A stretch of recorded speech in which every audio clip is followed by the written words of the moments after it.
None of the women before me possessed any special constitution. After being poisoned by the sinister yin-yang bliss powder, the body showed no reaction at all. You, however, wore an expression of having expected it all along. Just because you became the second senior brother of the #1 orthodox sect, getting up early and staying up late every day, secretly dosing the meals in the sect with medicine, to enhance their drug resistance. Avoid being ambushed after descending the mountain. However, your training of them goes far beyond just this. This journey down the mountain is precisely the time to test the results. Faced with the demon sect disciple threatening innocent lives to force you to relinquish your cultivation, you let out a faint sigh. Eyes closed, he put down the sword in his hand, as if giving up the struggle. But strangely, you struck an extremely bizarre pose. You saw him form a palm with his left hand, standing upright at the center of his chest. Raise the right fist high directly above the head. These demonic sect disciples see you looking as if you're about to surrender. The hanging heart finally settled down, just as they had expected. Dealing with self-righteous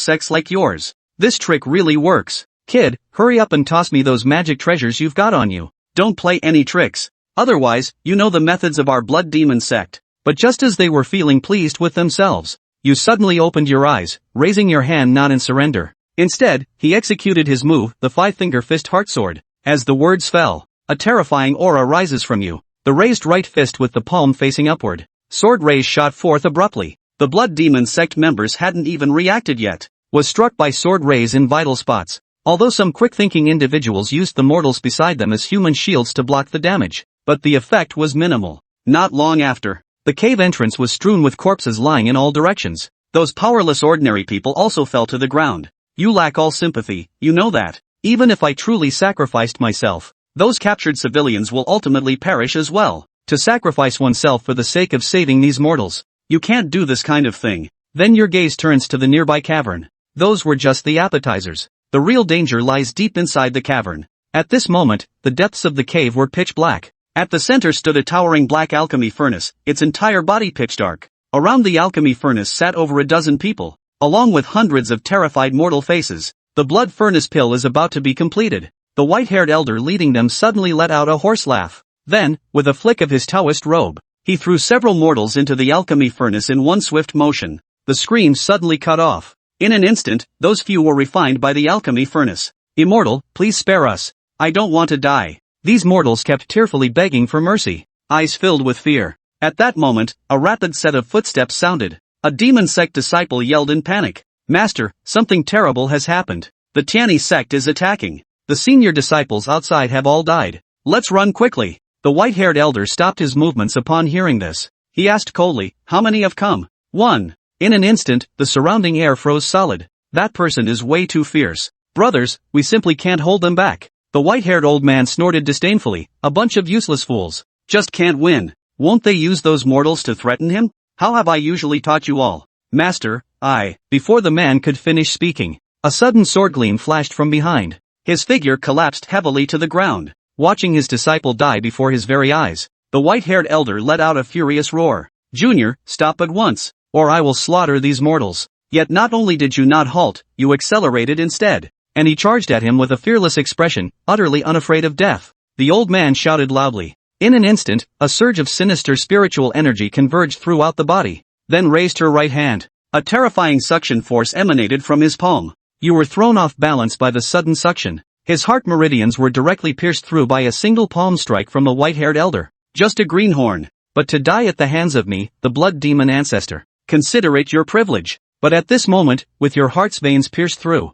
did not show a frightened expression. Instead, they forced out a stiff smile. Your body suddenly began to grow and turn red at an astonishing speed. Boom! The terrifying explosion sent blood and flesh flying in all directions within the cave. Not only that, the scattered flesh and blood after the explosion actually possessed intense corrosive properties. The white-haired elder immediately assumed a defensive stance. But the Taoist robe was still blown to pieces. Never thought the Tianyi sect would produce such a ruthless and sinister disciple. Still trying to drag this old man down with you. What a pity this kid is still too green. Yet these words had barely been spoken. A voice brimming with righteous indignation echoed through the darkness. Five-finger fist heart sword. A sharp sword energy pierced straight through the white-haired old man's chest. The blood demon patriarch stared at his empty, gaping chest. With a look of disbelief, he turned to gaze at the dark figure behind him. With a shocked expression, aren't you supposed to be dead? Percent how are you still alive? You remain silent. Only the 5-finger fist heart sword answered him, 1 sword, 2 swords, 3 swords. At this moment, not a trace of vitality remained on the blood demon ancestor, but those bloodshot eyes still stare at you relentlessly, as if questioning, is this truly a disciple of the Tiani sect? How does it feel more ruthless and cunning than even the Blood Demon Sect? They actually sent in a puppet loaded with deadly poison. Aren't you afraid of blowing up the hostages? However, seeing the Blood Demon Patriarch die, the few mortals who survived in the cave began to eagerly accuse you. You demon! Why did you kill my parents? Give me back my mother's life. Yeah! As a cultivator of the Tiani sect, why use such a cruel technique? You were also stunned by this scene at this moment. If you hadn't killed these Blood Demon Sect members, these people are probably not going to survive. Moreover, you've also controlled the explosion range of the puppet.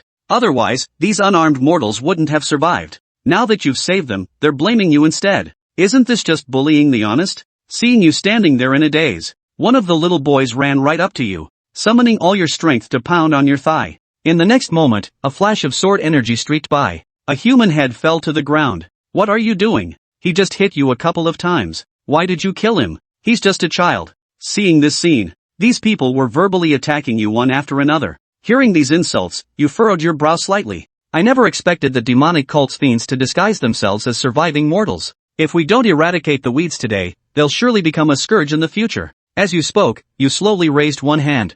5-finger fist heart sword. A few seconds later, everyone was seen lying on the ground. You didn't leave immediately but went around finishing off the wounded, to ensure none escaped. This is human nature. When faced with true evil, they don't even dare breathe loudly. But for good people who dare to fight against evil, they show no mercy at all, because they know very well that good people won't harm them, while evil ones would truly kill them. But this trick doesn't work on you, as a time traveler. You don't buy into emotional blackmail at all. As long as it didn't endanger his own safety, Lu Yuan was quite willing to save these mortals. But if they bit the hand that fed them, Lu Yuan would have no choice but to unleash his 5-finger sword palm. I wonder how things are going with my junior sister. After all these years of my guidance, she should be able to handle it. In a bamboo grove, over a dozen female disciples clad in the robes of the Tiani sect marched in formation. Each year, the Tiani sect sent disciples down the mountain to train, undertaking the righteous deeds of exorcising demons, upholding the way, and safeguarding the peace of the land. This is so boring. Where is that perverted flower demon lord hiding? He probably just heard our Tiani sect's name and ran off in terror. Have you forgotten senior brother Lu's instructions before we descended? A cold, probing gaze swept across the crowd before swiftly withdrawing. The owner of that gaze was a silver-haired woman whose appearance was remarkably lively and charming. Her face was an indescribably beautiful, luminous white, with rosy cheeks and delicate features. Her demeanor was cool and aloof, like a lotus blossom atop an iceberg, untouched by the world. Her dazzling silver hair cascaded like a galaxy inverted from the heavens, radiant and dazzling. This silver-haired maiden was Nangong Yeli, the leader of the team tasked with capturing the perverted demon sovereign. After Nangong Yeli's warning, the group of female disciples shed their earlier slack demeanor, forming a formation and vigilantly scanning their surroundings. As Nangong Yeli and her Tiani sect disciples advanced cautiously, deep within the dark bamboo grove, a pair of pitch-black pupils flickered with a sinister glow. Like a hunter sizing up its prey, they scrutinized the group with reckless abandon. The gaze held a repulsive, lecherous glint. But when you gaze into the abyss also gazes back at you. Deep within the bamboo grove's darkness, another pair of pitch-black pupils stared back at the first pair. Lu Yuan watched with keen interest, observing both the performance of the lustful demon sovereign and the actions of Nangong Yeli. Suddenly, a purple mist appeared above the bamboo grove. Watch out! The women of the Tiani sect, having inadvertently inhaled the mist, flushed crimson. Nangong Yeli had just issued the warning. The next instant, Huayin Xiezun launched an unscrupulous sneak attack, striking Nangong Yeli with a palm strike radiating pink true chi. But as a consequence, Huayin Xiezun was struck by Nangong Yeli in return.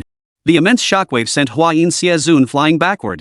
Nangong Yeli's savage true chi raged within his body, forcing a mouthful of thick blood to spurt from his lips. Despite his battered state, a faint smile lingered on Huayin Xiezun's face. Unlike ordinary disciples, he believed adding another Yin-Yan Union palm to Nangong Yeli would be more prudent. Inhaling the Yin-Yan Union powder combined with the Yin-Yan Union palm would turn even the purest maiden into a lustful woman. Gazing at the coldly composed Nangong Yeli before him, Huayin Xiezun chuckled lewdly. What a bountiful harvest this time to encounter such a peerless beauty.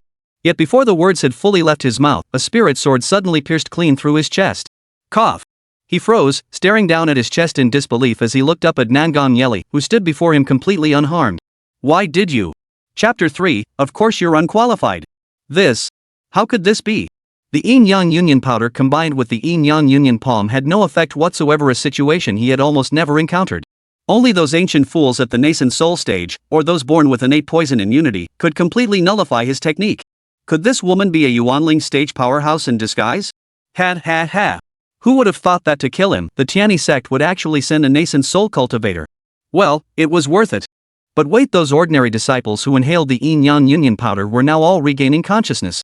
It was as if they had never inhaled the yin-yang union powder at all.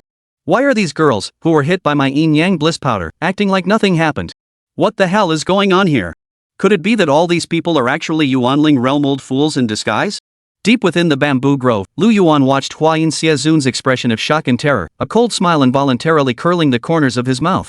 Sending a group of female disciples to capture the notoriously wicked flower lust demon lord, wasn't that like sending lambs to the slaughter? For ordinary female disciples, that might be true. But for the Tianyi sect disciples trained by Lu Yuan? Ha. The yin-yang union powder and yin-yang union palm, those signature techniques of the depraved flower demon lord? He actually dared to bring such low-grade stuff? The highest ranked among them, Nangong Yeli, was merely at the foundation establishment stage, and none possessed any special physical constitutions. The reason? They grew up on aphrodisiacs, so their bodies developed resistance. As the second senior disciple of the Tianyi sect, coupled with the brainless plots from those melodramatic TV shows and novels of his past life, Lu Yuan had long anticipated that Tianyi sect's female disciples would be deceived by such despicable tactics. Plots like accidentally ingesting the union powder, then having to consummate with a demon sect disciple to counteract it, only to end up pregnant with the demon sect's child or falling in love out of hatred. Then they'd brandish swords in rebellion against the Tianyi sect, shouting, "He and I share true love." You don't understand him. To prevent this scenario, starting when Lu Yuan was 6 years old, he secretly laced the food, water, and meditation caves of Tianyi sect disciples with the love potion every single day. He adjusted the dosage based on each disciple's cultivation level and physical reactions to the drug. The higher a disciple's aptitude, the more Lu Yuan focused on them. Here's the crucial part. As a child of great destiny, Nangong Yeli naturally became Lu Yuan's primary focus. Compounded by the fact that Nangong Yeli had harbored affection for Lu Yuan since childhood, he subjected her to daily indoctrination in all manner of cunning and treacherous tactics, forcing her to endure brutal cultivation practices. For instance, he would shatter every bone in her body to forge her skeleton. On rainy days, he would take her to high places and channel heavenly thunder to temper her body. He would trick her out of her spirit stones to temper her resolve. He even forced her to eat poisonous scorpions raw. This treatment wasn't reserved for Nangong Yeli alone. Lu Yuan subjected himself to the same, often with even greater cruelty. After all, to survive in the cultivation world, one must be ruthless toward oneself. Of course, this was all done with the full backing of Lu Yuan's master, the second elder of the Tianyi sect, who had originally rescued Lu Yuan. As the second elder of the Tianyi sect, he understood Lu Yuan's methods. Though both were second elders, he himself had never possessed Lu Yuan's foresight. This led to the sect master and seventh elder of the Tianyi sect, the senior and junior disciples of the previous generation, becoming entangled in trivial worldly matters. However, the greatest obstacle in Lu Yuan's plans was Nangong Yeli's father, the third elder of the Tianyi sect. Upon learning his precious daughter had been so mistreated by Lu Yuan, he flew into a rage. As a pill cultivator, he first beat Lu Yuan to a pulp, then force-fed him all manner of precious herbs only to beat him again after each feeding. But far from being intimidated, Lu Yuan only grew more excited. Getting his body forged for free and fed such precious pills eating and taking, this kind of good fortune had to be seized. Over a decade later, under Lu Yuan's tutelage, Nangong Yeli had become immune to all poisons, her physique now more robust than that of a core formation cultivator. The once naive and innocent girl had transformed into a cunning little monster, not only wary of others but also harboring no shortage of malicious intent. Ha. The Heavenly Unity sect truly spares no expense. To deal with a mere foundation establishment cultivator like me, they mobilized over a dozen nascent soul powerhouses. This Huayin Xiezun has certainly gotten his money's worth. The flower-lustful demon lord, utterly despairing, let his hair fall loose and howled to the heavens.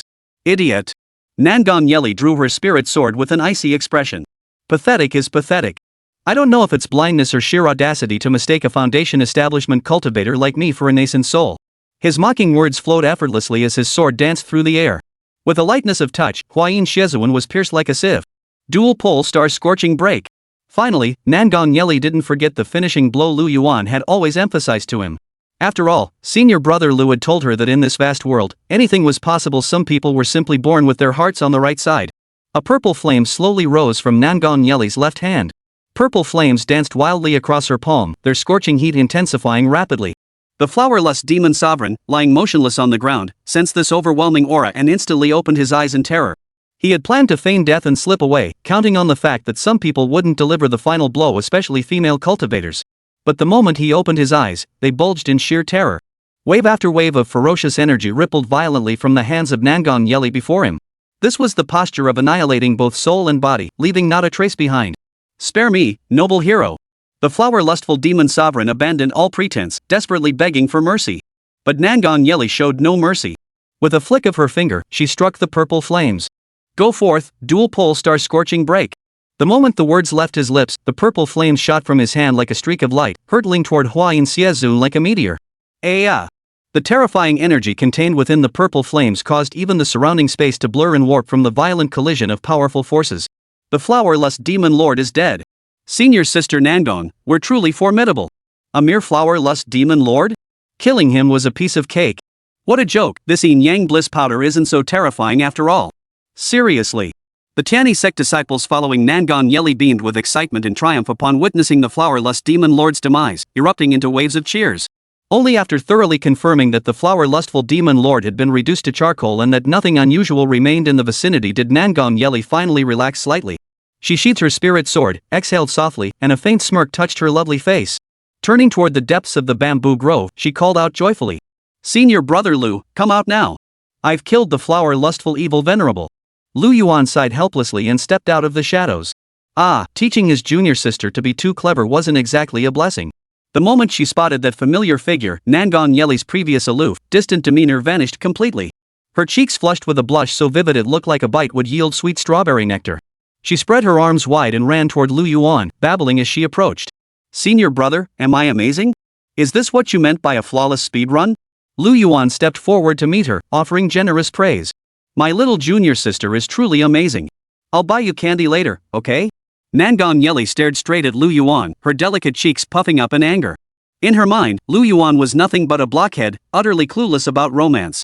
In any of the romance novels she'd read before, this would be the perfect moment to confess. If Lu Yuan had said to her now, "Junior sister, marry me when we return," she would have accepted without a second thought. "You idiot senior brother, does that mean I aced this trial?" Nangong Yeli's large eyes glistened with moisture, her pink lips slightly pouted, and she gazed at Lu Yuan expectantly, waiting for his answer. Lu Yuan had promised her earlier, if she excelled in this trial, he would unconditionally grant her any one wish. Since Lu Yuan was such a blockhead, she'd have to take the initiative. Sigh. Nangong Yeli? Omega? Her mind already wandered to the night ahead, and as she daydreamed, her small hand drifted toward Lu Yuan's cheek. But the moment her hand touched Lu Yuan, his expression suddenly changed. A fist slammed into Nangong Yeli's face, sending her flying backward. "Of course you're unqualified. How many times have I told you? You must never let your guard down until we reach the sect. Besides, was I acting like my usual self just now? If I were an accomplice of the flower-lust demon lord in disguise, wouldn't you have been counterattacked?" Chapter 4, Lu Yuan, pray for rain for the people today. Lu Yuan, whose face had been filled with indulgence moments ago, turned ashen. He scolded her with exasperation. "Don't you know how I treat you normally? Was I as gentle just now as I usually am? If I were that perverted flower demon lord's accomplice, what horrors would await a pure, beautiful immortal like you in the hands of those depraved villains? And how many times have I told you never pay attention to anything an enemy says during battle?"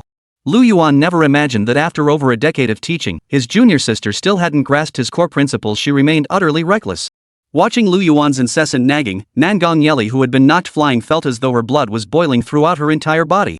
She suppressed the urge to punch Lu Yuan in the face, repeatedly urging herself. "Don't get angry, don't get angry.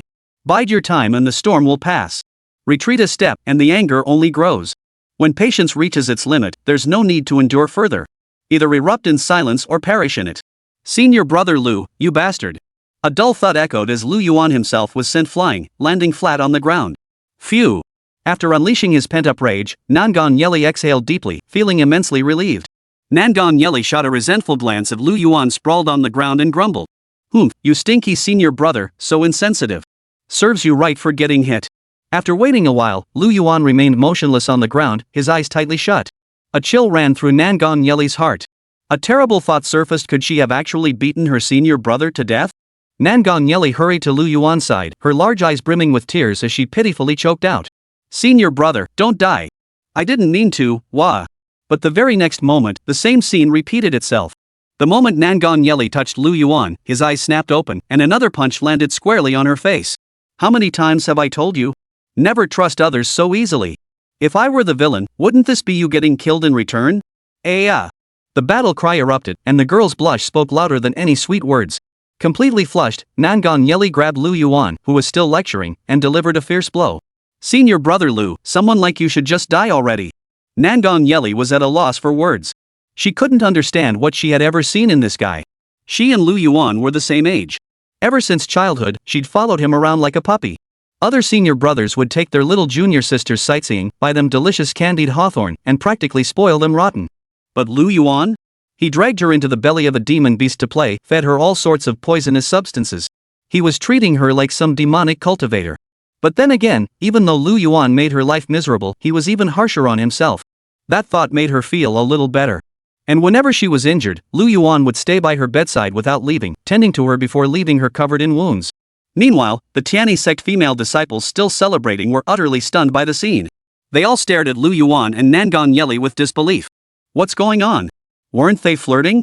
How did senior brother Lu and senior sister Nangong end up fighting? They were feeding us all that sweetness earlier, and now in the blink of an eye, it's turned into a life or death duel. What had started as a romantic scene of a perfect match, a talented scholar and a beautiful lady, had now turned into a death arena? Yet among the crowd, some disciples remained utterly unfazed, as if this were an everyday occurrence. It's nothing, nothing. Senior brother Lu and senior sister Nangong are always like this. And this is actually mild. You should see when they go all out, that guy, ugh. Nangong Yeli crouched beside Lu Yuan, her cheeks puffed out in indignation. The senior brother, are you satisfied now? Lu Yuan looked at Nangong Yeli before him. Though she bore a bruised and battered face, he wore a look of satisfaction. That's more like it. Beat them to death. Show no mercy. Senior brother, do you have some kind of twisted fetish? Nangong Yeli suddenly paled, as if struck by a thought.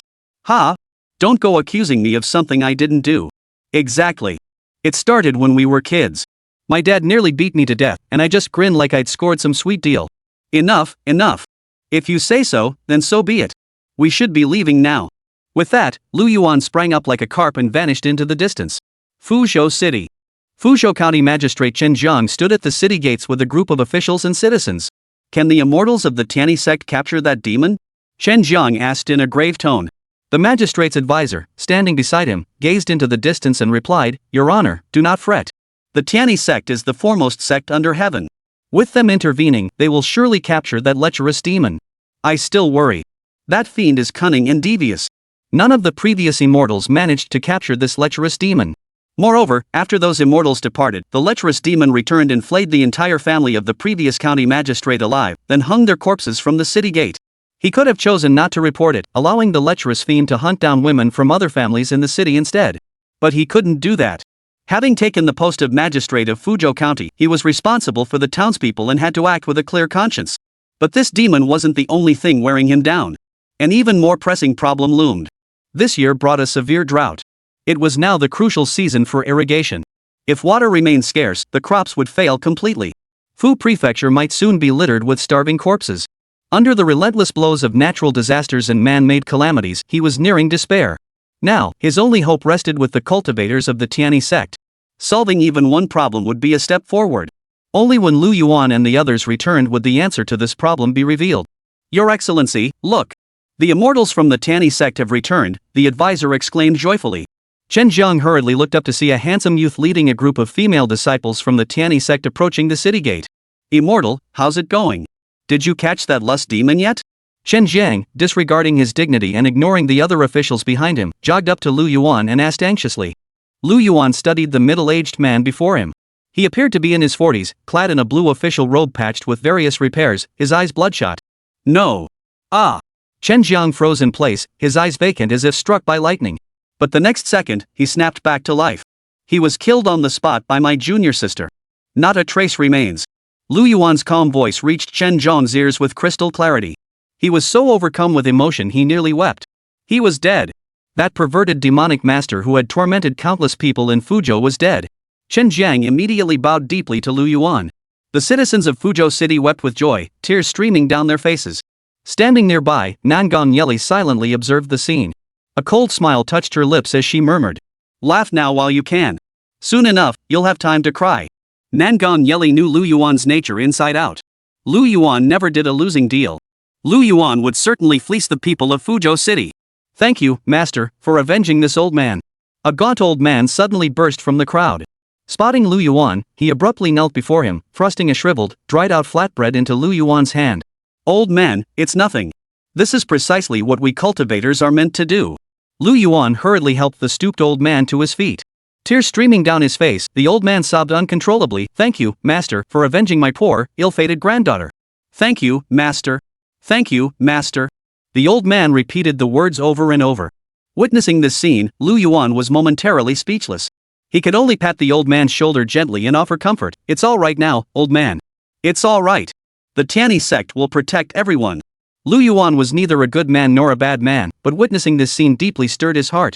Lu Yuan was different from the natives of this world.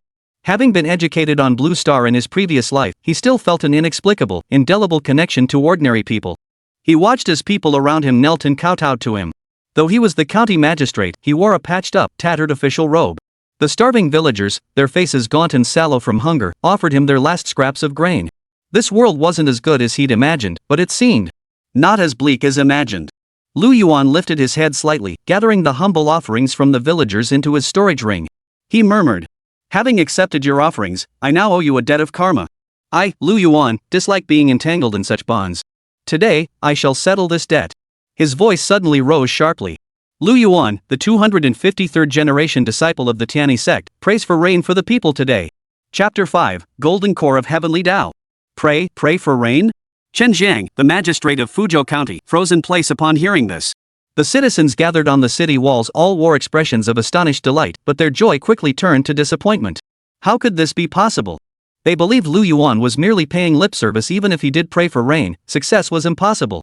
Even the Guangzhou's national preceptor, that venerable sage of divine prowess, had failed to pray for rain. How could the young Lu Yuan possibly succeed? Beside him, Nangong Yeli's beautiful eyes brimmed with shock and confusion. Why had her senior brother Lu changed his ways today?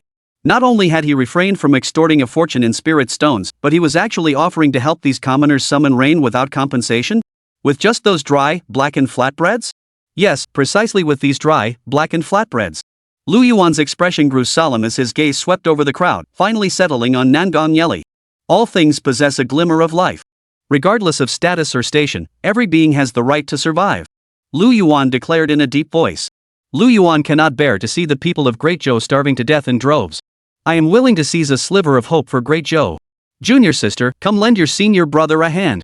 As Lu Yuan finished speaking, Nangong Yeli was utterly dumbfounded. He's gone mad. He's completely lost his mind. Lu Yuan wasn't merely praying for rain for the people of Fuzhou City, he was praying for rain for the entire Great Zhou. How could that be possible? Finally, meeting Lu Yuan's resolute and earnest gaze, a hint of madness crept into Nangong Yeli's exquisite features. Fine, let him be mad. Today, she, Nangong Yeli, would go mad with her senior brother. And so, she too shouted aloud. Nangong Yeli, 253rd generation disciple of the Tian sect, prays for rain for all the people today.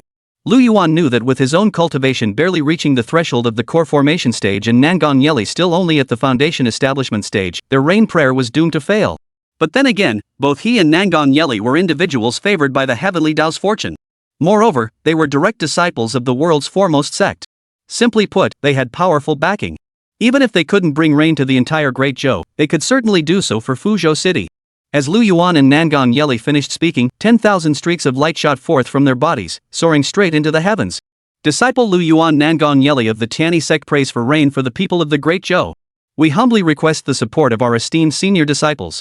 Amidst the mist-shrouded peaks above the Tianyi sect, Lu Yuan and Nangong Yeli's voices suddenly echoed, reverberating through the clouds. The sect leader and elders of the Tianyi sect were all startled into action. Damn it! That good-for-nothing Lu Yuan is up to no good again with my precious daughter. Nangong Yeli's father, the third elder of the Tianyi sect, frowned deeply and couldn't help but curse aloud. As the third elder's anger surged, a thundercloud abruptly gathered in the previously cloudless sky. Boom! The thunderous roar echoed throughout the Tianyi sect. Third junior brother, calm down. Where's all this anger coming from? A piercing sword chi suddenly sliced through the sky. With a single strike, the thundercloud vanished without a trace. The swordsman turned to the 6 others, bowed deeply, and pleaded. Senior brother, fellow disciples, please grant me this favor and help my disciple.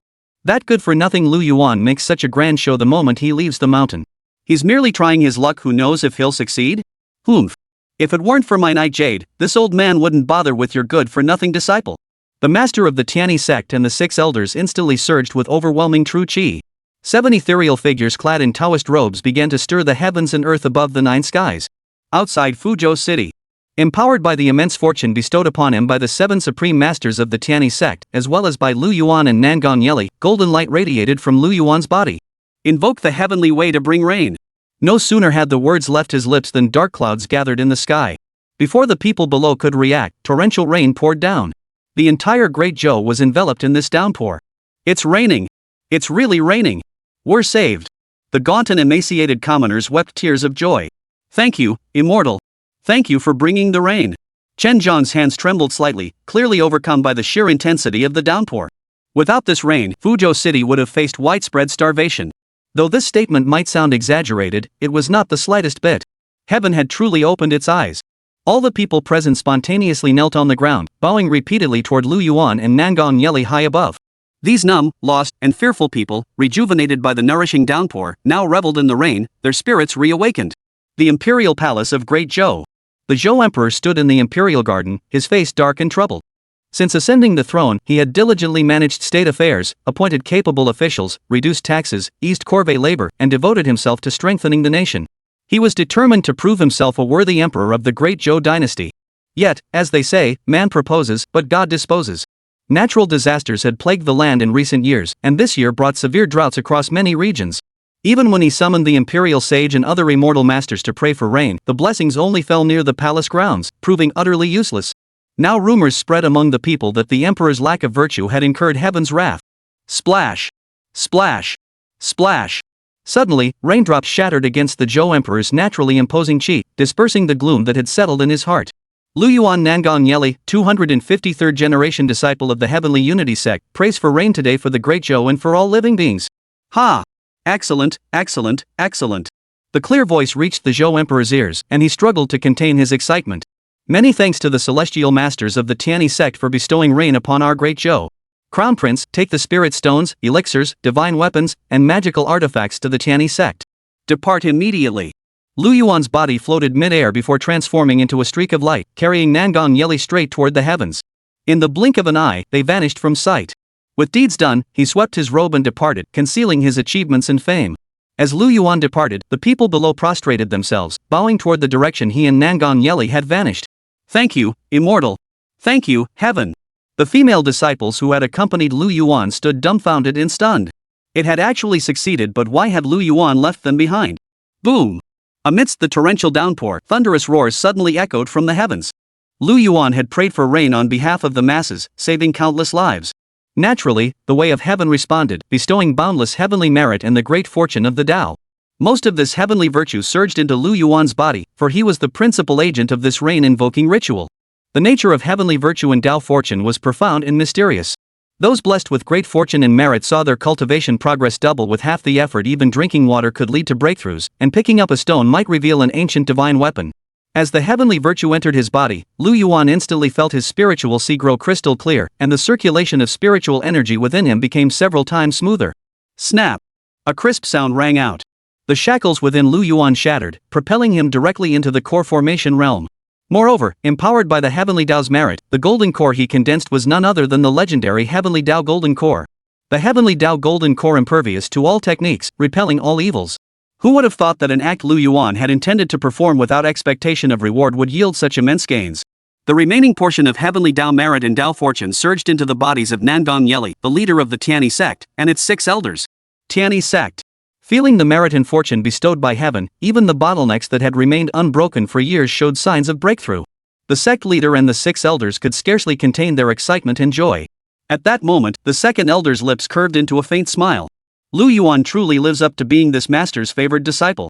As he spoke, the second elder deliberately glanced toward the third elder, raising an eyebrow as he added, "Third junior brother, since you disdain my dutiful disciple, perhaps you should relinquish this heavenly Tao merit." The third elder, who had just received the heavenly virtue, instantly shed his previous hostile attitude toward Lu Yuan. A faint smile curved his lips, revealing a cheerful expression. "When have I ever spoken ill of Lu Yuan? I've watched that lad grow up. I've always seen promise in him since childhood, otherwise, I wouldn't have let my precious daughter stay by his side all this time. The third elder spoke with sincere earnestness, his expression utterly unblemished. Second brother, one may eat carelessly but not speak carelessly. I've always held high hopes for that good-for-nothing genius, Lu Yuan. Chapter 6, Second Senior Brother, we miss you. 2.5 years later. Ha ha ha. I've made it. I've truly made it, this Taoist master. Lu Yuan laughed wildly, his face radiating uncontrollable joy. At the time, Lu Yuan had thought he might only succeed in praying for rain for the people of Fuzhou. Yet, bolstered by the combined fortune of himself and Nangong Yeli, along with the assistance of his sect elders, he had managed to bring rain to the entire Great Zhou. Fortunately, he had the aid of 7 of the world's most powerful supernatural beings, combined with the divine favor residing within Lu Yuan and Nangong Yeli. Without even one of them, it would have been nearly impossible to bring rain to the entire Great Zhou. At his age and cultivation level, possessing such divine merit allowed Lu Yuan to rightfully call himself a favored son of heaven. Others facing the thunder tribulation fought for their lives, not only resisting the heavenly lightning but also guarding against sneak attacks. But with Lu Yuan's vast merit from the Tao of Heaven, why would he need to resist the heavenly thunder? Isn't the heavenly thunder meant to protect and guide me? As for soul stealing? Forget it. With this much heavenly virtue stored in my soul, come try to steal it if you dare. Senior brother, look, I'm now at the half-step core formation realm. Just one more step to break through. What realm are you at now? Nangong Yeli's exquisite face beamed with delight. She too had gained immensely this time. You're not confused, are you? You just broke through to late foundation establishment. Have you forgotten already? Lu Yuan frowned slightly, sighing helplessly. Sigh, Nangong Yeli was still too green, she didn't know how to hold back. Humph, of course I know. I only tell you, senior brother, my true cultivation level. Nangong Yeli's sparkling eyes gazed at Lu Yuan's handsome face, her cheeks flushing slightly as she thought to herself with secret delight. Senior brother truly does care for me. He remembers me for such good things. Hee, senior brother must have been so strict with me before for my own good. Take that perverted flower demon lord, if not for senior brother's special training, the consequences would have been. What are you thinking about? We should head back. Lu Yuan, however, was completely oblivious to the workings of a young girl's heart. Watching Nangong Yeli standing there, smiling foolishly, he found it utterly baffling and urged her to leave. Oh! Zhongzhou's terrain soared high, its mountains stretching endlessly. The most elite cultivation sects of the cultivation world resided here, where the law of the jungle survival of the fittest was manifested with even greater intensity. The stronger the sect, the more advantageous its territory. Yet when it came to the pinnacle of all sects, every cultivator would point to one place without exception. That place was the Tianyi sect. While the discipline halls of other sects were places disciples avoided like the plague, the Tianyi discipline hall was bustling with activity. Senior brother, I've hit a bottleneck recently. Could you offer some guidance? Oh, absolutely. Senior brother, I've lost my life-bound spirit sword. Could you help me look for it? Ah, well, alright. The voice hesitated at first, but seeing the disciples' pleading eyes, he couldn't bring himself to refuse.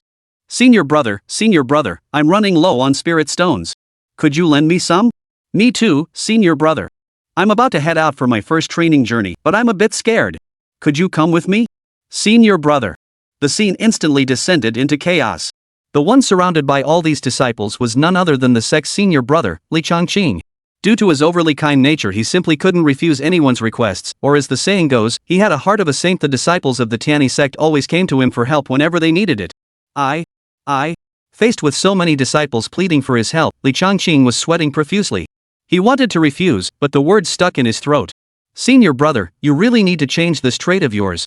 You're the eldest disciple, the pillar of the entire Tianyi sect, indeed the entire righteous path. Stand firm. Lu Yuan's earlier words echoed in Li Changqing's ears. But, who made me the eldest senior disciple? I'm truly useless, junior brother. I just can't bring myself to do it. Li Changqing felt his resolve crumbling. One at a time, I'll do my best to help everyone. His inherently kind nature once again compelled him to agree to these disciples' requests.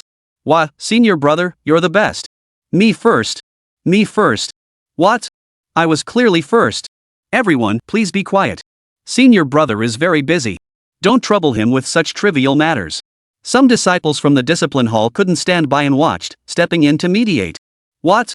Senior brother hasn't said anything. Who are you to speak up? What's it got to do with you? In an instant, the discipline hall disciple who had spoken earlier was bombarded with verbal attacks. Even as a discipline hall disciple, he could only stand by helplessly against such overwhelming numbers, especially with the senior brother, that hopeless softy, involved. Second senior brother, we miss you. If you were here, how could they dare cause trouble like this? Second senior brother, please come back soon. If you don't return, the Tianyi sect is finished. Without exception, every discipline hall disciple now yearned most for Lu Yuan. What's going on? Why are you all gathered here at the discipline hall? Hearing that familiar voice, the gathered discipline hall disciples paled in shock. Their brows furrowed as a sense of foreboding settled over them. Could he be back? Lu Yuan and Nangong Yeli appeared behind the disciples, each wielding a spirit sword. Second senior brother, you're finally back. Second senior brother, we've missed you terribly. The discipline hall disciples gazed at Lu Yuan as if he were a savior arriving to rescue them from the apocalypse. Their previously dull, despair-filled eyes instantly ignited with hope. Those disciples treat our discipline court like unpaid laborers. They ask us to help find their lost spirit swords, borrow spirit stones, and never return them. Hearing this, Lu Yuan's brows furrowed. He swept his gaze around the room and spoke calmly, "Are the words of my discipline court disciples untrue?" Faced with Lu Yuan's questioning, the disciples who had been shouting defiance moments before all lowered their heads. Clearly, they were deeply afraid of this second senior brother. "Junior brother, they only asked for my help. Don't get angry." Li Chongqing tried to placate him. "Senior brother, this doesn't concern you. Go back. Junior brother. Go inside." "All right." Li Chongqing glanced at Lu Yuan's expressionless face, hesitated for a moment, then obediently entered the discipline hall. After Li Chongqing left, though the disciples felt utterly panicked inside, they forced themselves to reassure. The law doesn't punish the many. Even second senior brother wouldn't dare cripple all of us. Don't be afraid.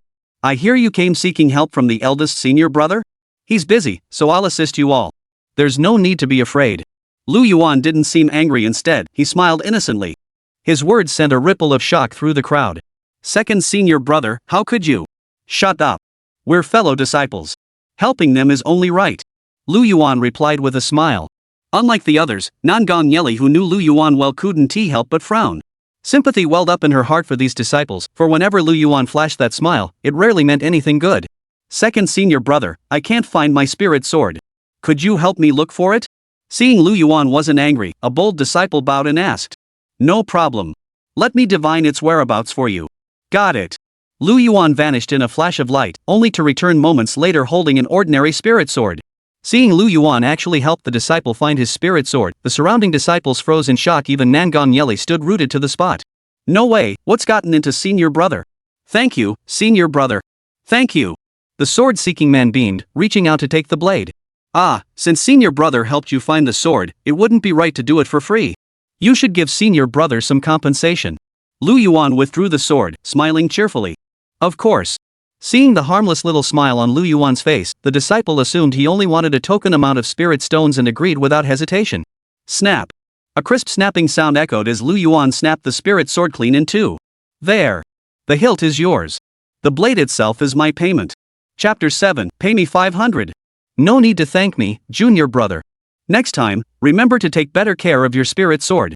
If you can't manage it, feel free to come find your senior brother again." In an instant, the entire crowd fell silent. Nangong Yeli gave a slight nod. Sure enough, second senior brother was still the same second senior brother. The disciple searching for his spirit sword stared blankly at the hilt in his hand, then glanced at Lu Yuan before him. He slowly unclenched his fists. "All right. Thank you very much, senior brother Lu. Hey, junior brother, you mentioned you were out of spirit stones earlier? I have some here, borrow as many as you need." Seeing no response, Lu Yuan walked straight up to the disciple who had asked to borrow spirit stones earlier. Yes." The disciple who'd borrowed spirit stones panicked, but upon reflection, he realized borrowing them shouldn't cause any harm. His mood calmed slightly. "All right, I have quite a lot. Would 500 be acceptable? Isn't that a bit much? Also, senior brother, when should I repay you? What kind of person do you think I am? Return them whenever you like." Lu Yuan chuckled. The disciple was overjoyed and hastily stowed the spirit stones into his storage ring. With so many witnesses present, he wasn't worried Lu Yuan would renege. "But I charge 30% interest," came Lu Yuan's calm voice. "What? 30%? Senior brother, this. Per day," Lu Yuan clarified. Daily? No. Senior brother Lu, I won't borrow the spirit stones after all." The moment the words left his mouth, the disciple immediately retrieved the 500 spirit stones Lu Yuan had lent him from his storage ring and hurriedly returned them. "Fine. You're the one who doesn't want it." Lu Yuan cheerfully accepted the spirit stones without a hint of unease. Just as everyone thought the matter was settled. Seeing he hadn't met the same fate as the previous unlucky soul, the disciple breathed a sigh of relief, secretly rejoicing within. But the next second, a dark voice cut through the air. Wait, you're still short me 150 spirit stones. Ha? 500 spirit stones? Senior brother Lu, did you miscount? The disciple who had borrowed the spirit stones looked grim, stammering out his words. What 500 spirit stones? Didn't I tell you earlier? 30% interest. This interest is calculated daily. Even if it's less than a full day, it counts as a full day. Lu Yuan frowned, displeased. You wouldn't dare default on the debt, would you? Ha ha ha, trying to bully someone like me, Lu Yuan? Discipline Hall disciples, heed my command. Take this disciple to the Discipline Hall for thorough interrogation. Roommate, that room has no recording stone. Yes, second senior brother. The Discipline Hall disciples below rubbed their hands together eagerly. They'd been thoroughly messed with by this bunch of penny-pinching disciples earlier, now it was their turn for payback. No, no, no. Senior brother, I'll pay. I'll pay. At the mere mention of being taken to the Discipline Hall, the disciple's face instantly drained of color. He immediately pulled out 200 spirit stones from his storage ring. Here. That's too much. I only want 150. What do you take me for? Lu Yuan returned 50 spirit stones to the disciple in front of the surrounding crowd. His previously furrowed brow smoothed out as he smiled and said, If you ever run short of spirit stones, younger brother, don't hesitate to ask your senior brother for a loan. We're fellow disciples, taking care of you younger brothers is part of my duty as your senior. Then, I'm terribly sorry to trouble you, senior brother. The disciple stared at Lu Yuan with wide, frightened eyes, his tone careful not to betray the slightest hint of complaint. By the way, junior brother, do you still need my guidance? No need, senior brother Lu. I'd rather not trouble you. I'll just settle down and practice on my own. The other disciple hastily waved his hands in refusal. He wanted to break through his bottleneck, but not at the cost of having his neck snapped. What a pity. Lu Yuan sighed regretfully. He then turned to the surrounding disciples, his smile as warm as spring sunshine. Does anyone else have any matters to discuss? If so, speak freely. I will address each concern personally. Should you remain dissatisfied, feel free to file a complaint against me. The disciples fell silent. Wasn't the Discipline Hall responsible for enforcing the Tanny sect's punishments? Investigating themselves? In the end, the disciples scrambled to escape this hotbed of trouble under various pretexts, terrified of drawing the attention of this devil, Lu Yuan. Sigh, this again. That Li Chongqing really. Above the endless sea of clouds, the second elder shook his head with regret. The third elder beside him chuckled in agreement. Is our Tanny sect cursed or something? Every generation, the second disciple always shines brighter. Look at that brat Lu Yuan, he's so much better than Chongqing. The second elder dismissed the notion with disdain. My eldest disciple is just like our senior brother, all show and no substance. Lu Yuan is the one who truly takes after me. If only Lu Yuan were the eldest disciple. Then, under his guidance, even if Chongqing couldn't match Lu Yuan's caliber, he wouldn't be in such a sorry state. There's some truth to that. Lu Yuan truly is our Tanny sect's lucky star. The third elder chuckled in agreement. Brother, let me tell you, in just 2 years, my son Yeli has already broken through to the late foundation establishment stage. Oh? Late foundation establishment? The second elder looked deep in thought. Of course it's true, Yeli told me personally. Lu Yuan's master wasn't doubting that Nangong Yeli had exaggerated her cultivation level, rather, he suspected she might have understated it. Watching Elder Nangong speak with such animated enthusiasm, he chose to remain silent, merely smiling without comment. And then, when Lu Yuan took Yeli to catch that lecture, guess what happened? The second elder perked up at this, his curiosity piqued. What happened? Third elder replied mysteriously, well, that kid Lu Yuan's method actually worked. That so-called Yin-Yang Union powder had no effect on Yeli at all. Hearing this, the second elder couldn't help but raise his eyebrows. Truly worthy of being my most favored disciple. Wait a minute, didn't you just call my disciple a lecher? Warned me that such a youngster shouldn't be doing those things, and told me to keep him away from your precious daughter? When did I ever say such a thing? Don't slander my good name. What if Lu Yuan overheard and got the wrong idea? After handling the matter, Lu Yuan bid farewell to Nangong Yeli and entered the discipline hall. Senior brother, what have you done? I've only been gone 3 years, and you've turned the discipline hall into this. Before anyone could see him, Lu Yuan's uncontrollable rage reverberated throughout the entire discipline hall. Junior brother, you didn't harm those disciples, did you? They only came seeking my assistance. Ha ha ha. Lu Yuan suddenly let out a relieved laugh. Watching Li Chongqing, who faced his interrogation yet remained fixated on those good-for-nothing disciples who only craved petty gains, Lu Yuan felt utterly hopeless. He was now 100% certain this useless senior disciple was beyond redemption. What's wrong, junior brother? You didn't go and beat those disciples to death, did you? Seeing the strange expression on Lu Yuan's face and recalling his junior brother's usual style, Li Changqing assumed Lu Yuan had wiped out the entire group of disciples. They've left. I just gave them a little lesson. Lu Yuan called out to the flustered Li Changqing, his tone brimming with disappointment and resignation. That's truly wonderful. But I still can't bring myself to refuse, junior brother. After all, as the sect's senior disciple, helping fellow juniors is my duty. Lu Yuan, who had just calmed himself down, felt a surge of inexplicable anger upon hearing Li Changqing's words. Are they giant babies? Borrowing spirit stones, seeking spirit swords, and even demanding you accompany them on mountain trials? How is that a trial if you're tagging along? That request for guidance might be somewhat reasonable, but you can't just help them for free. If the entire sect comes looking for you, you'll work yourself to death and still can't keep up. Worse, those disciples will develop the bad habit of coming to you for everything. Keep this up, and the Tianyi sect is doomed.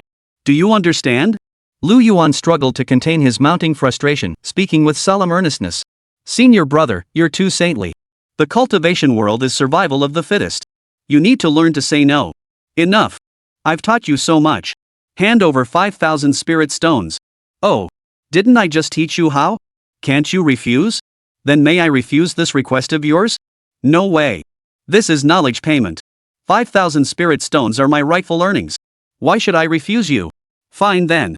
Li Changqing obediently produced his storage ring, preparing to hand over the 5,000 spirit stones Lu Yuan demanded.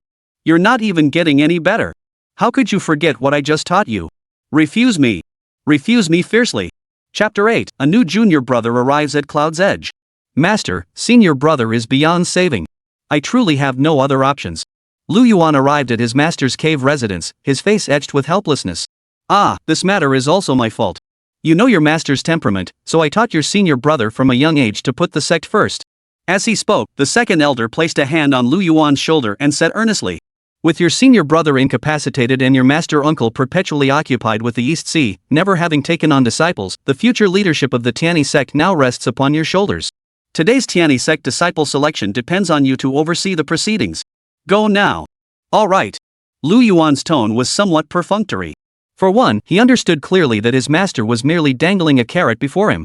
For another, the real Lu Yuan simply wasn't interested.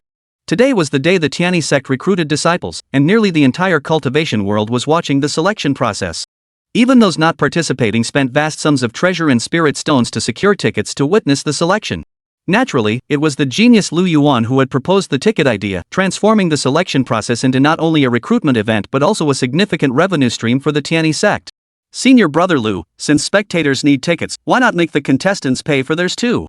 That way, we'll earn even more spirit stones. A disciple beside Lu Yuan suggested. Nonsense. The spectators are idle nobles with too much money to spare. Profiting from them is perfectly justified. But those competing in the selection might have sold everything they own just to scrape together the travel expenses to reach our Tianyi sect, Lu Yuan snapped sharply. This disciple acknowledges the error, the disciple hastily apologized. Never mind. Understanding is key.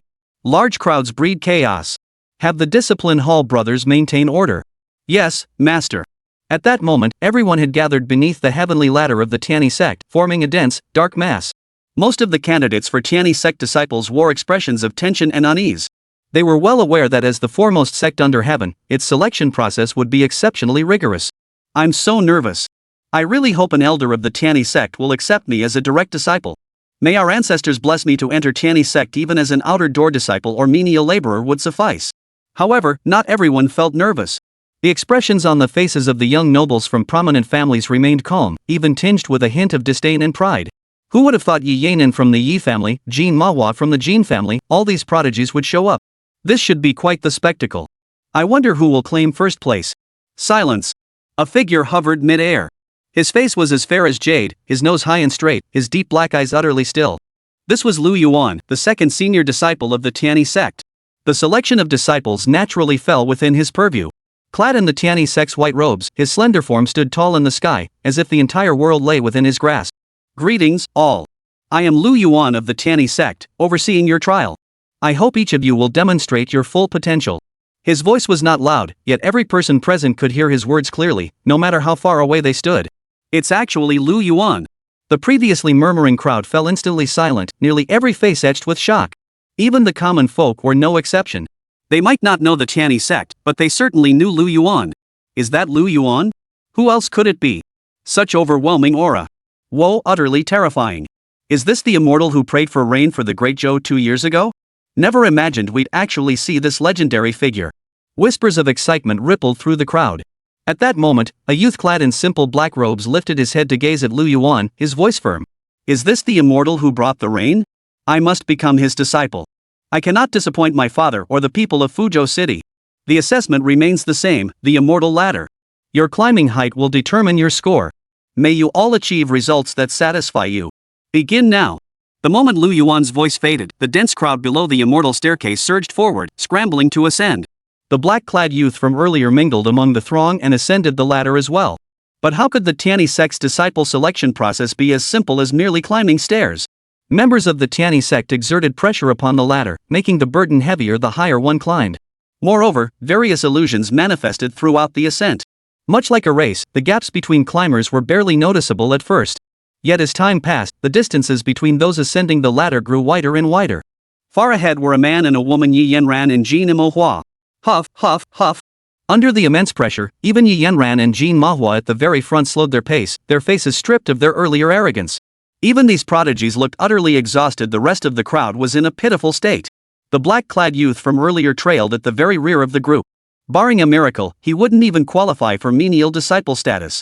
The black-clad youth had never cultivated before. The overwhelming pressure made his breathing grow ragged, his bones creaking and cracking. Give up. At this point, you'll never join the Tianyi sect. You're just an untrained mortal. Continuing like this will kill you. You've reached your limit. The thought of giving up flashed repeatedly through the black-clad youth's mind. Give up? He had walked all the way from Fuzhou City, forsaking his status as a successful candidate in the provincial examinations, carrying the hopes of Fuzhou's people and his father on his shoulders. Could he truly give up now? Second brother, do you think Jin Manhwa from the Jin family or Yi Yanran from the Yi family will be the first to ascend the divine staircase? Yuan shook his head, his gaze fixed intently on a black-clad youth among the crowd at the base of the immortal staircase. He was clearly lagging far behind the others, a mere mortal who had never cultivated. Yet Yuan sensed an overwhelming aura of destiny emanating from him, a unique ability of the supreme immortal physique.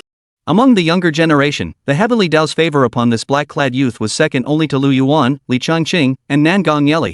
Following Yuan's gaze, the disciples beside him also noticed the black-clad youth, though their voices betrayed astonishment. Senior brother, it can't be Yi Yanran or Jin Manhwa, it must be that kid. Impossible. If it really is him, I'll swallow my life-bound spirit sword right now. Yuan offered no reply, his gaze fixed unwaveringly on the black-clad youth. He trusted his instincts. Isn't that how protagonists are? Plunged into mortal peril before rising to triumph. Whoosh! The black-clad youth could no longer hold himself upright, his frame bent under the weight, his gaze gradually fading. Fanner, you've already attained the status of a Jiren. Are you truly willing to abandon your scholarly pursuits to join the Tianyi sect? Since you've made your choice, I support you. But if you truly join the Tianyi sect, don't forget to pay respects to that immortal who prayed for rain for us. After granting our wish, he departed without proper thanks. Brother Fan, this is our family's homemade rice wine. If you see the immortal, be sure to offer him a taste. We owe him for bringing us the rain. Brother Fan. No, he couldn't give up. He couldn't give up. I can still stand. How could I fall? I won't fall. I will stand up, I still have. Chen Fan, still have unfinished business. In an instant, Chen Fan's once dull eyes suddenly blazed with a piercing, sky-piercing brilliance. Chapter 9, This child and I are bound by fate. Yuan, who had been observing Chen Fan all along, wore a meaningful smile upon witnessing this scene. Sure enough, the protagonist was about to unleash his true power and show off. Second by second, the black-clad youth overtook one person after another before him. Yet this drew little attention from the others. After all, the black-clad youth had previously lingered at the very back of the line. Compared to the unremarkable figure in black, everyone was far more focused on the rivalry between Jin Manhwa and Yi Yanran. For Yi Yanran and Jin Manhwa, securing a spot in the Tianyi sect was already a done deal. Their goal now was to claim first place. Damn it! Jin Manhwa glanced at Yi Yanran, who was now more than a dozen steps ahead of him, feeling a surge of resentment. He had just broken through to the 7th layer of Qi cultivation a few days ago. He had assumed securing first place would be as easy as taking candy from a baby, but who would have thought Yi Yanran of the Yi family had also broken through to the 7th layer of Qi cultivation? To be outdone by a woman? He refused to accept it. Yi Yanran, standing at the summit, gazed up at the ascending divine staircase, a subtle smile curving her lips.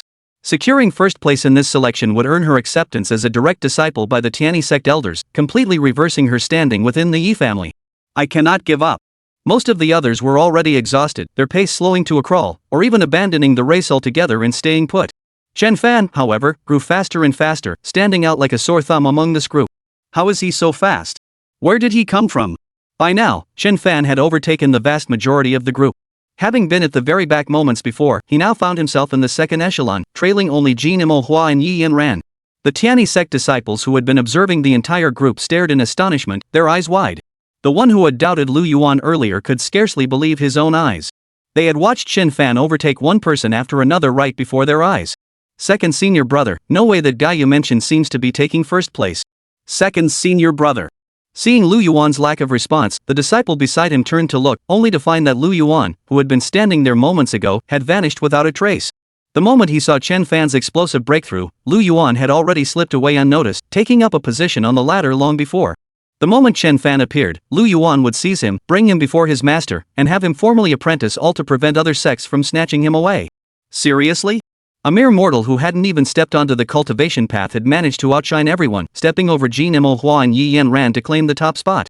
Judging by that sudden power surge under pressure, he was clearly the favored son of fate from those old novels. By conservative estimates, Chen Fan would at least become a spirit transformation cultivator. A disciple with a solid shot at reaching the spirit transformation stage, wouldn't you want him? Such a favored son of fate is a hot commodity anywhere. Lu Yuan couldn't bear the thought of him falling into someone else's hands.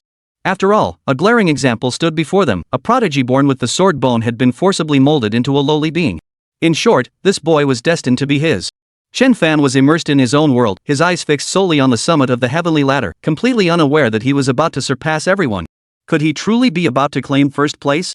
All eyes now turned to the black-clad youth. Previously, nearly everyone had assumed the top spot would go to Yi Ran or Jin Imo, or perhaps another scion from a cultivator clan. But Chen Fan, this obscure mortal, shattered their expectations. The crowd fell silent, watching as Chen Fan stepped forward one stride at a time. He's past them. He's past them. He really did it. Ah. Whose prodigy is this? How come I've never seen him before? Whoa, this kid is terrifying. Chen Fan first overtook Jin Manhwa, then without pausing, surged past Yi Ran, who had been leading by a wide margin. Watching Chen Fan ascend step by step, the crowd felt an unprecedented sense of absurdity. What on earth is happening? He's a mere mortal with no cultivation at all. Jin Manhwa watched the scene unfold, his eyes bulging wide in disbelief. He stood speechless, unable to comprehend what he was witnessing. Sigh. Jin Manhwa let out a deep sigh, his face etched with profound defeat. But the defeat vanished instantly from his face, replaced by a surge of fighting spirit and anticipation. Heroes truly abound like fish crossing the river. Ha ha ha ha. The Tianyi sect truly harbors hidden dragons and crouching tigers. My journey here has not been in vain. How fascinating. Such a prodigy must be befriended. Jin Manhwa's fighting spirit flared anew. Gritting his teeth, he channeled his true chi, forcing back the searing pain in his body as he pursued the black-clad youth step by step. But just as the black-clad youth stepped onto the divine staircase, disaster struck. A massive hand snatched him away. He. This youth is destined for our Tianjue peak. Gentlemen, I shall take my leave. Lu Yuan, who had been lying in wait at the end of the divine staircase, seized the moment Chen Fan appeared. Without a moment's hesitation, he grabbed him and vanished from the staircase. Senior brother Lu, what are you doing? The selection hasn't concluded yet. How can this junior brother already be your disciple of Tianjue peak? Just as Lu Yuan was snatching Chen Fan away, a voice rang out. A man clad in emerald green robes approached, a wooden sword in hand, twirling it in a graceful arc as he drew near. Lu Yuan glanced at the green-robed man, his expression oddly resigned. Mo Tianjue, personal disciple of the fifth elder of the Enlightenment Peak. This was trouble. Ever since the Tianyi sect was founded, the conflict between Wudao Peak and Tianjue Peak had run deep from the fifth elder down to Lu Yuan's own master, the second elder. Naturally, this animosity extended to Lu Yuan and Mo Tianyu as well. Lu Yuan had planned to sneak in and strike with lightning speed, but now it seemed he was in for a hard fight. Junior brother Mo, are you truly going to stop me? So what if I do? Before Lu Yuan could respond, Mo Tianyu spoke up on his own, his voice loud enough for the surrounding disciples to hear clearly. In our last sect trial, you fell just short against me, junior brother. A pity it was so close. Ha! While senior brother Lu was away, I secluded myself in cultivation and made a minor breakthrough.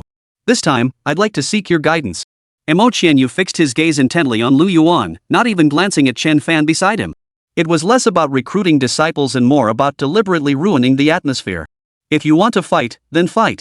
Lu Yuan sighed, having seen through the others' intentions. Every 5 years, the Tianyi sect held a grand sect competition to spur its disciples' cultivation. The victor would receive rare treasures essential for cultivation. While these rewards might be coveted by ordinary disciples, for direct disciples like Lu Yuan and Mo Qianyu, honor came first, rewards second. Winning the competition meant standing head and shoulders above the other peaks. For the next 5 years, the peak of the victor would reign supreme as the undisputed leader of the Tianyi sect. In the previous generation's competition, although Lu Yuan's senior disciple was often seen as weak, his strength was undeniable. Tianju at peak had consistently held the top position. When Lu Yuan stepped in to replace Li Changqing, he always managed to narrowly defeat Mo Qianyu by a single move in the sect tournament. If the gap were too great to overcome, that would be one thing. But each time, it was by the narrowest of margins, leaving Mo Qianyu deeply frustrated. With 2 years until the next sect competition, Missouri Qianyu couldn't wait that long. He sought an excuse to challenge Lu Yuan. Watching the tense standoff between Lu Yuan and Mo Qianyu on the field, the disciples below and the cultivators participating in the selection erupted into a frenzy. What on earth is the background of this black-clad youth? 2 senior brothers from the Tianyi sect are actually fighting over a disciple. Though senior brother Lu defeated senior brother Mo in the last sect competition, senior brother Mo has been in seclusion training throughout senior brother Lu's mountain trial period. The outcome of this battle is anyone's guess. Mo Qianyu was now engulfed in raging flames, a wind-fire divine dragon coiling above his head, its head held high as it stared directly at Lu Yuan. Wudao Peak, Mo Qianyu humbly requests guidance from senior brother Lu. The surrounding temperature surged violently. Any ordinary disciple would have been instantly melted by the wind-fire divine dragon above Mo Qianyu's head. Lu Yuan's eyes were dark and deep, piercing through the boundless sea of flames. Ha ha ha! He threw back his head and roared 3 times, his dark hair whipping in the wind. A fierce light blazed in his eyes as the surrounding air surged and churned. Junior brother Mo, your senior brother will now teach you a move. Watch closely. Seeing Lu Yuan like this, Mo Qianyu felt a surge of shock coursing through his body and mind. His expression grew solemn as he steeled himself to focus. Such composure, could it be he had obtained some extraordinary divine blessing down the mountain? As Mo Qianyu pondered, Lu Yuan drew a deep breath, his voice booming across the entire Tianyi sect. Senior brother, someone's crashing the party. They're disrupting the harmony among Tianyi sect brothers and sisters. Chapter 10, Cultivation isn't about fighting and killing, cultivation is about human affairs. Mo Qianyu, oh. Dead silence. The entire scene fell into a deathly quiet. Whether disciples of the Tianyi sect or onlookers, all stood dumbfounded. At that moment, Mo Qianyu's face darkened with fury as he shouted, Lu Yuan, you have no shame whatsoever. Face? How much is it worth compared to a few favored sons of fate? Hoof. For a moment, Mo Qianyu was so enraged by Lu Yuan that he couldn't speak. Then don't blame me for showing no mercy. Scorching wind. Mo Qianyu's spiritual energy surged within him, the wind-fire divine dragon coiling above his head growing ever more terrifying. It unleashed boundless waves of fire, charging straight toward Lu Yuan. Just then, a gale swept in, carrying Li Changqing on its wings. Junior brother Mo, let's talk this out peacefully. Don't let this ruin the harmony among fellow disciples. With a sweep of his sleeve, Li Changqing dispersed an ethereal force that instantly extinguished the wind-fire divine dragon above Mo Qianyu's head. What terrifying pressure! What divine manifestations! Before him, they seemed like false illusions, easily extinguished with a breath. Just as Lu Yuan had said before, Li Changqing wielded a true sword and his strength was genuine. Mo Qianyu, who had been seething moments before, obediently reined in his anger and hurried forward to bow. Greetings, senior brotherly. Li Changqing's prowess and standing were undeniable. Even with boundless rage simmering within, Mo Qianyu had to pay his respects first. No need for such formality. Li Changqing stood clad in a Taoist robe, a long sword in hand, its aura surging and swirling. Junior brother was sparring with senior brother Lu. I'm not sure how we disturbed senior brother Li. Mo Qianyu frowned deeply, shooting Lu Yuan a meaningful glance, still clinging to a sliver of hope. In front of so many disciples and outsiders, Lu Yuan would never do something as embarrassing as calling for outside help. Junior brother, is that so? All eyes turned to Lu Yuan. Ha? A spar? Why would we need to spar? Isn't the sect tournament still months away? Lu Yuan looked at Mo Qianyu, who was already in disarray, with a puzzled expression. His eyes conveyed innocence and purity. I have no idea where I crossed junior brother Mo. I was acting out of brotherly consideration, but who could have anticipated junior brother Mo striking with such ruthless, lethal force? Mo Qianyu? Wait, how could you? Enough, enough. We're all fellow disciples. Let's not ruin our harmony. Li Changqing interceded, since brother Mo seeks a sparring partner, perhaps I could offer some guidance. In an instant, Li Changqing's sword chi surged and swirled around him, stirring up a torrential wave of energy. Mo Qianyu tried to resist but found himself utterly powerless. Before him, Li Changqing loomed like an immovable mountain. Forget moving, he couldn't even breathe, nearly suffocating. The onlookers held their breath in terror, all thoughts of spectating vanishing as their limbs went limp, nearly collapsing to the ground. No, it's not necessary. Thank you for your kindness, Senior Brotherly. In the next instant, the overwhelming sword energy vanished without a trace. Mo Qianyu exhaled sharply in relief as the mountain pressing down on him finally vanished. Was this the power that dominated the younger generation? Truly, his reputation was well deserved. His eyes narrowed slightly, his face betraying a hint of apprehension as he keenly felt the gulf between himself and Li Changqing. Li Changqing had merely struck casually, yet Mo Qianyu had to muster every ounce of strength just to barely withstand it. Even his own senior disciple would likely be no match for him.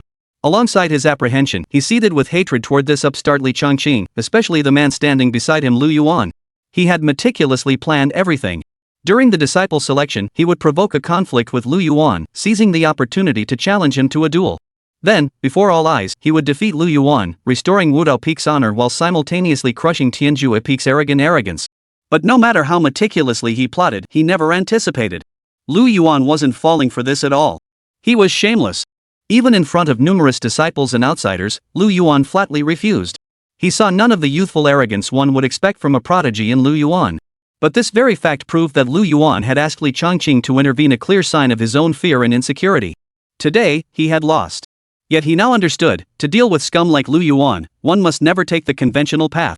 Watching the scene unfold, Lu Yuan remarked from within the crowd. Cultivation relied not solely on fighting and killing. Cultivation was about human relationships and circumstances. Though Mo Qianyu was a disciple of the Enlightenment Peak, as fellow disciples, Lu Yuan felt it was his duty to teach Mo Qianyu a lesson. He would teach Mo Qianyu a lesson through action, just as Nangong Yeli had learned upon leaving the mountain gates to discover the world below was filled with good people. Even the methods of the demon sect were mere child's play. He was truly taking his role as second senior brother far too seriously. No need for this. Fellow disciples should not let such matters sour our harmony. Li Changqing hovered high in the heavens, his sword chi swirling around him. His expression was serene yet radiating heroic spirit as he swept his gaze across the crowd, his voice vast and resonant. I am Li Changqing, the eldest disciple of Tianjue Peak. I hope our new brothers and sisters who have just joined the Tiani sect will remember this. Harmony among fellow disciples is paramount. Lu Yuan fixed his gaze on Li Changqing, nodding slightly, a hint of satisfaction flickering in his eyes. His senior brother had finally come to his senses. That's the way to do it, project the authority befitting the senior brother of the Tiani sect. How manly! With a sweeping gesture, he silenced all dissent. Who dared utter a single word of objection? But the next second. Should you encounter difficulties in your cultivation, feel free to come to Tianjue Peak and seek out your senior brother. Sigh. Lu Yuan sighed deeply. You can only keep it up for 3 seconds? Indeed, Li Changqing remained the same Li Changqing. Disciples familiar with Li Changqing knew this was his true sentiment, but for those newly arrived at the Tiani sect, it was a different story. Take Jin Mo Hua, for instance. Gazing up at Li Changqing in the heavens, he thought to himself. Combining benevolence with authority, truly a masterful way to command people. He'd already mentally labeled Li Changqing as a smiling tiger, the kind of person who's the most troublesome and treacherous. Li Changqing, that helpless feeling of being slandered like a eunuch. Mo Qianyu stared at Lu Yuan's innocent expression, suppressing his hatred as he forced a smile and said, Senior Brother Li, Senior Brother Lu, this was truly my rashness.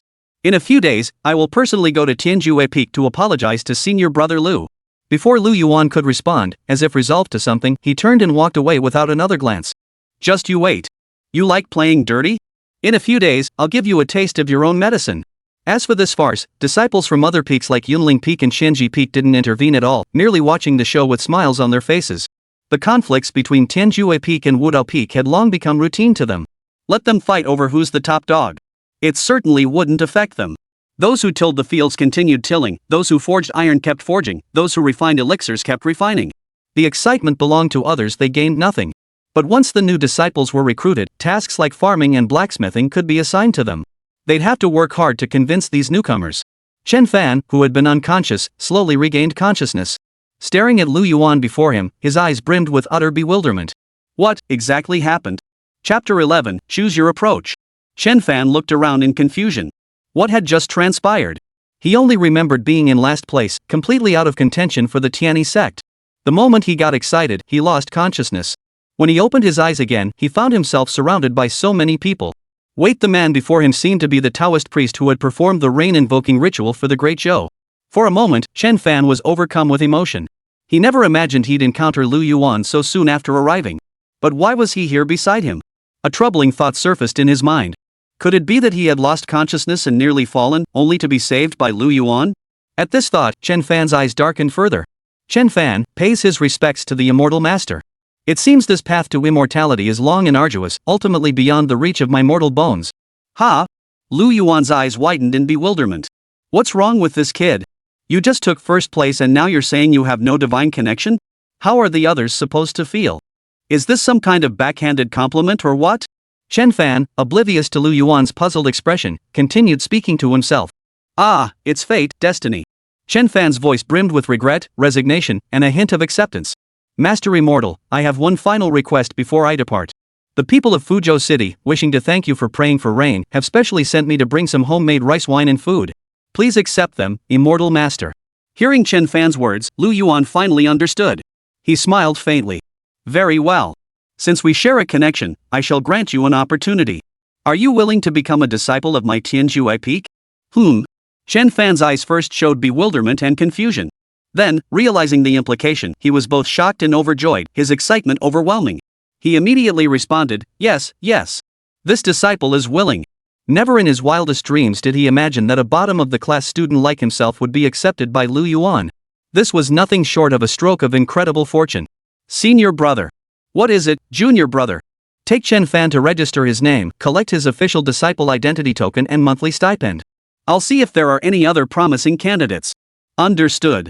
I will teach him diligently. Li Changqing nodded firmly. No, you needn't be meticulous. Just focus on instructing him in cultivation techniques and sword arts.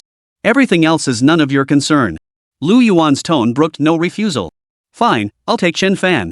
These days of disciple selection have brought in all sorts of people. You stay here and keep watch. This was a rare child of destiny. He absolutely couldn't let Li Changqing corrupt him. He must keep him firmly under his own control. Li Changqing clenched his fists. Very well, junior brother. Go with peace of mind. Senior brother will handle things here. Wait, there's one more thing. What else? Go fetch the rice wine I left at the inn down the mountain. Li Changqing's figure dissolved into a streak of swordlight, gradually vanishing from Lu Yuan and Chen Fan's sight.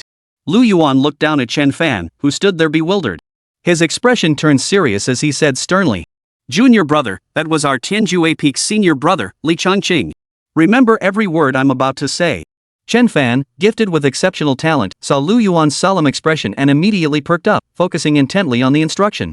Lu Yuan lifted his gaze toward the direction Li Changqing had vanished, letting out a wistful sigh as if deflated. Your senior brother possesses innate sword prowess that overshadows all other prodigies his age. But he has a flaw: he's a hopeless do-gooder. You may seek his guidance on cultivation matters, but under no circumstances should you heed his advice on how to conduct yourself in the world. When it comes to navigating the world, I will focus on teaching you. Chen Fan blinked, still a bit confused, but obediently nodded in agreement. Yes. Your junior brother understands. Good. Now, I'll take you to see our Tianjue Peak. Lu Yuan grabbed Chen Fan by the arm and vanished in a flash of swordlight. The onlookers nearby were agonizing inside.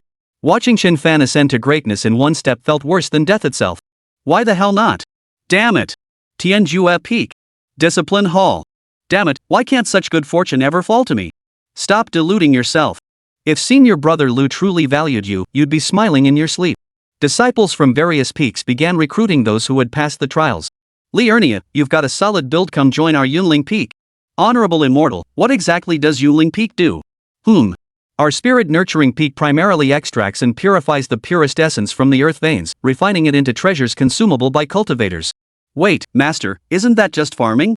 I was a farmer before joining Tianjue Sect. Why keep farming here? I want to join Tianjue Peak. You fool! Tianjue Peak is nothing but constant fighting. If you join them, watch out, senior brother Lu might toss you into a demon beast lair in the dead of night. Meanwhile, Lu Yuan in the void was also psychologically manipulating Chen Fan. Your aptitude is dull. As the saying goes, the slow bird must fly first. You must never slack in your cultivation from now on. Don't waste your senior brother's well-intentioned efforts. Chen Fan didn't hesitate for a moment, responding repeatedly, yes, I'll follow whatever senior brother commands. As a mere mortal who had fallen from the divine ladder, joining the Tianjue Sect was already an immense blessing. If his aptitude was dull, then he must train all the harder. Lu Yuan gave a slight nod, thoroughly satisfied with Chen Fan's demeanor.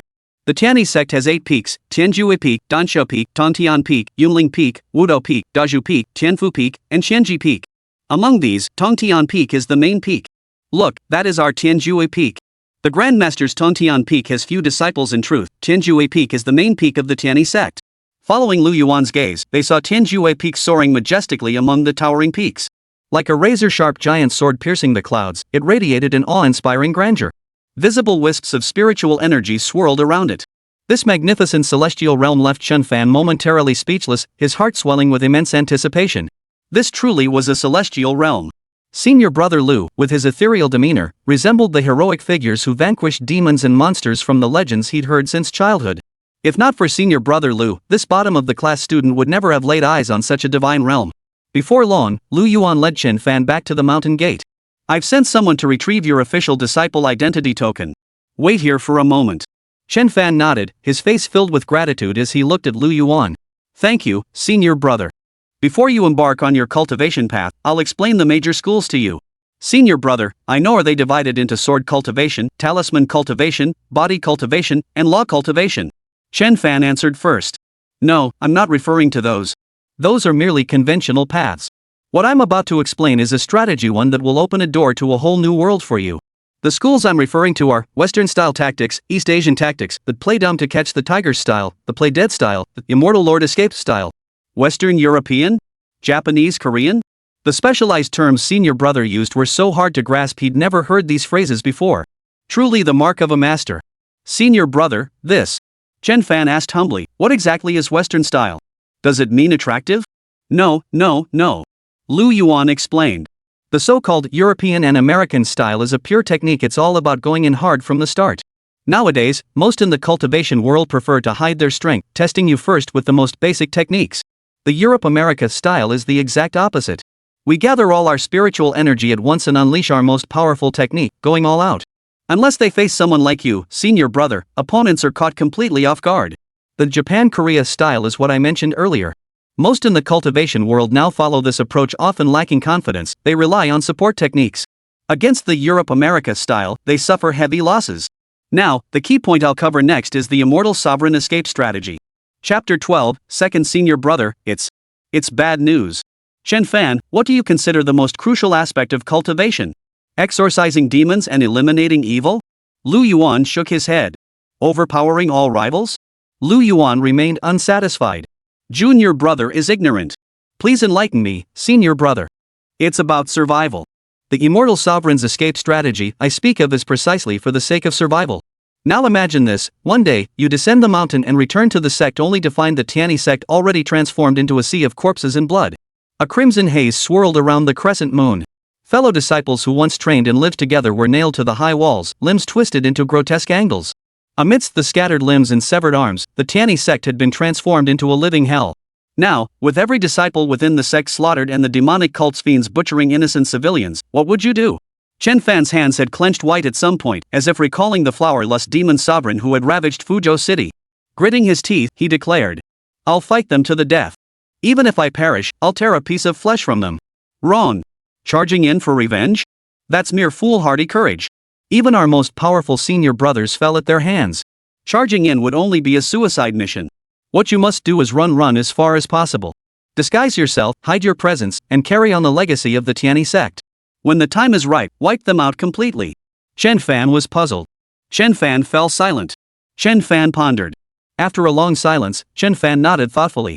"Senior brother, I understand. Only by staying alive can there be hope for rebirth." Lu Yuan nodded approvingly. "You surpass our senior brother by far. I taught him for over a decade, yet he never ceased to surprise me. This is merely the beginning of your journey.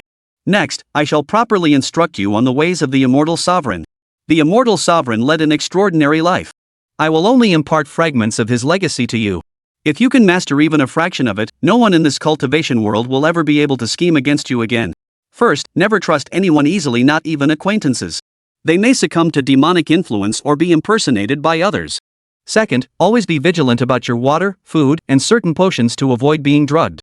Third, these methods aren't mutually exclusive, they complement each other and can be combined. That's all for today. Digest this well. Understood, senior brother Lu. Your words today surpassed 10 years of study. At that moment, Chen Fan felt as if a veil had been lifted.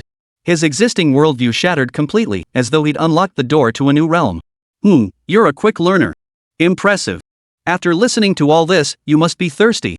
Here you go. Lu Yuan casually produced a cup of tea. Its surface shimmered with a rainbow-like halo, as if the evening glow at the horizon had been crushed and brewed within. This is premium spiritual tea water, highly beneficial for cultivation. Thank you, senior brother.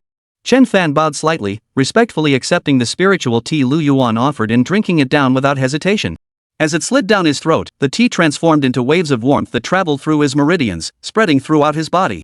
Every inch of his skin felt as if caressed by warm sunlight.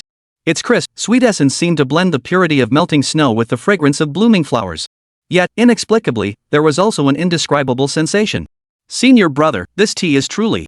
Before he could finish, Chen Fan felt the world spinning. His body grew increasingly warm, and his face slowly flushed crimson. Senior brother, what did you give me to drink? Why am I so hot? Lu Yuan sighed, exasperated. How could you not apply what I just taught you? Stay here and cool off. The very lessons he'd just imparted were wasted the moment they were put into practice. This wasn't like teaching university students in his past life. The path of teaching truly was a long and arduous journey. Lu Yuan watched Chen Fan lying flat on the bed, deep in thought. Though he appeared perfectly normal, it was always better to be safe than sorry. Why not take advantage of his unconscious state to examine Chen Fan's soul? Soon, Lu Yuan nodded. After his meticulous examination, Chen Fan seemed to be in good condition. No soul stealing, no demonic implantation, no poisonous insects or curses. He was indeed a promising candidate for cultivating immortality. His aptitude seemed promising too. Though his looks fell slightly short of mine, he was still quite handsome. Hopefully, he won't get seduced by some demonic sorceress or fox demon in the future. Damn it! They all love playing dirty tricks, don't they? Imochienyu's emerald green robe was now shredded to tatters, its hem still sizzling with black smoke. His charred, scorched calf exposed as he limped into the peak of enlightenment. Despite Li Changqing's friendly dissuasion, Imochienyu reluctantly left. But on his way back, someone suddenly tossed him a few instant detonation bombs. The attacker's cultivation matched his own, and with the ambush already set, Imochienyu ended up looking like a complete wreck. Needless to say, such spiritual energy and cultivation could only belong to one person in the entire sect, Nangong Yeli. Some heartless bastard must have informed Nangong Yeli, who now stood before him, having been summoned to witness his torment of Lu Yuan. Damn it! The third elder was a doting father, and he wasn't some masochist like Lu Yuan who enjoyed getting beaten. Thus, this debt was solely Lu Yuan's to pay. Adding to his fury was the fact that his precious little junior sister had been corrupted by Lu Yuan into this wretched state. Imochienyu's rage boiled over. Lu Yuan, I intended to face you in a fair duel. But since you've shown no mercy, don't blame me for being ruthless. Open the Wudao Peak treasury. I'm placing a bounty on Lu Yuan for the entire sect. Time slipped away unnoticed. A month had passed in the blink of an eye. The most talented disciples recruited earlier had been snapped up by various peaks, while the rest were assigned as menial laborers. After enduring this period of hardship, the newly arrived disciples gradually lost their initial fervor, some even becoming numb. But in recent days, a major incident had unfolded that every disciple in the sect knew about. Over the past month, rumors about second senior brother Lu Yuan of Tenjue Peak had been circulating relentlessly throughout the sect. These rumors were remarkably detailed, specifying people, times, and locations. It was hard for anyone hearing them to believe they were false. For instance, Lu Yuan was accused of indiscriminate killings, stealing elixirs from Dansha Peak and spiritual herbs from Yunling Peak, and bullying weaker disciples within the sect. The rumors spread like wildfire, igniting fierce disputes between Tianjue Peak and Wudao Peak. Wudao Peak insisted on a thorough investigation and severe punishment for Lu Yuan, demanding he be confined to the forbidden rear mountain area. Tianjue Peak, however, raged that Wudao Peak was framing Lu Yuan, insisting the entire affair was orchestrated by Wudao Peak's faction. With someone deliberately stirring the pot behind the scenes, the incident only grew more chaotic. It even reached the ears of the seven elders. At the very center of this storm, Lu Yuan of Tianjue Peak has vanished from public view, secluding himself behind closed doors. Tianjue Peak Discipline Hall. Senior brother. It's terrible. Chen Fan pushed open the door and rushed in, his face still flushed with anger. Chapter 13, What? Lu Yuan invited the demon cult to invade? Time rewound to an hour earlier. Have you heard? Senior brother Lu of Tenjue Peak embezzled over 1,000 top-grade elixirs from Dansha Peak. What? Seriously? 1,000? That can't be true. I heard it from the senior brother of my third senior brother's Dao companion. He's an attendant at Wudao Peak. Plus, why hasn't Lu Yuan come forward to explain? Clearly he's guilty as charged. I'd say there's an 80 to 90% chance this is true. Listening to the disciples' chatter, Chen Fan silently committed the words Wudao Peak to memory. Wudao Peak? Chen Fan repeated the name in his mind, deliberating before deciding to personally visit the Peak of Enlightenment to uncover the truth. Wudao Peak, usually a quiet and peaceful place, was now completely packed with people. Chen Fan exerted tremendous effort to finally push his way through the crowd. Fellow disciple, have you also come to expose Lu Yuan's true nature? Suddenly, a hand tapped Chen Fan's shoulder. He turned to see a tall, pale-faced man dressed in a deep blue Taoist robe. The person who tapped him was a tall, thin man with a pale complexion, dressed in a deep blue Taoist robe. Chen Fan frowned, then quickly realized, right. Senior brother, you too? The man narrowed his eyes and smiled warmly at Chen Fan. Not me. I'm a disciple from the Enlightenment Peak. That scoundrel Lu Yuan has committed heinous crimes. Our Enlightenment Peak is currently offering a reward to any Peak disciple who gathers evidence against him. See? Even those from Tianjue Peak couldn't stand it anymore and came to our Wudao Peak to provide evidence. Following his gaze, Chen Fan saw 3 figures in discipline hall uniforms, their faces flushed with righteous indignation, arguing heatedly with a man clad in emerald green robes. Chen Fan's expression changed drastically at just a glance. These 3? How could this be? Chen Fan's entire body trembled, his hands instinctively clenching into tight fists. But he quickly regained his composure. No, he had to hurry back and inform senior brother Lu of this news. What on earth was going on? Senior brother was such a good person, how could this happen? Oh no! I forgot to bring the recording stone. Chen Fan suddenly exclaimed in frustration. A recording stone? That's perfect. Senior brother Mo will surely reward you handsomely. The man immediately broke into a smile as warm as spring breeze. Hurry back, junior brother. Without a moment's delay, Chen Fan hurried toward Tianjue Peak. Senior brother. Senior brother. It's terrible. Chen Fan pushed open the door and rushed inside, his face still flushed with anger. But when he saw the scene inside, he froze in place. Lu Yuan sat in the center, flanked by 3 discipline hall disciples. These 3 disciples were none other than the very ones who had just emerged from Wudao Peak. Can't you just be a little more careful? Speak up. What's the matter? Chen Fan glanced at the 3 Tianjue Peak disciples beside Lu Yuan, then swallowed the words on the tip of his tongue. Seeing Chen Fan's hesitant expression, Lu Yuan chuckled softly. I see. You mean these senior brothers of yours went to the Enlightenment Peak, right? Yes, Chen Fan nodded earnestly, his eyes fixed on the trio, his tone solemn. I saw them lurking suspiciously around that green-robed senior brother on Wudao Peak. I don't know what they said, but in the end, that man gave them a large amount of spirit stones. Not just spirit stones, also treasures, elixirs, and artifacts treasured by Wudao Peak. Lu Yuan spread his hands, revealing a pile of spirit stones, pills, magical treasures, and weapons laid out on the table before him. Ha! Chen Fan froze, bewildered. Senior brother, you knew about this? I knew. I was the one who sent them. Chen Fan stared at Lu Yuan in utter shock, his eyes brimming with disbelief. Lu Yuan smiled indifferently and explained, who knows what possessed Wudao Peak to waste such good stuff trying to dig up dirt on me?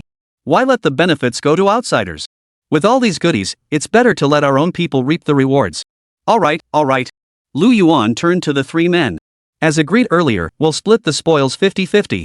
Pick a few items you like and take them with you. Thank you, senior brother. The 3 disciples bowed respectfully to Lu Yuan, made their selections, and departed. But this way, senior brother, your reputation. Chen Fan's eyes held confusion. Reputation? Ha. Lu Yuan sneered contemptuously. What's reputation worth? A few magical artifacts? A handful of elixirs? You still haven't grasped what I taught you before. Chen Fan. Besides, some of those things I actually did do. The real isn't scary, the fake isn't scary, it's the half-truths that are terrifying. If there's too much blatant falsehood mixed in, will anyone believe the rest? Lu Yuan's words struck a chord, and Chen Fan suddenly understood. Senior brother, you mean? Lu Yuan nodded, his words carrying profound meaning. A festering boil won't heal if left unattended, it must be lanced to get better. His words carried profound meaning. A wave of attacks and slander against Lu Yuan swept through the entire sect. But in truth, the thunder was loud yet the rain fell lightly. Most merely treated it as entertainment. Once this period passed, Lu Yuan could stir up a few gossip scandals. Who would remember this affair? Even if things got out of hand, Lu Yuan had backup plans ready. Watch carefully, learn diligently, there's still much for you to master. You should hurry too. What if Wudao Peak goes bankrupt by the time you get there? Chen Fan's scalp prickled, his eyes wide with astonishment. Before senior brother Lu, he felt like a greenhorn recruit. I'm reporting him. Lu Yuan is a demon. He devours 300 young boys and girls every single day. His crimes are heinous beyond measure, unforgivable, and too numerous to list. I denounce him. That demon Lu Yuan defiled me 15 years ago, stealing my innocence. I devour his flesh and drink his blood. Sis, brother Lu was still drinking milk 15 years ago. Maybe I misremembered, but so what? Would a woman joke about her own purity? The rumors about Lu Yuan grew increasingly absurd, and no one believed them anymore. All the wealth I've accumulated over the years on Woodall Peak. Mo Qianyu felt like crying. This was the end. When his master found out, he'd be beaten to death. Lu Yuan, you're ruthless. Just as Mo Qianyu was about to give up, a disciple suddenly rushed in. Senior brother Mo. Senior brother Mo. It's urgent. What is it? Mo Qianyu's voice was thick with exhaustion. Look, someone left this outside the door. The disciple handed Mo Qianyu a note and a mirror. The note read in bold characters, Lu Yuan drugged Nangong Yeli with intent to harm even the newest junior disciple fell victim to his poison. Mo Qianyu's breath caught as he stared at the words in disbelief. Driven by spiritual energy, the mirror projected a vast image before Mo Qianyu. In the scene, Lu Yuan was pouring white powder into a plate of food. After finishing, an ambiguous smile played at the corners of his mouth. Then the scene shifted. Lu Yuan carried that very meal to Nangong Yeli's room. Uncontrollable rage flared in Mo Qianyu's eyes, threatening to erupt at any moment as he gripped the mirror tightly. How could their Tianyi sect have produced such a despicable, shameless scoundrel? To do such a thing to his closest junior sister, was this even human? He never imagined Lu Yuan capable of such vile deeds. Mo Qianyu was utterly confident. With this recording mirror in hand, he would absolutely cripple Lu Yuan, the scourge of the Tianyi sect, today. Ring the golden bell. I summon the entire sect to judge Lu Yuan, this disgrace to our lineage. Chapter 14, I've also given you the passion herb. Duan. Duan. On Tianjue Peak, Li Changqing, who had been in seclusion, instantly opened his eyes upon hearing the bell toll. He had been secluded, deep in contemplation of sword techniques, unaware of events unfolding outside. Hearing the chimes echoing from the main hall, Li Changqing's eyes filled with profound confusion. What, exactly has happened? The wind fire divine dragon soared skyward. It must be Brother Mo from the Enlightenment Peak? Except for those in deep seclusion or on errands, the vast majority of disciples rushed to the main hall. What's wrong with Senior Brother Mo? Why is he so furious? Never mind that now. Senior Brother Mo is in a rage. We should hurry over before we get caught in the crossfire. Within the Tianyi sect's main hall, Mo Qianyu, upon hearing the disciples' words, was utterly dumbfounded with rage. How could the foremost sect in the land produce such a disgrace?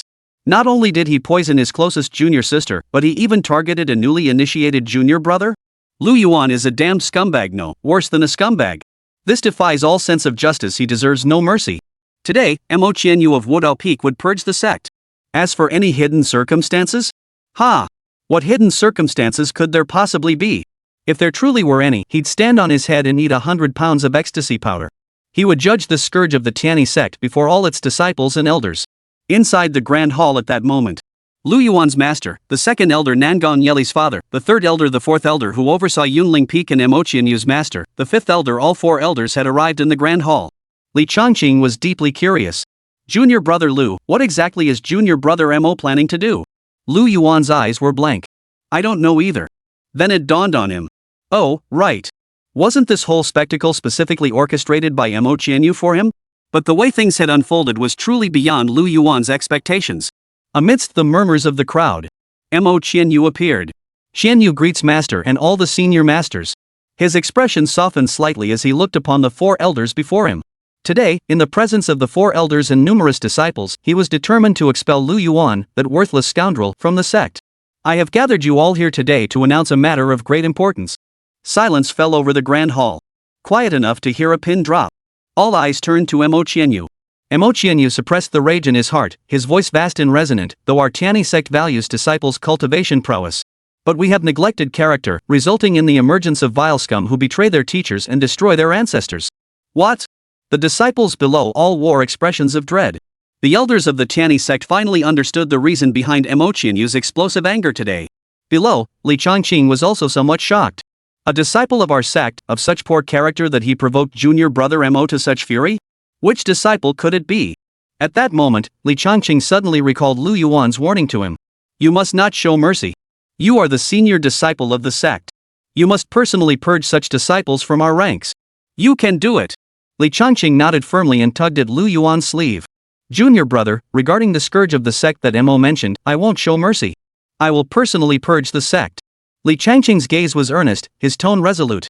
Ha ha. Lu Yuan cleared his throat awkwardly and quietly distanced himself from Li Changqing. Li Changqing mistook Lu Yuan's actions as a sign of disappointment in him. I will certainly do so. Seeing Lu Yuan still wearing that detached expression, the uncontrollable rage in Imochianyu's eyes seemed poised to erupt at any moment. Oh, really? Do you truly believe that just because your master is the second elder of the Tianyi sect, others can't touch you? I'm talking to you, Lu Yuan. You disgrace to the Tianyi sect. In that instant, the entire crowd fell silent.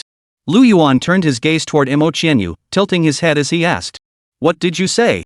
Seeing Lu Yuan's feigned innocence, Imochianyu's emotions boiled over. Lu Yuan, don't act like no one knows about your dirty little secrets. Heaven sees all. Do you really think you've covered your tracks perfectly? Lu Yuan stared back, his expression still impassive and unconcerned. Yet the more indifferent he appeared, the more Imochianyu's resentment boiled over. He beckoned, and a man below the stage hurried up, bowing with clasped fists. Senior brother M.O. Hey, deploy the recording mirror. Yes. The man murmured in agreement, pulling a mirror from his robe. Under the command of his spiritual energy, the mirror projected a massive image before the crowd. In the image, Lu Yuan was pouring white powder into a plate of food. After finishing, an indefinable smile played at the corners of his mouth. Then the scene shifted. Lu Yuan was already carrying the meal toward Nangong Yeli's room. What? What could that white powder be? It's so hard to guess. Senior brother Lu would drug senior sister Nangong? This must be a setup. Whispers erupted from the audience below the stage. Seeing the desired effect, Imochianyu's tone grew even more scornful. The second senior brother of the esteemed Tianju epic resorting to such despicable tactics. Oof. If word gets out, it will bring shame upon our entire sect. As far as I know, it's not just junior sister Nangong. Last month, you did the same thing to Chen Fan, the new disciple who just joined the sect, didn't you? The statement sent shockwaves through the crowd. Attacking the ethereal and aloof sister Nangong was bad enough, but to think you wouldn't even spare a male disciple? Even Li Chongqing was utterly stunned. His face was a mask of disbelief, shock, and suspicion. The scoundrel brother Mo spoke of was actually his closest second junior brother? No, this must be a misunderstanding. Li Chongqing's mind was instantly overwhelmed. But if it truly was his own junior brother, what could he possibly do? Li Chongqing sank into deep thought. This can't be possible. This must be a fabrication concocted by your Wudao Peak to frame our senior brother Lu. Disciples from Tianju Peak wore expressions of utter disbelief. They simply couldn't fathom their senior brother Lu being such a person. What? The recording mirror could be fake? The evidence is right here. You. Say another word and I'll kill you. You. Who's afraid of who? You did it, but you won't own up. Disciples from both peaks looked ready to come to blows. No judgment, no gossip, no slander. Amidst the cacophony of voices, Lu Yuan, who Imochianyu had expected to remain speechless, suddenly spoke up. Yeah, I did drug my junior sister. The moment these words left his mouth, a tidal wave of shock instantly swept through the grand hall. Everyone stared at Lu Yuan with expressions of utter disbelief. No one present could have imagined Lu Yuan would admit it so readily. What? This is actually true. Senior brother Lu, how could you be this kind of person? I don't believe it. I truly don't believe it. There must be some hidden truth to this. Alas, who would have thought Lu Yuan of the Tianyi sect could be such a despicable villain, not even sparing men? Jin Manhwa, who had just joined the Tianyi sect, wore a complex expression, yet also felt a sense of relief. Thankfully, he hadn't joined Tianju Peak but instead went to Wudao Peak. Otherwise, his reputation might have been ruined. It's not like that. It's not like that. Ah. Chen Fan looked frantic, desperate to explain but powerless to do so. Right, go find senior sister Nangong. At this point, Chen Fan could only think to seek Nangong Yeli's help. He squeezed his way out of the hall and hurried toward Danxia Peak. Even Imochianyu seemed taken aback that Lu Yuan had confessed so readily. She merely uttered a soft "oh" before teasingly pressed. Is that so? Any more excuses? Lu Yuan tilted his head, pondered for a moment, then looked at Imochianyu with solemn seriousness. Raising his hand, he declared with righteous indignation. Well, first, let me correct a few of your misconceptions. It wasn't just junior sister Nangong and junior brother Chen. Truth is, I drugged the entire sect including you. Chapter 15, You owe me spirit stones for the love potion. Dead silence. Dead silence. After the dead silence, still, only dead silence. Perhaps it was because no one dared believe their own ears, unable to fathom the earth-shattering words that had just tumbled from Lu Yuan's mouth. Even Imochianyu was no exception. As the one who had initiated the confrontation, his mouth hung open for a long moment, unable to form a single coherent word. He stared straight at Lu Yuan, hesitating for an eternity before finally uttering, as if to confirm. Lu Yuan, could you repeat what you just said? I said, I drugged everyone in the entire sect including you and all the elders. Lu Yuan repeated it again. And he said it with such brazen confidence, his face unflinching, his heart unmoved. Originally, this should have been Mo Qianyu's best chance to confront Lu Yuan.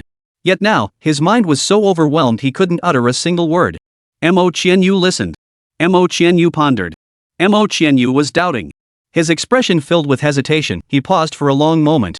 He chose to retreat silently, taking a large step backward to create distance between himself and Lu Yuan. Lu Yuan repeated himself. And he said it so brazenly, his face unflinching, his heart unmoved. Mo Qianyu dared not utter another word, let alone accuse him. Instead, he now feared the onlookers might turn their criticism on him, demanding why he was being so unreasonable toward a fellow disciple who was clearly mentally unstable. It felt like slapping someone, only for them to fall silent briefly before offering the other cheek, begging for another blow. At that moment, you'd actually hesitate, even feel at a loss. Because you feared that if you deliver that slap, the other person might actually find it satisfying. That was precisely Mo Qianyu's state of mind, fearing Lu Yuan might find it satisfying. Before Dansha Peak, Chen Fan, clad in white robes, paced anxiously in place. He kept tiptoeing to peer inside, as if waiting for someone. For some reason, Nangong Yeli was in seclusion. The senior sister guarding the gate relayed the message, though it remained uncertain whether Nangong Yeli would emerge. Before long, a graceful, ethereal silver-haired maiden, her long, shapely legs gliding beneath a short skirt, slowly approached Chen Fan. Chen Fan instantly breathed a sigh of relief. Thankfully, senior sister Nangong had emerged. Overcome with excitement, Chen Fan immediately stepped forward, blocking Nangong Yeli's path. Chen Fan? What brings you here? Nangong Yeli's voice was incredibly melodious, yet it carried an icy chill, radiating a distant, cold aura that seemed to push people away. A faint hint of hostility lingered beneath the surface. Ever since Chen Fan joined the sect, Lu Yuan had been contacting her far less frequently.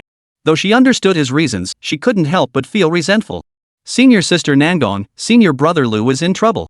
What happened to senior brother Lu? Speak quickly. Well, it's like this. Chen Fan gave a fairly complete account of the events. Senior sister Nangong, what should we do now? Before Chen Fan could finish, Nangong Yeli vanished from where she stood. Meanwhile, in the grand hall of the Tianyi sect, the second elder's face darkened. His fists clenched tightly, his eyes filled with disbelief. What on earth was that bastard thinking? He knew Lu Yuan had done this. He had planned to address it later or take the blame himself. But why did this bastard confess on his own? He had counted on Lu Yuan to shoulder the heavy burdens of the Tianyi sect. Damn it, now he's made himself utterly despised, tarnishing his own reputation. What the hell is he trying to accomplish? Li Changqing remained silent, his expression shifting unpredictably as he pondered something unspoken. The fifth elder, who had remained silent throughout, was so enraged by Lu Yuan that he trembled, his mustache quivering uncontrollably. The merit from the heavenly way he'd gained during the rain-praying ritual had significantly advanced his cultivation. Guided by the principle that one's voice is shortened when fed and one's hands are bound when given gifts, he had intended to overlook any minor transgression by Lu Yuan.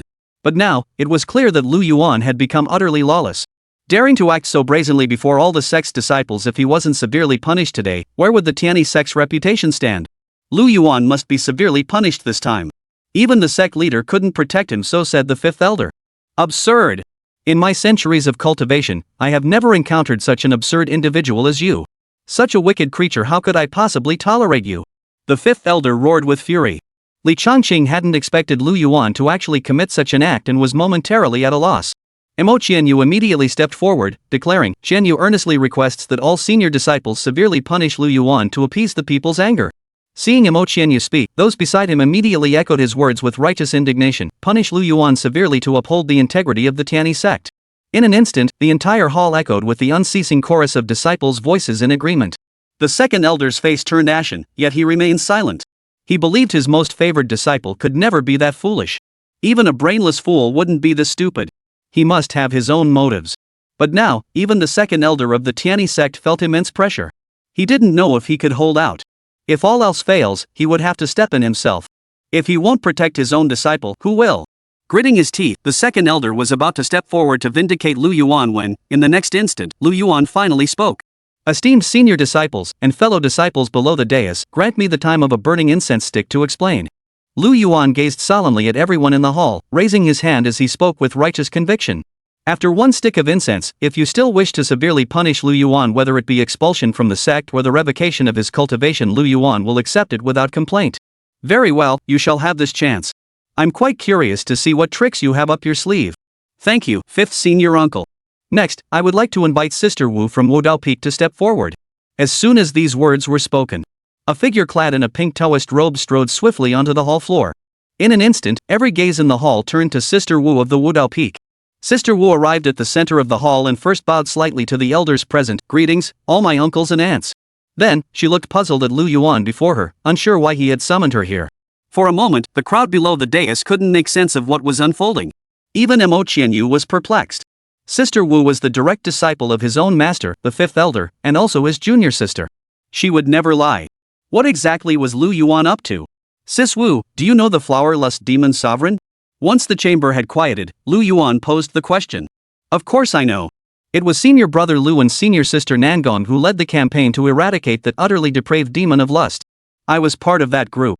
Wu Shimi replied without hesitation. Before the elders, she only needed to speak the truth. Sis Wu, now think carefully. The flower-lustful demon lord was notorious for his yin-yang union powder and yin-yang union palm. Yet your squad clearly ingested this lecherous demon's yin-yang union potion and suffered no ill effects. Lu Yuan's question pierced everyone's ears. Everyone felt puzzled, unsure what Lu Yuan meant by this question. Could it be that Lu Yuan was attempting to leverage his demon-slaying achievements to evade punishment, seeking sympathy from his fellow disciples? It's true. The junior sisters and brothers who were with me back then can all attest to it. But what does this have to do with senior brother's current situation? At these words, Lu Yuan smiled. He had deliberately summoned Sister Wu from Wudao Peak for this very day. Seizing the moment, Lu Yuan delivered another surprise. Why did the flower lust demon sovereign, who terrorized the entire region, have no effect on you? Doesn't that intrigue you? You clearly fell victim to it back then. That's right. We clearly inhaled the yin-yang union powder back then. Why didn't it affect us? Upon reflection, Wu Shimi also realized something was off back then. Why? Because I routinely administer potent potions to Tianyi sect disciples. Your bodies have simply built up resistance. Whoa! A collective gasp rippled through the hall as stunned gazes fixed on Lu Yuan. Lu Yuan declared with heartfelt anguish. Does everyone remember senior sister Wang Yue of the Lihua sect? She fell victim to this despicable tactic, and the result. At that moment, I vowed to prevent any Tianyi sect disciple from suffering the same fate. Finally, I found a solution. So I started drugging them myself. For everyone's sake, I spend my own spirit stones daily on this, all for the sake of the Tianyi sect. Lu Yuan spoke with righteous indignation, his expression pure and blameless, leaving the onlookers below the stage somewhat perplexed. And if you think about it, you should actually be paying me for the union powder. Chapter 16, Senior Brother, What's Wrong? These words thundered like a bolt of lightning, exploding over the crowd's heads. They struck the crowd's heads and pierced their hearts. Each person felt their head buzzing, dizzy and disoriented, unable to believe their ears. You drugged us, and we haven't even held you accountable yet, now you're demanding payment for the love potion? Is that even fair? This. How can you even say that? But Sister Wu wouldn't lie, could this really be true? Senior brother Lu, are you truly looking out for us? Lu Yuan's words completely shattered everyone's worldview. Whispers spread through the crowd as they slowly began to believe him. Lu Yuan took in their reactions and decided to strike while the iron was hot. Hey, junior brother, are you new to our Tianyi sect? If so, please step forward. Jin Mo Hua pointed at himself, utterly bewildered. Me? That's right, you. Come here. Lu Yuan had noticed this kid's gleeful, trouble-loving demeanor earlier and now felt compelled to set him straight. Junior brother Mo, come over here too. Me too? Mo Qianyu was equally baffled, but upon reflecting on Lu Yuan's earlier explanation, he realized he had genuinely misunderstood him. The anger in his heart gradually dissipated. Yes, everyone, meet brother Mo. He's been consuming my union powder for decades. And this is our new junior brother. To prove I'm not deceiving you all, so... Oh no. Hearing this, Jin Mo Hua's face paled as he realized the impending disaster. He tried to flee. But it was too late. A burst of pink mist suddenly sprayed forth, swiftly enveloping both Jin Mahua and Mo Qianyu. The pink mist enveloped Mo Qianyu and Jin Mahua for a long moment. After inhaling the mist, Jin Mahua's face flushed crimson, and her eyes grew hazy. Senior brother Lu. Jin Mo Hua's body suddenly grew fiery hot, and this heat seemed to spread of its own accord. He felt like crying but couldn't shed tears. If only he'd stood farther back to watch the spectacle. Now Lu Yuan had drugged him in public.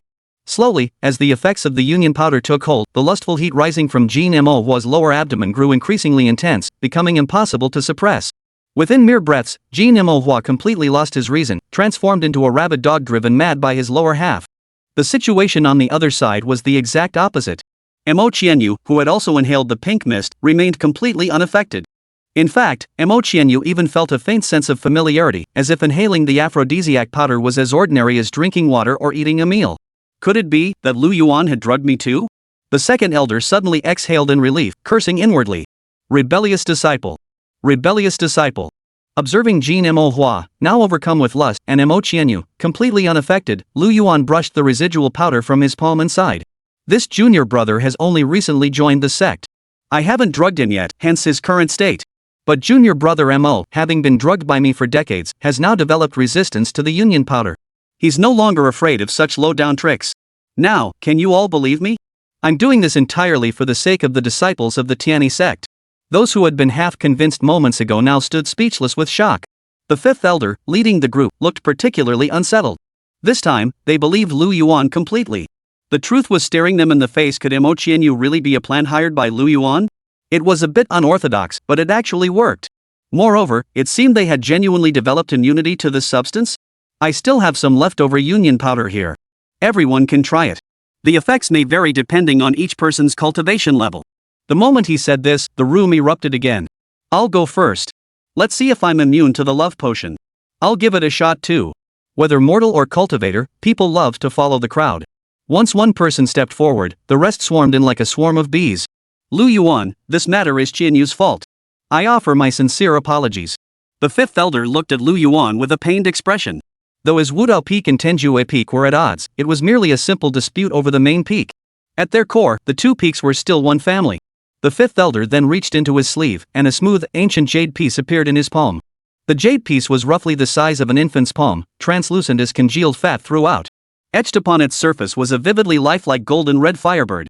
With 3 sturdy legs, it stood firmly atop a swirling cloud of flames, its entire body radiating brilliant golden light. It seemed poised to break free from the jade surface and take flight at any moment. Its eyes were pure crimson gold, radiating an air of majestic authority that seemed to survey all below, while a visible, searing aura swirled around its form. The moment Lu Yuan's gaze touched the jade surface, his pupils abruptly contracted, and he couldn't help but cry out in astonishment. This is the 3-legged golden crow. Lu Yuan, this is what this old man obtained from a secret realm some days ago. I had intended to keep it for Qianyu, but now consider it my apology from the peak of enlightenment. Rest assured, I will discipline Qianyu properly. The Wudao Peak treasury holds many more treasures. Later, you may accompany me to select a few suitable items. As he tucked away the ancient jade, a pang of guilt washed over Lu Yuan. After all, he had been the one to lure Mo Qianyu into this situation. He replied, "Thank you for your kindness, fifth senior uncle. But senior uncle, perhaps you should return and see if there's anything left in the Wudao Peak treasury." Lu Yuan, what do you mean by that? The fifth elder was baffled. At that moment, a Wudao Peak disciple beside him nervously explained. Master, nearly everything in our Wudao Peak treasury has been distributed by senior brother Mo. What? Put. Wretched creatures. Wretched creatures. What a disgrace to our sect. I shall purge this nest of vipers. Nangong Yeli was frantic with worry. Hearing Qin Fan's words, she couldn't believe it for a second. She never imagined Lu Yuan would admit it himself. Was he stupid? As long as he didn't admit it, who could prove anything? Now, with Lu Yuan's own admission, even she couldn't defend him. Her panic erupted instantly. Before she even entered the main hall, her voice echoed within. No! Senior brother Lu didn't drug me. But the moment she stepped inside, Nangong Yeli's mind went blank. No one paid the slightest attention to what Nangong Yeli said. They were all too busy testing whether they could resist the effects of the love potion. Ha! Nangong Yeli was utterly dumbfounded. What on earth was going on? Why were disciples of the Heavenly Unity sect scrambling to inhale the love potion? What on earth was going on here? Was this really the Tianyi sect, the most righteous sect under heaven? She'd only been in seclusion for a while. Just how much drama had she missed? Chapter 17, How did senior brother Lu become senior sister Lu? Half a year later. The morning sun rose, its rosy glow radiant. The newborn sun shone upon Lu Yuan's face, yet he remained oblivious, his brows furrowed as he stared down in deep thought. Ruined. Ruined. Truly ruined. Something's terribly wrong, 9/10 wrong. Could it be that I pushed him too hard, causing senior brother to lose control? Forget it, forget it. Senior brother is already like this. What else could possibly change? I won't dwell on it. For now, focus on Chen Fan, he's the promising one. Senior brother, the time has come. Ready? Lu Yuan glanced up. Chen Fan stood blankly by the doorway, staring at his own toes. He gave a faint nod. Lu Yuan instructed calmly, then let's go. Lu Yuan and Chen Fan stepped out of the room. Along the way, they encountered numerous Tianyi sect disciples, gathered in small groups, clearly heading toward the same destination. When Lu Yuan led Chen Fan to the foot of Tontian Peak, hundreds of figures had already gathered there. From afar, young men and women clad in Taoist robes and long gowns chatted and laughed animatedly. Have you heard? Senior sister Nangong from Dansha Peak has reached the late foundation establishment stage. She's on the verge of breaking through to the core formation realm. Senior brother Mo from Wodao Peak also broke through to the late foundation establishment stage a few days ago. I wonder which of these two seniors will be the first to reach the core formation stage. Ah, but what about senior brother Lu from Tianjue Peak? Why hasn't anyone mentioned his cultivation progress? Senior brother Lu, who knows? Who knows? Look, brother Lu from Tianjue Peak is coming. Whispered murmurs reached Shower's ears. But who's that person besides senior brother Lu? He looks unfamiliar. Oh, him?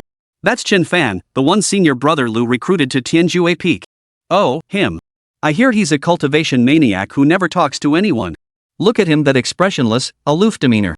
So arrogant. The tone was tinged with envy and admiration. If you were as favored by senior brother Lu as he is, you could be that arrogant too. Chen Fan listened impassively, long accustomed to such murmurs. He kept his head down, silently following behind Lu Yuan. His own lack of talent had led to him being recruited into Tianjue Peak by senior brother Lu, only to drag Lu into the same gossip. The thought made Chen Fan clench his fists. He silently vowed, if talent was lacking, he would compensate with effort. He would work tenfold, 100-fold harder than anyone else.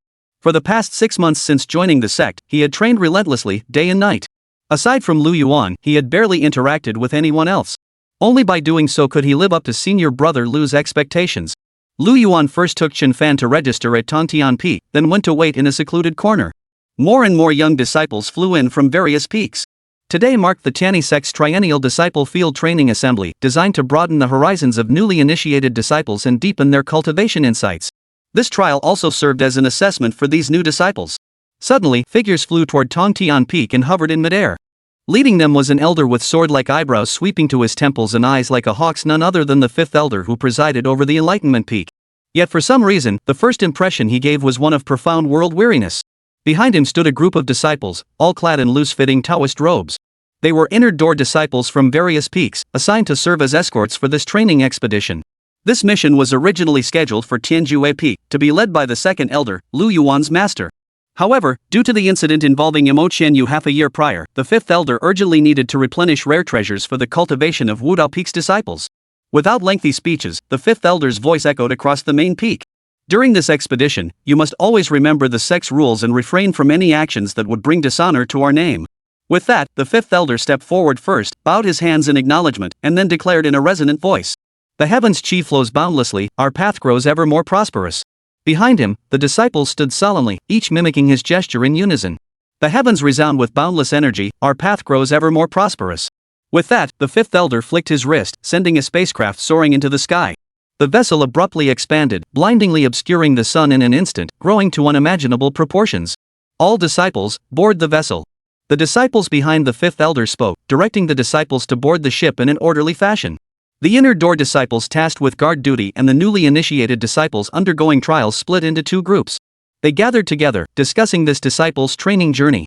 Time really flies. In the blink of an eye, it's time for another training mission. The last trial feels like it happened just yesterday. Every detail is still vivid in my mind. I wonder what prodigies and geniuses will emerge this year.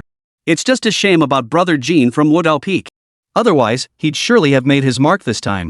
Junior brother Jean? What happened to him? You forgot? Half a year ago, senior brother Lu publicly. Oh him. At the mention of Lu Yuan, the inner sect disciples' expressions darkened as they sighed. Senior brother Lu is truly unfathomable. Ever since he took charge of the disciples' trials, he's come up with new tricks every year to test these juniors. Exactly. The way brother Lu handles things makes it seem like these new disciples aren't members of the Tiani sect at all, more like wicked demon cultivators. Senior brother Lu. The murmurs abruptly ceased as the disciples present bowed in unison. Lu Yuan walked toward the center of the disciples with a smile on his face, a hint of mischief flashing in his eyes. Everyone, the road ahead is long. Staying here forever would be rather boring. An antique porcelain bottle materialized in Lu Yuan's hand. He poured out a pill. The brown pill, about the thickness of a pinky finger, landed in his palm, emitting an unusual, peculiar medicinal fragrance. Why not show these junior brothers and sisters the hospitality of our Tiani sect? The word sent ripples of astonishment through the crowd. Senior brother Lu, what is this? Could this be the union powder? Is senior brother Lu planning to pull another stunt on these new juniors? Lu Yuan surveyed the murmuring crowd below, distributing the pills to each person before flashing a grin. What are you all thinking? Am I that kind of person? How could these pills possibly be something like the union powder? To demonstrate its effects, Lu Yuan promptly popped one into his mouth. Moments after swallowing it, Lu Yuan transformed into a woman. Not only did his face change, but his physique transformed as well. Curves in all the right places, voluptuous and juicy, hot as hell. Now, Lu Yuan appeared as a mature woman with a voluptuous figure and an innocent face, clad in loose-fitting garments. What on earth is going on? How did Brother Lu turn into Sister Lu? No way Brother Lu stopped pranking others and started pranking himself? Even the inner door disciples who'd weathered every storm were utterly dumbfounded this time. Chapter 18, Guess Who I Am? Without a doubt, the specific effect of the pill in Lu Yuan's hand was to transform the appearance of whoever consumed it. Unfazed by the astonished stares of the surrounding disciples, Lu Yuan ordered. Everyone, don't wait. Take them now. As soon as Lu Yuan finished speaking, fierce opposition erupted from the disciples below. Impossible. Absolutely impossible. Exactly. We're men of iron. Well, how could we possibly swallow such a thing? Even if it means death today, we absolutely refuse to eat it. The disciples stood firm, displaying an attitude of rather shatter than bend. No, please hear me out first. Senior brother Lu, don't say another word. I absolutely refuse to eat this stuff. What I mean is, after you all take these pills, go to your junior brothers and sisters' rooms to lure them. Once they fall for it, that's when you suddenly revert back. First, it'll heighten our juniors' vigilance so they won't be deceived by demonic sect seductresses in the future. Second, it'll be a bit of fun. Fearing the disciples might still refuse, Lu Yuan added more incentive. If you successfully seduce them, bring me the recording stone, and I'll reward you with 20 high-grade spirit stones. Regarding Lu Yuan's promise of 20 high-grade spirit stones for recording successful seduction attempts, this seemed like a loss for Lu Yuan. Over 100 disciples would cost him more than 2,000 high-grade spirit stones. But was Lu Yuan truly at a loss? Once these disciples, now in need of recording stones, advanced in cultivation and became inner door or even direct disciples.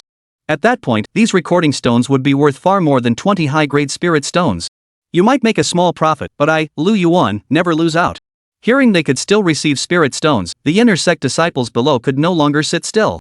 Their expressions instantly changed. They swallowed the pills in their hands in one gulp and declared with righteous indignation. Senior brother Lu, what's there to say? I'll just swallow them whole. Exactly. This is purely to help our junior brothers and sisters stay vigilant. Mo Qianyu, mingling among them, stared at the pill in his hand and slowly clenched his fist. Excellent. Excellent. Brilliant. I think I'm starting to understand Lu Yuan.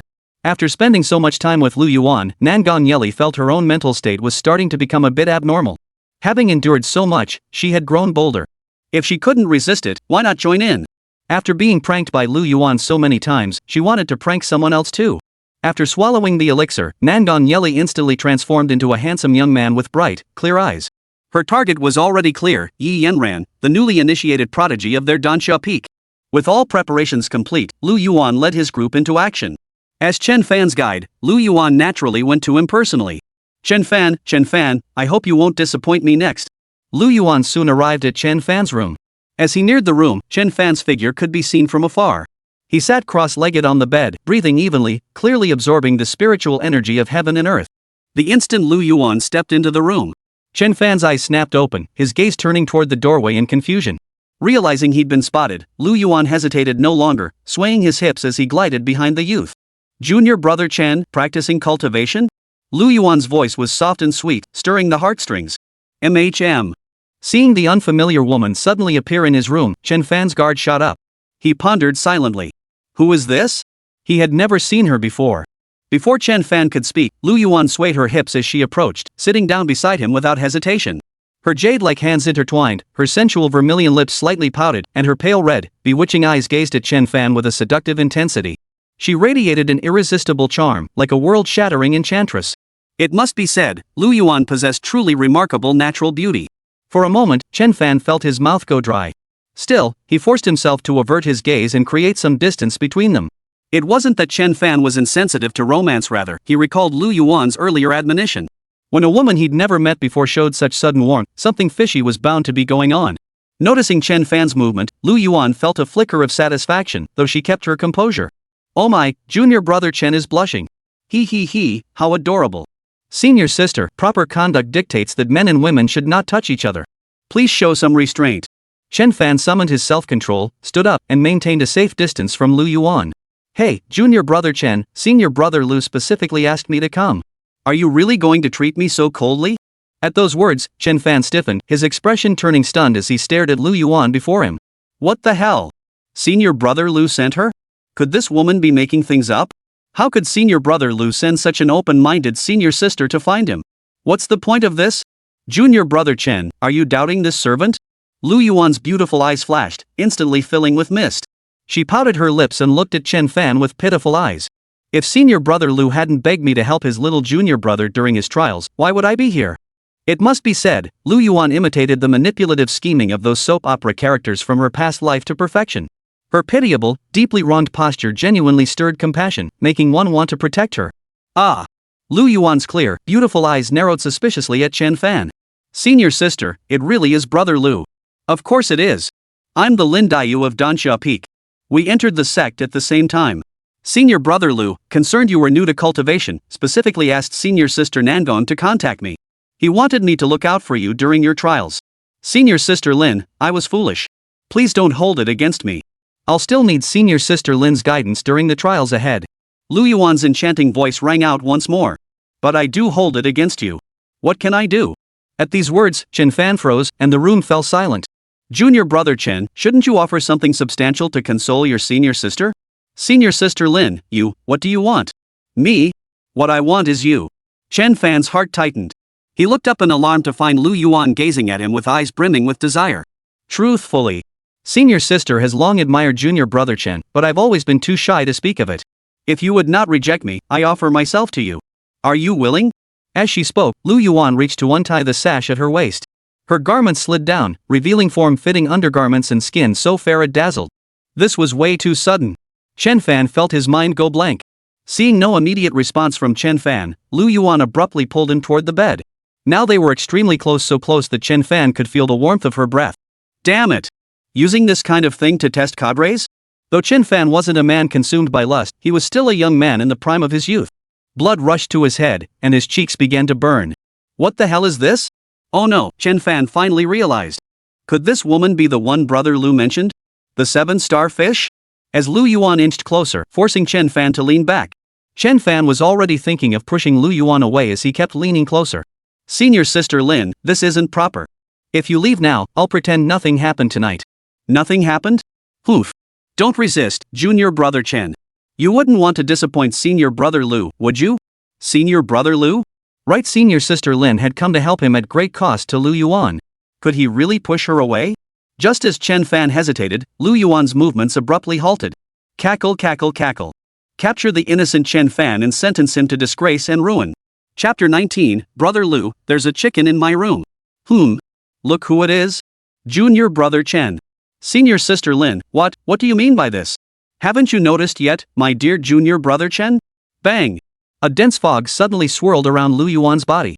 As the mist dissipated, Lu Yuan's true form was revealed. Senior brother Lu? Chen Fan's eyes widened, filled with astonishment. Lu Yuan blinked innocently. Yep, it's me. Looks like you're pretty disappointed, little brother. Truth be told, I've long admired you, junior brother Chen.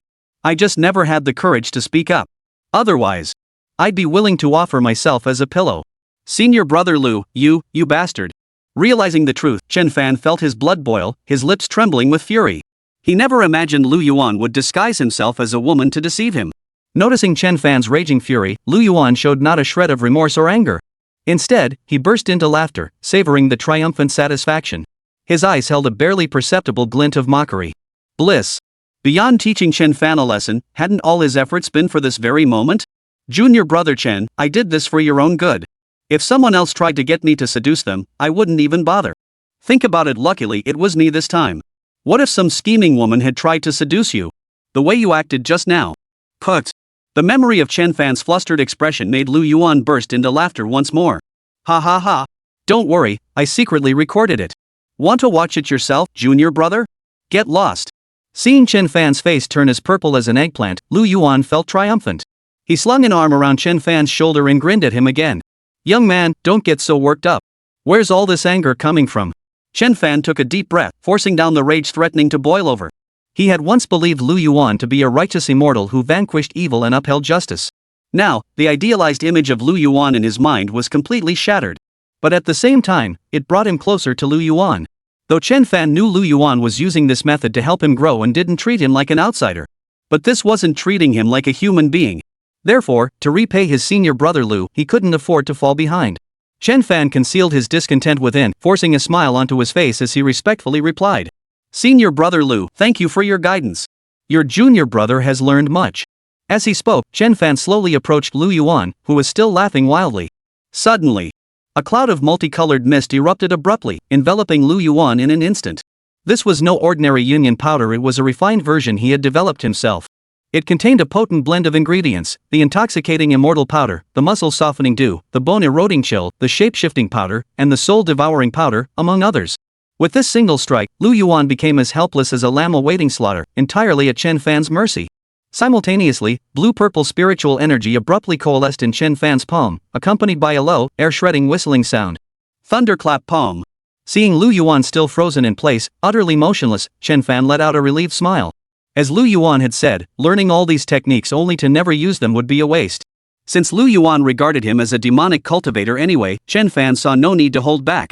Whoosh! But to Chen Fan's surprise, the ferociously charged thunderclap palm halted right at Lu Yuan's chest, unable to break through his defense. Lu Yuan had actually blocked the blazing thunderlight with his bare flesh. What stunned Chen Fan even more was that Lu Yuan's body suddenly swelled. The increasingly violent lightning light began to absorb all the thunder energy from Chen Fan's palm. Chen Fan's eyes widened. What the? Lu Yuan wore a look of lingering satisfaction as he chuckled. Oh my, what are you up to, junior brother Chen? Drunken immortal powder, muscle-softening dew, bone-eroding cold, shape-shifting powder, soul-devouring powder, these are all precious items. We can't let them go to waste. Lu Yuan took a deep breath, inhaling the scattered mist into his mouth. Junior brother, you've brought all this to treat senior brother. I'm truly touched. Lu Yuan's steady composure wasn't just about guarding against the love blossom powder, other intoxicants were equally within his grasp. Looks like I've been set up this time. Chen Fan watched, his heart filled with utter frustration. Lu Yuan propped his chin on his hand and spoke in a light, drawn-out tone. And this lightning? Barely a ripple. Should you blame your senior brother for not granting you heavenly thunder body tempering yet? Lu Yuan was a hardened veteran of heavenly thunder. Forging a minor thunderbolt like Chen Fan's wouldn't even be enough to fill a gap in his teeth. Don't worry. Once we return from this trial, senior brother will personally let you experience the true power of heavenly thunder body forging.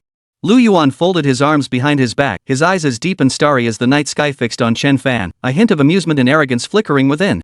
Chen Fan trembled all over, his hands instinctively clenching into tight fists. As far as he knew, heavenly thunder forging the body only occurred when breaking through from the core formation stage to the nascent soul stage, right? But he quickly composed himself. Faced with such an overwhelming power disparity, he didn't even have a chance to resist. Junior brother Chen, you still have much to learn, you know? Trying to sneak attack me? You're still too green. Yes. Lu Yuan then rose and walked away, deliberately presenting his back to Chen Fan, gazing at Lu Yuan's completely unguarded figure. At that moment, Chen Fan felt no desire to ambush him. He had already recognized the gap in their respective strengths. Combined with his understanding of Lu Yuan, he was certain this was another attempt to lure him in. He wasn't stupid. Senior brother Lu, you'd better keep your cultivation above mine from now on. If I ever surpass you, you'll be in for a world of trouble. At that moment, shrieks of terror erupted from every cabin of the flying vessel, bellowed by the junior disciples. Senior sister, how did you? Senior brother, why don't you have? Wails, curses, and sniffles filled the air. This Lu Yuan is quite amusing. Qianyu, why didn't you go? Mo Qianyu stood nearby, her face devoid of any expression. Oof. Nothing but a bunch of charlatans. Not worth taking seriously. Quite right. Such petty tricks are hardly worthy of a proper stage. After speaking, the fifth elder turned to Mo Qianyu and said earnestly, the master brother's disciples are few. The next choice for Grandmaster will come from either our Wudao Peak or that Tianjue Peak. Whether our Wudao Peak can outshine Tianjue Peak rests entirely on you. Mo Qianyu nodded firmly. In scheming and trickery, I may not match Lu Yuan. But in raw strength, this disciple is no weaker than him. My previous defeat stemmed from overconfidence. In the next sect competition, Master, await your disciple's triumphant news. The fifth elder nodded with satisfaction. My disciple Qianyu possesses the makings of a sect leader. Meanwhile, the mastermind behind it all, Lu Yuan, was leisurely collecting the recording stones from room to room. He had just arrived at Nangong Yeli's room. Before he could step inside, the door burst open with a bang. Spotting Lu Yuan ahead, a flicker of surprise crossed Nangong Yeli's face. She then strode over to him and grabbed his hand. "Senior brother Lu, come quickly. There's a chicken in my room." Chapter 20, Oh no, will junior brother Chen misunderstand? Chicken? How could there be chicken in your room? Lu Yuan's expression was priceless. Chickens in a room? For a moment, he thought he'd misheard. "Ah, well." Lu Yuan repeated Nangong Yeli's words in disbelief. "You have chickens in your room? Yeah, come take a look. Didn't you specifically ask about it before?" "What? Junior sister, you can eat whatever you want, but you can't just say whatever you want. I, Lu Yuan, have lived an upright life and have nothing to hide. Senior brother, what's gotten into you?" Seeing Lu Yuan's expression, Nangong Yeli was baffled, but she quickly grabbed his hand. "Now isn't the time to discuss this. Senior brother, come see my room first." Before Lu Yuan could react, Nangong Yeli dragged him into the house. Gazing into Nangong Yeli's clear eyes, Lu Yuan was suddenly overcome by a deep sense of guilt. He was a fool. How could Nangong Yeli know about this? This must be a misunderstanding on his part. The room's door stood wide open. Stepping inside, he immediately saw the graceful figure standing ahead. A woman with long hair cascading down her back, her chest full and round like a full moon, rising and falling with each even breath, drawing the eye. Lu Yuan, who had been smiling moments before, froze instantly upon seeing the woman standing in the doorway. He instinctively took half a step back, his heart skipping a beat. He had assumed Nangong Yeli was literally referring to a chicken, but now, this chicken seemed to be a real chicken? Nangong Yeli, oblivious to Lu Yuan's unease, eagerly pulled the woman closer.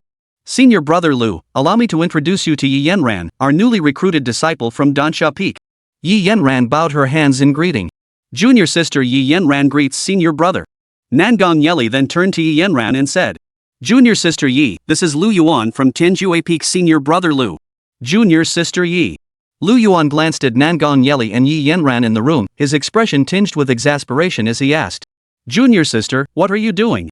"Senior brother, look. Could this be the three-legged pheasant you've been searching for?" Nangong Yeli said as he produced an ancient jade artifact. The jade was about the size of an infant's palm, translucent and crystal clear. Engraved upon it was a golden red firebird, its entire form radiating a translucent golden glow. Unlike the one Lu Yuan had obtained from the fifth elder last time, the golden crow on this jade appeared utterly battered. Pierced through by sharp arrows, it resembled nothing so much as a plucked chicken. "Senior brother, look. Isn't this exactly what you've been searching for?" At that moment, Lu Yuan finally understood everything. "Junior sister, you mean this? What else could it be?" Nangong Yeli shot Lu Yuan a dismissive glance. "Senior brother, what did you think it was?" "Heh, that's exactly what I meant." A flicker of suspicion crossed Nangong Yeli's eyes, but she didn't dwell on it. Instead, she beamed with pride. "Senior brother, I went through mountains of trouble to find this for you. Shouldn't you thank me properly?" Lu Yuan chuckled softly, stepping forward with the ancient jade in his hands and returning it to Yi Yanran. "Thank you so much. But isn't this ancient jade Yi junior sister's? What are you talking about?" "Junior sister Yi already promised it to me." Nangong Yeli reached out to take the jade from Yi Yanran's hand. But Lu Yuan caught her hand, gently tapped her head, and said with a hint of annoyance, "Such a precious treasure, what did you trade for it?" "Poof." Nangong Yeli, her head stinging from the tap, pouted with a hint of resentment. "What's the big deal? I owe junior sister Yi a huge favor, that's why she agreed to give it to me. Ask sister Yi if you don't believe me."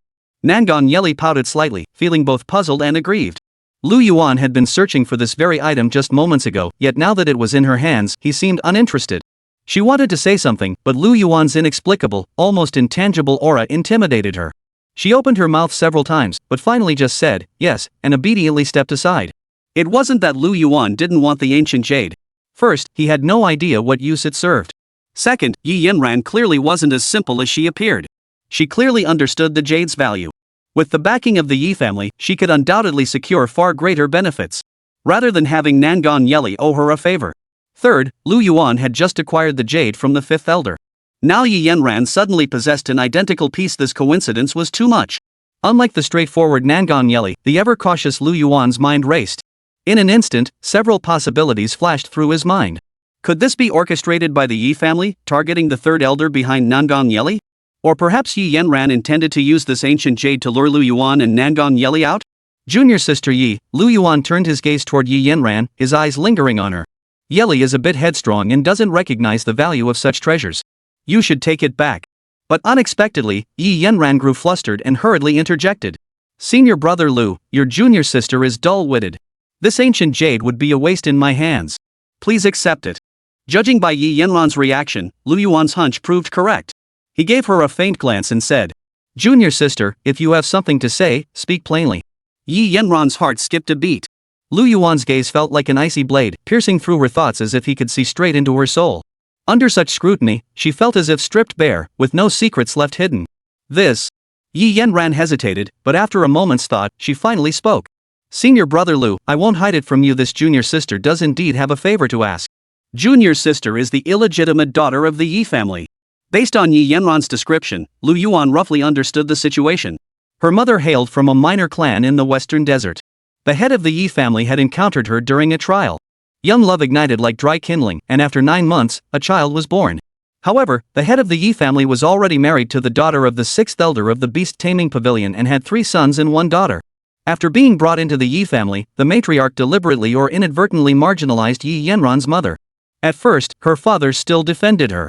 But when Yi Yanran was born, and they saw she was a girl, the head of the Yi family completely abandoned both mother and daughter. Fortunately, seeing that Yi Yanran was a girl, the lady of the Yi family no longer oppressed them excessively, merely banishing them to the servants' quarters. The harsh living conditions and the patriarch's cold indifference gradually broke down her mother's already fragile health. When Yi Yanran was 11, she fell gravely ill and passed away suddenly. This disciple training happened to fall within the Beastmaster Pavilion's sphere of influence, and Yi Yanran feared they might target her.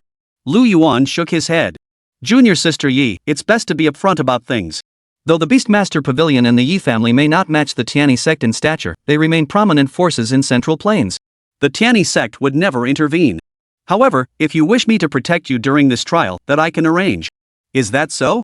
Yi Yanran felt a hint of disappointment, but quickly accepted it, adding, "Very well, senior brother Lu. Only, when you journey to the ancient demon ruins, please bring your junior sister along." Ancient demon ruins? Lu Yuan pondered for a moment before finally taking the ancient jade from Yi Yanran's hand and saying, "Agreed. During the trial, you'll be with Chen Fan. I'll keep a watchful eye on both of you." "Thank you, senior brother. I'll go inform senior brother Chen right away." After Yi Yanran left, Nangong Yeli turned her head away, pouting slightly in displeasure. "Little sister, I'm sorry. When we get back, I'll take you to do something exciting, okay?" Nangong Yeli looked at Lu Yuan in surprise. Has senior brother Lu finally come to his senses? "I heard the senior disciple of Yunling Peak is about to break through to the nascent soul stage. That means free heavenly thunder body tempering sessions again." Just as expected. Second senior brother was still the same damn fool. A sharp, explosive crack echoed from the flying shuttle. Damn it! Damn it! Lu Yuan's body trembled as he suddenly cried out. "What is it? Don't try to change the subject and fool me." Nangong Yeli shot Lu Yuan a suspicious look, her vigilance heightened. "No, I'm afraid junior brother Chen might misunderstand that I was pretending with junior sister Yi." Chapter 21, again? Senior brother Chen. Yi Yanran asked around and soon found the room where Chen Fan was staying. Unlike Lu Yuan, Yi Yanran stood before the door and knocked. "Senior brother Chen, are you there? Junior sister needs to see you." Chen Fan, who had been lying on his bed with a cold expression, immediately sat up, his gaze turning toward the door in confusion. He gazed at the slender, graceful figure standing before the door. Again? This time it's a junior sister. Interesting. Chen Fan's brow furrowed slightly. Guided by instinct and the lingering sensation from his earlier climax, he sensed the whiff of a conspiracy. A cold gleam flashed in his eyes before vanishing, and his frown smoothed out. "Junior sister, you're just in time. Come in." With Chen Fan's permission, Yi Yanran pushed open the door and approached him. His tone carried a hint of distance. "This junior sister, who might you be?" Had this been the Chen Fan of just a short while ago, he might have warmly inquired about her business. Before Lu Yuan's guidance, Chen Fan was an inexperienced, innocent young man who had never interacted with women. Even exchanging a few words with a girl would make him blush. But after Lu Yuan's guidance, Chen Fan had become a Sigma male who saw through things like a hawk and had a heart as cold as frost. This couldn't be blamed on Chen Fan. Lu Yuan was truly unworthy of being called human. Who could have imagined that the esteemed second senior brother of Tenjue Peak would? Facing the woman before him, perhaps due to lingering shadows from the past, Chen Fan felt an uneasy chill creeping up the back of his neck. "Senior brother Chen, my name is Yi Yanran. I entered the sect at the same time as you and am currently stationed at Dansha Peak." Chen Fan's gaze sharpened like a blade, scrutinizing her briefly before quickly withdrawing. "Still at Dansha Peak." Chen Fan clenched his fists as if reacting to a shock, but to avoid misunderstanding the other party, he continued to ask. "Sis Yi, what brings you here?" Seeing Chen Fan's distant and guarded demeanor, Yi Yanran was puzzled. Due to the ancient jade incident, Yi Yanran was unaware of the troubles Lu Yuan had caused for them junior disciples. She gave a few awkward laughs before speaking. Nothing much. I just saw senior brother Chen alone and thought we could team up better to watch each other's backs. The wary Chen Fan heard this and a sneer of contempt slipped from the corner of his mouth. Still using the same old lines? Really treating Chen Fan like some little cutie? You like to play games, huh? Fine, he'd play along. An indescribable smile instantly spread across Chen Fan's face. Junior sister Yi, did senior brother Lu and senior sister Nangong send you to find me? Senior brother Chen, how did you know? A flicker of surprise crossed Yi Yanran's eyes. She had come straight to Chen Fan after leaving Nangong Yeli. How could he possibly know? Ha! Chen Fan gave a cold laugh, his tone dripping with disdain. Senior brother Lu himself told me personally. That's excellent. It saves me from having to explain it to senior brother myself. I'll still need to trouble senior brother Chen for the upcoming trials. Everything from the moment Yi Yanran entered the door until now played back in vivid detail. At first, Chen Fan had harbored some doubts, but now he was utterly certain. He quietly observed it all, silently musing to himself. Keep pretending, and you're doing a pretty convincing job of it. Senior brother Chen, what's wrong with you? Yi Yanran was thoroughly puzzled. For some reason, ever since she'd entered, she'd sensed an inexplicable hostility from Chen Fan toward her. She hadn't done anything to offend him, had she? Could it be? Before she could ponder further, Chen Fan walked over to her, boldly took her hand, and pulled her to a stool by the table. It must be said, Lu Yuan's disguise this time was far more elaborate than the last one. Even through the fabric, Chen Fan could distinctly feel the fullness of Yi Yanran's chest. But those two piles of trash like flab on her chest couldn't possibly confuse him. After waiting for what felt like an eternity, Yi Yanran remained in a dazed state, utterly clueless about what Chen Fan intended to do. With Yi Yanran showing no signs of moving, Chen Fan's patience wore thin. A cold voice echoed through the room. Junior sister, it's time for the next step. What? Senior brother Chen, what do you mean by that? Very well. Since you won't say it, I'll say it for you. Chen Fan let out a hoarse chuckle. The time has come. If you'd be so kind, junior sister would like to offer herself. What? Yi Yanran's expression froze, leaving her rooted to the spot. Yi Yanran was utterly bewildered. How could Chen Fan of Tianjue Peak be such a debauched man? She shot Chen Fan a cold glance and said, Senior brother Chen, if there's nothing else, this junior sister will take her leave. With that, Yi Yanran turned to leave. Don't move. Chen Fan sighed deliberately. Junior sister Yi, surely you don't wish to disappoint senior sister Nangong? For a moment, Yi Yanran was lost in thought, flustered and at a loss. She turned back, glaring at Chen Fan with hatred. A faint blush, whether from shyness or anger, she couldn't tell, flushed her exquisite face. She never imagined that Chen Fan of Tianjue Peak would be such a hypocritical pretender. How dare he threaten her with such a thing? Yet she truly didn't know what to do. Her plan absolutely couldn't fail here. Yi Yanran opened her mouth, the fury in her eyes fading considerably. In a tone bordering on supplication, she pleaded. Senior brother Chen, let me go. Let's pretend nothing happened today, okay? Acting. Still acting. Chen Fan didn't believe Yi Yanran for a second, his smile only growing brighter. He rose slowly, advancing step by step toward Yi Yanran. Yi Yanran's pupils contracted sharply, her voice trembling with alarm. Senior brother Chen, what are you doing? Yi Yanran stumbled backward repeatedly until her back slammed hard against the wall. Chen Fan remained silent, his gaze fixed on the panic and fear in Shimizu Yuki's eyes, even tinged with a hint of admiration. Senior brother Lu was truly formidable. That look of hurt and fear was convincingly acted. Yi Yanran now understood completely. If Chen Fan insisted on clinging to her, she could always run away. But as Chen Fan had warned, if she truly left and provoked him, who knew what Chen Fan might say to Lu Yuan? She absolutely couldn't arouse Lu Yuan's suspicion now. Senior brother Chen, what exactly do you want? I agree. Yi Yanran uttered these words in despair, her trembling voice barely audible. Agree to what? A mysterious curve lifted at the corner of Chen Fan's mouth. He stared intently at Yi Yanran for a long moment before suddenly bursting into laughter. Finally can't keep up the act anymore? Ha ha ha ha. I don't understand what you're talking about. Chen Fan shook his head with a smile, but the next second, his expression shifted abruptly. He gave a cold, contemptuous snort. Should I call you senior brother Lu, senior sister Lin, or junior sister Yi? Just then, the sound of hurried footsteps echoed through the air. Chen Fan. Chen Fan looked up and saw Lu Yuan standing at the doorway. Boom! Lu Yuan's voice thundered like a divine bolt from the heavens, exploding within Chen Fan's consciousness. His expression froze abruptly, his pupils widening as his voice trembled slightly. Senior brother Lu? Lu Yuan was at the door, which meant the person in the room wasn't senior brother Lu in disguise. Then who is this? Chapter 22, Senior brother, you're so bad. In that instant, Chen Fan's world collapsed. Seizing the moment while Chen Fan was stunned, Yi Yanran abruptly spun around and quickened her pace, widening the distance between herself and Chen Fan as she dashed toward Nangong Yeli. Hiding her face in her hands, she wailed, "Senior sister Nangong. Chen Fan, what on earth have you done?" Lu Yuan had appeared beside Chen Fan at some point, his voice tinged with suspicion. "Junior brother Chen, you didn't mistake junior sister Yi for my disguise, did you?" Chen Fan stiffly nodded. Then he punched himself hard in the chest, his voice filled with grief and anger. "Senior brother, I. Meanwhile, Nangong Yeli supported the shaken Yi Yanran, carefully checking her condition with concern. "Junior sister Yi, are you alright?" "Senior sister Nangong, I'm fine.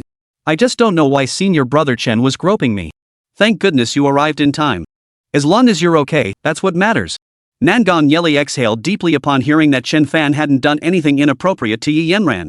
Just then, Lu Yuan arrived, dragging Chen Fan along. He turned to Nangong Yeli and asked, "Yeli, is junior sister Yi alright?" Nangong Yeli snorted and shot a glare at Chen Fan, who stood behind Lu Yuan. "What do you think? Who taught him that behavior?" Chen Fan's face flushed crimson. He lowered his head, his voice trembling with frustration. Yi Yanran, I truly didn't know you were serious." But as Chen Fan approached, Yi Yanran retreated behind Nangong Yeli, her eyes filled with wariness toward him. "Stop talking. You're only making things worse." Lu Yuan shoved Chen Fan aside and stepped forward to explain to Yi Yanran. "Sis Yi, it's like this." After Lu Yuan's explanation, Yi Yanran finally grasped what had happened. Yet she still harbored some doubt, fearing Lu Yuan was merely covering for Chen Fan. "Is that so, senior sister Nangong?" "Senior brother is correct, but rest assured, junior sister Yi, we will give you a proper explanation for this matter." Nangong Yeli offered reassuringly. It's fine. Since it was a misunderstanding, let's just let it go." Yi Yanran didn't press the matter further. "Junior sister Yi, it's all my fault for not teaching this guy properly." Lu Yuan, observing Yi Yanran's reaction, shot another glare at Chen Fan. "I have some spirit stones here. Consider them Chen Fan's apology to you." Yi Yanran waved her hand. "Senior brother Lu, truly, there's no need. Junior sister has matters to attend to. I'll take my leave now." Lu Yuan tried to say more, but Yi Yanran smiled at the three of them and waved goodbye. She turned and walked away under their gazes. "You idiot, go apologize." Seeing Chen Fan frozen in place, Lu Yuan gave him a sharp tap on the head and snapped impatiently. "Oh, right." After Lu Yuan's reminder, Chen Fan snapped out of it and hurried after Yi Yanran in the direction she had gone. "Take the spirit stones. You're going empty-handed?" Lu Yuan scolded him, frustrated by his lack of initiative. Chen Fan hurried back, took the spirit stones from Lu Yuan's hand, and once again chased after Yi Yanran's departing figure. Watching Chen Fan's retreating figure, Nangong Yeli remarked thoughtfully. "Senior brother, don't you find this odd? You noticed too?" Lu Yuan flashed a meaningful smile. I sensed something was off from the start. Applying the logic you taught me earlier, the more I thought about it, the more it felt wrong." Nangong Yeli frowned and spoke slowly. "As far as I know, how could Yi Yanran's mother have given birth to her under the suppression of the sixth elder of the beast taming pavilion? She was a disciple of the Tiani sect. For the sake of reputation, the fifth elder would never stand idly by. Why would she waste such a precious treasure?" Nangong Yeli shook his head, his expression thick with doubt. The Beastmaster Pavilion didn't act when she was en route to the Tiani sect, nor when she was at the Yi family estate. They chose to strike precisely during her training at the Tiani sect. It's like what senior brother said, left brain contradicting right brain. Utterly illogical. And how did she even obtain the ancient jade? How did she know it could unlock the ancient demon ruins? It's utterly unreasonable. Just now, Yi Yanran didn't claim she could definitely suppress Chen Fan, but she was certain she could leave without issue. Is this because she fears senior brother Lu will favor Chen Fan, or is there another reason? After hearing Nangong Yeli's analysis, Lu Yuan nodded in satisfaction and remarked with relief. "Well said. Yeli, you're becoming increasingly astute. So what do we do next? Are we still going to that ancient demon ruins?" "Go. Why wouldn't we?" Nangong Yeli's expression froze abruptly, her pupils widening further. "Senior brother? If you know something's wrong, why are we still going?" Lu Yuan shook his head lightly. "They entrusted me with the ancient jade. Wouldn't it be ungrateful to refuse?" Nangong Yeli's eyes filled with confusion. This wasn't like Lu Yuan's usual cautious approach. But what if Yi Yanran has ulterior motives? Isn't this incredibly dangerous for you, senior brother? A mysterious curve lifted the corners of Lu Yuan's mouth as he smiled faintly. Danger? Why would it be dangerous? The words carried profound meaning, and Nangong Yeli didn't grasp it at first. But after a moment's pause, realization dawned on her face. "Senior brother, are you saying?" "Exactly. Who said I was going alone?" When the time comes, I'll bring my master, your father, and the sect leader, all of them. Then we'll split the treasures of this ancient demon's ruins evenly between our two peaks. Lu Yuan wasn't some backgroundless, nameless cultivator. With the world's foremost righteous sect backing him, why wouldn't he leverage his connections? Besides, no one knew what lay within the ancient demon's ruins. With his master's protection, he'd have everything he needed. A meaningful smile played across Lu Yuan's face. If Yi Yanran has no objections, that's fine. But if she truly objects, then go tell the world's strongest cultivators about it. Whoa! Nangong Yeli sucked in a sharp breath, exclaiming, "Senior brother, you're so mean." Chen Fan trailed behind Yi Yanran, his face flushed with embarrassment. Chen Fan had intended to apologize and leave immediately, but it happened to be dinner time. While senior inner door disciples could practice fasting, newly initiated disciples like them still needed to eat. So he accompanied Yi Yanran to the dining hall. The moment they entered, the room erupted in a chorus of complaints. Damn it! Those inner sect disciples are nothing but scum. Brother Li is absolutely right. Who even came up with this trial and then had the nerve to call it for our own good? One disciple's face flushed crimson as he slammed his fist on the table. Damn it, that senior sister, wait, no, that senior brother's dick is bigger than mine. Hearing the murmurs around her, Yi Yanran was utterly convinced of Chen Fan's words. It had to be said, Lu Yuan really knew how to insult someone. Yi Yanran giggled and said, "Senior brother Chen, you're being so shy. You weren't like this earlier." Chen Fan grinned awkwardly. "My apologies, junior sister Yi. It's fine, senior brother Chen. What happened earlier wasn't your fault. I don't mind at all, don't worry about it." As she spoke, she reached out and accepted a grilled fish Chen Fan offered her.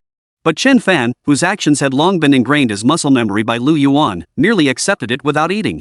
"Senior brother Chen, I heard senior brother Lu established quite a few rules for your Tianjue Peak." Yi Yanran asked curiously. "What kind of rules does Tianjue Peak have?" "Senior brother Lu forbids us from accepting food from others." She glanced at the grilled fish Chen Fan had set aside. Yi Yanran visibly froze for a moment before forcing a smile.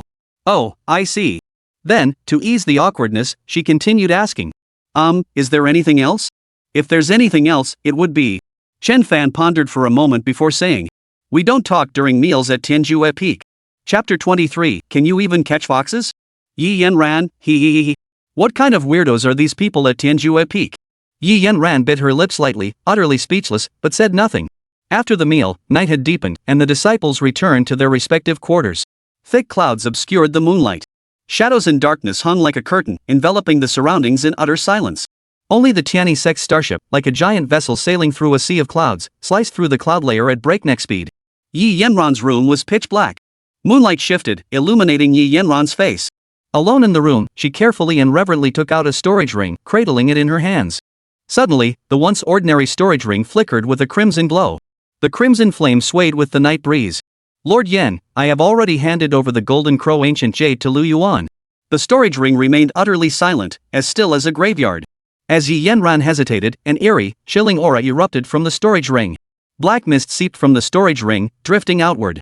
The black mist gradually condensed in midair, eventually forming a hideous, demonic face as if a malevolent specter had emerged from the depths of the underworld.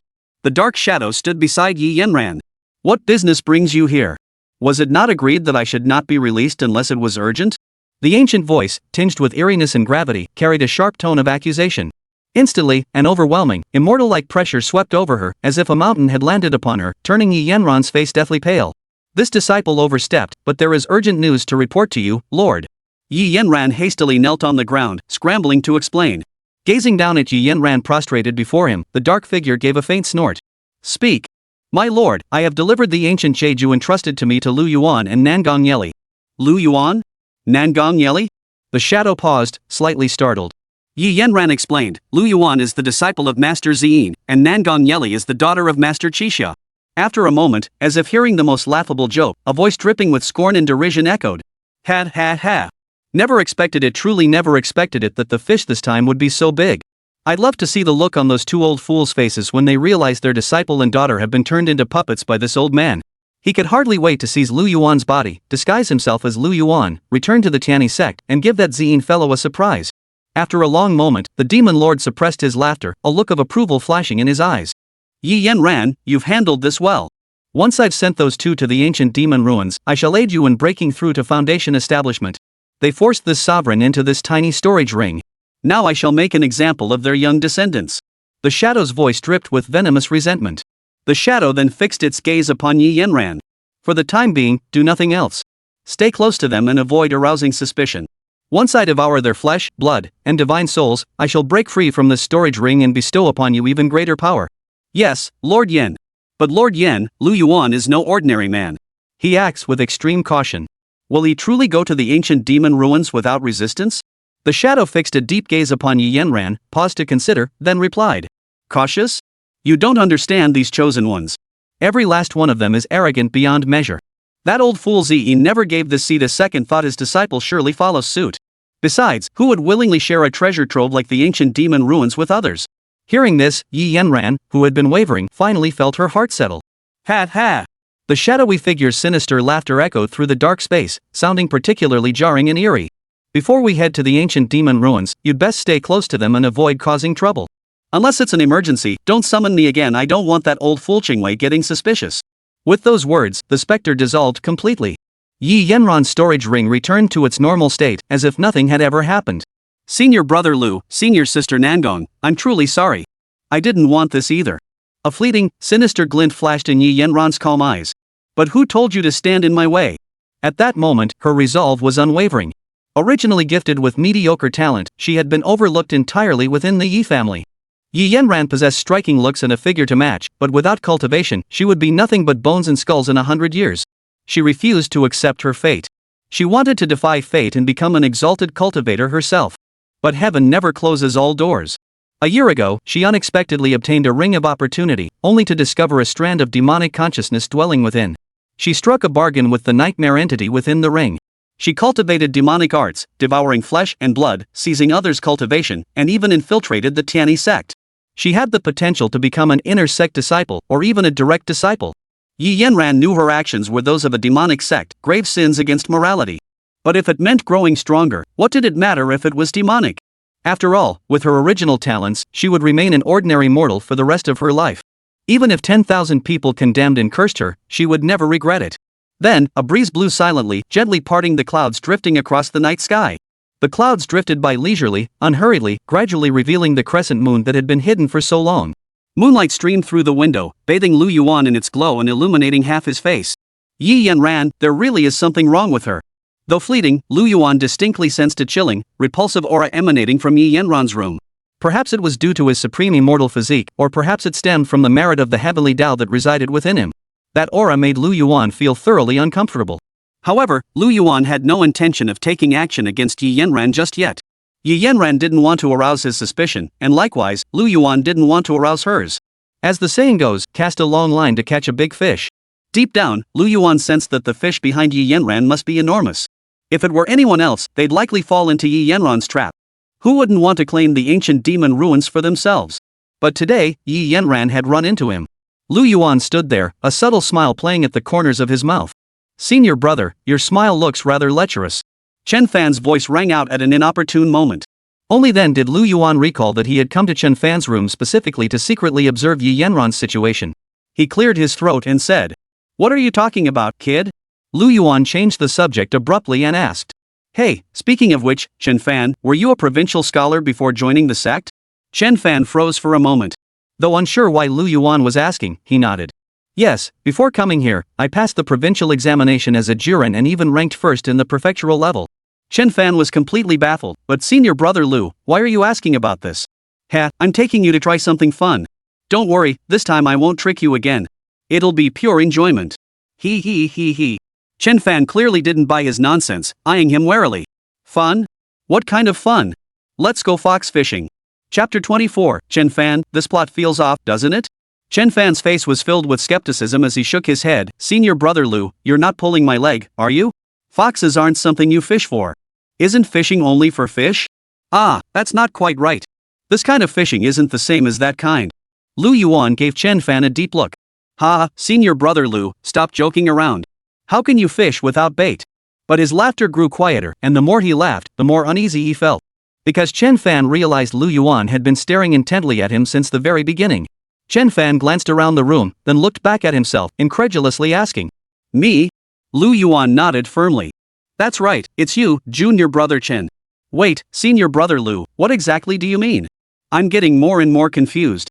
Have you ever read those folk storybooks?" Chen Fan looked utterly bewildered, unsure what Lu Yuan meant by this. I've read a few. So what? Brother Lu, whatever it is, just say it plainly. I can handle it. Just like in the storybook, scholars in the mortal world carry the imperial court's scholarly aura. Most mountain and wilderness spirits favor these scholars who are weak in power yet taste delicious. Seeing Chen Fan's wariness, Lu Yuan explained with a hint of resignation. But rest assured, senior brother would never harm you. You must trust me. Lu Yuan's eyes were sincere, his gaze earnest. No. Impossible. Lu Yuan never imagined Chen Fan would reject him so firmly. Junior brother. Impossible. Senior brother, find someone else. Lu Yuan took a deep breath and said sternly, Junior brother, do you really think I asked you to come just to mess with you? Isn't that exactly what I'm doing? Chen Fan retorted. You. Do I really seem like such a despicable little man in your eyes? Lu Yuan's eyes suddenly reddened as he paused between each word. Junior brother, do you know that last month 3 disciples from our Tianyi sect were killed by a fox demon right here on Qingju Mountain? Not to mention all those ordinary scholars in the mortal world. I only sought to rid the people of this menace. Senior brother, I. Though Chen Fan suspected Lu Yuan was deceiving him again, the words shook his resolve. Never mind, junior brother. Since you doubt me, I'll go alone. Without waiting for Chen Fan's response, Lu Yuan walked toward the door, his spirit broken. Watching Lu Yuan's lonely retreating figure, Chen Fan felt an inexplicable pang of heartache. Senior brother Lu had a point. Ridding the people of a fox demon that terrorized the land that was a good deed. Had he truly misunderstood him? Lu Yuan's pace slowed steadily as he kept glancing back to gauge Chen Fan's reaction. Why haven't you called me back yet? Lu Yuan murmured inwardly. Chen Fan, you're pushing your luck. If soft tactics didn't work, he'd resort to force. Senior brother, I. But the next second. Thud. Lu Yuan, who had been walking toward the door, vanished and reappeared behind Chen Fan. With a swift hand strike, he knocked him unconscious. Ah, well, it's done now. Lu Yuan supported Chen Fan as they headed toward the spacecraft's exit. Senior brother Lu, what's going on? The 2 disciples on night watch at the entrance asked curiously upon seeing Lu Yuan. Wait for me at the destination. I'm taking Chen Fan fox hunting. Ha! Lu Yuan leapt from the spacecraft with Chen Fan, vanishing into the clouds. The 2 on-duty disciples were left behind, their expressions utterly bewildered. Qingju mountains upon mountains, undulating and rolling, winding along the slopes. Within the winding, perilous, and deep ravines, an eerie mist rose mysteriously. Within a long abandoned mountain temple. The temple's main hall was vast, yet the once thriving incense offerings had faded. The once majestic Buddha statue now appeared eerie in the dimly lit hall. Lu Yuan stood at a distance, observing the situation inside. He waited for a long time, yet saw no movement. Still no luck? Lu Yuan sighed inwardly. He remained rooted to the spot, clinging to a last shred of hope as he stared intently at the temple's interior. Disciples of the Tianyi sect have already reported that a mind-bending fox demon has appeared on Qingju Mountain, claiming many lives. Now that Chen Fan, the fox demon's favorite scholar, is here, why haven't they appeared yet? Maybe the den wasn't set up properly? Should I try another location? Lu Yuan was about to turn and leave, but instinctively glanced back one last time. Inside the mountain temple, the flickering torchlight trembled faintly in the cool breeze, yet the space remained utterly empty. However, just as Lu Yuan was losing hope, he spotted a shadowy figure. The figure clung to the nearby woods, appearing under the moonlight like a suspended, perfectly round treasure pig. Lu Yuan's pupils dilated sharply. It's here! But why did this figure look so strange? When he finally recognized the figure, sympathy and guilt for Chen Fan welled up in his heart. Damn it! The intel was wrong. This time, he truly owed Chen Fan an apology. What the hell is this? Chen Fan sat motionless on the ground, his gaze wandering blankly around the surroundings.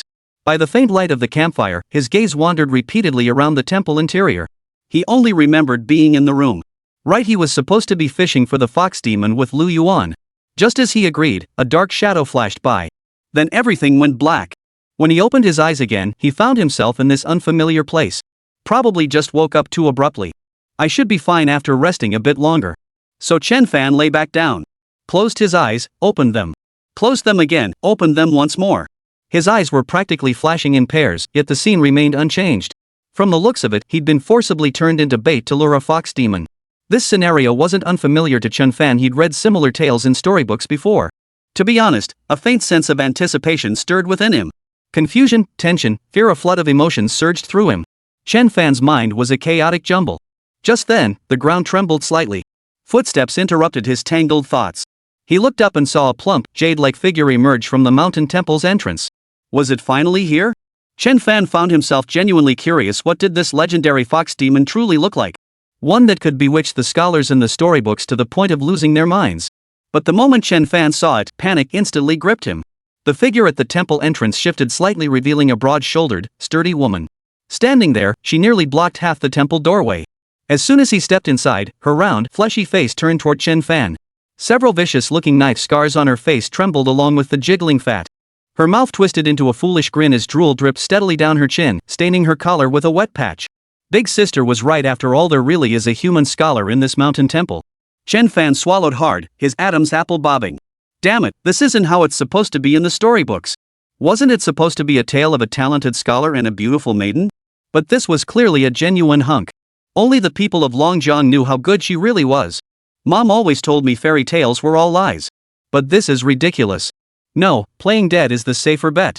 Chen Fan quickly shut his eyes tight, flopped onto the floor, and suppressed his breathing until it was barely a whisper, terrified that his heavy panting might alert the other person. Why isn't she moving? Too bad. Guess I'll just have to take advantage while she's still warm. A disturbingly voyeuristic voice whispered in his ear. The hairs on the back of Chen Fan's neck instantly stood on end, and his scalp tingled with dread. He opened his eyes. The broad-shouldered, sturdy woman had already arrived at his side. Young scholar, this sister is about to feast on you. The plump woman licked her lips, leaping forward with such force that the surrounding air seemed to freeze. Chen Fan, lying on the ground, could no longer feign helplessness. He scrambled to his feet, scrambling and crawling, and shouted, "Miss, wait." Seeing Chen Fan suddenly spring up from the ground, the stout woman's expression shifted slightly, a trace of bewilderment flickering in her eyes. Alive? All the better. The plump woman licked her lips again, drool dripping down and soaking her collar. Damn it. This wasn't a fox demon, it was clearly a wild boar from the mountains that had gained sentience. Chen Fan's stomach churned violently. Suppressing his nausea, he forced a grimace uglier than a cry. "Miss, hold on. Better to share the joy than keep it to oneself. I have a classmate here with me." Chapter 25, Planting the Trap at Point B. The plump woman licked her thick lips, her eyes gleaming with lust. Really? I swear on my life. Very well. Under the plump woman's expectant and lewd gaze. Lu Yuan. Lu Yuan. If you don't come out now, I'll go down with you. By now, Chen Fan was completely flushed, her face bright red. Coming. Lu Yuan emerged from deep within the woods, awkwardly scratching the back of his head. This time, he swore on his very soul that the information he'd received earlier was absolutely true. A fox demon was causing trouble by bewitching people. But this demon before him wasn't so much bewitching people as it was clouding their minds with lard. Lu Yuan, my dear classmate, you finally arrived. You've kept me waiting so long, ah. Chen Fan gritted his teeth, looking as if he wanted to devour Lu Yuan. Cyan, what a sight it is. Seeing another strapping man arrive, the plump woman grew even more excited. Gentlemen, please wait a moment. I'll fetch my sister. With all four of us together, wouldn't that be delightful? Chen Fan, what else? But if the younger sister was like this, how much better could the elder sister be? Of course. The more the merrier. Ignoring Chen Fan's shock, Lu Yuan hastily agreed. After all, he'd come here to wipe out this entire group, to cut the weeds at the root. Oof. That sister's here. You deal with her yourself. No problem. That demon's cultivation is roughly on par with yours, I'll leave her to you.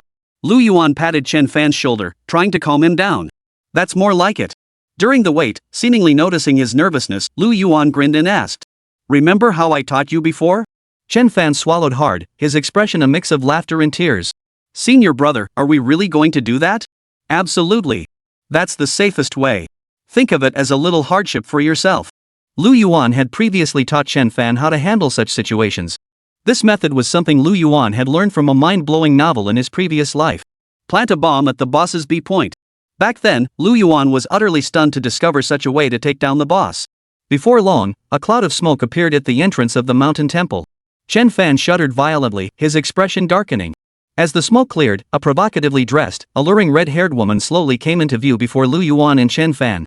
The newcomer stretched lazily, her expression languid and seductive. Her ample bosom bounced exaggeratedly with each movement. Every inch of her radiated a desire to ignite men's primal urges. The urge to seize her fiercely, pin her down, and unleash the most primal urges. The seductive woman swayed her hips as she approached the stout woman, patting her broad shoulder with an admiring glance. "Little sister, well done, you've managed to snag two young gentlemen at once." Then the seductive woman turned her gaze toward Lu Yuan. "We've been playing a bit too hard lately, scaring humans away from this bamboo grove." She'd considered moving elsewhere, but tonight brought two handsome young men brimming with vitality. And it was her sister who found them truly a rare occurrence. These past few days had left her utterly frustrated. She hoped the one before her wasn't some all show and no substance silver-tipped spearhead. She couldn't help but wink and smile, seductively licking her red lips. My favorite young gentleman. This youthful flavor, it truly stirs memories within me. I can scarcely contain myself. Young master, let's go outside. Leave this place to my sister. Wait, why should I? His own failure was certainly disheartening, but Lu Yuan's success infuriated him even more. Chen Fan glanced at the plump woman beside him, then at the alluring beauty by Lu Yuan's side. His expression twisted slightly. Rage meter plus 99, rage meter plus 99, rage meter plus 99. If earlier was merely boiling over, then now Chen Fan was off the charts. The plump woman nodded in agreement. Sister speaks wisely. Leave this to me. Chen Fan, take care of yourself. Before Lu Yuan was pulled away by the alluring woman, he patted Chen Fan on the back, leaving behind a look that said, take care of yourself. Watching the alluring woman and Lu Yuan's retreating figures. At that moment, despair reached its peak within Chen Fan. Well then, this one shall begin. The plump woman rubbed her fleshy hands together, resembling a giant anthropomorphic female fly. Chen Fan's stomach churned violently. He could clearly see every inch of her fatty flesh, its rancid stench lingering at his nostrils. Wait. What now?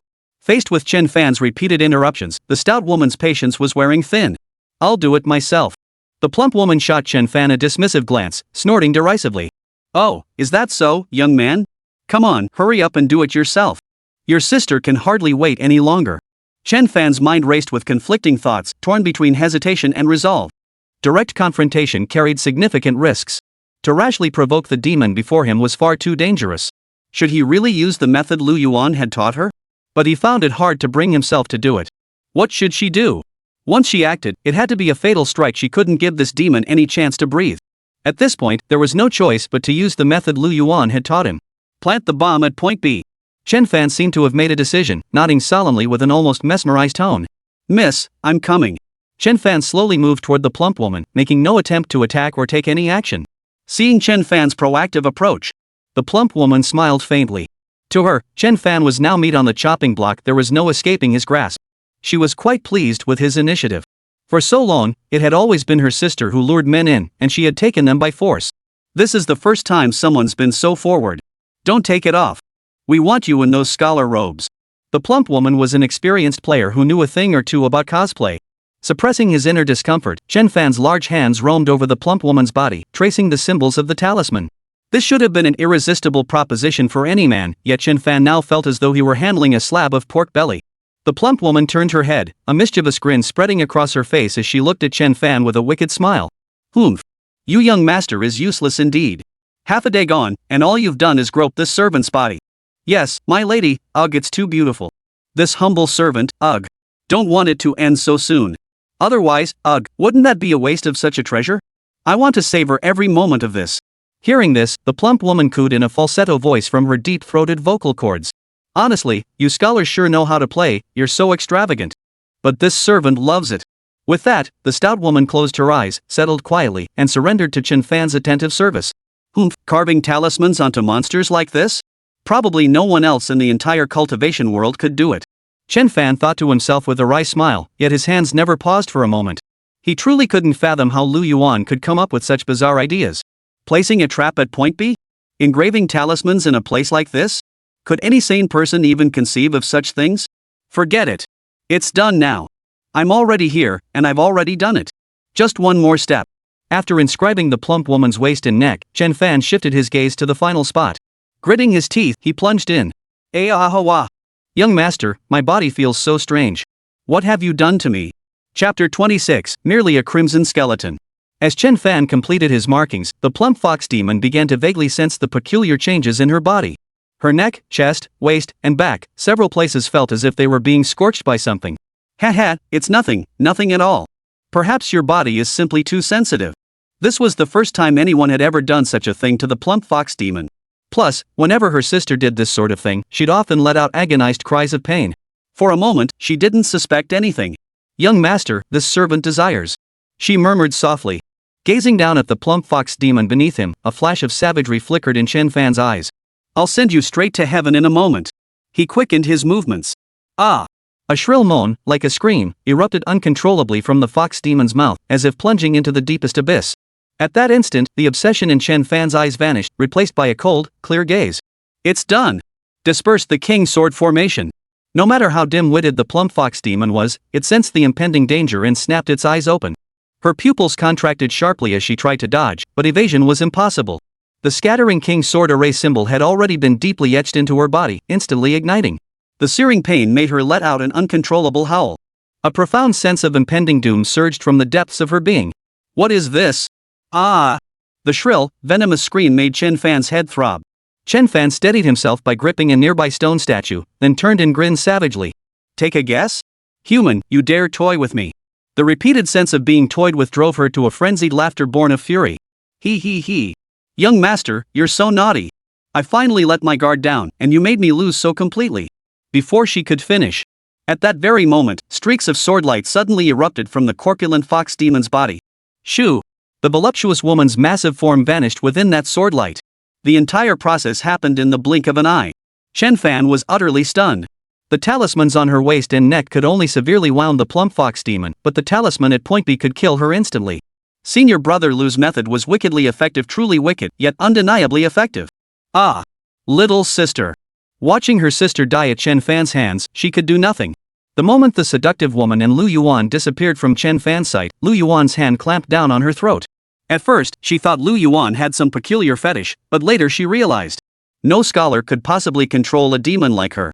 Gritting her teeth, the seductive woman fixed Lu Yuan with a piercing stare. Who exactly are you? This question caught Lu Yuan off guard for a moment before he broke into a smile. Tianyi Sect, Wudo Pikemo Qianyu. Someone reported demonic activity here to the Tianyi Sect. We've come to slay the demon and purge the evil. Tianyi Sect? The seductive fox demon immediately felt fear welling up within her. The Tianyi Sect, the foremost sect of Tianyi. Even its name alone could strike terror into ordinary demons and monsters.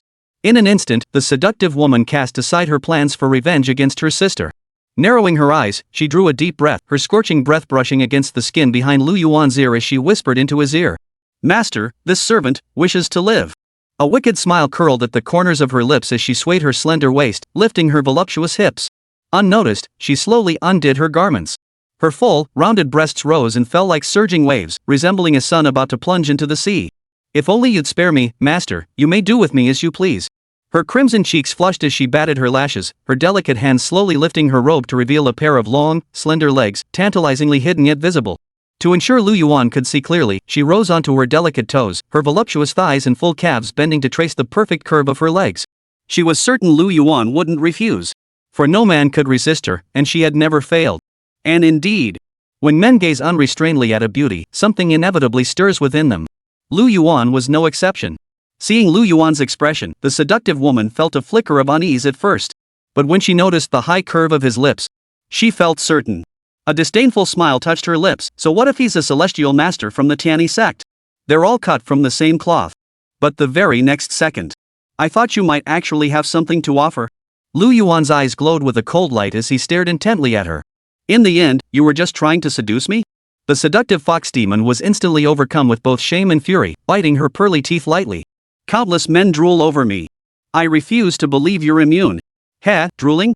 With those 2 piles of trash on your chest, you think you're worthy? If that's the case, don't blame me for going down with you. The seductive woman lowered her head, drew a deep breath, and her fingernails began to grow wildly. Then, black mist erupted from the back of her head like a fountain, her demonic aura thick and ominous, revealing her true form. It opened its mouth, spewing a crimson mist that shot deep into the forest, attempting to flee. That earlier display had merely been a ruse to deceive Lu Yuan. She certainly didn't believe she was his match. Unfortunately, this tactic proved ineffective against Lu Yuan, whose body was honed by 100 battles. Lu Yuan swiftly sidestepped the strike, simultaneously raising his left hand in a sword finger gesture as he shouted. 5-finger palm sword. A flying sword suddenly transformed into a streak of light, shooting forth. With a single strike, the fox demon's massive form had no chance to evade, instantly pierced through by the sword's light. Ah! The fox demon let out a wretched scream as its body shattered and soul vanished. The alluring, seductive fox demon met its end in that instant. Nothing but a painted skeleton, flesh and bone turned white. Lu Yuan stood motionless, completely unguarded. After waiting several minutes and finding no one came to ambush him, Lu Yuan muttered to himself. No one took the bait? Returning to the mountain temple, Lu Yuan summoned Chen Fan. Together, they followed the lingering aura of the 2 fox demons to search for any remaining fox spirits they might have missed. Following the scent trail, Lu Yuan and Chen Fan arrived at a cave. Inside lay a chilling expanse of bleached bones. It was clear how many lives this place had claimed. Chen Fan's expression twisted with a mix of regret and sorrow, but more prominently, hidden rage and a cold, murderous intent. Only now did Chen Fan truly grasp the situation. No wonder Lu Yuan had spared no time to come to Qingzhou Mountain and eliminate these two demons. Strange, senior brother Lu, look quickly, what is this? Lu Yuan followed Chen Fan's gaze and saw a strange, bright red heart-shaped tattoo beneath the belly of the seductive fox demon. Lu Yuan frowned in confusion. He hadn't noticed anything on the fox demon's abdomen before. After examining it closely, Lu Yuan's expression turned grave. Gu poison sect. Indeed, this peculiar mark wasn't etched by a sect like the Union sect, but rather a mark generated by a bug from the bug poison sect. This was getting complicated. Lu Yuan recalled that the Gu poison sect was one of the most notorious demonic cults in the southern frontier. But how had they ended up in Central Plains? Never mind. Overthinking it wouldn't help. He'd report this to the fifth elder. Lu Yuan knew his own limitations. This matter was best handled by the fifth elder. Leave this matter be. Once I handle it, we'll proceed to meet up with them. Oh, okay. But senior brother Lu, what are you doing? Lu Yuan was seen skinning and dismembering the corpses of the two fox demons before tossing them inside their cave dwelling. Chen Fan was utterly bewildered by the scene. Why was Lu Yuan burying these two fox demons? I placed a 1,000-mile tracking talisman and a tracking formation on these two fox demons. If they have any relatives or friends, or someone pulling the strings behind them. A cold gleam flashed in Lu Yuan's eyes. Upon seeing the gruesome state of these fox demons, they will surely weep and curse over the corpses. Then, the moment they touched the bodies, SSSH. Senior brother, you really are ruthless. Chapter 27, Uncle Master, I found the Gu poison sect. After that night, the spaceship traversed through clouds and mist, journeying day and night without rest, finally reaching the border between Central Plains and Southern Frontier. This was also the ultimate destination of this journey, the 100,000 mountains. The spacecraft began to slow gradually, descending toward the towering peaks below. With Lu Yuan absent, Mo Qianyu organized the disciples to enter the mountains. According to the rules, this trial will last 5 days. I will wait for you here. After 5 days, I will evaluate each of you based on your performance during this period. This trial aims to temper the disciples. Though inner door disciples will accompany you, they will not serve as your personal bodyguards. If you encounter danger, prioritize your survival. If you feel overwhelmed, withdraw immediately. None of you should try to prove yourselves. The disciples bowed in acknowledgement, committing Mo Qianyu's warnings to heart. In unison, they replied, "We obey your teachings, senior brother." Mo Qianyu nodded with satisfaction. You may go now. The training grounds lay in a valley on the outskirts of the 10,000 mountains.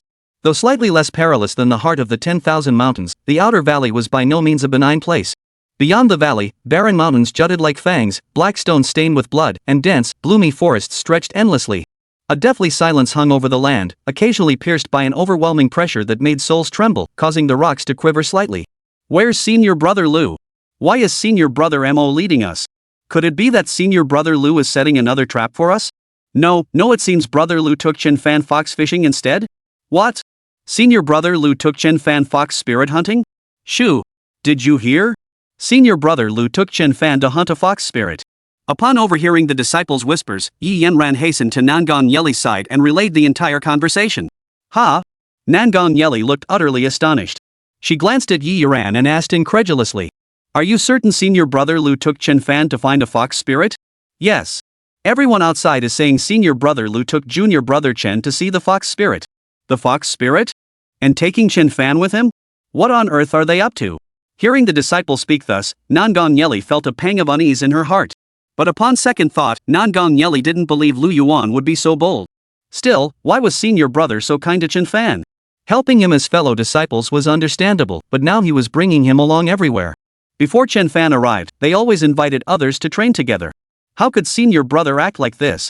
He clearly has me, his junior sister, yet he treats his junior brother like that. A blinding streak of light suddenly sliced across the sky. It tore through the clouds, carrying a howling gale as it hurtled straight toward the group. The disciples in the front row paled instantly, hastily summoning their magical artifacts. Yet the light abruptly dimmed a few feet from them, revealing two figures.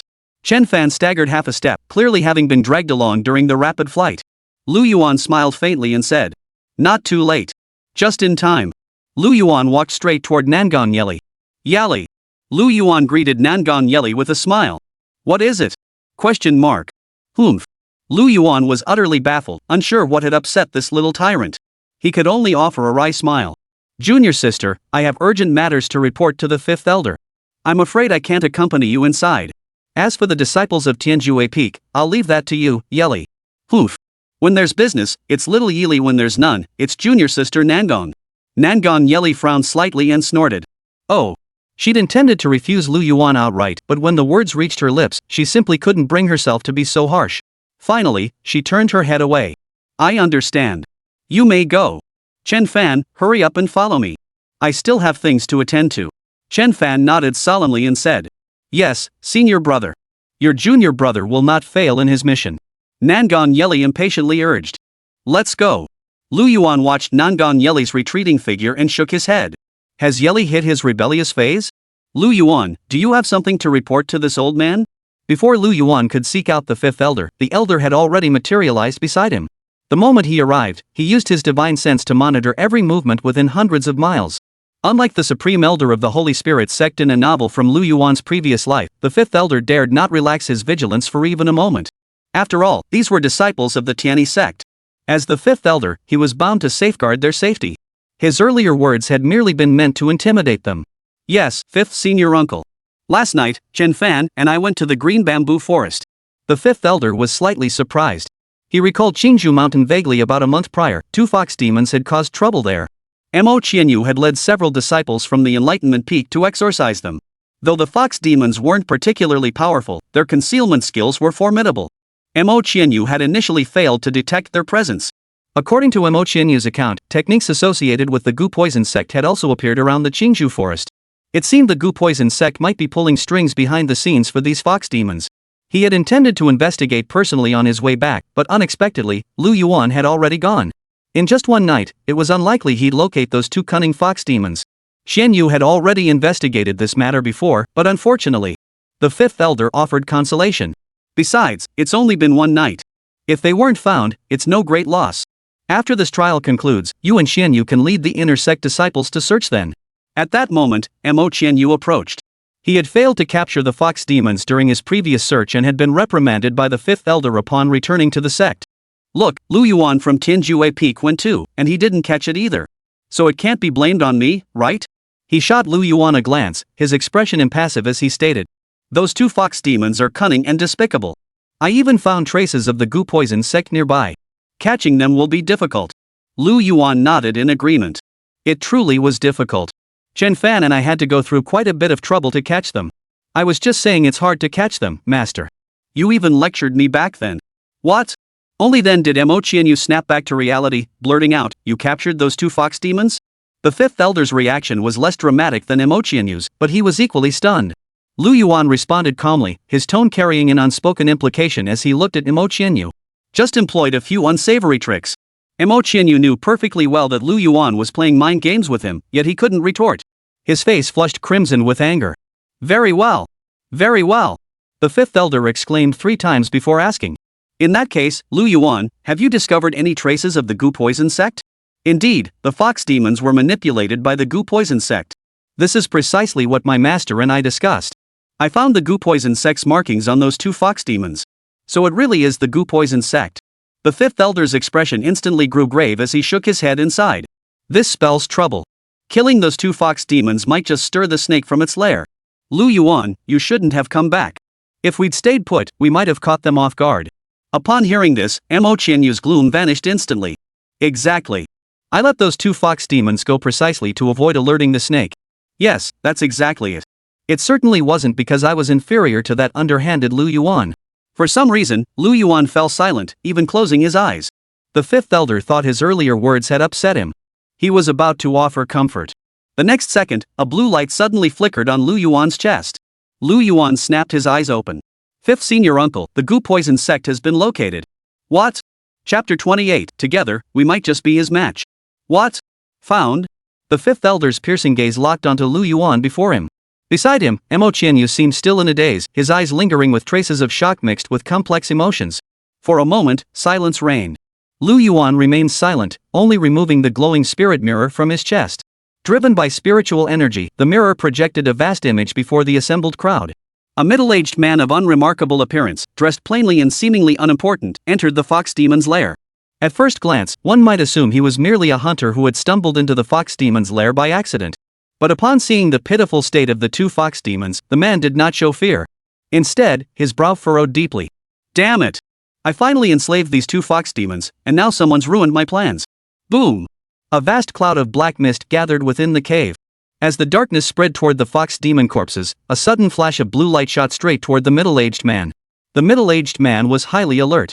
A black mist appeared in his hand, effortlessly devouring the blue light that had been aimed at him. Trivial tricks. The middle-aged man sneered contemptuously, but his expression quickly turned grave as he murmured to himself. No, 1,000-mile tracking talisman? Just as he accelerated to leave, the blue light that should have vanished erupted once more with a blinding brilliance. When the light faded, Yuan, who had been in the 10,000 mountains, appeared here. The middle-aged man, who had intended to flee, saw that the newcomer was a young man with a youthful face. His eyes filled with mockery. Fool!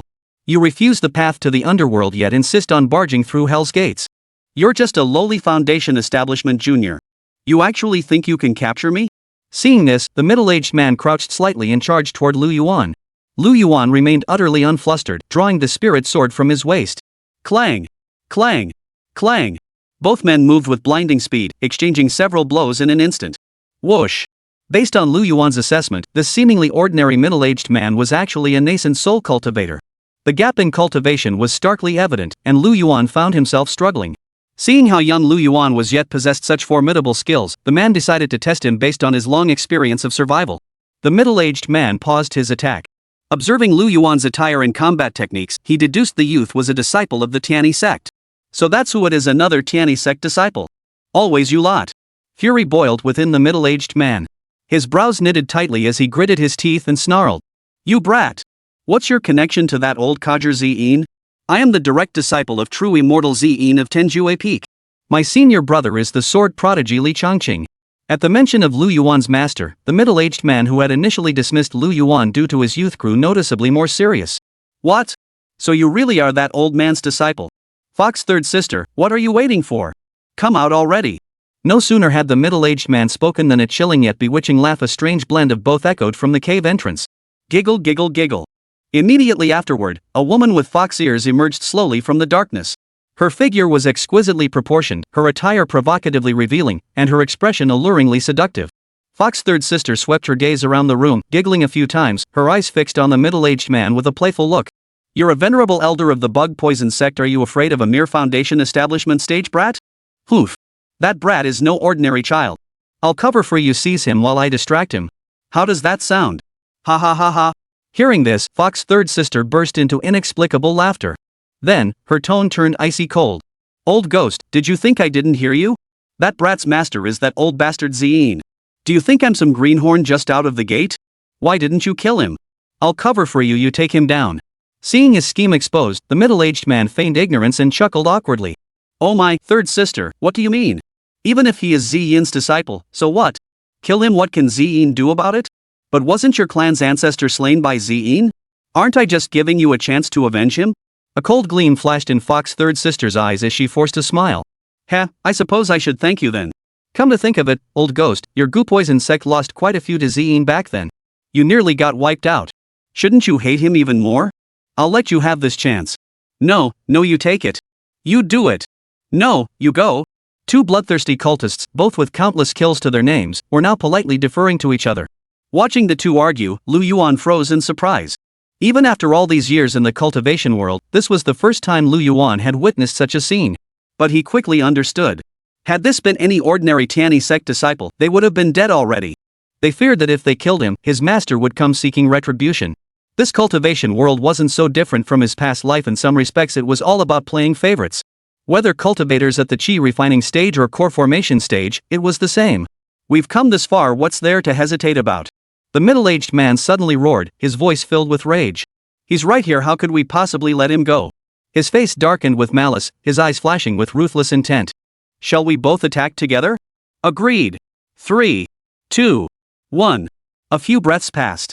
For reasons unknown, the two remained watchful, making no move. A quarter of an hour passed. They still hadn't made a move. Yuan stared at them, speechless. What the hell were these two up to? One had threatened to flay him alive, the other to drain him dry. Their threats grew more vicious by the moment. Third sister, why haven't you made your move yet? Old ghost, you haven't made a move either. Ha! At that moment, Lu Yuan's palms were sweating. Would these two finally make their move? Regardless of what was going through their minds, Lu Yuan remained utterly unflustered.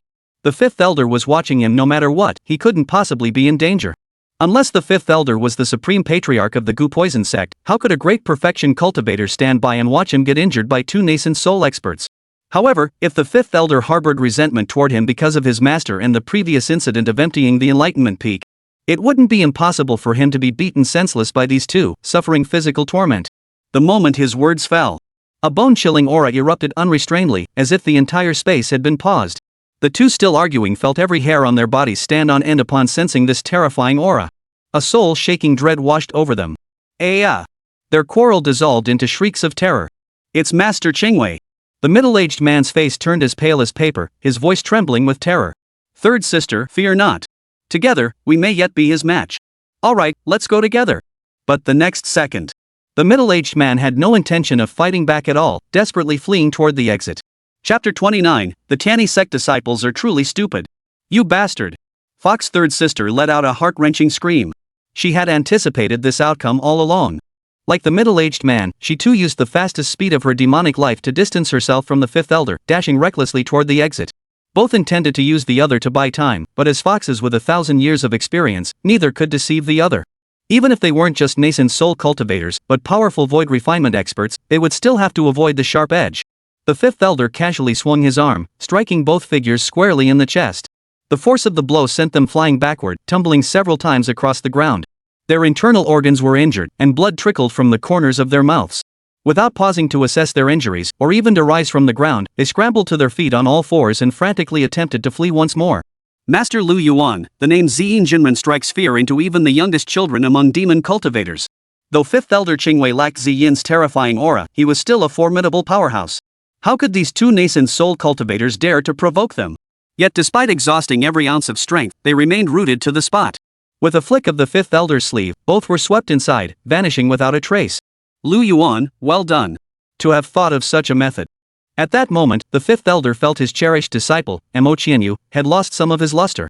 The more he looked, the more satisfied he became. The more he looked, the more delighted he felt. The more he looked, the more he believed Lu Yuan was destined for greatness. Unpretentious, composed, and possessing a face of unparalleled distinction, he was truly a phoenix among men, one in a million. That old fool Ziyin actually got to meet such a prodigy. Damn it! Why couldn't it have been him who found Lu Yuan back then? But then again, as fellow disciples of the Heavenly Unity sect, where else would they go? Lu Yuan was destined for the Wudao Peak. Lu Yuan. The fifth elder spoke with a warm smile, his voice gentle. Lu Yuan immediately responded, your disciple is here. You may return now. Leave this matter to me. The fifth elder nodded slowly, his voice drawn out. Do come visit our Wudao Peak sometime. After Lu Yuan departed, Master Mo Qianyu, standing nearby, gazed at the fifth elder with pleading eyes. His master seemed to have stopped loving him. Surely, he had just said, my disciple Qianyu possesses the bearing of a sect leader. But the fifth elder paid him no mind, merely patting his shoulder. Qianyu, what's past is past. We're all fellow disciples, it's no big deal. Snap. Something seemed to shatter. After leading everyone inside, Nangong Yeli looked at the disciples with a stern expression and reiterated. Deep within the 100,000 mountains lie countless great demons and ancient beasts, some possessing terrifying power beyond compare. Even our inner sect seniors would not stand a chance against them. This time, stay only in the outer regions. Do not venture deep. Do not obsess over opportunities, nor risk your lives searching for herbs. Precious spiritual herbs are often guarded by ferocious beasts. These beasts aren't stupid. The 10,000 mountains are their territory. Any precious herbs they find, they've already claimed for themselves. Anything displayed for you to see is undoubtedly a decoy, a trap set specifically to lure greedy cultivators. Chen Fan nodded. Rest assured, senior sister. Yi Yanran agreed. One more thing. Nangong Yeli recalled something and cautioned. In the 10,000 mountains, those great demons may be vicious, but the most terrifying threat often isn't them. It's fellow human cultivators. Nangong Yeli nodded, fixing a deep gaze on Chen Fan, who had answered. That is all I have to say. The rest is up to you. Yes. The group dispersed, each quietly forming teams according to their prior private arrangements. Wait. Chen Fan and Yi Yanran had been walking together when Chen Fan abruptly halted. He looked up toward the distance, where crimson swordlight surged skyward, rolling with murderous aura. Senior brother, it looks like 3 people are being held back by demon beasts. Yi Yanran pointed in the direction Chen Fan was looking. I'll go check. Chen Fan flicked his right hand lightly, and a jade-green immortal sword appeared. Gripping the blade, Chen Fan radiated an overwhelming aura of sharpness. Upon arriving, Chen Fan grasped the situation. It was a black-furred tiger with wings growing from its waist, currently hunting down 3 wandering cultivators. You wretched beast, you're asking for death. Chen Fan growled, his form drifting past the 3 cultivators as his spirit sword blazed with a piercing beam of light. Before the black tiger could even raise its paw, a jet of black blood already spurted skyward. Its head was severed cleanly. Holy! Watching Chen Fan's fluid, seamless execution, even the inner sect disciples guarding them in the shadows couldn't help but voice the bewilderment erupting from their hearts. What the hell is going on? How can a mere 5th layer chi cultivation practitioner slaughter a 9th layer blood spirit demon tiger like it's a dog? Cross-tiered demon beast slaying wasn't rare, they'd seen it countless times. But someone like Chen Fan, who could do it with such ease during the entry-level disciples' trials? He'd never seen it before. As veterans themselves, they recalled how utterly helpless they had been during their own chi cultivation stages. Killing demon beasts was out of the question, so why was he so proficient? The primary purpose of this trial was to build the novice disciples' combat experience, so they wouldn't wet themselves at the sight of a beast. Could it be that senior brother Lu really dumps Tianjue Peak disciples into demon beast lairs in the dead of night? An inner sect disciple swallowed hard, uttering the words in disbelief. Chen Fan's composure and skill in slaying beasts surpassed even some inner sect disciples.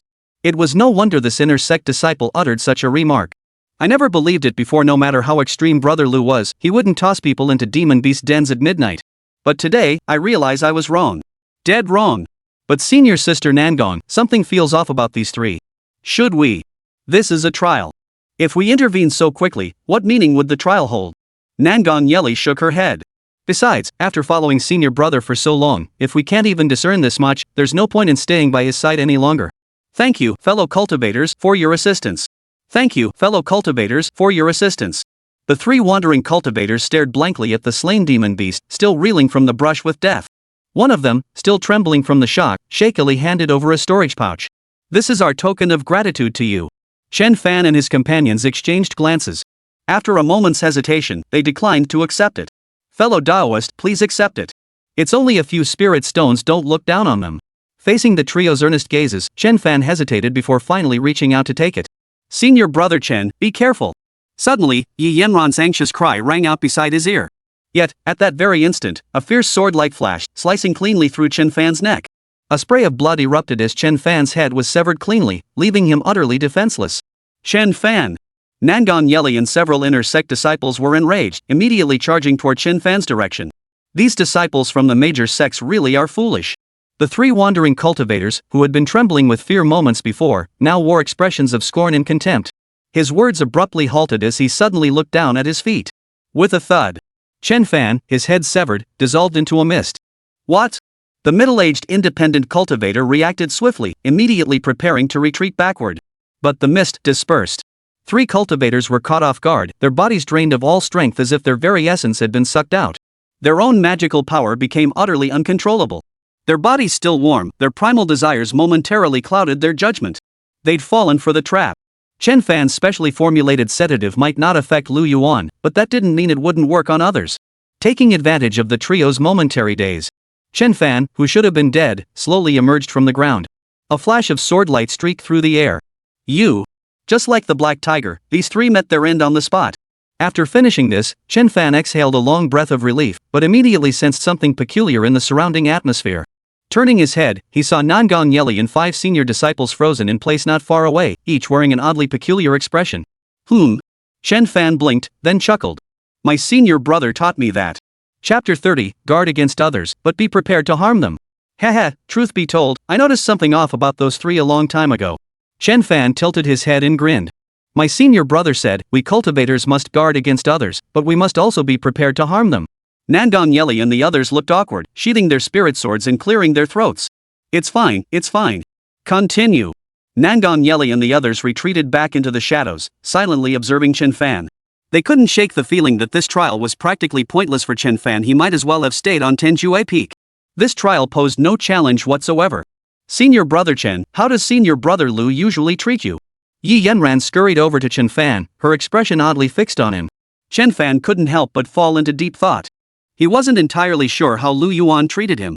But he knew clearly that in just half a year, he had already racked up a debt of 132.5 top-grade spirit stones to Lu Yuan, 256 high-grade spirit stones, and 5.5 medium-grade spirit stones.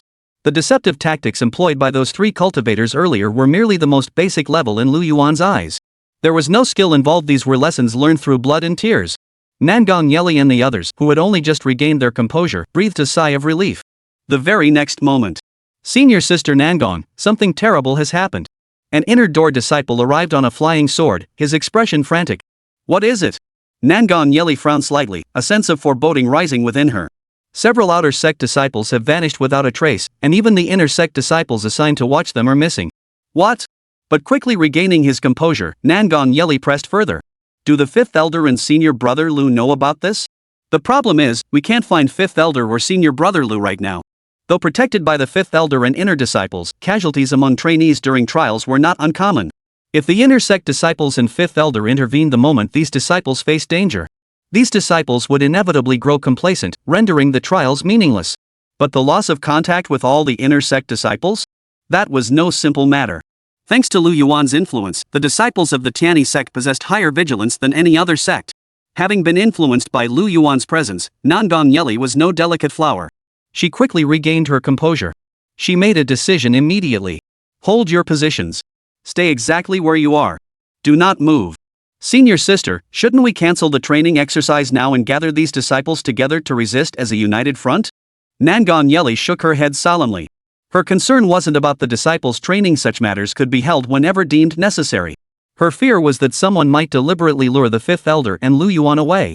Keeping the disciples scattered also prevented them from being wiped out in one fell swoop. It was possible that someone in the shadows had deliberately leaked this information to cause panic. Whoever could think to lure away Lu Yuan and the fifth elder was clearly no ordinary person.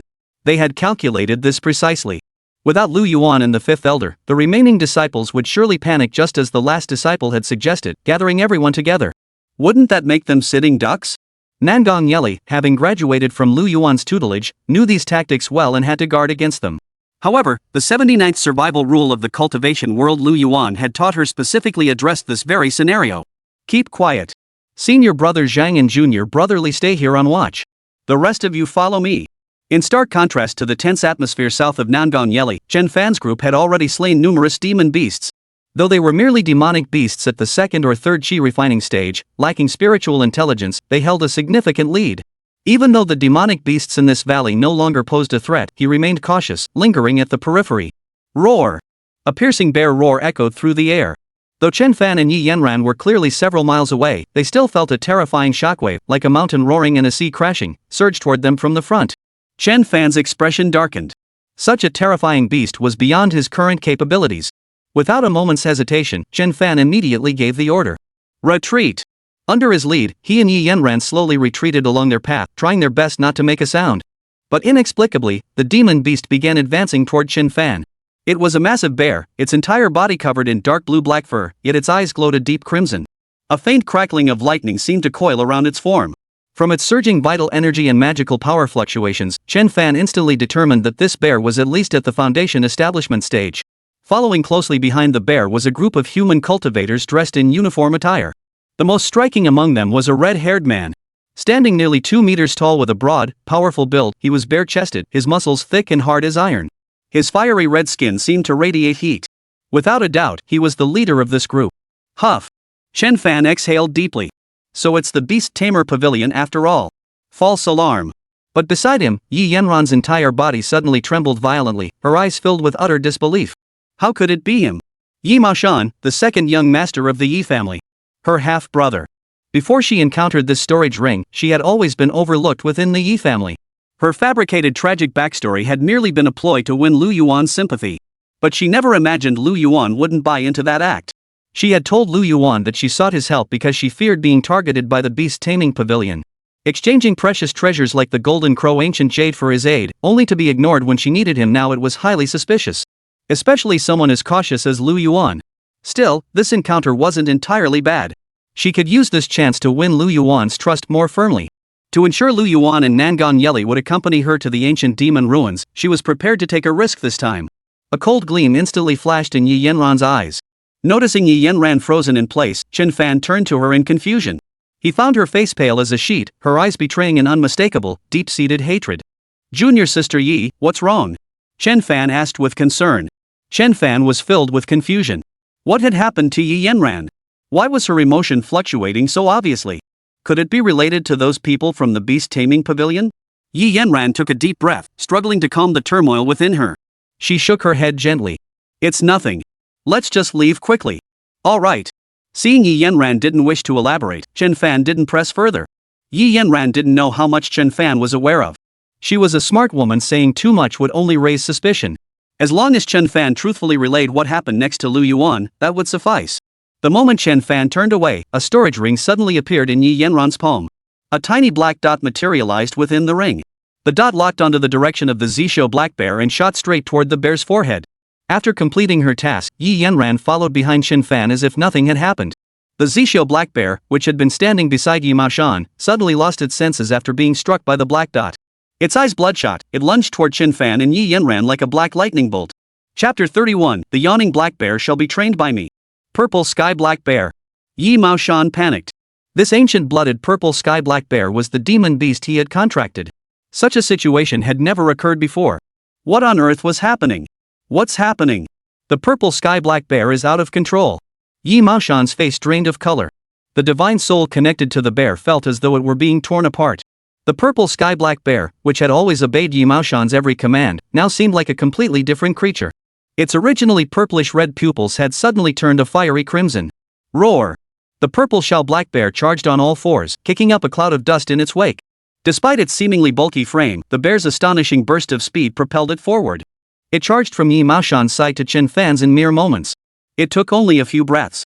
Its crimson pupils blazed with terrifying ferocity, its killing intent coalescing into a chilling aura that lashed out toward Yi Yanran. Grumble! Its crimson eyes locked onto the fleeing Chen Fan and Yi Yanran. With a powerful stomp of its hind legs, its massive body leapt into the air. Transforming into a careening cannonball, it charged relentlessly in pursuit, uprooting massive trees, ones requiring several men to encircle like withered branches along its path. Fortunately, Chen Fan reacted swiftly and whisked Yi Yanran away. Just seconds later, the purple shell black bear crashed heavily onto the spot where Chen Fan and Yi Yanran had been standing moments before, kicking up dust and causing the ground to collapse. Chen Fan glanced back and couldn't help but curse under his breath. What the hell were those beast-taming pavilion people doing? This black bear wasn't just maxed out in defense, and attack its speed was no slouch either. Such a demon beast was far beyond what he and Yi Yanran could handle. Fortunately, senior sister Nangong was present. Nangong Yeli should be able to slay this beast, but why hadn't she intervened yet? Was she testing him and Yi Yanran? Even Yi Yanran was puzzled why hadn't Nangong Yeli made her move yet? Run! Run! Seeing the purple sky black bear go berserk, the two inner sect disciples left behind could no longer sit still. With both Nangong Yeli and Lu Yuan absent, only the two of them remained. A purple sky black bear with ancient bloodlines was a challenge even for both of them combined. Shouting as they did, they channeled every ounce of their magical power to rush toward Chen Fan and Yi Yanran. The purple sky black bear grew increasingly frenzied, unleashing a surging thunderstorm raging around its center. But the next second, boom! A violent shockwave swept up flying sand and stones, sending the purple shell black bear itself flying 5 or 6 meters away. The thick-skinned, tough-fleshed purple sky black bear seemed to lack even the most basic defensive capabilities, crashing directly to the ground under the impact. At some unknown moment, Lu Yuan had materialized before Chen Fan and Yi Yanran. After dealing with the two members of the Gu Poison sect, he had rushed straight here without pause. Unexpectedly, the first thing he witnessed upon arrival was the rampaging Z-shell black bear. Senior brother Lu. Seeing Lu Yuan arrive, the two inner door disciples breathed a long sigh of relief. Purple shell black bear. Seeing the wounded purple mist black bear, Yi Maoshan instantly flew into a rage. What are you doing? Why did you strike it so hard? Yi Maoshan's words only served to thoroughly enrage Lu Yuan. Lu Yuan whipped his head around, eager to see whose mouth was spouting such nonsense. His black bear had gone out of control, nearly costing Yi Maoshan his life. Though a chosen one like Chen Fan, blessed by destiny, might escape unscathed or even turn the tables.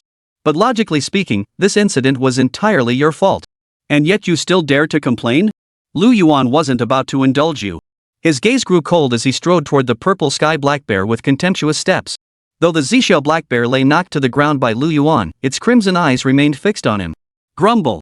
Watching Lu Yuan advance step by step toward it, the purple sky black bear opened its gaping maw and let out a roar at Lu Yuan. Daring to snort?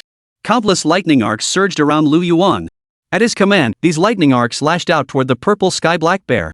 One after another, the lightning bolts struck the bear's body, tearing its flesh and skin to shreds. Though immune to lightning, the Zishou black bear offered no resistance to Lu Yuan's lashing bolts. Each purple arc inflicted bone-deep agony, leaving the bear to emit only low, pained growls. After a dozen or so lightning lashes, its fur was scorched black, and black blood gushed wildly from its muscles and flesh. Its once bloodshot eyes gradually cleared. Lu Yuan folded his arms. That's how hard I hit. So what? What are you gonna do about it? Lu Yuan was the one who always tormented others. No one had ever dared to torment him. Yi Maoshan was momentarily speechless. Even his purple sky-black bear wasn't a match for him. He'd probably be taken down instantly too. But seeing the unconscious purple mist black bear lying on the ground, Yi Maoshan couldn't help but vent his pent-up anger. My friend, haven't you gone too far? After all, your junior brother isn't seriously injured. And my purple sky-black bear has lost consciousness. Why must you do this? Lu Yuan's indifferent eyes suddenly flashed with sharp intensity as he fixed his gaze on Yi Maoshan and said coldly. A dog that bites deserves to die. What? You want a taste too? Yi Maoshan tried to speak, but under Lu Yuan's imposing presence, he couldn't even form a complete sentence. Then, another unexpected turn occurred. As fellow members of the Great Sex Beast Taming Pavilion, and given their proximity to the pavilion, Yi Maoshan and his group were naturally protected by powerful allies. In the sky, a man stood with his hands behind his back, his feet suspended in the void, as if he were the ruler of heaven and earth. The oppressive aura that had enveloped Yi Maoshan began to dissipate at an astonishing speed. Under such overwhelming presence, even Foundation Establishment disciples felt immense pressure, unable to meet his gaze directly. Beast Taming Pavilion, Yi Dinghong. The eldest son of the Yi family, Yi Maoshan's own elder brother. He was also the current leader of the Beastmaster Pavilion, a peerless prodigy of the same era as Li Changqing. It was now rumored that he had broken through to the nascent soul stage. How dare you? Yi Jinghong's voice echoed out, causing both disciples of the Tianyi sect and the Beastmaster Pavilion to swallow hard. Incredulity filled their hearts. Could it be? Was a clash between the Tianyi sect and the Beastmaster Pavilion imminent? At that moment, Yi Maoshan, who had been utterly overwhelmed by Lu Yuan, gazed with wild delight. Brother, look what this man did to my purple sky-black bear. You must avenge me. Fortunately, his elder brother had emerged from seclusion to protect him. Otherwise, he truly would have been humiliated by this group from the Tianyi sect today. Boom! Before Yi Maoshan could finish speaking, Yi Jinghong had already struck. His massive hand shot out, instantly enveloped in a golden light that transformed into a colossal golden palm, descending directly toward Lu Yuan's position. Yi Yanran clenched her teeth in frustration, filled with regret. Why was Yi Jinghong here too? This was a complete disaster. She knew full well that Yi Jinghong had always doted on his younger brother. Facing Yi Jinghong, a nascent soul cultivator, Lu Yuan could make no headway no matter how formidable his abilities. His only hope now lay with the elders of the Tianyi sect. A golden hand descended from the heavens, enveloping everyone completely under the gaze of all present. Senior brother Lu. As the golden light dispersed, the scene before them left everyone utterly speechless. Lu Yuan stood unscathed. Instead, Yi Maoshan's purple shell black bear was utterly obliterated by that single strike. This scene left Yi Maoshan, who had been watching the spectacle, utterly dumbfounded. Brother, what the hell are you doing? Chapter 32, Lord Yan, this plan is flawless. After the golden palm vanished, countless horrified gazes in the crowd turned toward Lu Yuan. The sudden turn of events caused Yi Maoshan's expression to change drastically. He couldn't help but cry out. How is this possible? Yi Maoshan was dumbfounded. What on earth was happening? The one who came is my own brother, Yi Jinghong, no mistake about it. Yi Jinghong had just broken through to the nascent soul stage. That was also true. My own brother, seeing me bullied, stepped in to fight back. That's absolutely true. But why did my purple shell black bear die? That was wrong, utterly and completely wrong. Both disciples of the Tianyi sect and the Beastmaster Pavilion present stared in stunned silence at the scene. Even Yi Yanran stared at Yi Jinghong in utter shock. At that moment, a single thought echoed in everyone's mind. Why? Amidst the horrified stares of the crowd, Yi Jinghong descended from the sky and approached Lu Yuan. He looked up at Lu Yuan with a faint smile and said, So it was you, junior brother Lu. That damn Zishou black bear went out of control and nearly injured two fellow disciples from the Tianyi sect. Fortunately, no major harm was done. Lu Yuan turned his gaze to the lifeless form of the Zishou black bear on the ground and snorted coldly. What do you mean no major disaster occurred? I'm too dull to grasp your meaning. Lu Yuan stared expressionlessly at Yi Jinghong and said, Senior brother Yi, perhaps you could explain what no major disaster occurred actually means. Junior brother Lu, please calm down. We were in the wrong here. I will give you a satisfactory explanation. An explanation? You don't owe me one. You owe my junior brother Chen and junior sister Yi an explanation. Yes, junior brother Lu is right. When Yi Jinghong turned to look at Yi Yanran's side, he couldn't help but gasp in astonishment. Yi Yanran? What? Yi Yanran? Hearing Yi Jinghong's cry, Yi Maoshan also abruptly turned his gaze toward Yi Yanran. Just now, he discovered that it was his own sister who had caused his Zhixiao black bear to lose control. Humph. I see it now, this wild woman is behind everything. With that, Yi Maoshan stormed toward Yi Yanran, his face twisted with rage, clearly intending to lay hands on her. Seeing Yi Maoshan direct his fury at her, Yi Yanran remained utterly unflustered. She believed Lu Yuan would see this as Yi Maoshan lashing out in anger and shame. After all, what girl would risk her life to frame someone else? Her hunch proved correct. Lu Yuan sidestepped, blocking Yi Maoshan in front of him. Yi Jinghong, Yi Maoshan, what do you two think you're doing? Maoshan, stop this at once. Lu Yuan snorted coldly, his tone laced with scorn. So it's the Yi family, the Beastmaster Pavilion. You dare threaten me right in front of me? What, do you think I don't exist? A misunderstanding. My brother's always been a hothead. In Chen Fan's memory, Lu Yuan had always given off an air of carefree nonchalance. But now he was different. Dominance radiated from him, even though Yi Jinghong stood before him, completely suppressed. Junior brother Lu, I see both Yanran and this junior brother are at the Qi cultivation stage. Yi Jinghong pondered for a moment before continuing. How about this, 2 top-grade washing marrow pills, 2 high-grade foundation establishment pills, plus 500 high-grade spirit stones? What? Top-grade washing marrow pills, high-grade foundation establishment pills, and 500 high-grade spirit stones. These resources were more than enough for a Qi cultivation cultivator to advance to the peak of foundation establishment. Even as inner door disciples, such generous terms were hard to resist. Yi Jinghong was being far too generous. Lu Yuan pursed his lips, remaining silent for a moment. His calm words, however, took everyone by surprise. What if I say, this outcome still doesn't satisfy me? The words nearly knocked the breath out of everyone present. Even if the Beastmaster Pavilion couldn't match the Tiani sect, it was still one of Zhengzhou's major powers. And Yi Jinghong had already made such a significant concession. Beside him, Yi Maoshan's expression abruptly darkened. His eyes blazed with fury as he glared at Lu Yuan. When had he ever been treated like this, roasted over a fire? His elder brother had already made such a significant concession, yet this man remained relentlessly aggressive, refusing to show even the slightest courtesy. Truly, he didn't know when to quit. Yi Jinghong remained silent for a moment, facing Lu Yuan's hostile and provocative words.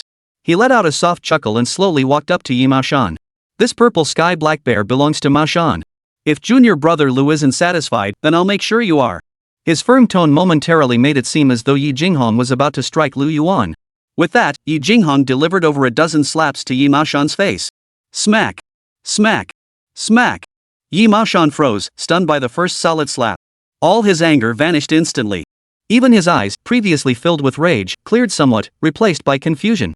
Alright, senior brother Yi. It wasn't intentional. You've taught him a lesson. Let's just leave it at that. Lu Yuan watched Yi Jinghong show no mercy whatsoever and suddenly felt a twinge of pity. Had Yi Jinghong reacted like Yi Maoshan, he would never have let it go. But from Yi Jinghong's earlier tolerance of his unreasonable, exaggerated demands to his current merciless strike, Yi Jinghong was far too reasonable, leaving Lu Yuan feeling awkward about pressing him further. Moreover, Yi Jinghong hadn't held back at all. With his nascent soul physique, continuing the fight would have pushed Lu Yuan beyond his limits. Did you hear that? Senior brother Lu has forgiven you. Quickly express your gratitude. Hearing Lu Yuan's voice, Yi Jinghong finally stopped.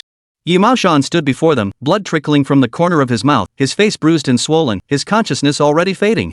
His head was spinning, and he swayed unsteadily, barely managing to steady himself by clinging to Yi Jinghong. Thank you, senior brother Lu. Thank you. Yi Maoshan still harbored resentment, but his body's instincts overpowered his mind's anger. Junior sister Yi, Chen Fan, are you both satisfied with this outcome? Chen Fan naturally had no objections and nodded. Yi Yanran lowered her head, pondered for a moment, then also nodded. In a quiet voice, she said, "We'll follow whatever senior brother decides." Very well. Senior brother Yi, let us consider this matter settled. Yi Jinghong turned to Yi Yanran, who had remained silent with her head bowed, and smiled. Yanran, it's been so long since we last met. I never imagined we'd both join the Tiani sect. Should you encounter any difficulties in the future, just let your elder brother know. Yi Yanran paid him no mind, turning away without a glance back as she departed. Yi Jinghong gave an awkward chuckle before leading his men away. On the way back, Lu Yuan tossed a storage pouch each to Yi Yanran and Chen Fan. Both instinctively reached out to catch them. Chen Fan glanced down at the item in his hand, froze for a moment, then his face lit up with delight. Yi Yanran, however, had kept her head down since earlier. Seeing her like this, Lu Yuan sighed and said, "Junior sister Yi, this is compensation from Yi Jinghong for both of you." As for Yi Maoshan, Lu Yuan added in a low, drawn-out tone. "He's adamantly denying any connection to you and has started playing the fool. There's little I can do about it. After all, you know how things are between the Beast Taming Pavilion and the Yi family. The Tianyi sect can't afford to completely sever ties with them. This is the best we can do. It's fine, senior brother Lu. This outcome is already good enough. Without your help, Yanran might have." Lu Yuan nodded in agreement. It seems junior sister Yi had foresight. That Yi Maoshan really dared to act during a disciple's training. As he spoke, Lu Yuan cast a look of deep sympathy toward Yi Yanran. Who would have thought the Yi family could be so ruthless? Even if she's a half-sister, it hardly warrants such utter annihilation. His tone betrayed his indignation. After finding an excuse, Yi Yanran retrieved the storage ring once more in a secluded spot. Lord Yen, Lu Yuan just mentioned, will soon be heading to the ancient demon ruins. Very well, very well. But, he didn't notice anything amiss, did he? A hoarse voice echoed from within the ring. Rest assured, Lord Yen. My concealment is flawless. Meanwhile, after Yi Yanran left, Chen Fan turned to Lu Yuan with a grave expression. Senior brother, Yi Yanran is suspicious. Chapter 33, Senior brother, junior sister Yi is acting strange. Senior brother, something's off with junior sister Yi. What makes you say that? Lu Yuan looked at Chen Fan's grave expression with a hint of amusement. When we encountered that group from the Beast Taming Pavilion, the purple shell black bear was perfectly fine. But to avoid trouble, Yi Yanran and I decided to leave. Just as I turned to go, Chen Fan paused, deliberately lowering his voice. I saw Yi Yanran produce a storage ring. Then that purple sky black bear lost its mind and charged straight at us. Chen Fan was a soldier personally trained by Lu Yuan, and now he carried deep wariness and suspicion toward everyone. Though it seemed he had turned away, the lesson he'd learned from Lu Yuan paid for with 23 top-grade spirit stones still held true. Never turn your back on others, especially someone as unfamiliar as Yi Yanran. As he turned, he kept a watchful eye on the situation behind him, which is how he caught Yi Yanran's subtle maneuver. Lu Yuan nodded with a smile. He, too, had sensed something amiss. Yi Jinghong and Yi Maoshan's reactions at the time suggested they were unaware of Yi Yanran's presence. Yet Yi Yanran's behavior felt too deliberate, as if she were putting on a show for him. Alright, I understand. For now, pretend you never saw anything. Don't arouse her suspicion. Just keep an eye on her. As for Yi Yanran's deeper secrets, you'll learn about them in time. Little did Yi Yanran realize that Lu Yuan and his men had already stripped her bare. Beast Taming Pavilion. Brother, that Lu Yuan from the Tianyi sect is getting way too cocky. Should we? Yi Maoshan, clutching his swollen cheek, asked bitterly. Yi Jinghong snorted coldly. You'd best abandon that notion. It's impossible. Yi Maoshan's eyes blazed crimson. Then my purple sky black bear died for nothing? You bastard. I killed that purple sky black bear myself. You're not going to come after me for that, are you? How old are you, anyway? Yi Jinghong snapped, we were in the wrong to begin with. That person is a direct disciple of the Tianyi sect. As for that Lu Yuan, not only can we not confront him, we must win him over. What? You still want to go after him? Do you think his master, Ziyin the Immortal, is just sitting around doing nothing? Yi Maoshan was dumbfounded, muttering resentfully, so we just dropped the matter? What else do you expect? Yi Jinghong sighed, then turned to Yi Maoshan and said, Can't you see? He defeated your foundation establishment stage purple shell black bear in just a few moves. And you still want to confront him? A prodigy like that? He might just be another Li Chongqing. At the mention of Li Chongqing, a shadow of sadness flickered in Yi Jinghong's eyes. Li Chongqing stood as the highest peak in the hearts of all sword cultivators under heaven. Born with the bone of a swordsman, a prodigy of the sword path. He even attained a divine sword technique. He alone kept the prodigies of his era in constant awe, and now his power had grown ever more unfathomable. Back then, Yi Jinghong was supremely arrogant, convinced he had no equal. Yet upon encountering Li Chongqing, his pitiful pride and arrogance were severed by a single stroke of Li's blade. No matter how hard he strived, he could never surpass this towering peak. Gradually, he learned to recognize his own limitations. Recalling those days, Yi Jinghong gave a wry, resigned smile before warning once more. As far as I know, unlike Li Chongqing, Lu Yuan's methods resemble those of demonic cultivators even more extreme than those of the demonic path. Do you think I beat you back then for no reason? I was doing it for your own good. Recalling the tales of Lu Yuan he'd heard from others, Yi Jinghong couldn't help but suck in a sharp breath. A man like him, if you can't befriend him, you absolutely must not provoke him. Otherwise, one day you won't even know how you died. Yi Maoshan fell silent.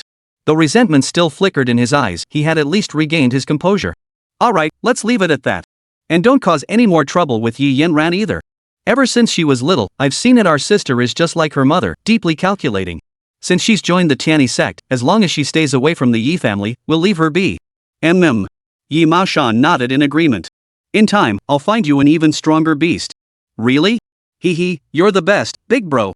Yi Maoshan's mood instantly lifted, momentarily forgetting the death of the purple shell black bear and the stinging pain on his face. What? You say you want to stay in the 100,000 mountains? No way. This place is far too dangerous. Inside the airship, the fifth elder frowned at Lu Yuan, shook his head slightly, and called out loudly. Lu Yuan, you're a senior disciple now.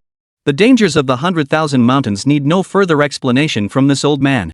If anything happens to you, how would your master's disciple explain it to your master?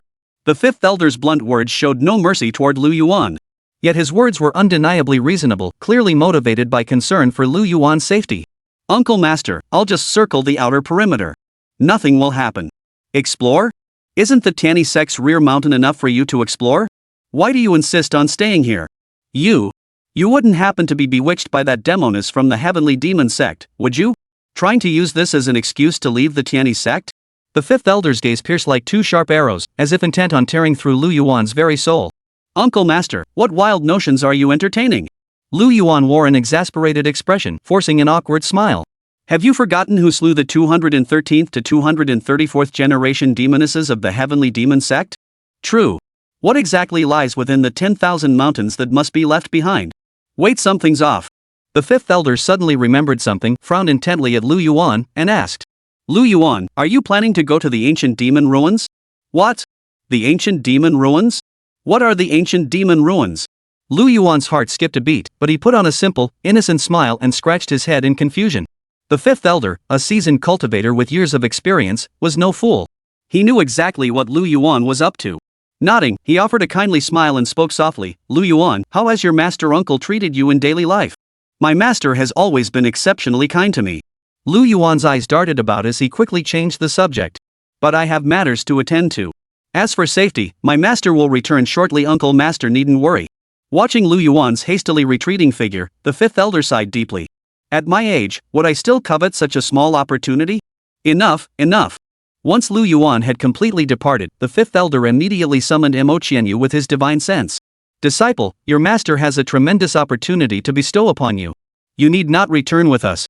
Sis Yi, this ancient demon's ruins lie within the 10,000 mountains. Let's seize this chance to go there. All right. Upon hearing about the ancient demon ruins, Yi Yanran struggled to calm her surging excitement. Even the nightmare within her storage ring overflowed with dark energy in its excitement. Truthfully, Yan wasn't overly concerned about anyone following Lu Yuan. His primary objective this time was to possess the body of Zi Yin's disciple. Once they reached the ancient demon ruins, he could successfully possess the body through the demon soul body seizing array. This array activated instantaneously, impervious to any divine sense interruptions and immune to any protective treasures safeguarding the soul. The only weakness is a fear of those who possess vast amounts of heavenly virtue, merit a fear shared by all soul stealers. Yet such individuals, blessed with such profound heavenly virtue, have been virtually non-existent for millennia. He harbors no concern whatsoever about this possibility. Ziyin, if you knew your most prized disciple had been possessed by this one, what expression would you wear? Chapter 34, Journey to the Ancient Demon Ruins. Deep within the 100,000 mountains. Upon stepping inside, one could immediately feel waves of fresh air blowing from the front. The scent of plants was refreshing and soothing, indescribably pleasant. Even the most common trees here towered over 100 meters, forming a dense forest with no discernible paths. Layers of shadows obscured the true scenery within. The mountains were lush and verdant, the forests layered and vibrant. The realm of vibrant life and flourishing growth lies right before your eyes. The lake lay perfectly still, reflecting the azure sky and white clouds. By the lakeshore, 2 men and 2 women were resting. These 4 were none other than Lu Yuan, Nangong Yeli, Yi Yanran, and Mo Qianyu. The ancient demon ruins were far too perilous for Chen Fan. As for Mo Qianyu, just mentioning his name ignited an inexplicable rage within Lu Yuan.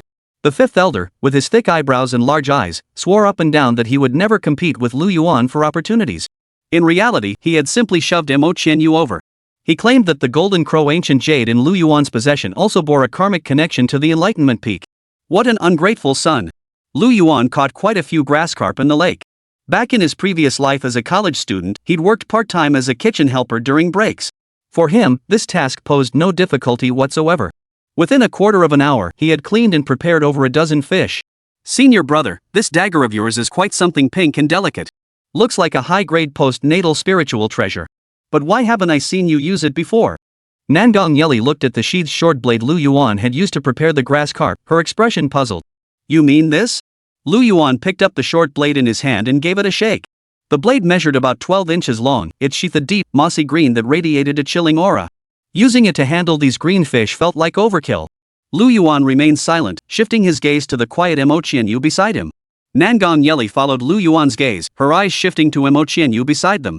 Imochianyu, who had been expressionless moments before, now wore a grim look. He gritted his teeth and said, "The White Tiger Dagger. That's a treasure from the Wudao Peak Treasury." As Lu Yuan slowly turned the fish, its scales gradually transformed from green to golden yellow. A rich, enticing aroma filled the air. A unique fragrance began to waft from above the fire, intensely rich and possessing a seductive allure all its own. For some reason, Lu Yuan's hands froze mid-motion as his gaze fixed intently on the depths of the forest ahead. Whoever you are, friend, why not step out and show yourself? As Lu Yuan's words fell, a figure emerged from the seemingly empty thicket. A woman dressed in plain robes appeared before them. Though her beauty slightly paled in comparison to Yi Yanran's, her figure was more voluptuous and captivating. This one is Cui Miaozhen. Greetings, fellow cultivators. She curtsied gracefully, then offered a soft, enchanting laugh, a sound so captivating it stirred an involuntary warmth of affection in all who heard it. Gazing at the sizzling grilled fish over the campfire, Cui Miaozhen looked utterly mouth-watering as she said, "Ah, the aroma is irresistible. Fellow cultivators, might I have a taste?" "Certainly. These grass carp are nothing special." Imochianyu nodded. Lu Yuan was from Tinjue Peak, so his specialized training primarily focused on disciples from that peak. Imochianyu, however, had remained secluded in the Tianyi sect for cultivation. Even when venturing out, it was solely to battle demonic beasts. He harbored not a shred of suspicion toward others. Simply put, he was like a bookworm from his previous life. In his view, traveling the world meant helping one another. Thus, when Cui Miaozhen asked him for grilled fish, Imochianyu agreed without hesitation. "No way. I won't allow it. Yili caught the fish, and I roasted it. What business is it of yours?" Just as Imochianyu was about to stand up and hand the grilled fish to Cui Miaozhen, Lu Yuan snatched it away roughly. "You can have it 10 spirit stones per fish." "What? 10 spirit stones for one grilled fish? Aren't you deliberately making things difficult for this fellow cultivator?" Making things difficult? Do you think just because she's eating it, you don't have to pay spirit stones?" Lu Yuan shot Imochianyu a cold stare, his voice dripping with sarcasm. Lu Yuan, you're something else." Imochianyu sat up awkwardly, realizing after all that she'd have to pay too. Cui Miaozhen smiled faintly and said, "Fellow Taoists, please don't quarrel over me. Here are 20 spirit stones. Give me and this fellow Taoist each a grilled fish." After receiving the grilled fish, Cui Miaozhen took a bite and exclaimed loudly, "My friend, this grilled fish smells amazing. How did you make it?" "What? Just eating isn't enough? You want my secret recipe too? Well, if you must know, it'll cost extra." Lu Yuan was utterly oblivious to the romantic overtones, his words leaving Cui Miaozhen speechless. Watching Cui Miaozhen's flustered expression, Nangong Yeli giggled softly. Hearing this woman appear out of nowhere, her tone dripping with sarcasm, a surge of inexplicable anger flared up within Nangong Yeli. Especially Imochianyu, how infuriating. A woman of unknown origin, and you're being so warm toward her. Can't you tell who's on our side and who's an outsider? It reminded her of something Lu Yuan had once said, "Nice guys finish last." But Lu Yuan's actions left her thoroughly satisfied, clearing the pent-up frustration in her chest. Nangong Yeli gazed at the indifferent Lu Yuan with starry eyes. Indeed, she and senior brother Lu were a match made in heaven. Despite Lu Yuan's repeated attempts to undermine her, Cui Miaozhen remained unruffled. She began to speak softly, testing the waters. "Fellow cultivators, are you independent practitioners or disciples of a sect?" Lu Yuan sighed. "Independent cultivators, of course. What sect would take disciples of our caliber?" Lu Yuan and his companions weren't wearing the robes of the Tianyi sect at the moment, so Cui Miaozhen couldn't discern their identities. "I see." Cui Miaozhen nodded, her expression filled with concern. "You needn't belittle yourselves.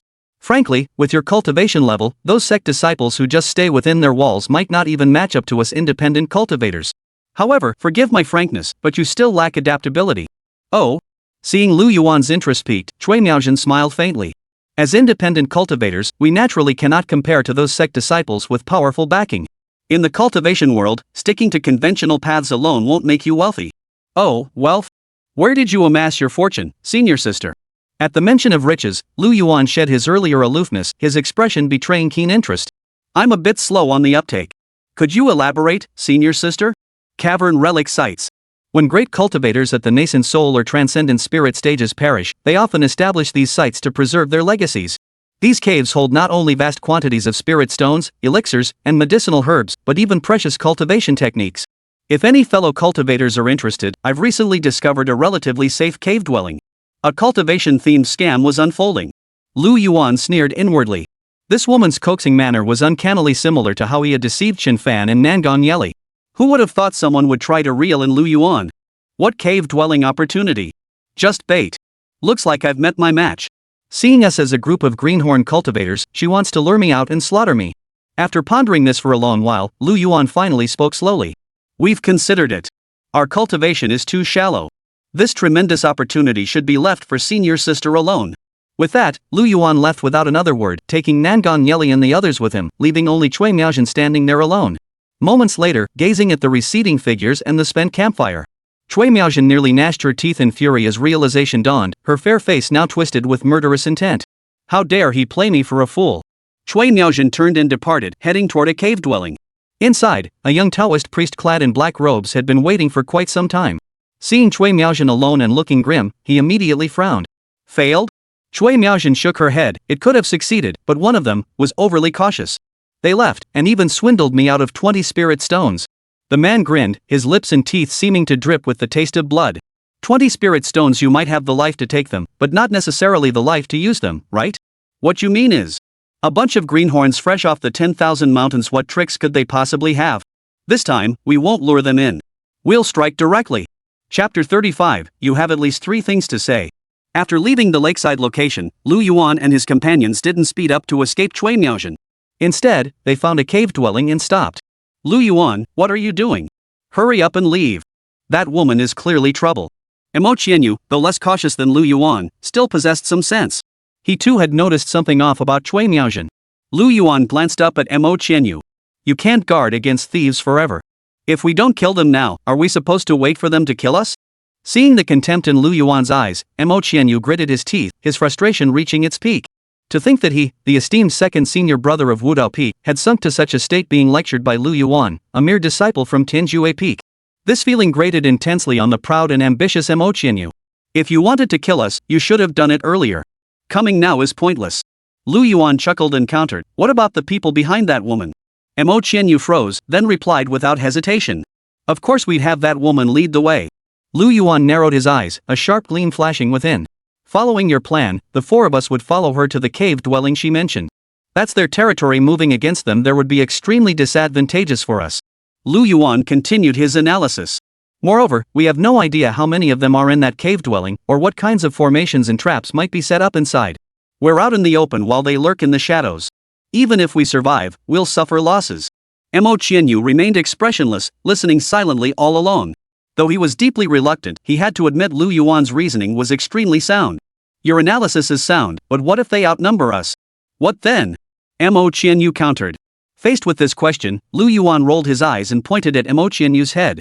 If they were truly far stronger than us, why would they bother deceiving us? Besides, we'll prepare in advance if things go south, we'll just make a run for it. Mo Qianyu's expression froze, then a flash of embarrassment and annoyance flickered in his eyes. Damn it! How could I have missed such a simple solution? He gritted his teeth inwardly, resentful at his own lack of insight. Ultimately, Mo Qianyu simply couldn't bear seeing Lu Yuan outshine him, which made him instinctively want to contradict him at every turn. When Lu Yuan forbade Cui Miaojin from eating fish, he insisted on giving her some. When Lu Yuan insisted they stay here, he insisted on leaving. But Lu Yuan was quite amused by this defiance. After all, the journey was long, and having a little troublemaker to tease certainly helped pass the time. What are you still standing there for? Set up the formations and traps. Nangong Yeli and Yi Yanran both began setting up formations and traps in the cave dwelling, while Mo Qianyu stood there like a fool. Lu Yuan kicked him straight in the shins. Still standing there watching? Even junior sister Yi knows to hurry up and set traps. What's the point of coming to this cave dwelling if you don't prepare in advance? After being kicked by Lu Yuan, Mo Qianyu merely pursed his lips before obediently starting to set up the formations. Even though he was extremely reluctant to admit it, it was the truth. In the past, he wouldn't have hesitated to argue with Lu Yuan. But after traveling alongside Lu Yuan for so long, he'd gradually come to see that Lu Yuan's words held real merit. Shoo! The next moment, a sharp crack echoed through the air. Hearing the sound from outside the cave dwelling, Lu Yuan's pupils suddenly contracted as he suppressed his aura. After confirming no movement within the cave, the figures outside cautiously stepped inside. A man and a woman, both clad in black Taoist robes and wearing masks, entered without revealing a trace of their true energy. Lu Yuan and the others, hiding in the shadows, watched in awe. Mo Qianyu, in particular, was deeply shocked. Though both were merely at the early foundation establishment stage, their skill at concealing their presence was truly masterful. Had they not been prepared in advance, they might well have gone undetected. The man in black gestured silently to the woman beside him without speaking. The woman beside him understood immediately, swiftly dispersing to begin searching the cave dwelling. Her gaze fell upon Lu Yuan and the other three, seated in meditation not far away. The black-clad man's heart leapt with delight. These four were indeed greenhorns, utterly lacking in vigilance. If he'd known this, he should have taken them out the moment they met. Cui Miaojin had even remarked that one of them was overly cautious my ass. Die. Boom. With a single sword strike, Lu Yuan and his three companions exploded on the spot, their flesh and blood scattering wildly around the black-clad man. The black-clad man exhaled deeply, satisfied. Just a bunch of kids. They wasted so much of my time. The next instant, he sensed a chill of murderous intent behind him and spun around instantly. Mo Qianyu, who had been lurking nearby, now stood before him, a long sword in hand. No! The black-clad man's expression changed drastically. He was just about to cast an escape spell to flee the scene when a sudden, icy blue light shot up from the ground, forming a luminous barrier around him within a 100-foot radius. An array? The black-clad man glanced at it, terror deepening in his eyes. For some inexplicable reason, his mind began to grow drowsy, his limbs grew weak, and even his own true chi became difficult to summon. The black-clad man felt a flash before his eyes, and then a dazzling sword light, accompanied by a piercing whistling sound, appeared before him. He shouted urgently. Misunderstanding. This is all a misunderstanding. The sheer power and quality of the sword light instantly revealed that Mo Qianyu possessed at least late foundation establishment cultivation. He let out a startled cry on the spot. Simultaneously, he cursed inwardly. Damn it! This isn't some greenhorn disciple. Using a puppet as bait, then detonating it to unleash some unknown substance, all while deploying multiple layers of formations. One scheme after another, each layer interlocking with the next. Clearly, he could have crushed them both head-on with his cultivation alone, yet he chose to deceive and ambush them instead? What a bastard! Boom! Mo Qianyu paid no heed, his sword slashing horizontally, instantly sending a column of blood skyward.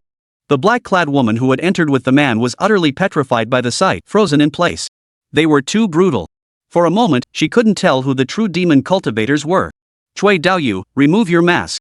Lu Yuan approached the woman in black silently from behind, his eyes glowing coldly. His left hand tore off her mask, while his right hand settled on her snow-white neck, slowly tightening its grip. Cui Miaojin's pupils contracted sharply, her voice trembling with terror. Spare me. Lu Yuan offered no reply, only tightening his grip. Intense agony shot through her neck. Cui Miaojin's eyes widened in terror. She tried to scream, but her throat was clamped shut by Lu Yuan's iron grip. All that escaped were muffled whimpers. As time stretched on, Cui Miaojin's consciousness began to fade. But at that very moment, Mo Qianyu shouted. Wait! I need to ask her something. Hearing this, Lu Yuan slowly loosened his grip. Mo Qianyu stepped past Lu Yuan and walked straight up to Cui Miaojin. Speak. You have at least 3 things to tell me. Chapter 36, it's her? Speak. You have at least 3 things to tell me. Mo Qianyu's gaze was deep and unfathomable as he stared expressionlessly at Cui Miaojin, who was now utterly terrified. My lord. I deceived you earlier. There is no opportunity. And... Your Excellency, there actually is a cave dwelling, but everything inside was taken long ago by me and my senior brother. Mo Qianyu remained silent, but beside him, Lu Yuan stared at her with a dark, expressionless gaze. She sensed vaguely that if she couldn't produce what Lu Yuan wanted, she might well meet her end here. Cui Miaojin steeled her resolve and blurted out everything she had been hiding. My lord, my senior disciple and I were merely wandering cultivators when, by chance, we discovered a cave dwelling. Some unknown array within the cave could cloud one's mind and trap them. Whenever travelers passed by, my senior and I would lure them into the cave and kill them. But, Your Excellency, I wasn't doing this willingly. It was all my senior brother forcing me. I see. Mo Qianyu nodded, seemingly accepting Cui Miaojin's explanation. Watching Mo Qianyu deep in thought, Cui Miaojin exhaled a long breath, secretly pleased that she had gambled correctly. She tentatively inquired. Your Excellency, do you have any further questions? Mo Qianyu shook his head. Then, Your Excellency, please be magnanimous and spare me. I'm willing to surrender every spirit stone I possess. And I can even lead you to our cave dwelling. There must be. Before Cui Miaojin could finish her sentence, Lu Yuan grabbed her. In an instant, he had her refined. Blah blah blah, such a hassle. Why not just search her soul? Lu Yuan shot a glance at Mo Qianyu beside him. He'd thought Mo Qianyu might have a solution. Yet he resorted to the most primitive interrogation. What a fool. Alright, follow me. I'll take you to the cave dwelling she mentioned. With Lu Yuan's current cultivation, he couldn't access Cui Miaozhen's complete memories, but he could grasp the general outline. This was far more reliable than Mo Qianyu's approach. Claiming he forced me, only someone like Mo Qianyu would buy that. Even if he told Chen Fan might not believe him. Lu Yuan waved his hand dismissively. Let's go. Nangong Yeli had long since grown accustomed to such scenes, and Yi Yanran showed little reaction either. Only Mo Qianyu stood frozen in place, left alone to flounder in the wind. This kind of maneuver? Even my master never taught me that. Watching Lu Yuan's retreating figure, he murmured. Lu Yuan may be unreliable, but he does have a few redeeming qualities. Following the route from Cui Miaozhen's memories, Lu Yuan successfully led Nangong Yeli to the cave she had described. Mo, come here. Lu Yuan halted before the cave entrance, a smile playing on his lips as he beckoned Mo Qianyu forward. What is it? Seeing that smile on Lu Yuan's face, Mo Qianyu had learned to be cautious. His right hand instinctively rested on the spirit sword at his waist as he eyed Lu Yuan warily. Lu Yuan chuckled hoarsely, look at you. Would I ever harm you? I just wanted to show you what would have happened if you'd actually believed that woman earlier. Mo Qianyu nodded, half convinced, and approached, yet maintained a safe distance from Lu Yuan. Now, treat me as if I were Cui Miaozhen. Keep a close watch on me. If you sense anything unusual, act immediately. Understood. Under the unblinking gaze of the three, Lu Yuan's mind stirred. Lu Yuan suddenly transformed into specks of starlight, vanishing without warning from where he stood. Ha! Outside the cave, Nangong Yeli and the others stood alone, disoriented in the wind. Senior brother. Senior brother. What are you doing? Alright, I'm right here. Lu Yuan appeared behind Mo Qianyu and patted his shoulder. Junior brother Mo, have you learned your lesson now? I told you, sometimes a demon cultivator's words hold some truth. These two have ambushed countless cultivators with such formations, even those at the core formation stage. The cultivation world was full of all manner of demons and monsters. Lu Yuan never believed he could see through them all. Therefore, Lu Yuan remained cautious to the extreme, vigilant to the utmost. Yes, junior brother, I've learned my lesson. Mo Qianyu, unusually, didn't argue with Lu Yuan. As Lu Yuan had said, if not for him, he truly might have met his end in such a place. Could it be that he was truly mistaken? Should he too learn from Lu Yuan? Mo Qianyu sank deep into thought, remaining silent all the way. Lu Yuan led the group inside. The cave dwelling was littered with white bones. Lu Yuan scanned the scene. Roughly there were likely over 100 bodies. Among them lay 3 bodies that had perished only recently. Judging by the aura emanating from these bodies, they were 3 Foundation establishment cultivators. Could it be that Cui Miaozhen and her companion had killed them here? Lu Yuan and Nangong Yeli felt nothing unusual. After all, they had seen far too many such incidents. Mo Qianyu, who had never witnessed such a scene before, couldn't help but shake his head, feeling a pang of pity for the 3. It was also a stark reminder of the cultivation world's cruelty. The slightest misstep meant eternal damnation. Not even a moment to regret it. Whoa! Observing the array formations within the cave dwelling, Lu Yuan sucked in a sharp breath. No wonder wasn't this formation within the cave dwelling the Great Celestial Array? The ancient demon clan's protective formation. This was a stroke of luck. Though it was only an incomplete version, it still counted as a top-tier formation. Lu Yuan considered marking the location, intending to notify his sect once this matter was resolved. Unlike certain protagonists, Lu Yuan had no intention of keeping this formation for himself. First, this wasn't something like spirit stones or magical treasures. If it were, Lu Yuan would definitely keep it for himself. Second, the sect had invested so much in cultivating him, handing over the formation was only fair. Third, while Lu Yuan possessed some knowledge of formations, he was far from a master. Handing it over to the sect would allow its elders to refine and enhance it, thereby amplifying its power. Woo woo woo woo. Just as Lu Yuan was about to search the cave dwelling more thoroughly, a wailing sound instantly put him on high alert. Lu Yuan conjured a duplicate while his main body remained hidden in the shadows, cautiously tracing the sound's origin. Deep within the cave's dungeon, he discovered a young girl bound by her collarbone, clad in a splendid golden gown. Her hair was styled in a palace-style bun, her nose high and straight, her chin pointed yet rounded. Her delicate, willow-shaped eyebrows arched gracefully, and her lashes fluttered with every blink, making her exceptionally beautiful. Her jade-like feet were slightly curled, delicate and rounded, with soft, rosy soles as translucent as crystal candied plums, evoking vivid imaginings. Though a hint of weariness lingered between her brows, her regal and elegant bearing radiated an indescribable, unique aura. Upon recognizing the girl's features, Lu Yuan's pupils contracted sharply. It was her. Chapter 37, The map of Yin Kingdom is quite long. Xia Hanyu, daughter of the Lord of the Eastern Sea Celestial Pivot Prefecture. As for why Lu Yuan remembered her so vividly, that story traces back to a long time ago. Ever since that incident, Lu Yuan had been consumed by thoughts of Xia Hanyu day and night, his mind filled entirely with her. But how had she ended up imprisoned here? Lu Yuan sensed a profound connection, indescribably wondrous.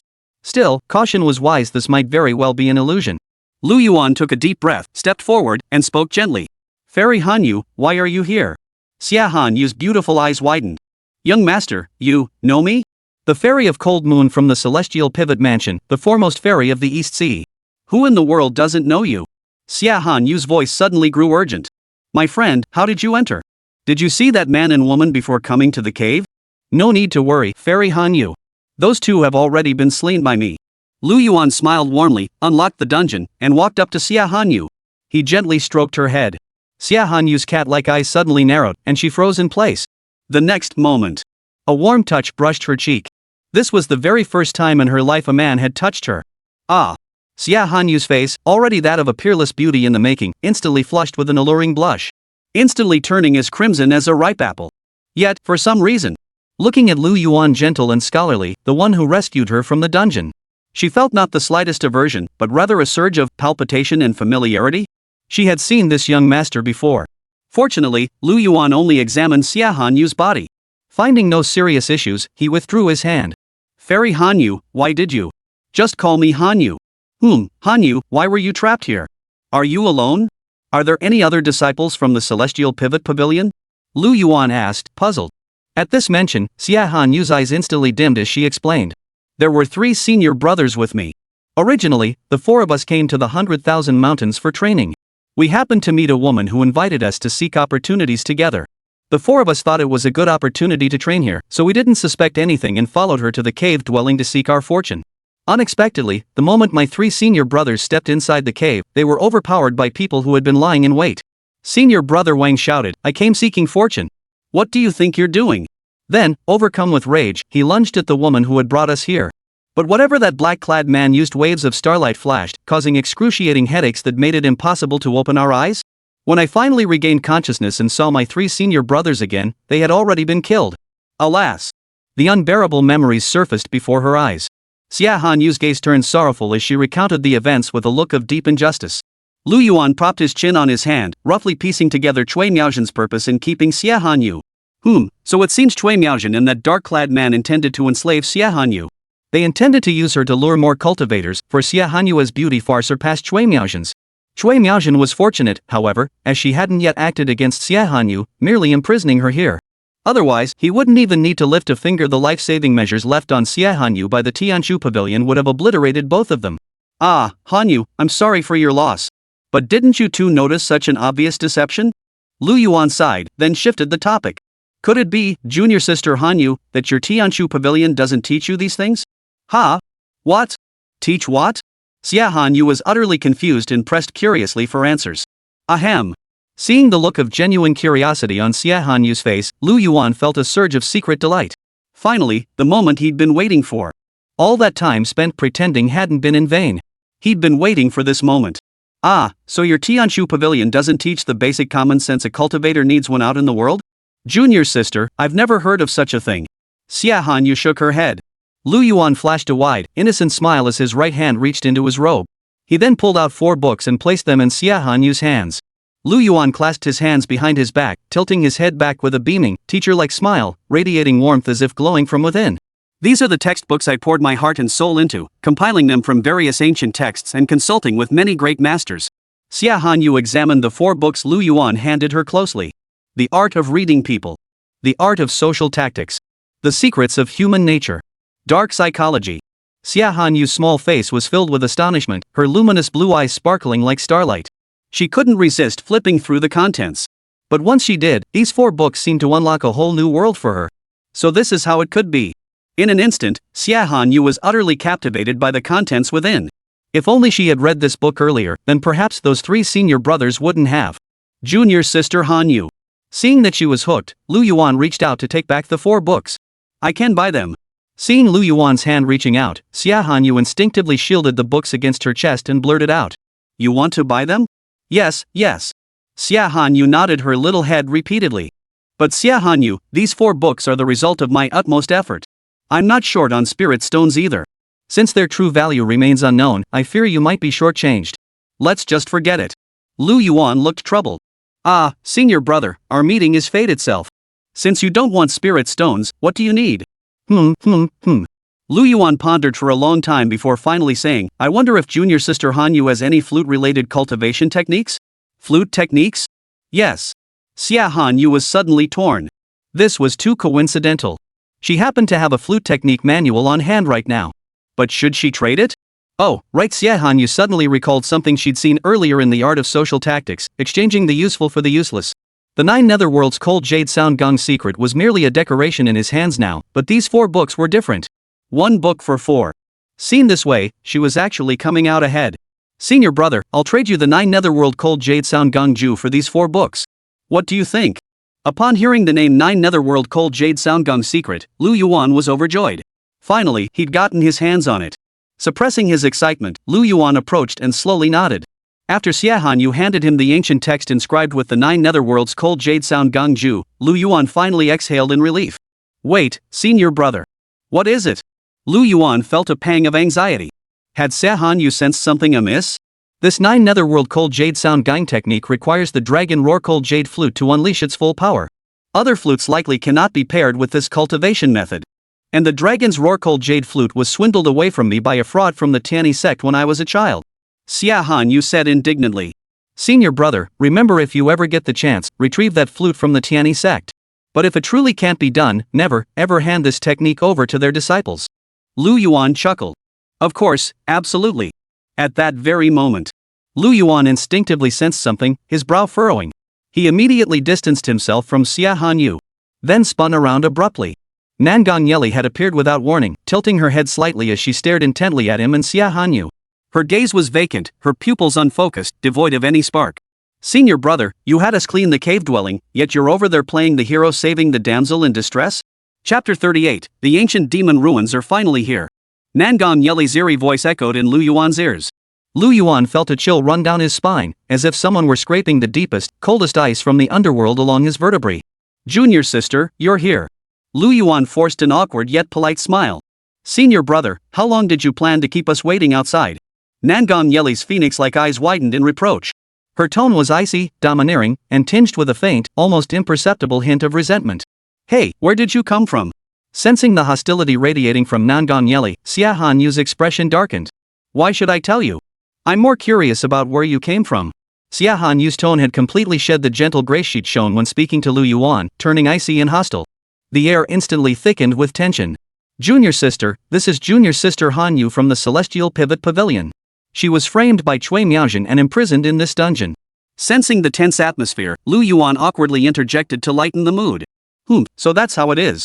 Looks like someone doesn't know how to show gratitude after being rescued. Is this how Tianqiu Pavilion's disciples behave? Nangong Yeli sneered. At the very least, when we of the Tianqiu Pavilion ask someone's name, we introduce ourselves first. Xia Hanyu didn't back down either, her almond-shaped eyes widening as she bared 2 adorable little fangs. Enough. Meeting is fate. Junior sister, such rudeness is unbecoming. Hearing Lu Yuan's reprimand, Nangong Yeli's expression softened considerably. But the next second. Senior brother, why are those 4 books in her possession? Nangong Yeli stared at the 4 books Xia Hanyu now held, the very ones she'd just exchanged with Lu Yuan, and shouted. She instinctively reached out to snatch them. Junior sister, what are you doing? Xia Hanyu traded these with me. Lu Yuan stepped in front of Nangong Yeli, blocking her hand from snatching the items from Xia Hanyu's embrace. What? Nangong Yeli's delicate brows furrowed in disbelief as she stared at Lu Yuan. After a moment's pause, she coldly demanded. Senior brother, you'd better explain what you traded for these 4 books. I traded for them with a copy of the 9 Netherworld's cold jade soundgung technique. What's the problem? What? Senior brother, you're not joking, are you? How could you trade that? Are you out of your mind? You don't even have the dragon roar cold jade flute. What good is this to you? Watching Lu Yuan get berated so thoroughly, Xia Hanyu felt a deep sense of guilt and unease. Though she disliked Nangong Yeli intensely, she couldn't deny the girl had a point. She really had gotten off easy. The more Xia Hanyu thought about it, the more guilty she felt toward Lu Yuan. Alright, senior brother. Lu Yuan and Nangong Yeli were interrupted by Xia Hanyu, turning to look at her in confusion. Here's a water spirit pearl, along with some spirit stones and medicinal herbs. Consider it compensation for you, senior brother. Nangong Yeli promptly stowed the items from Xia Hanyu's hands into his own storage ring, his expression softening slightly. That's acceptable enough. Alright then, junior sister. We should be going now. Junior sister Hanyu, those two are already dead. There's nothing left for us here. We'll be on our way. You can return on your own. Humph. You got off easy this time. Nangong Yeli shot the girl a piercing glance before turning away with a flick of her sleeve. Hanyu, we'll meet again someday. Waving to Xia Hanyu, Lu Yuan hurried after her. Senior brother, Hanyu doesn't know which sect you belong to. Lu Yuan halted his steps and replied slowly. Beast Taming Pavilion, Yi Mao Shan. Watching their retreating figures, Xia Hanyu couldn't help but remark. Brother Yi, truly a noble soul. Senior brother Lu, senior sister Nangong, what good fortune have you two encountered to be so delighted? Yi Yanran, waiting at the cave entrance, looked at Lu Yuan and the other with puzzlement. Just moments ago, they'd been expressionless, but now both wore beaming smiles. What had happened? Lu Yuan chuckled. Helping others brings joy, naturally. Hey, Yili, don't forget to share half with me. Of course, senior brother. What a coincidence to run into this little goofball again. Where was the slightest trace of his earlier gloom on Nangong Yeli's face now? Now that flute you swindled last time, the dragon's roarcoal jade flute will finally come in handy. Ha ha ha. Alright, let's move quickly. If we're discovered, we're done for. Several days later. Deep within the 10,000 mountains, in a secluded cave, Lu Yuan, Nangong Yeli, and their two companions sat silently around a campfire. Lu Yuan wore a blank expression, while Mo Qianyu beside him sighed in disappointment. How long have we been searching with this worthless jade? We haven't even seen a single hair. Plans are made by man, but success is in the hands of heaven. Our strength is insufficient, some things depend on luck. Well, we'll search a few more days. But this ancient jade clearly points to this location. Lu Yuan nodded helplessly. He then drew two ancient golden crow jades from his robe, both radiating a dazzling golden glow. According to their observations, it was precisely within this cave that the ancient jade's radiance grew most intense. What on earth is going on here? Lu Yuan frowned in confusion, carefully examining the two ancient jade pieces in his hands. But at that very moment, the two jade pieces fused together, forming a brand new golden crow jade. What just happened? The newly fused golden crow jade flashed intensely. Within the cave, multicolored rainbow light blazed, flames surged, and the scene was overwhelming. Amidst the dazzling, radiant hues, the ancient jade revealed a dense, intricate network of mystical runes. Sequences of frozen images then flashed across the jade. 10 suns blazed across the sky, radiating intense heat that scorched the primordial world. Lakes and rivers alike had dried up. The 10 golden crows reveled in their play, utterly oblivious. Then, a towering figure appeared, a man several meters tall, broad-shouldered and muscular. Seeing the 10 suns blazing in the sky, the man's heart burned with anger. He resolved to teach them a lesson. With great strides, he pursued the 10 golden crows, moving with lightning speed. But the 10 golden crows were far faster than the man. He chased relentlessly, until finally his lips cracked dry and he collapsed with a thud. Whoosh! After the burly man's death, another man with arrows on his back appeared. Gazing at the 10 golden crows in the sky, the man with arrows on his back drew his bow and shot. The sharp arrows pierced the bodies of the 10 golden crows. 10 massive solar fireballs, like kites with severed strings, plummeted from the primordial heavens toward the shores of the East Sea. The scene vanished completely from the jade fragment, which dissolved into scattered starlight gathering at the cave's end. A golden passageway suddenly appeared within the cave walls. We've finally reached the ancient demon's remnant. Chapter 39, Senior Sister Nangong, hurry over. It's urgent. They entered through the opening. The passage was narrow at first, barely wide enough for a person. Lu Yuan led the way, continuing forward. After 20-odd steps, a red glow seemed to be guiding him forward. After another 50 or 60 steps, the red glow grew increasingly distinct. The moment they stepped out of the passageway, darkness engulfed Lu Yuan and his companions, followed by a dizzying sensation of spinning. Everything around them blurred, as if space itself had warped. A vast expanse unfolded before Lu Yuan and his companions. Lu Yuan's heart leapt with joy. They had finally reached the ancient demon ruins. Is this the ancient demon ruins? He stretched his limbs and flexed his joints while surveying this hidden space. The sky here was a brilliant azure blue, yet just moments ago, it had been night outside. So this ancient demon's domain is actually a small world. Lu Yuan remarked thoughtfully. Senior brother, look at these. Nangong Yeli pointed toward the distance and called out. Following Nangong Yeli's gaze, a massive valley lay several hundred meters away from Lu Yuan and the others. Lu Yuan's expression grew grave. Though he didn't know what lay within the valley. He sensed a scorching aura emanating from it. We're already here, let's go check it out. After all, those ancient demon clans perished in the primordial war long ago. Agreed. Over the years, Lu Yuan had become the backbone of the team, and his words were naturally followed without question. Even Mo Qianyu, who had always clashed with him, offered no further objection to his command. Lu Yuan and his companions soared on the wind, heading straight for the valley. Yi Yanran, however, had remained silent since they first entered this ancient demonic ruins. Her eyes would occasionally turn a deep black, her gaze fixed intently on Lu Yuan leading the way. Minutes later, they landed within the valley, their feet firmly on solid ground. The instant they landed, an atmosphere of scorched decay and deathly stillness enveloped them from all directions, as if it could burn away one's very soul. The black stones on the ground still radiated a scorching heat, and each step produced a faint crackling sound. Faintly, the piercing cries of dying golden crows could still be heard tearing through the clouds, along with the resentful howls of crushed demon souls from various races. Gigantic golden crow skeletons lay scattered, their remaining wing bones stretched out for dozens of zhang. What kind of horrific battle, what terrifying power, could have reduced the demonic race that once ruled the 9 heavens and 10 earths to such a fate? Lu Yuan slowed his pace, cautiously surveying his surroundings. Up close, the sheer number of shattered remains became even more overwhelming.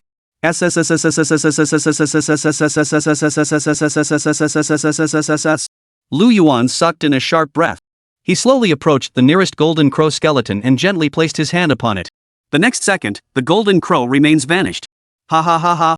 We've struck gold. We've struck gold. Yeli, we're rich. The remains of an ancient great demon. Every single bone could be forged into a treasure capable of scorching the heavens and destroying the earth. Faced with such a gruesome scene, Lu Yuan felt no sorrow, only a hint of awe. After all, it wasn't one of their own great human beings who had perished. Yes, Lu Yuan was that hypocritical. Who knows? Perhaps the blood of their own kind still stained the claws of these fallen golden crows. Unexpectedly, the next moment, Lu Yuan sighed regretfully. Ah! This golden crow is simply too massive. One alone is already pushing my limits. Alas, Yeli, junior sister, you find the strongest one and store it in your storage ring. Junior brother Mo, is this really necessary? Lu Yuan glanced at Mo Qianyu beside him, pondered for a moment, and then murmured. Here. This is a golden crow feather. It's yours. Study it well, it will greatly benefit your fire escape technique. Mo Qianyu stared at the golden crow feather Lu Yuan handed him. Humph. Before coming, he had indeed said he would only follow Lu Yuan and not take any of the treasures inside. But now, seeing all these golden crow remains, his mouth watered with greed. His primary cultivation focused on wind and fire, and the golden crow's true flame was one of the strongest divine fires in the world. Damn it! Still, Mo Qianyu couldn't bring himself to refuse outright. After accepting it, he said in a deep, resonant voice. Well, thank you very much, senior brother Lu. Lu Yuan and the others continued deeper inside. As Lu Yuan stepped over layer upon layer of remains, the more terrifying the aura of the corpses became the further they went. This golden crow looks stronger. Let's swap it out. No, this golden crow looks bigger. Swap it out. No, this one's worse than the last. Ugh. I'm such an idiot, really. Lu Yuan lifted his dazed eyes, surveying the surrounding colossal golden crow remains, then continued.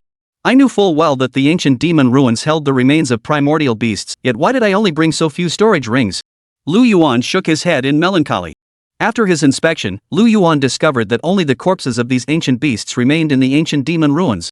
As for magical artifacts and medicinal herbs? Not a single trace. If Mo Qianyu returned and told the fifth elder, that shameless old bastard would surely come to snatch them. Wait, given that old bastard's temperament, might he be secretly following me? That would be the end of it. Wait, he did summon third elder and my own master. 2 against 1, we'd definitely win. If the fifth elder came to seize them, he would have his master and the third elder restrain the fifth elder. Nangong Yeli restrained Mo Qianyu, forcing the master and disciple to watch helplessly as he collected the golden crow remains one by one. Whoa! Just imagining it was thrilling. As Lu Yuan's thoughts raced, Yi Yanran tugged at Nangong Yeli's sleeve. Senior sister Nangong, I just found a strange large bell on one of the golden crow remains. I don't know what it is. What? Yanran, repeat that. What did you see? Nangong Yeli's excitement was palpable. Yes, it's a large bell with a mystical yellow hue. Yi Yanran nodded firmly. Unfortunately, I couldn't lift it at all. Alright, Yanran. Now lead me to the location of that bell. Nangong Yeli spoke softly, afraid that Mo Qianyu, who was sulking nearby, might notice something amiss. It wasn't that she didn't trust Mo Qianyu, but this was the Chaos Bell after all. A primordial treasure, the ultimate weapon of the primordial chaos, offensive and defensive in one. Even her own father coveted such a treasure. Still, she kept a watchful eye. She and Lu Yuan had long known Yi Yanran was problematic. Junior sister Nangong, what are you doing? Oh, nothing. Just going over there to take a look. Nangong Yeli brushed it off casually. Yi Yanran led the way ahead, with Nangong Yeli following behind. At that moment, Yi Yanran's expression was dark and sullen, her eyes pitch black, a sinister smile curling at the corners of her mouth. Ha, let's take care of one first. A few minutes later. A piercing scream echoed from Nangong Yeli's direction. Chapter 40, he, I'm finally out. Hearing Nangong Yeli's terrified scream, Lu Yuan's expression darkened. He hurried toward the source of the sound. Senior brother Lu, senior brother Mo, Nangong. Senior sister Nangong, she's turned into this somehow. The moment Lu Yuan arrived, Yi Yanran rushed to him in a panic, sobbing as she spoke. Lu Yuan looked at Nangong Yeli, who lay lifeless on the ground, her condition unknown. He and Mo Qianyu immediately knelt down to carefully examine her condition. Watching the two defenseless figures, Yi Yanran narrowed her eyes, a smug smile spreading across her face. She slowly turned around, just as she was about to strike, when a dazzling sword light shot straight toward her. Five-finger palm sword. Yi Yanran's pupils instantly contracted to pinpricks as she instinctively stumbled backward. But the speed was too fast, she had no time to dodge. You. Her voice trailed off abruptly. The sword's light struck Yi Yanran's neck with pinpoint accuracy. Blood gushed forth like a fountain in an instant. After a pause of 1 or 2 seconds, Yi Yanran's body collapsed with a thud onto the ground. The scalding blood splattered, staining the ground crimson. Couldn't hold back any longer? Lu Yuan cast a faint glance at Yi Yanran before shifting his gaze to Nangong Yeli, who still lay on the ground. Yeli, get up. Stop pretending. Hearing Lu Yuan's call, Nangong Yeli, who had been unconscious, opened her eyes. She muttered discontentedly, what's the big deal? I thought I'd fooled you, senior brother. Senior brother, if I really died, would you be sad? Thud. Lu Yuan punched Nangong Yeli squarely on the head. You idiot, say that again and I'll beat you to death. To be honest, when he first saw Nangong Yeli lying on the ground, unconscious or dead, Lu Yuan's heart truly skipped a beat. Lu Yuan. What are you doing? We're all fellow disciples. Why kill junior sister Yi over some opportunity? Are you even human? Didn't you notice Yi Yanran had succumbed to demonic influence? What? Possessed? Mo Qianyu stared at Lu Yuan, utterly bewildered and at a loss. He still believed Lu Yuan had killed Yi Yanran out of greed for the treasures of the ancient demon's ruins. Lu Yuan snorted coldly, ignoring Mo Qianyu's bewildered expression. His gaze fixed coldly on Yi Yanran's corpse on the ground as he said icily. Sis Yi, stop pretending. What, still planning to ambush me? As Lu Yuan's words fell, a miracle occurred. The lifeless corpse of Yi Yanran suddenly erupted with a torrent of black mist that shot skyward. Countless surrounding energies rapidly coalesced, enveloping Yi Yanran's severed head as it returned to her neck. When exactly did you figure this out? Clearly, Yi Yanran had stopped pretending. She chose to lay her cards on the table. To be honest, I noticed something was off about you from the very beginning. Lu Yuan gazed at Yi Yanran, who had returned from the dead, his expression complex. The golden crow ancient jade, how could you, a concubine's daughter of the Yi family, possess it? And no such detailed information about it? Is that so? Yi Yanran sighed softly. Lu Yuan's sudden intervention, Yi Yanran's resurrection, and this baffling exchange between the two. Mo Qianyu stood frozen in place, blinking rapidly as she glanced from one to the other. He had no clue what Lu Yuan and Yi Yanran were actually talking about. These are merely my speculations. You know I never act without absolute certainty. Ever since you handed me that ancient jade, I sent people to the Western Desert and the Yi family to investigate your background. Yi Yanran, your mother, is the daughter of a minor clan leader in the Western Desert. When the Yi family had visited the Western Desert, your mother's clan leader discovered his true identity. To curry favor with the Yi family, your mother used some means that night to enter the family head's chambers. Afterwards, your father had no intention of bringing your mother back to the Yi family. He left some compensation and departed. But how could your mother easily give up on her dream of climbing the social ladder? A year later, she brought you to the Yi family in Central Plains. Your father's first wife held no regard for you both. Thinking you were after all of the Yi bloodline, she permitted you to enter the Yi residence. Absolutely everything differs from your account. Hearing this, a faint sneer touched Yi Yanran's lips. Well, senior brother Lu certainly went to great lengths to investigate me thoroughly. Truthfully, senior brother Lu, I have my reasons. I never wanted things to turn out this way. Her tone shifted abruptly as her eyes reddened, and she pleaded pitifully. Can you give me a chance to make amends? After all, I haven't done anything to you, senior brother. Oh? That's possible. First, hand over that storage ring. Yi Yanran froze for a moment before bursting into laughter, her body shaking with mirth. Ha ha ha ha. So you knew everything all along. You've been deceiving me so thoroughly all this time. I thought it was flawless. Yi Yanran continued, speaking to herself, heaven blessed me with an extraordinary appearance, bestowed upon me a noble soul, and gifted me with a brilliant mind. Yet it denied me any talent for cultivation. From childhood, I've used this stunning beauty to captivate every man who laid eyes on me. And then I met you. Even when I painted such a pitiful picture of myself, you remained unmoved. Brother Lu, you really are peculiar. Surrounded by Lu Yuan and his two companions, Yi Yanran's face showed no trace of sorrow, despair, or fear. You certainly have the leisure to engage in idle chatter. Will you surrender peacefully, or shall I take matters into my own hands? After listening for a long while, Mo Qianyu finally grasped what had transpired. His gaze fixed intently on Yi Yanran as he snapped.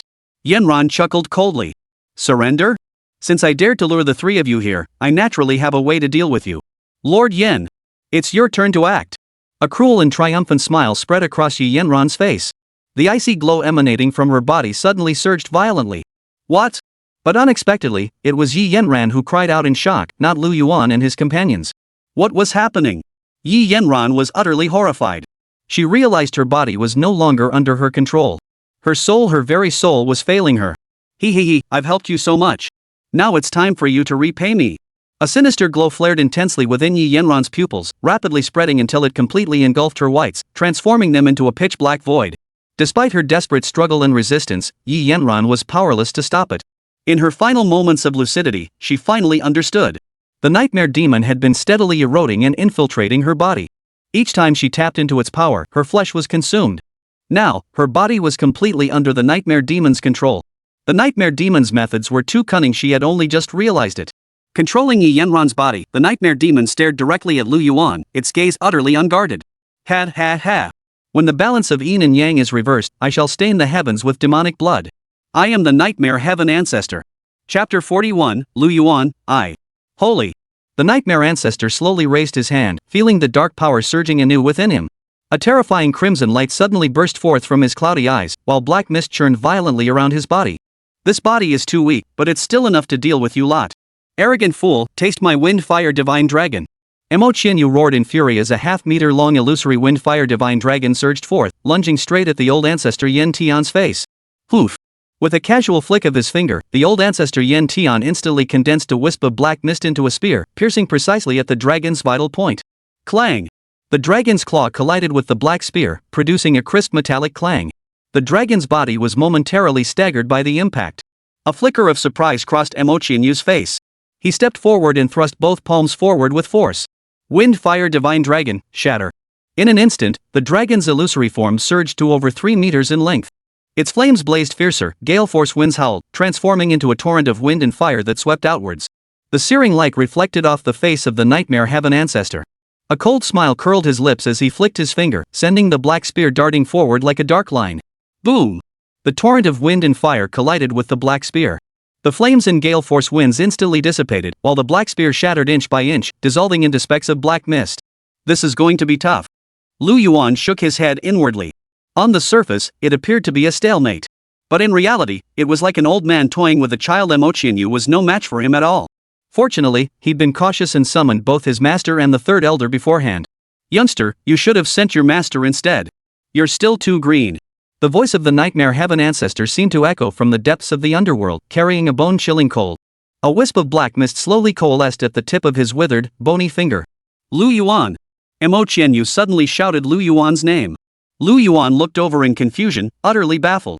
Recalling what he had done to Mo Qianyu, he wondered if she was venting her anger with a final curse before dying. Lu Yuan, I'll hold him off. You take Yi Li and escape immediately. Lu Yuan froze for a moment. He never expected Mo Qianyu, who had always been at odds with him, to risk his life to shield him at this critical moment. Mo Qianyu didn't even glance at Lu Yuan, his eyes fixed intently on the Yen Tian ancestor before him as he spoke to himself. Perhaps I am indeed inferior to you in certain ways, and sometimes I'm quite foolish. You always teach your juniors that preserving their lives comes first, and you might be right. But remember this, there will always be something in this world more important than life itself. And that is my path. So now, use your so-called survival tactics and take Yi Li away. Without waiting for Lu Yuan's response, Mo Qianyu shielded them behind him, his gaze fixed resolutely upon the ancestor of night. I am Mo Qianyu, second disciple of the Wudao Peak under the Tianyi sect. The nightmare ancestor sneered, advancing step by step toward Mo Qianyu, his withered fingers swirling with wisps of black mist. With just you? Mo Qianyu abruptly threw himself in front of the nightmare ancestor. Just me.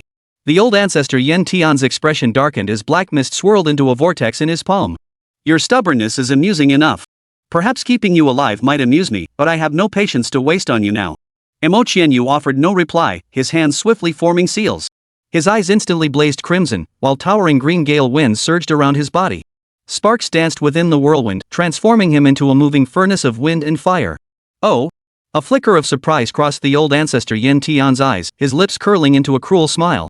After centuries apart, the young pup of the Tani sect has indeed honed some skill. With a flick of his thoughts, 10 spears formed from black mist materialized out of thin air, their tips flickering with a light that seemed to devour the surrounding radiance. Go! With a wave of his hand, the black spears shot forth like venomous snakes emerging from their lair, hurtling toward Mo Qianyu. Whoosh! Whoosh! Mo Qianyu thrust both palms forward, unleashing 2 fiery dragons that shot from his hands. Their bodies coiled with azure wind ribbons, twisting nimbly through the air to deflect each black spear. Ancestor Yen Tian sneered coldly, your fire-playing tricks are quite proficient, but I wonder how many you can block? Before his words faded, a crimson glow surged in his eyes. 20 black spears materialized simultaneously, followed swiftly by 30, then 50. In an instant, a torrent of black spears rained down like a violent storm, piercing the air with a shrill whistle as they hurtled toward Mo Qianyu. Mo Qianyu spread his feet slightly apart, his hands rapidly forming seals. The wind and fire energies surged around him, coalescing into a whirling barrier of wind and flame. His mastery of fire control, honed through relentless practice, had long reached the realm of effortless command. Yet the sheer number of black spears proved overwhelming, and cracks finally appeared in his barrier. One spear pierced through the defense, grazing his left arm and instantly etching a deep, bone-exposing wound into his flesh. Wind Fire Divine Dragon, roar! Mo Qianyu gritted his teeth against the excruciating pain, letting out a piercing roar. The wind and fire energies surged around him, coalescing into the phantom of a 5-meter-long divine dragon. The dragon's tail lashed out, unleashing a torrent of flames toward the nightmare heaven ancestor. Yet the ancestor remained unhurried, conjuring a pitch-black vortex of devouring energy before him. The flames collided with the vortex, instantly devoured without a trace, leaving not even a wisp of heat behind. This forced the nightmare ancestor to halt his black spear assault momentarily. Mo Qianyu seized this opening. He bit his tongue hard, spitting a mouthful of vital blood onto his palm. His hands formed an even more intricate seal. Secret art, blood burning. Instantly, the flames engulfing his body turned crimson as blood. Veins bulged beneath his skin, as if molten lava surged through his veins. The black mist on his left arm was forced back by the intense flames, and a warm, burning sensation even emanated from the wound. The nightmare heaven ancestor withdrew the devouring vortex, his gaze fixed on Mo Qianyu's transformation, his pupils contracting slightly. Empowered by the secret technique, the illusory form of the wind-fire divine dragon surrounding Mo Qianyu solidified to an extraordinary degree. Dragon scales were clearly visible, and the fluttering dragon whiskers stirred waves of heat. Burning your essence blood to forcibly boost your cultivation? That's more ruthless than your master, that old codger Qingwei. I recall you and that Lu Yuan weren't exactly on good terms. Why are you pushing yourself so hard? You don't understand. Mo Qianyu's voice grew hoarse, crackling with the sound of flames scorching. Disciples of the Heavenly Unity sect born to protect the way, dying to defend it. The flame never dies, the legacy never ends. As he spoke, he thrust both hands forward. The crimson divine dragon roared fiercely. Its body swelled to 10 meters in length, its claws treading flames, its tail whipping up winds as it lunged toward the nightmare heaven patriarch. Foolish! Yen Tian Laozu recoiled in alarm, surging black mist swirling around him to form a thick, impenetrable wall. But the divine dragon's speed was several times faster than before, crashing into the black wall in an instant. Boom! The fiery light and black mist collided violently, erupting in a blinding flash. The old ancestor of nightmares formed seals with both hands, conjuring a vortex before him that voraciously devoured the divine dragon's flames. This time, however, the flames ignited within the vortex after being swallowed, forcing the ancestor of nightmares to retreat repeatedly. Because this was Yi Yanran's body, the old ancestor of nightmare heaven found himself momentarily constrained. Mo Qianyu pressed his advantage, commanding the divine dragon to repeatedly smash against the black wall. Each collision weakened the old ancestor Yen Tian's aura. Yet he himself was suffering greatly. The burning blood secret art was rapidly draining his vitality. His vision began to blur, and his limbs grew stiff. It's time to end this. Mo Qianyu silently resolved, mustering his last ounce of strength to yank the divine dragon's head upward, aiming it squarely at the old ancestor of nightmare's face. Phoenix Dance of the Nine Heavens. The divine dragon abruptly disintegrated, transforming into a torrential rain of fire. Each speck of embers carried the sharpness of wind blades, overwhelming the ancient ancestor of nightmare heaven in a deluge. Yen Tian Laozu's pupils contracted sharply. He sensed the resolute intent of mutual destruction within those sparks. You seek death. He roared in fury, condensing the black mist surrounding him into a colossal dark sphere that shielded his entire body. Crackle! Crackle! The fiery rain slammed into the sphere, erupting in a barrage of explosive crackles. The old ancestor of nightmares was left in a sorry state, charred and blackened, his aura noticeably weakened. Watching this scene, Imochinyu's fading consciousness gave way to a faint, satisfied smile. Lu Yuan and Nangong Yeli must have escaped. His delay hadn't been in vain. But when he glanced back, he saw Lu Yuan and Nangong Yeli standing dumbstruck in place. Put! Imochenyu felt his blood boil. His breath was faint, but he managed to force out a few words. Lu Yuan, damn it! Ha ha ha, what's the matter? Can't bear to abandon your fellow disciples? Then today, I'll send you both on your way together. You dare! At that very moment, a violent wind swept through the valley, carrying the fifth elder on its wings. He descended like a king, his fury fierce and terrifying. Chapter 42, He Truly Loves the Fight. Disciple. Master. Excellent, excellent. Truly worthy of being my disciple, you've done our Wudao Peak proud. Unbeknownst to them, the fifth elder had approached Imochinyu's side. Lu Yuan, treasures. None compared to this precious disciple of his. Hearing Imochinyu's dying words, the fifth elder was overcome with emotion, tears streaming down his aged face. Indeed. Not everyone is like Lu Yuan. Lu Yuan has his own way of doing things, and his disciple has his own. Neither approach is inherently right or wrong, they simply serve different purposes. If everyone were like Lu Yuan, how could the Tianyi sect claim to be the foremost righteous sect under heaven?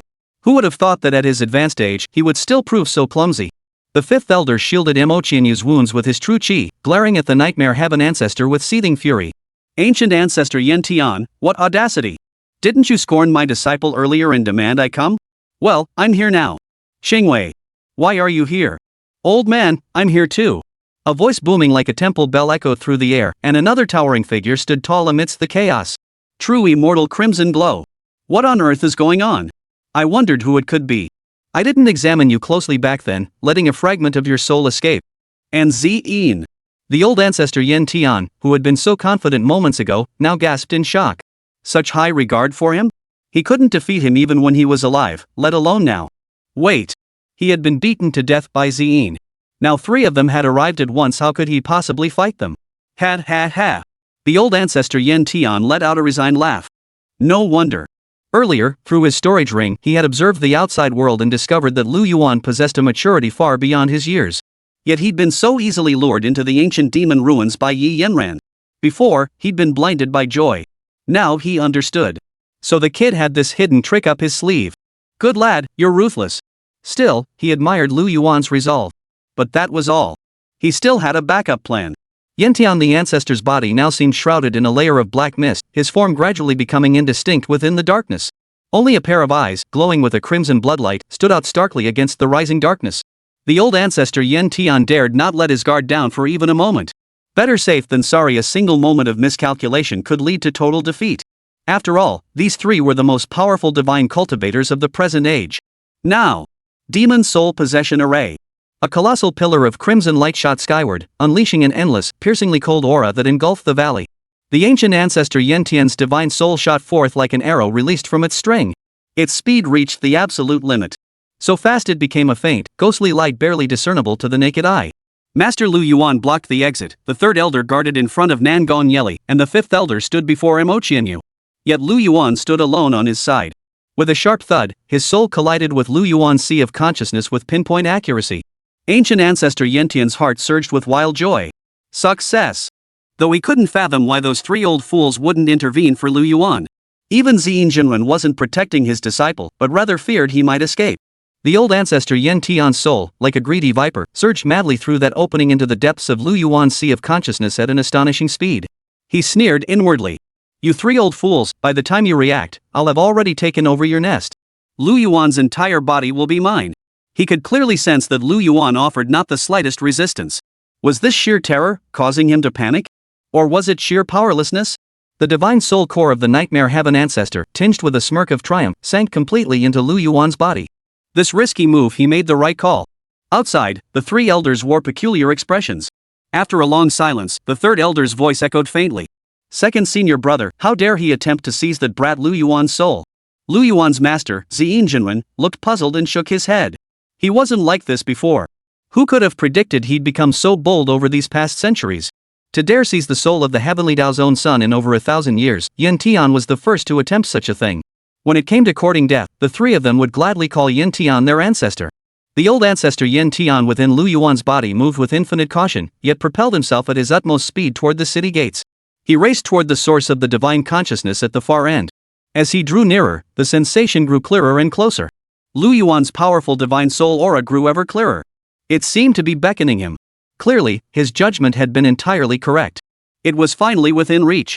Yin Tian Laozu settled his mind, carefully sensing his way as he moved stealthily and cautiously within Lu Yuan's body. He felt the divine soul drawing ever closer. A cruel and triumphant smile spread across the old ancestor Yin Tian's face. Even knowing Lu Yuan had little strength left, he dared not relax for a moment. What if Lu Yuan possessed some life-saving artifact? Once bitten, twice shy. Yin Tian Laozu advanced step by step. Yet he couldn't help but feel a tinge of admiration. This body was truly perfect.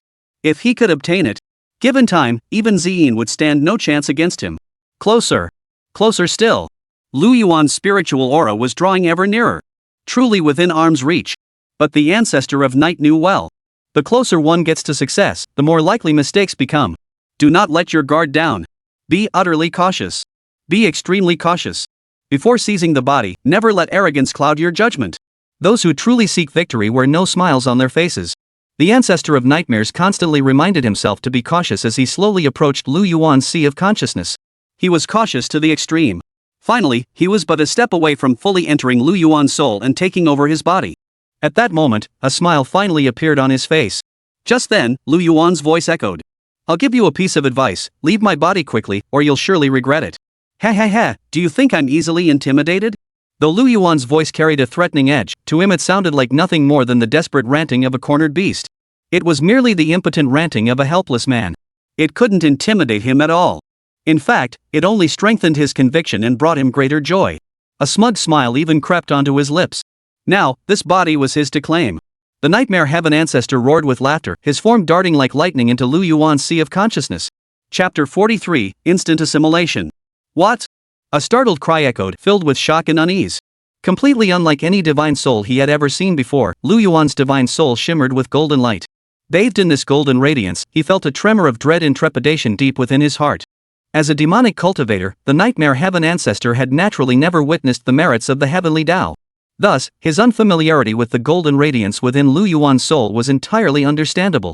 Even if he had, he would never have believed that all of this within Lu Yuan's soul was celestial virtue.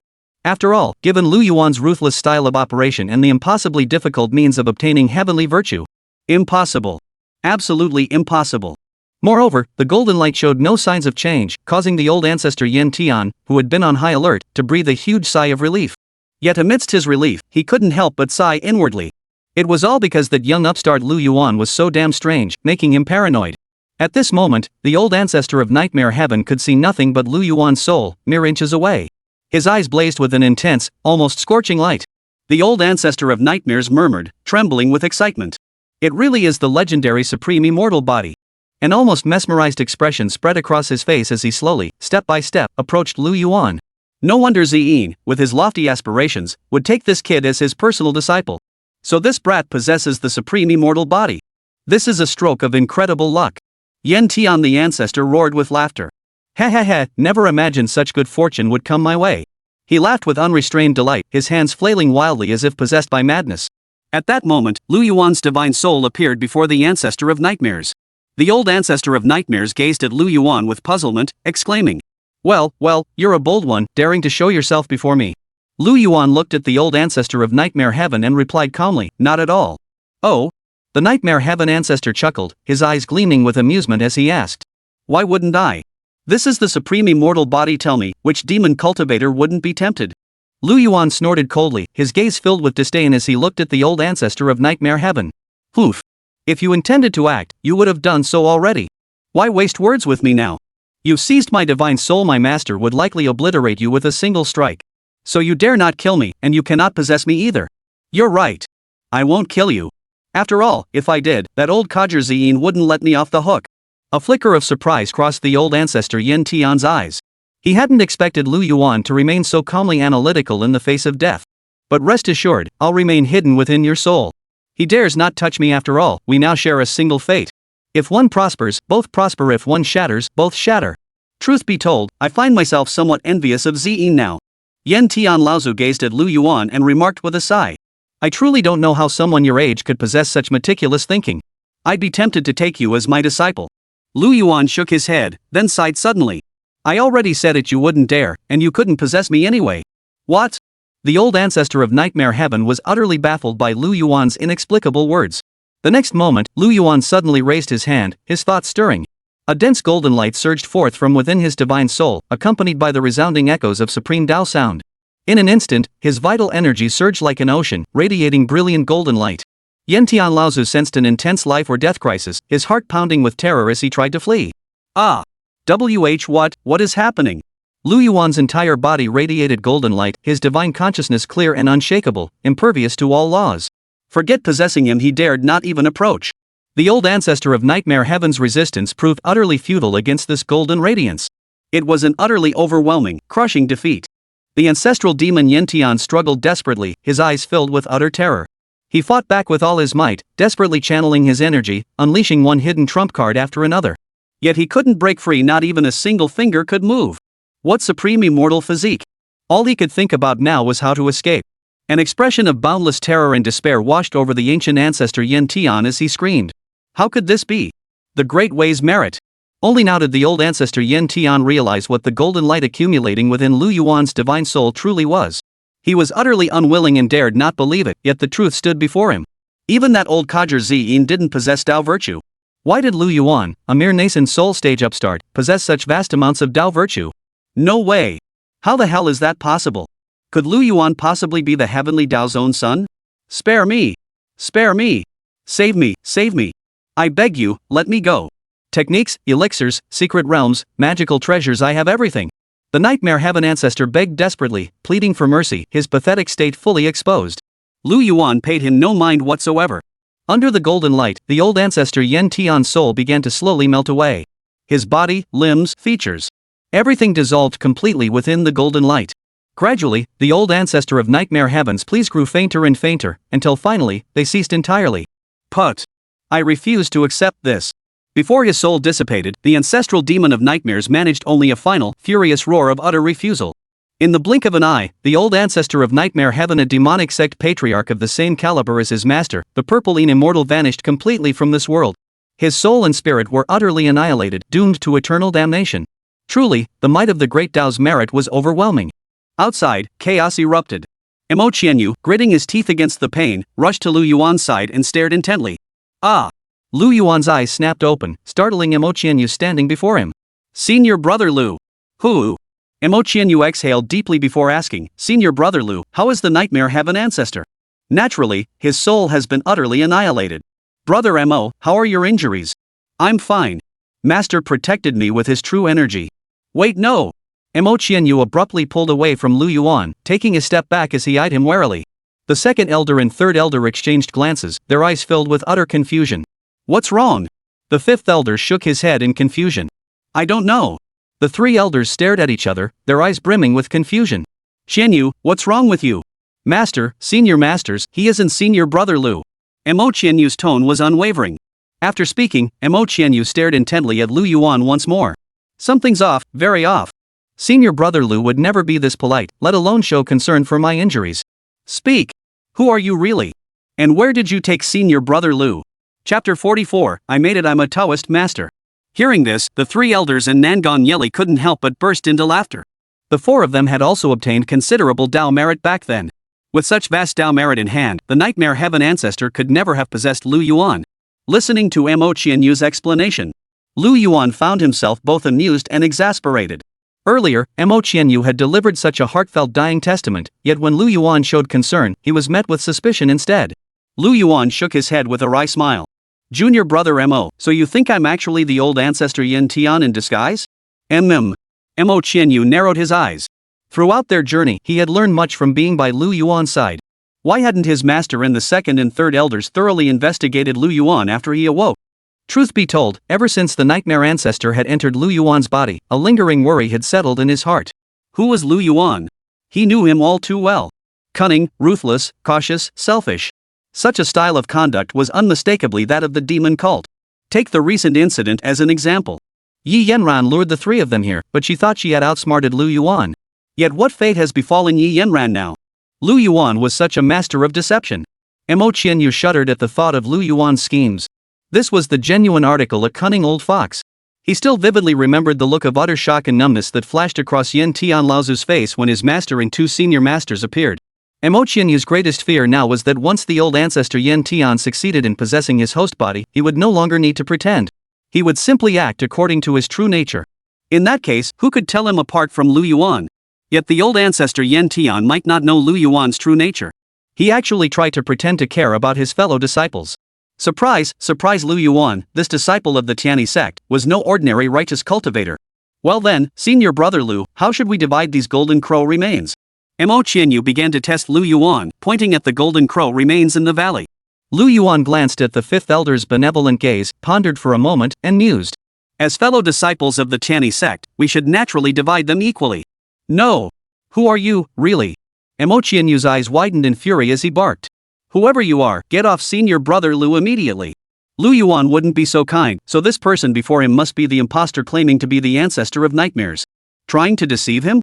No one knew Lu Yuan better than he did. Even Nangong Yeli, who knew Lu Yuan intimately, couldn't help but shake her head. She stepped before him, touched his forehead, and asked in confusion. Senior brother Lu, your brain hasn't fried, has it? What on earth is going on? Even Nangong Yeli, who had always trusted Lu Yuan, couldn't help but feel worried. Though she knew Lu Yuan couldn't possibly have been possessed, the man before her felt utterly unfamiliar. Ignoring the shock on everyone's faces, Lu Yuan strode directly toward the golden crow's remains, muttering to himself. One for Danxia Peak, one for my Tianjue Peak. Then one from Wudao Peak, and one from my Tianjue Peak. Next, another for Danxia Peak, and one for my Tianjue Peak. The crowd stared at Lu Yuan in shock. Is this what you call splitting evenly? Amidst the shock, Mo Qianyu nodded silently to himself. Not bad. That's the way to go.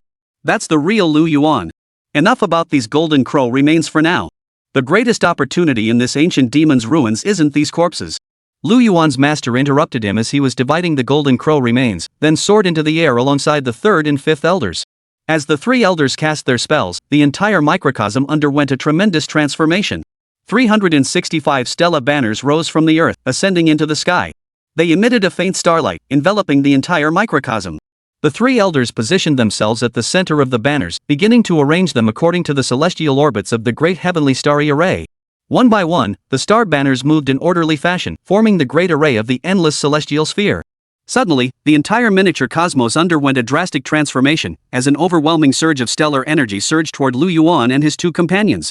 Rich silver moonlight poured down ceaselessly, transforming the entire valley into an ocean of stellar energy. The potent stellar energy descended directly into the valley where they stood, blanketed by the silver moonlight and starlight, a breathtaking sight. What? This is stellar energy. The third elder explained.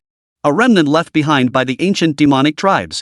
Yeli, Lu Yuan, Qianyu, the three of us will protect your path. You three must quickly absorb and comprehend it.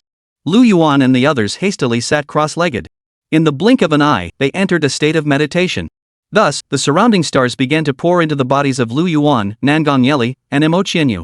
Lu Yuan could distinctly feel the stars nourishing every bone and muscle within him. Threads of starlight power intimately merged with his meridians and bones. After the last thread of starlight passed through his body, Lu Yuan felt an overwhelming sense of fullness throughout his entire being.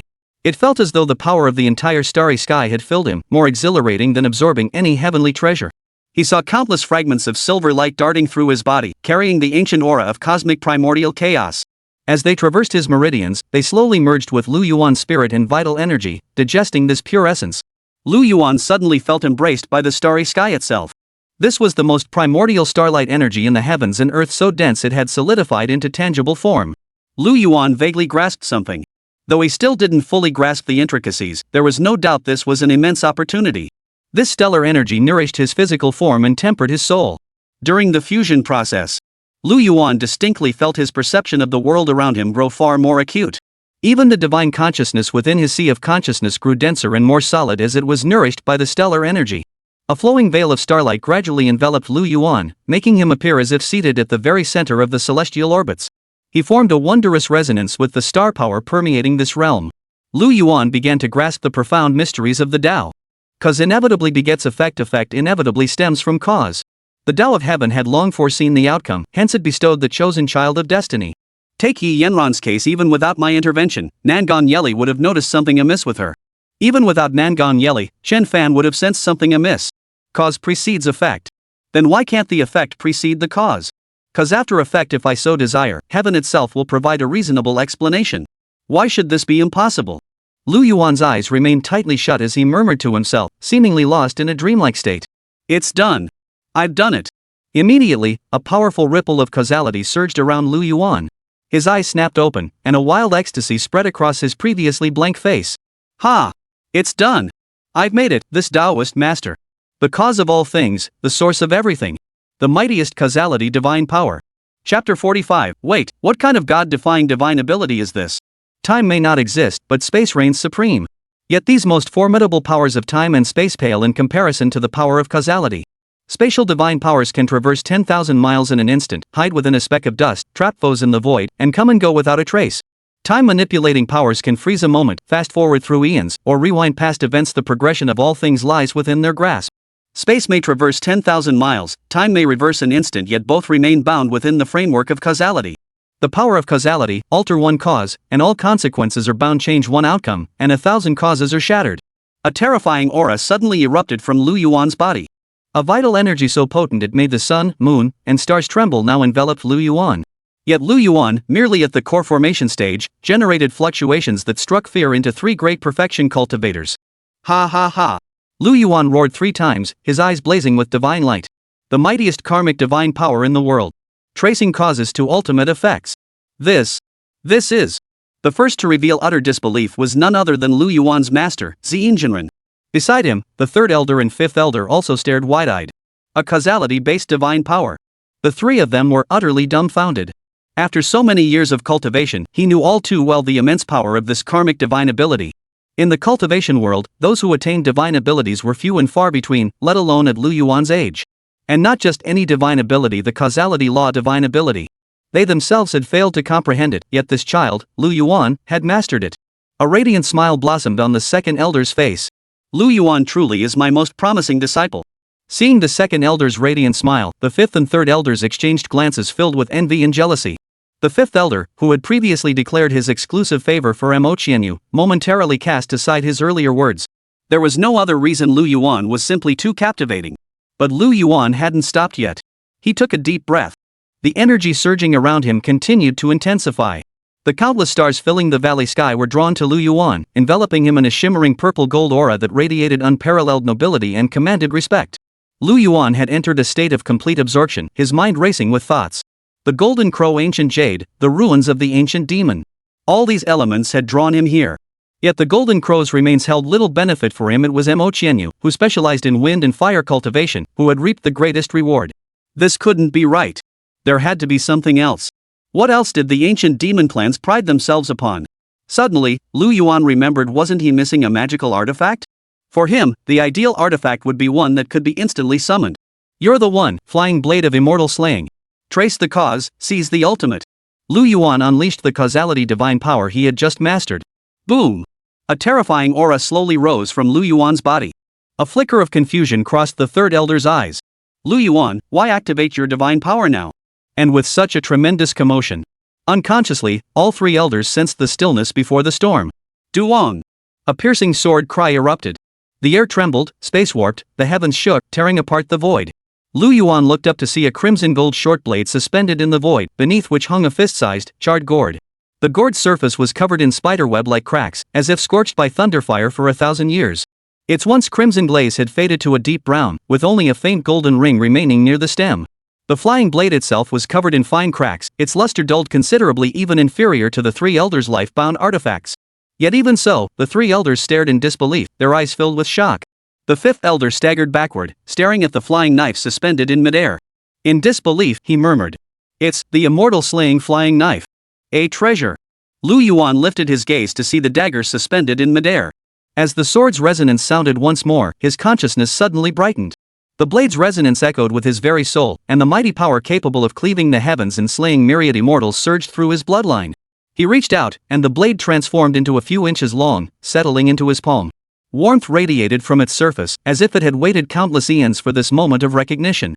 His soul penetrated its essence. In an instant, Lu Yuan successfully refined the immortal slaying flying knife. The treasure instantly transformed into Lu Yuan's form. Put. Even with the support of the three elders and the Zhou Tian Xing Do Grand Formation, after fully refining the slaying immortal flying knife, Lu Yuan could no longer bear the immense karmic retribution. Lu Yuan coughed up a mouthful of blood as his consciousness began to fade. Fortunately, Ziyin Jinren had been monitoring the situation here.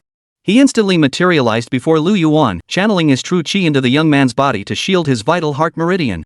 That kid is ruthless. If not for the heavenly star array, he'd have been crushed to death. Senior brother Lu, what's wrong? Nangong Yeli, who had been deep in meditation, suddenly snapped awake. In a flash, she materialized before Lu Yuan, her expression filled with concern. The third elder recognized it instantly. Immortal art, shrinking the earth to an inch. Among divine abilities, this spatial technique stood at the pinnacle. It was notoriously difficult to master, yet its power was immense. Though not as formidable as the causality law divine ability, it was still exceptionally powerful. Nothing serious. That kid's just too reckless. The second elder remarked with a hint of reproach, yet his tone brimmed with satisfaction. Unexpectedly, not only had Lu Yuan grasped a divine ability, but so had Nangong Yeli. This time, the gains were truly substantial. Now, only Mo Qianyu remained, still meditating with eyes closed. The pressure now fell squarely on Mo Qianyu. At this moment, the fifth elder felt more tense than ever before. After all, both Lu Yuan and Nangong Yeli had attained divine abilities. If Mo Qianyu alone failed to achieve enlightenment, what would become of the reputation of the Peak of Enlightenment? After a long while, the surrounding temperature surged dramatically as the illusory form of a wind-fire divine dragon emerged around Mo Qianyu. The fifth elder finally exhaled a long breath of relief, silently congratulating himself. At least it wasn't a complete embarrassment. Master, I've grasped the offensive divine technique. Mo Qianyu's expression remained calm and composed, as if nothing had happened. But inside, he was already bursting with excitement. Today, he had truly brought honor to his master and to the Peak of Enlightenment. As he spoke, Mo Qianyu's gaze kept drifting toward the pale, unconscious Lu Yuan. Lu Yuan must have failed to master his divine technique, causing his qi and blood to reverse. He was destined to bask in the envious gazes of everyone present. As for Lu Yuan, to be honest, Mo Qianyu knew he couldn't match him in scheming. But in terms of strength, could Lu Yuan truly rival him? One enlightenment session, and the superiority was immediately apparent. Indeed, Qianyu, you've also attained divine abilities. Though not on par with Lu Yuan and Yili, it's still commendable. At the fifth elder's words, Mo Qianyu was plunged into utter shock. What? Revised based on feedback replaced chaos spell with immortal slaying flying knife.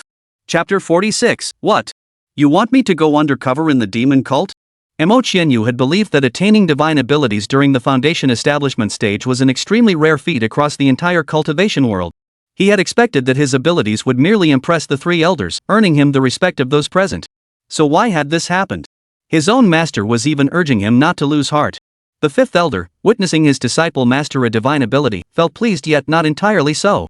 Master, what did you just say? Your disciple didn't catch that. At that moment, Mo Qianyu would rather believe he had misheard than accept what the fifth elder had said. The fifth elder shook his head. Lu Yuan and Yili attained divine powers before you did. They both attained divine abilities too? Mo Qianyu's eyes widened instantly, his voice breaking as he exclaimed. Wait, master. The divine power I've mastered is an offensive one perfectly complementary to my wind-fire divine dragon technique. You haven't even seen it yet, how can you say I'm weaker than them? Mo Qianyu remained unconvinced, insisting vehemently. Alas, it's true. How could I joke about such matters? Seeing Mo Qianyu's disbelief, the fifth elder gave a bitter smile. What Yili has mastered is a spatial divine technique shrinking the earth to an inch. Yes, fifth uncle is correct. Nangong Yeli chimed in from the side. What? Spatial divine power? Mo Qianyu froze, dumbstruck, rooted to the spot. What about Lu Yuan? Surely he doesn't possess a spatial divine ability too? Mo Qianyu asked incredulously. Nangong Yeli shook her head. Senior brother Lu didn't comprehend a spatial-type divine ability.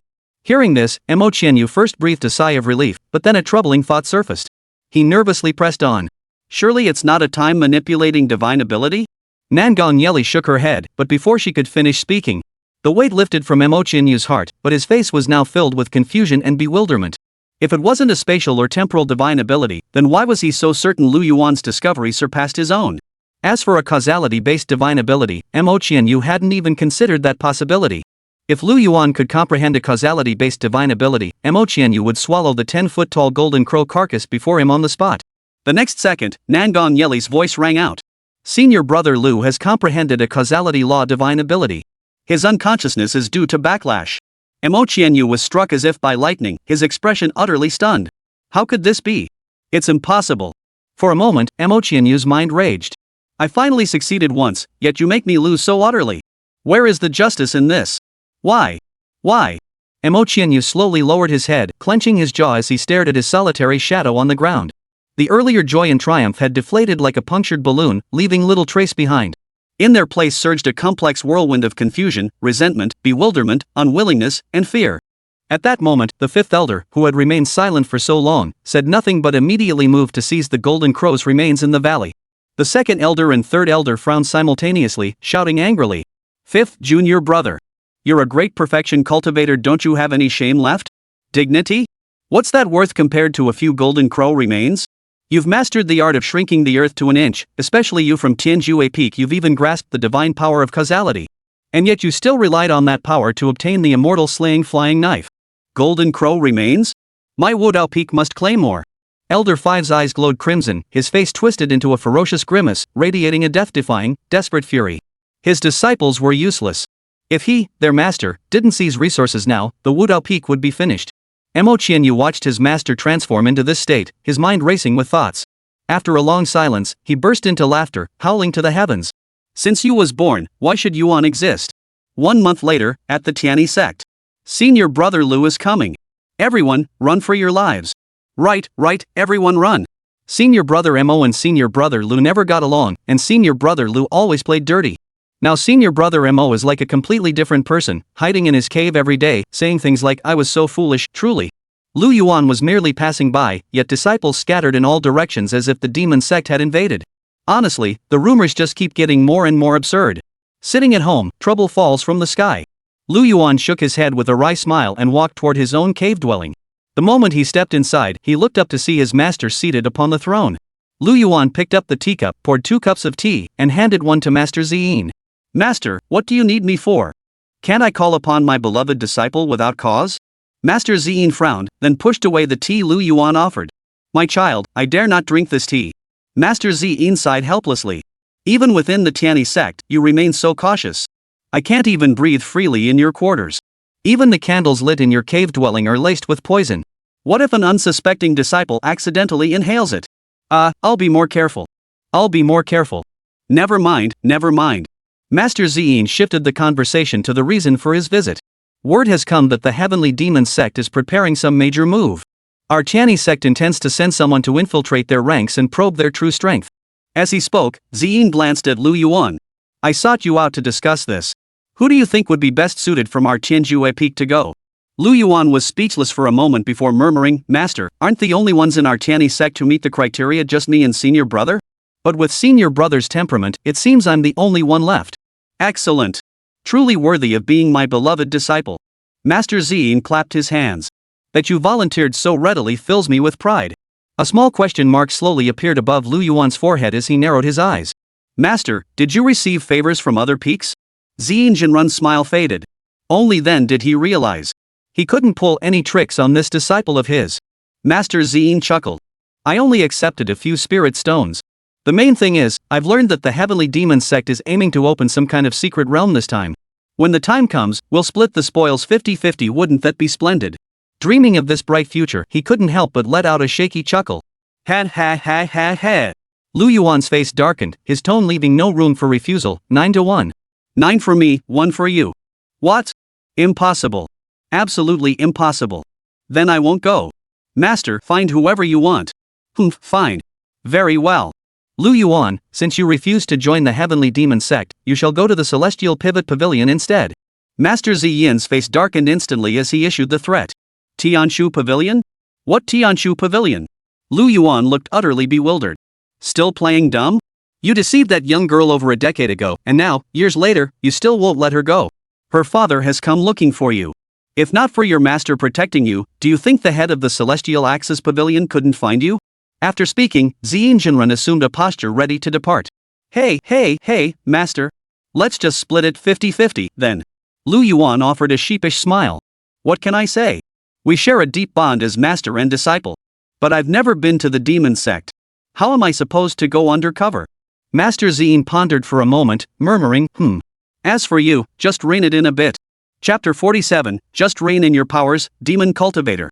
Soul-devouring peak, Heavenly Demon Sect. Senior sister. I'm just here to collect my monthly allowance. Don't do this. Lu Yuan's voice trembled with panic, as if he were terrified. Behind him, a stunningly curvaceous woman wrapped her arms affectionately around Lu Yuan's waist, her voice so sweet it could melt bones as she inquired. Junior brother Tang Yuan, what's wrong with senior sister? Why are you so scared? Tang Yuan was Lu Yuan's alias within the Heavenly Demon Sect. In the dim light, watching Luo Yoli advance relentlessly before him, panic gripped Lu Yuan's heart. The demonic sect truly differed from the righteous path. The women here were truly stunning.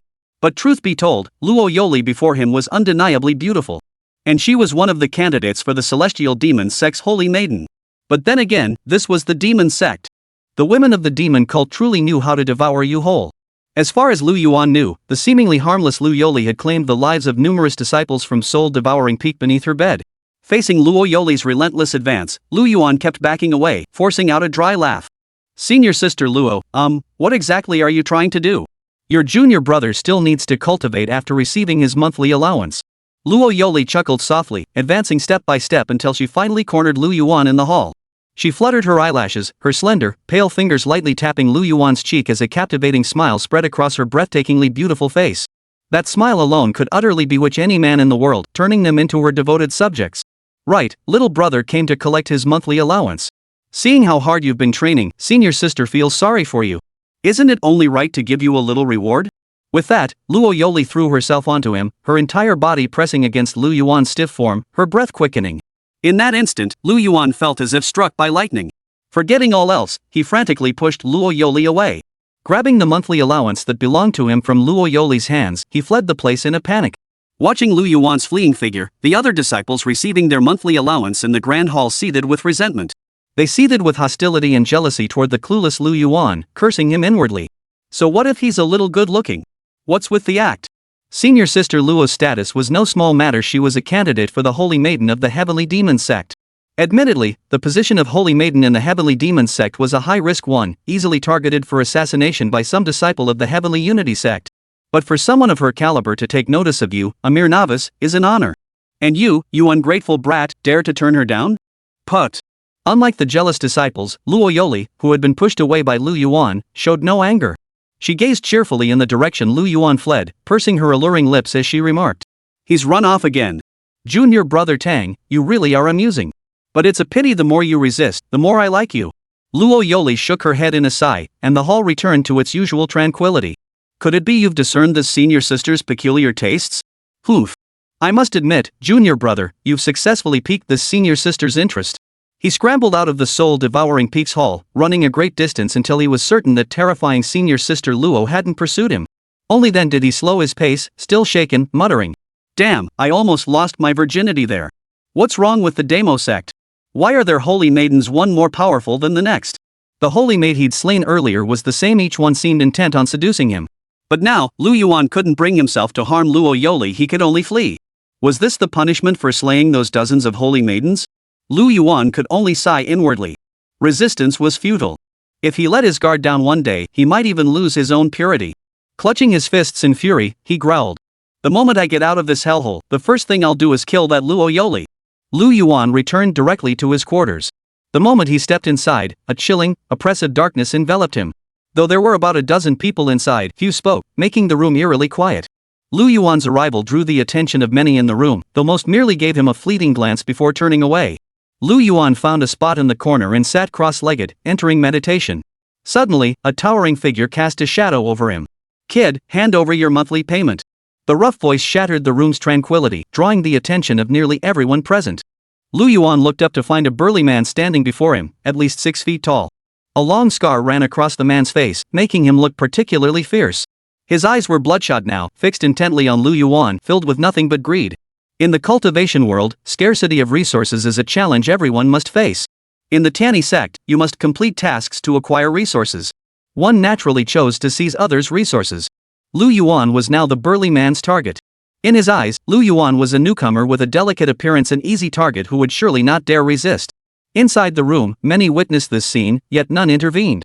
Their expressions varied. Mockery, indifference, amusement.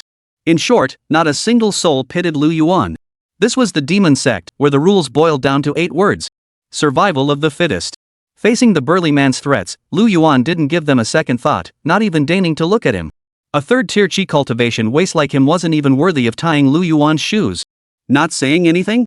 Kid, you're asking for it. The burly man seethed with rage. A short knife, radiating black energy, stabbed out from an awkward angle, aiming straight for Lu Yuan's heart. This man was clearly experienced, striking with ruthless precision, seemingly intent on ending Lu Yuan with a single blow. Lu Yuan remained motionless, leading the man to assume he'd been scared into stupidity. But the next second, Lu Yuan's left hand shot out like lightning, clamping down on the dagger with a sharp clang. The attacker felt his blade strike solid rock, unable to thrust further forward or pull back. A bone-chilling cold emanated from Lu Yuan's pupils. With a sweeping motion, Lu Yuan seized the burly man's throat with one hand. Before the man could utter another word. The next instant, Lu Yuan's right hand seized the man's skull and applied slight pressure. Snap! A crisp crack of fractured bone echoed. The burly man's life force rapidly drained away. Lu Yuan, however, remained utterly composed. He had never been a merciful man. Showing mercy to enemies was tantamount to cruelty toward oneself. Here, no one was beyond deserving death. A cold smile curved at the corners of Lu Yuan's mouth. Master speaks wisely. A little restraint is indeed necessary. Chapter 48, Tang, you're not an undercover agent, are you? Huff. Lu Yuan exhaled deeply, stretching his shoulders. If this were Li Changqing undercover, he'd probably give a million chances before lecturing on grand principles. But when it came to dealing with such people, after 2 days of traversing the 5 realms, Lu Yuan had distilled his approach down to a single word. Kill. You've joined the heavenly demon cult, why should I show you mercy? Even if a disciple from the heavenly unity sect dared to do such a thing, Lu Yuan would show no mercy. Moreover, before infiltrating the heavenly demon sect, he had already steeled himself mentally. His primary mission was to disguise himself as a disciple of the demon sect. So then, how could he perfectly disguise himself as a cult disciple? The best method Lu Yuan could think of was this. That was to become a true disciple of the demon cult. Lu Yuan still remembered his master's earnest words. Lu Yuan, it's fortunate your master found you and brought you back to the Tianyi sect. If you had been picked up by the demon cult. Whoa! Master Ziyin, already at the great perfection stage, sucked in a sharp breath, his voice trembling with lingering fear. The entire cultivation world would have been turned upside down. At this thought, Lu Yuan shook his head and murmured to himself. Am I really that terrible? The others in the room showed no panic at the death of one among them, as if they had long since grown accustomed to such scenes. Yet now, their gazes toward Lu Yuan held an added layer of apprehension. Lu Yuan was quite pleased with their reaction. At the very least, it seemed no one would be looking for trouble with him anytime soon. Tang Yuan, Elderly needs to see you. Go attend to him. Elderly was the one who had recruited Lu Yuan into the heavenly demon sect. Lu Yuan was puzzled. Although Li had recruited him, they had little connection. Why summon him now? Could it be about the inner sect disciple election? Lu Yuan suspected that was precisely why Elderly sought him out. The cultivation level Lu Yuan had revealed was that of a peak chi refining cultivator. While his age and cultivation didn't match the prodigies, it was more than sufficient for inner sect admission. Becoming an inner sect disciple of the heavenly demon sect would grant Lu Yuan access to intelligence gathering. After much consideration, this seemed like a favorable opportunity. Following the address left by the messenger disciple, Lu Yuan arrived before a cave dwelling. Gazing at the cave entrance, a sense of foreboding crept into Lu Yuan's heart. But he had only just joined the sect, he hadn't made any enemies yet. That wasn't quite right. He had made quite a few enemies, but Lu Yuan had already uprooted them completely. Take that giant he'd slain earlier. After killing him, Lu Yuan had calculated his karma and dealt with everyone closely connected to him. Was he overthinking this? A mere soul-devouring peak steward, this wasn't some den of dragons and tigers. Besides, Lu Yuan still possessed a few survival tricks up his sleeve. He glanced down at the jade pendant hanging around his neck, a life-saving measure he'd requested from his master. He then glanced at the string of Buddhist prayer beads on his right hand, obtained from the third elder. Then he tapped the ring on his left hand, a safeguard he'd obtained from the fourth elder. Finally, Lu Yuan produced a jade talisman, a 1,000-mile teleportation charm forged by the combined efforts of all 7 elders. Should things go south, he'd vanish in an instant. After all, a cautious man like Lu Yuan simply couldn't feel at ease without these life-saving measures. After inspecting his equipment, Lu Yuan exhaled. He smoothed his clothes and face, a pure smile playing on his lips, as his right hand slowly reached for the door handle. With a nervous heart, Lu Yuan pushed open the door. Creak! The door swung open. A faint, feminine fragrance wafted toward him, though it was mingled with an indescribable fishy odor. Lu Yuan frowned. What was going on? Then Lu Yuan shook his head inside. Stewardly truly remains vigorous in his old age. Elderly? Lu Yuan called out softly. Junior brother Tang, you're here? Ha! Senior sister Luo, how did you? Seeing Luo Yoli suddenly appear here, Lu Yuan froze in place.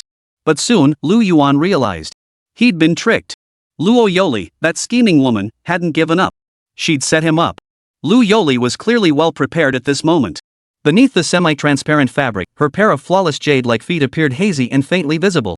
Moreover, whether intentionally or not, she wasn't wearing a belly-covering undershirt. Oh no, Lu Yuan finally realized. This place might not be a dragon's lair, but it was certainly a tiger's den. Junior brother Tang, elderly, has stepped out on urgent business and instructed me to relay this to you. Luo Yoli's seductive gaze lingered like a sticky sauce, settling on the hottest spot of Lu Yuan's entire body. Please enlighten me, senior sister. No rush. She guided Lu Yuan to sit down. The light was dim, so she lit a red candle and poured 2 cups of tea before speaking. Rumor has it that an undercover agent from the righteous faction has infiltrated our heavenly demon sect recently. Oh? Lu Yuan frowned. An infiltrator? Yes. Junior brother Tang is even a prime suspect. Luo Yoli whispered into Lu Yuan's ear. At such close proximity, Lu Yuan could even feel the warmth of her breath as she spoke. Senior brother Jiang from Ghost Slaughter Peak is planning to test those of you under suspicion. Lu Yuan felt a jolt of alarm, but his expression remained impassive. What do you mean, senior sister? If senior brother Jiang suspects me, why are you telling me this? Luo Yoli smiled faintly. What undercover agent? How could junior brother Tang possibly be one? Of course I believe you, but others won't. Then how can we make others believe? Luo Yoli hesitated, her words trailing off. Please enlighten me, senior sister, Lu Yuan said, lifting his head. Then naturally, we must practice dual cultivation. That way, I shall have my own means to protect you. Tang Yuan has nothing to hide. If that's all senior sister Luo has to say, then this junior brother will take his leave. Lu Yuan turned and walked away, as if resolved to some decision, paying no heed to Luo Yoli behind him. Left alone in the cave dwelling, a sickly smile spread across Luo Yoli's exquisite face. She stared blankly at Lu Yuan's retreating figure, laughing softly as she murmured to herself. Junior brother Tang, this slave truly longs to train you into a well-behaved little doggy belonging only to your senior sister. He. As she laughed, Luo Yoli's expression twisted, but why won't you just be a good boy and listen? At this point, Luo Yoli tasted the tea she had brewed for Lu Yuan earlier. She then took a deep breath before the candle flame, puzzled. I clearly laced both the candle and the tea with union powder, yet junior brother Tang shows no effect whatsoever. Could it be that the love potion I bought is fake? But the very next second after Luo Yoli uttered these words, her face instantly flushed crimson, and a powerful current seemed to surge through her abdomen. Her entire body tingled with a numbing sensation, leaving her so limp she couldn't muster any strength. Luo Yoli clamped her long, snow-white legs tightly together, her beautiful eyes now unusually hazy and clouded. Huff! So hot! So uncomfortable! Her rationality slowly eroded, her fingers drifting toward the abyss. Mum! Tang, call me Mom! After a low moan filled with repressed desire, Luo Yoli's furrowed brows suddenly relaxed, as if her entire being had been redeemed. Chapter 49, Tang Yuan, what on earth have you done? Lu Yuan couldn't help but exclaim as he fled the cave dwelling. Damn it, threats and bribes didn't work, so now you're resorting to drugs? True to his demon cultivator nature, one despicable trick after another. But for some reason, Lu Yuan felt a strange, faint sense of familiarity, almost like coming home. But these are all tricks I've seen before. The moment Lu Yuan entered the cave, he sensed something was off. The scent of the union powder was all too familiar to him. But just to be safe, Lu Yuan had held his breath the entire time while communicating with Luo Yoli. At the same time, he felt his master's decision had been prescient. Given Li Changqing's scheming nature, it wasn't just possible, it was absolutely certain he'd fall into Luo Yoli's trap. Then, when Luo Yoli took his virginity, Li Changqing would be consumed by regret for the rest of his life.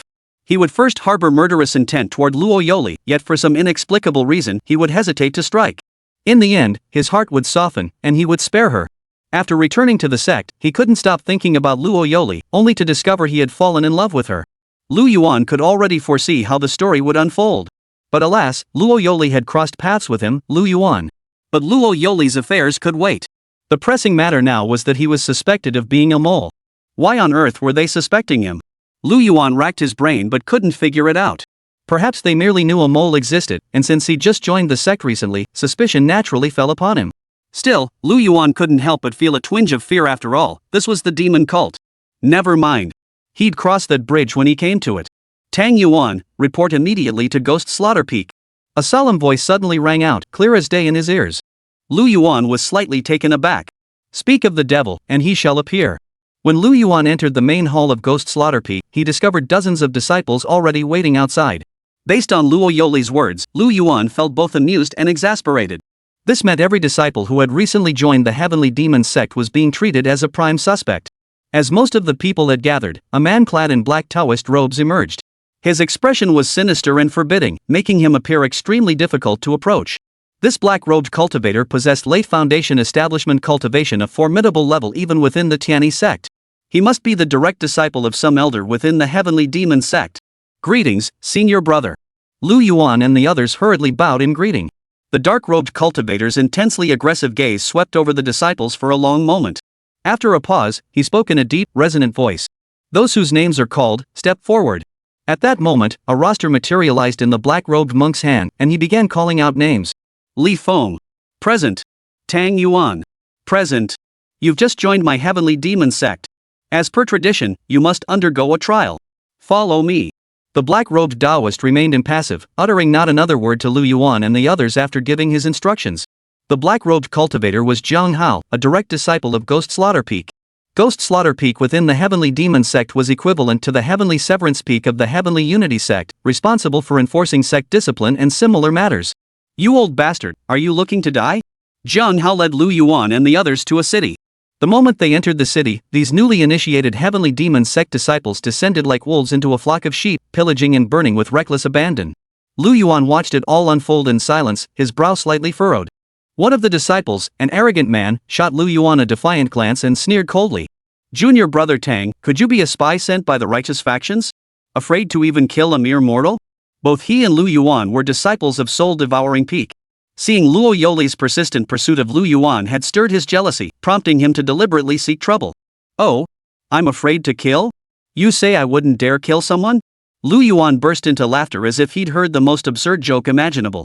Then, with a flick of his fingers, he roared. Enough! Boom! Before the words had even faded, the disciple's body exploded violently, sending flesh and blood scattering across the sky. In an instant, he was completely refined by Lu Yuan, and a living person vanished without a trace.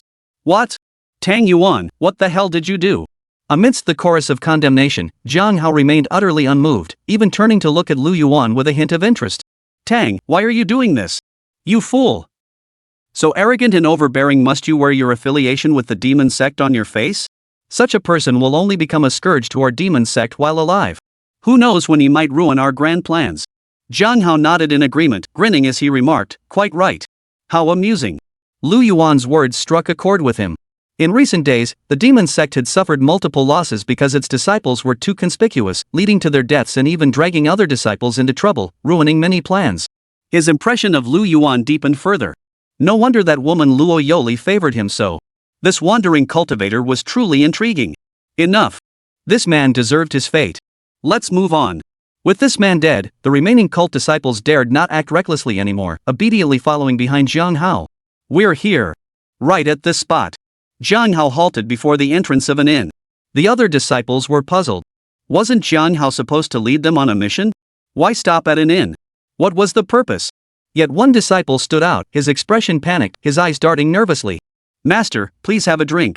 The innkeeper, hunched over as he refilled Zhang Hao's cup, wore a fawning smile. Zhang Hao looked down at him, his gaze dark and intense. Speak.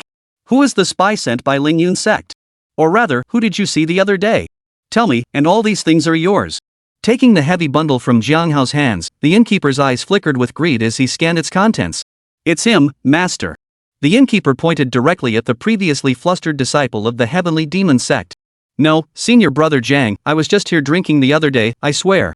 Before the disciple could finish, Zhang Hao struck him with a palm strike. The disciple collapsed to the ground with a thud. For some reason, Zhang Hao suddenly turned to Lu Yuan.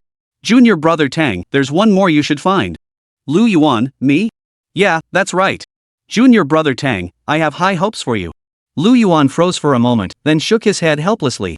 Are you sure there's no one else? The tavern owner scrutinized each person once more before finally shaking his head.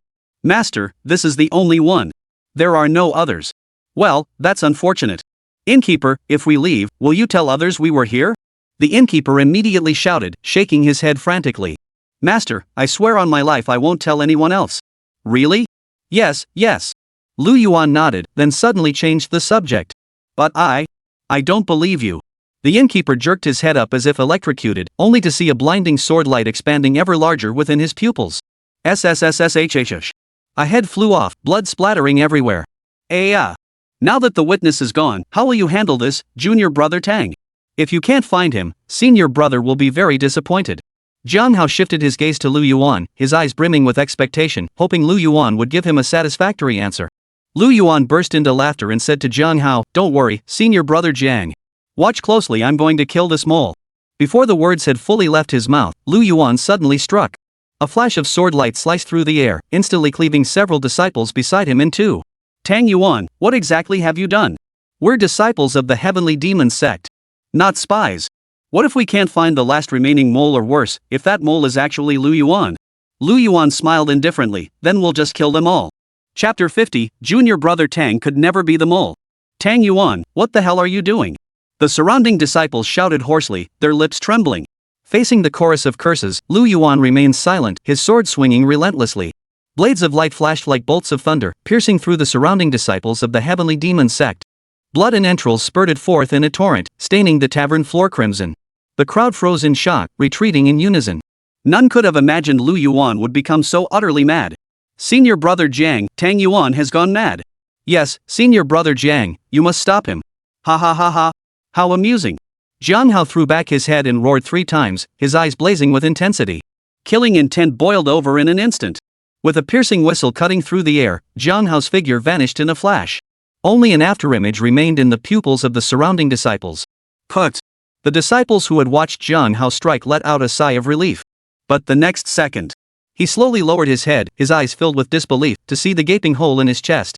Senior brother Jiang, you. Oh no. Senior brother Jiang has gone mad too. The crowd was horrified beyond words.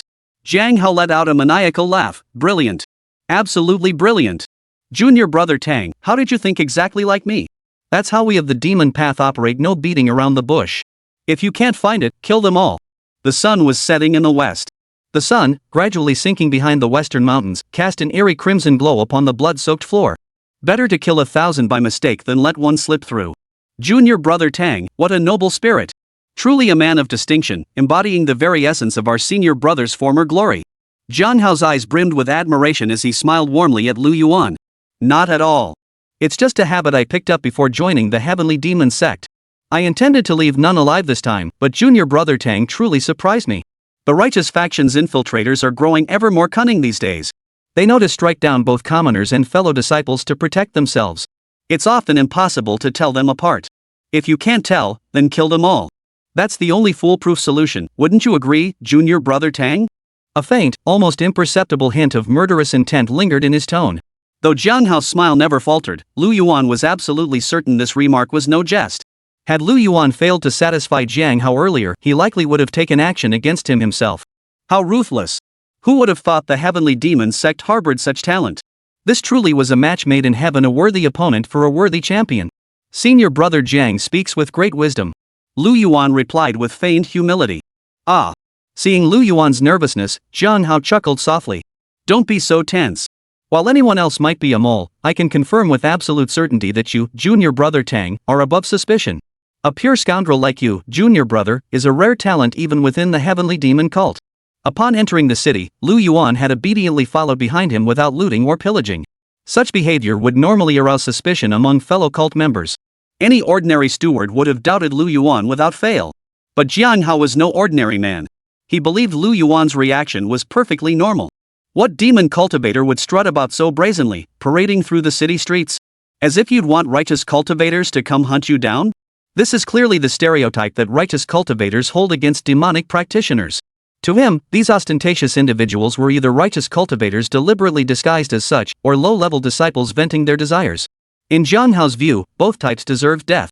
Lu Yuan, on the other hand, clearly bore the scars of being hunted down by the righteous factions. Combined with his approach of erring on the side of caution, better to kill 1,000 by mistake than let one slip through. Jiang Hao instantly judged that Lu Yuan, though outwardly appearing civilized, would instantly turn vicious the moment his interests were threatened. Selfish, treacherous, ruthless, these words barely scratched the surface of Lu Yuan's true nature. Even if Lu Yuan claimed to be righteous himself, Jiang Hao wouldn't believe a word of it. Such individuals were precisely the future pillars of their demon sect. Junior brother Tang, you've reached the peak of qi cultivation, correct? Correct. Previously, I was merely an independent cultivator attempting to refine the blood skull pill, but I was constantly hunted by the Tianyi sect, forced to hide and evade. My cultivation breakthrough was delayed. It all fits. Everything aligns perfectly. Jiang Hao grew even more certain of his judgment. He patted Lu Yuan's shoulder warmly. Junior brother Tang, you've eliminated a mole for the sect. This is your senior brother's reward. Lu Yuan accepted the storage pouch from Jiang Hao's hand. A quick glance inside stirred a wave of emotion within him. High-grade marrow washing pills, high-grade foundation building pills, plus several hundred spirit stones. Such lavish treatment? Inner sect disciples would surely envy this. Jiang Hao was truly generous. Was he trying to win him over? Thus, Lu Yuan's face displayed an expression of profound emotion, even shedding tears. Thank you, senior brother Jiang. No need to thank me. No need at all. The road ahead is long, just don't forget your senior brother. Of course not. Your kindness, senior brother, I shall never forget. Ah, speaking of which, why are you dressed all in white? It seems rather out of place with our holy sect, doesn't it? To build rapport with Lu Yuan, Jiang Hao casually teased. Well, back when I was being hunted down, dressing like this made people think I was some righteous sect disciple. Sometimes they'd even treat me to a meal. Ha ha ha, interesting. Truly interesting. See? Tang Yuan could never be an undercover agent posing as a righteous cultivator. The more Jiang Hao observed Lu Yuan before him, the more he found him to his liking, wishing he could snatch him away to Ghost Slaughter Peak. Listening to Lu Yuan's explanation, he found himself somewhat tempted. He turned and changed into a white robe. After changing into leather, Jiang Hao distinctly felt the gaze of the common folk around him shift. This sensation was rather satisfying. This righteous path feels different, so much better than before. Who says we were ever part of the demon cult? The victor claims the righteous path. We were merely temporarily outmatched. Ha ha ha ha. Jiang Hao laughed until tears nearly streamed down his face. Junior brother Tang, you sure have a way with words. Senior brother is growing fonder of you by the day. How about this? Come to my Ghost Slaughter Peak and become the night steward directly. After enduring a night of relentless strain, the bed in Luo Yoli's cave dwelling now swayed precariously, as if it might collapse at any moment. Her skin now glowed with a captivating, alluring flush. Like a budding rose, nourished by a night of rain, it had finally bloomed under the sunlight. What's going on? The potion's effects are so potent, how could Tang Yuan be unharmed? Luo Yoli murmured to herself. She simply couldn't fathom why Lu Yuan hadn't fallen victim to it. Oh no! Lost in her own pleasure, she hadn't paid attention to Jiang Hao's actions. That cold-blooded demon Jiang, how could that frail novice disciple Tang Yuan possibly? Ignoring her trembling body, Luo Yoli flew toward Ghost Slaughter Peak. Senior sister Luo, why are you here? Ugh! Senior sister Luo, why are you hitting people? Wah! After two brief cries of pain, Luo Yoli arrived at Ghost Slaughter Peak with a dark expression. Jiang Hao. Give me back my soul-devouring peak disciples. Chapter 51, What's yours, Tang Yuan? He's clearly mine. At that moment, Lu Yuan and Jiang Hao were still on their way back to the Heavenly Demon Sect. They had no idea what had transpired at Ghost Slaughter Peak. Along the way, Jiang Hao grew increasingly satisfied with Lu Yuan, clearly treating him as a core recruit for his inner circle. After all, the Heavenly Demon Sect had its share of villains and scoundrels, but someone as purely wicked as Lu Yuan was a first for him. Jiang Hao sensed Lu Yuan was full of cunning and scheming. He was practically a demon child incarnate. Junior brother Tang, though we are of the Demon Sect, I must still offer you some advice. Don't push your fellow disciples to their limits. And let's drop this blood skull pill business. Our sect doesn't have enough people for that yet. Understood, senior brother. Since we've joined the Heavenly Demon Sect, we're family. Sacrificing for family is only natural. Lu Yuan nodded in agreement. Of course, he didn't specify who exactly would be making that sacrifice. Very well, very well. For some reason, Jiang Hao, who prided himself on being cold-blooded and merciless, felt a chill in his bones during his conversation with Lu Yuan. Take the blood mist plan. Lu Yuan mentioned sending over 1,000 disciples into training, with only one surviving while the rest were refined into blood skull pills. Then there was the tactic of becoming demonic first to lead others to demonic transformation later. This young man still needed refinement. Jiang Hao, Lu Yuan is pure evil. He shook his head helplessly. He knew that with someone like Lu Yuan, a few words wouldn't change anything. If he could just get him to rein it in a little, Jiang Hao would be satisfied. As he spoke, Jiang Hao handed over a stack of papers. Lu Yuan took them without hesitation, only to discover they were portraits. Wait, these portraits looked strangely familiar. Lu Yuan's heart skipped a beat. Wasn't this Li Changqing? How could Jiang Hao have opened Li Changqing's household? Take a look at these portraits. How many of them do you recognize? Jiang Hao suddenly spoke up. Lu Yuan fell silent for a moment, staring at Li Changqing's close-up portrait. After hesitating, he said, "Senior brother Jiang, isn't this Li Changqing, the top disciple of the Tianyi sect?" Jiang Hao nodded.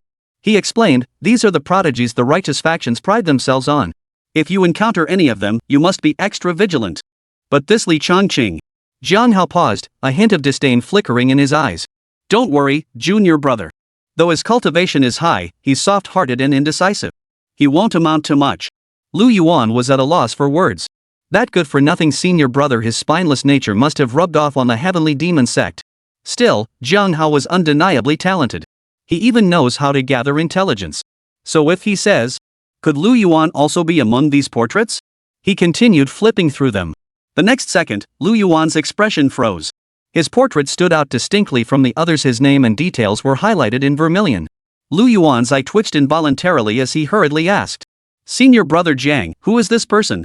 Why is he different from the others? Could this person have some grudge against you?" The warmth vanished from Jiang Hao's face, replaced by contempt and indifference as he gritted his teeth. "Lu Yuan, this man is unfathomable. He is currently the greatest threat to our demon sect." Lu Yuan couldn't fathom why. He had no recollection of ever provoking Jiang Hao. Why did Jiang Hao look so? After a moment of silence, Jiang Hao continued, "He slaughtered all of my dozen companions." Jiang Hao's teeth itched with fury. Lu Yuan suddenly understood. No wonder Jiang Hao looks like Lu Yuan stole his wife. Ah! Wait! Lu Yuan suddenly noticed something amiss. If he remembered correctly, those demonic women from the heavenly demon sect were all after Lu Yuan's body, even trying to kidnap him. "Senior brother, I have heard of this matter. But the rumor is that our holy sect's holy maiden was slain while performing such acts. Is this true?" "Yes, that's correct. I was the one who sent them." Jiang Hao nodded nonchalantly, indicating Lu Yuan was correct. Lu Yuan had mentally rehearsed Jiang Hao's possible reactions to this revelation, but he never imagined it would be this. Did he actually send his own partner to seduce him? Lu Yuan? Watching Lu Yuan's expression shift from shock to near stunned blankness, Jiang Hao offered a calm smile. Jiang Hao spoke with genuine sincerity. "Brothers are like limbs, women like clothing.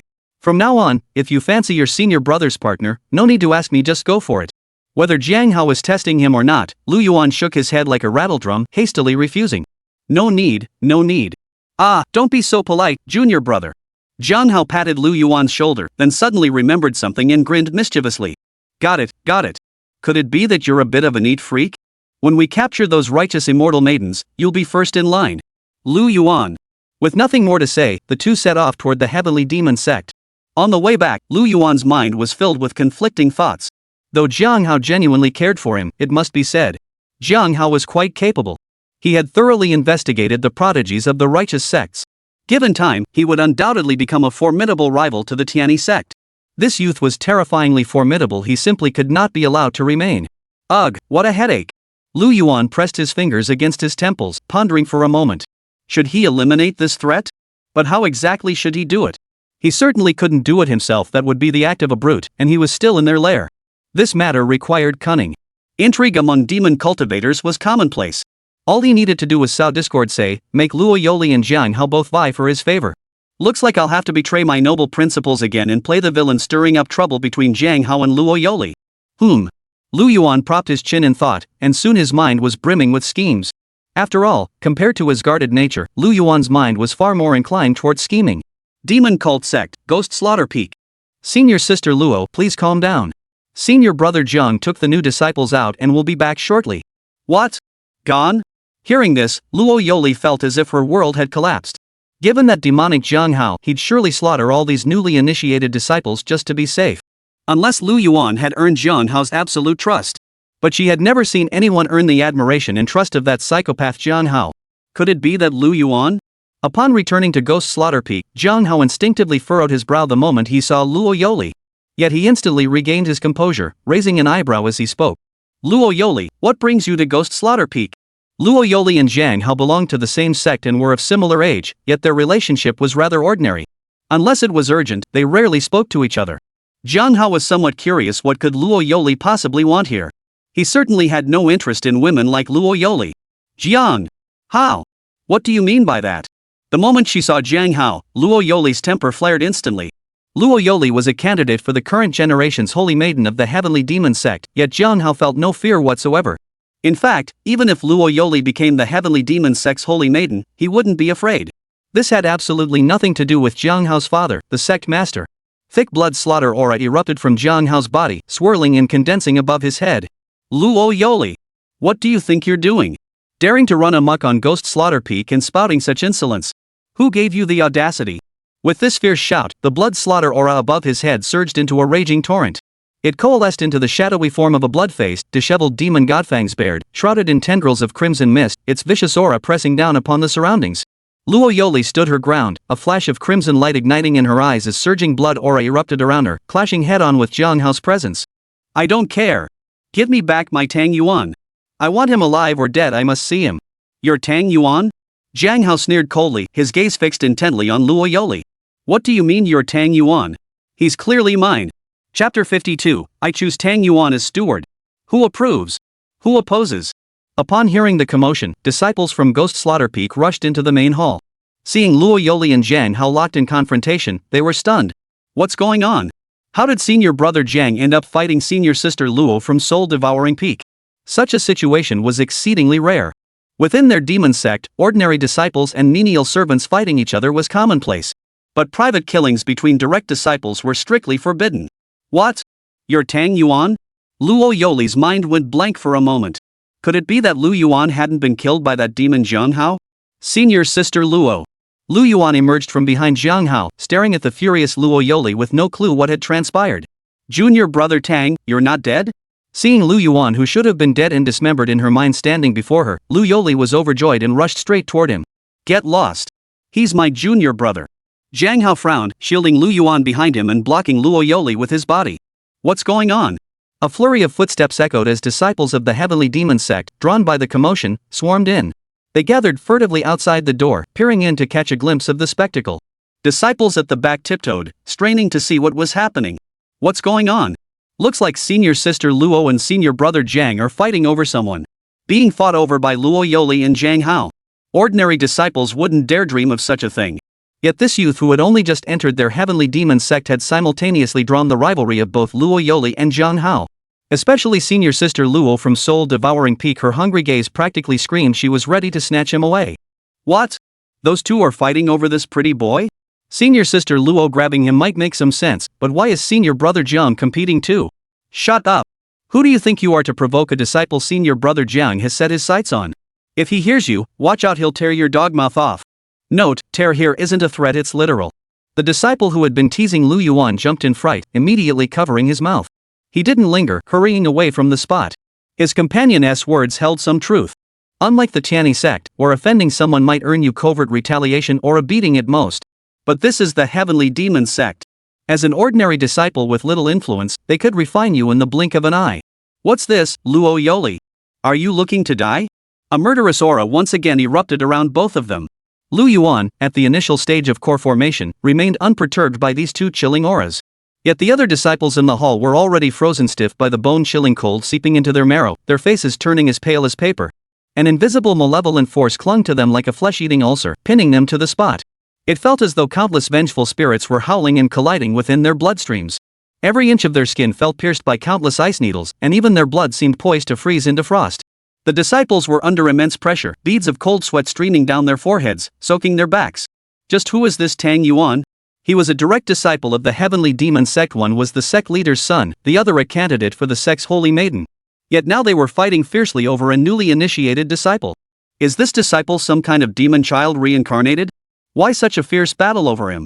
Numerous Heavenly Demon Sect disciples had gathered in the main hall of Ghost Slaughter Peak, naturally drawing the attention of the Peak stewards. What are all of you doing? Gathering here like this, don't you want to be turned into medicinal ingredients? Two enraged Ghost Slaughter Peak elders burst forth from behind the onlookers. Shortly after, an elder from Soul Devouring Peak entered, glaring angrily. The surrounding disciples dared not meet his gaze. His face darkened with fury. Damn it! Which blind fool dares cause trouble here? I'll make sure they're utterly annihilated. Not long ago, at this very hour, he had been in a foul mood. But upon seeing Jiang Hao and Luo Yoli surrounded within the Ghost Slaughter Peak hall, his foggy mind cleared instantly. Beads of sweat instantly formed on his forehead, and only 2 words echoed in his mind, "It's over." Then, memories from his entire life began to flash back rapidly. Within mere breaths, the beads of sweat on his forehead had transformed into cold, bead-sized droplets. Luo Yoli might not be so terrifying, but the name Jiang Hao truly struck fear into the hearts of everyone within the Heavenly Demon Sect.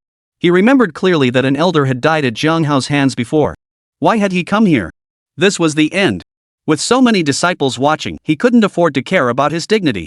He dared not delay, walking with his back hunched the entire way. He forced an overly bright smile onto his face and said, "Senior brother Jiang, forgive me, forgive me."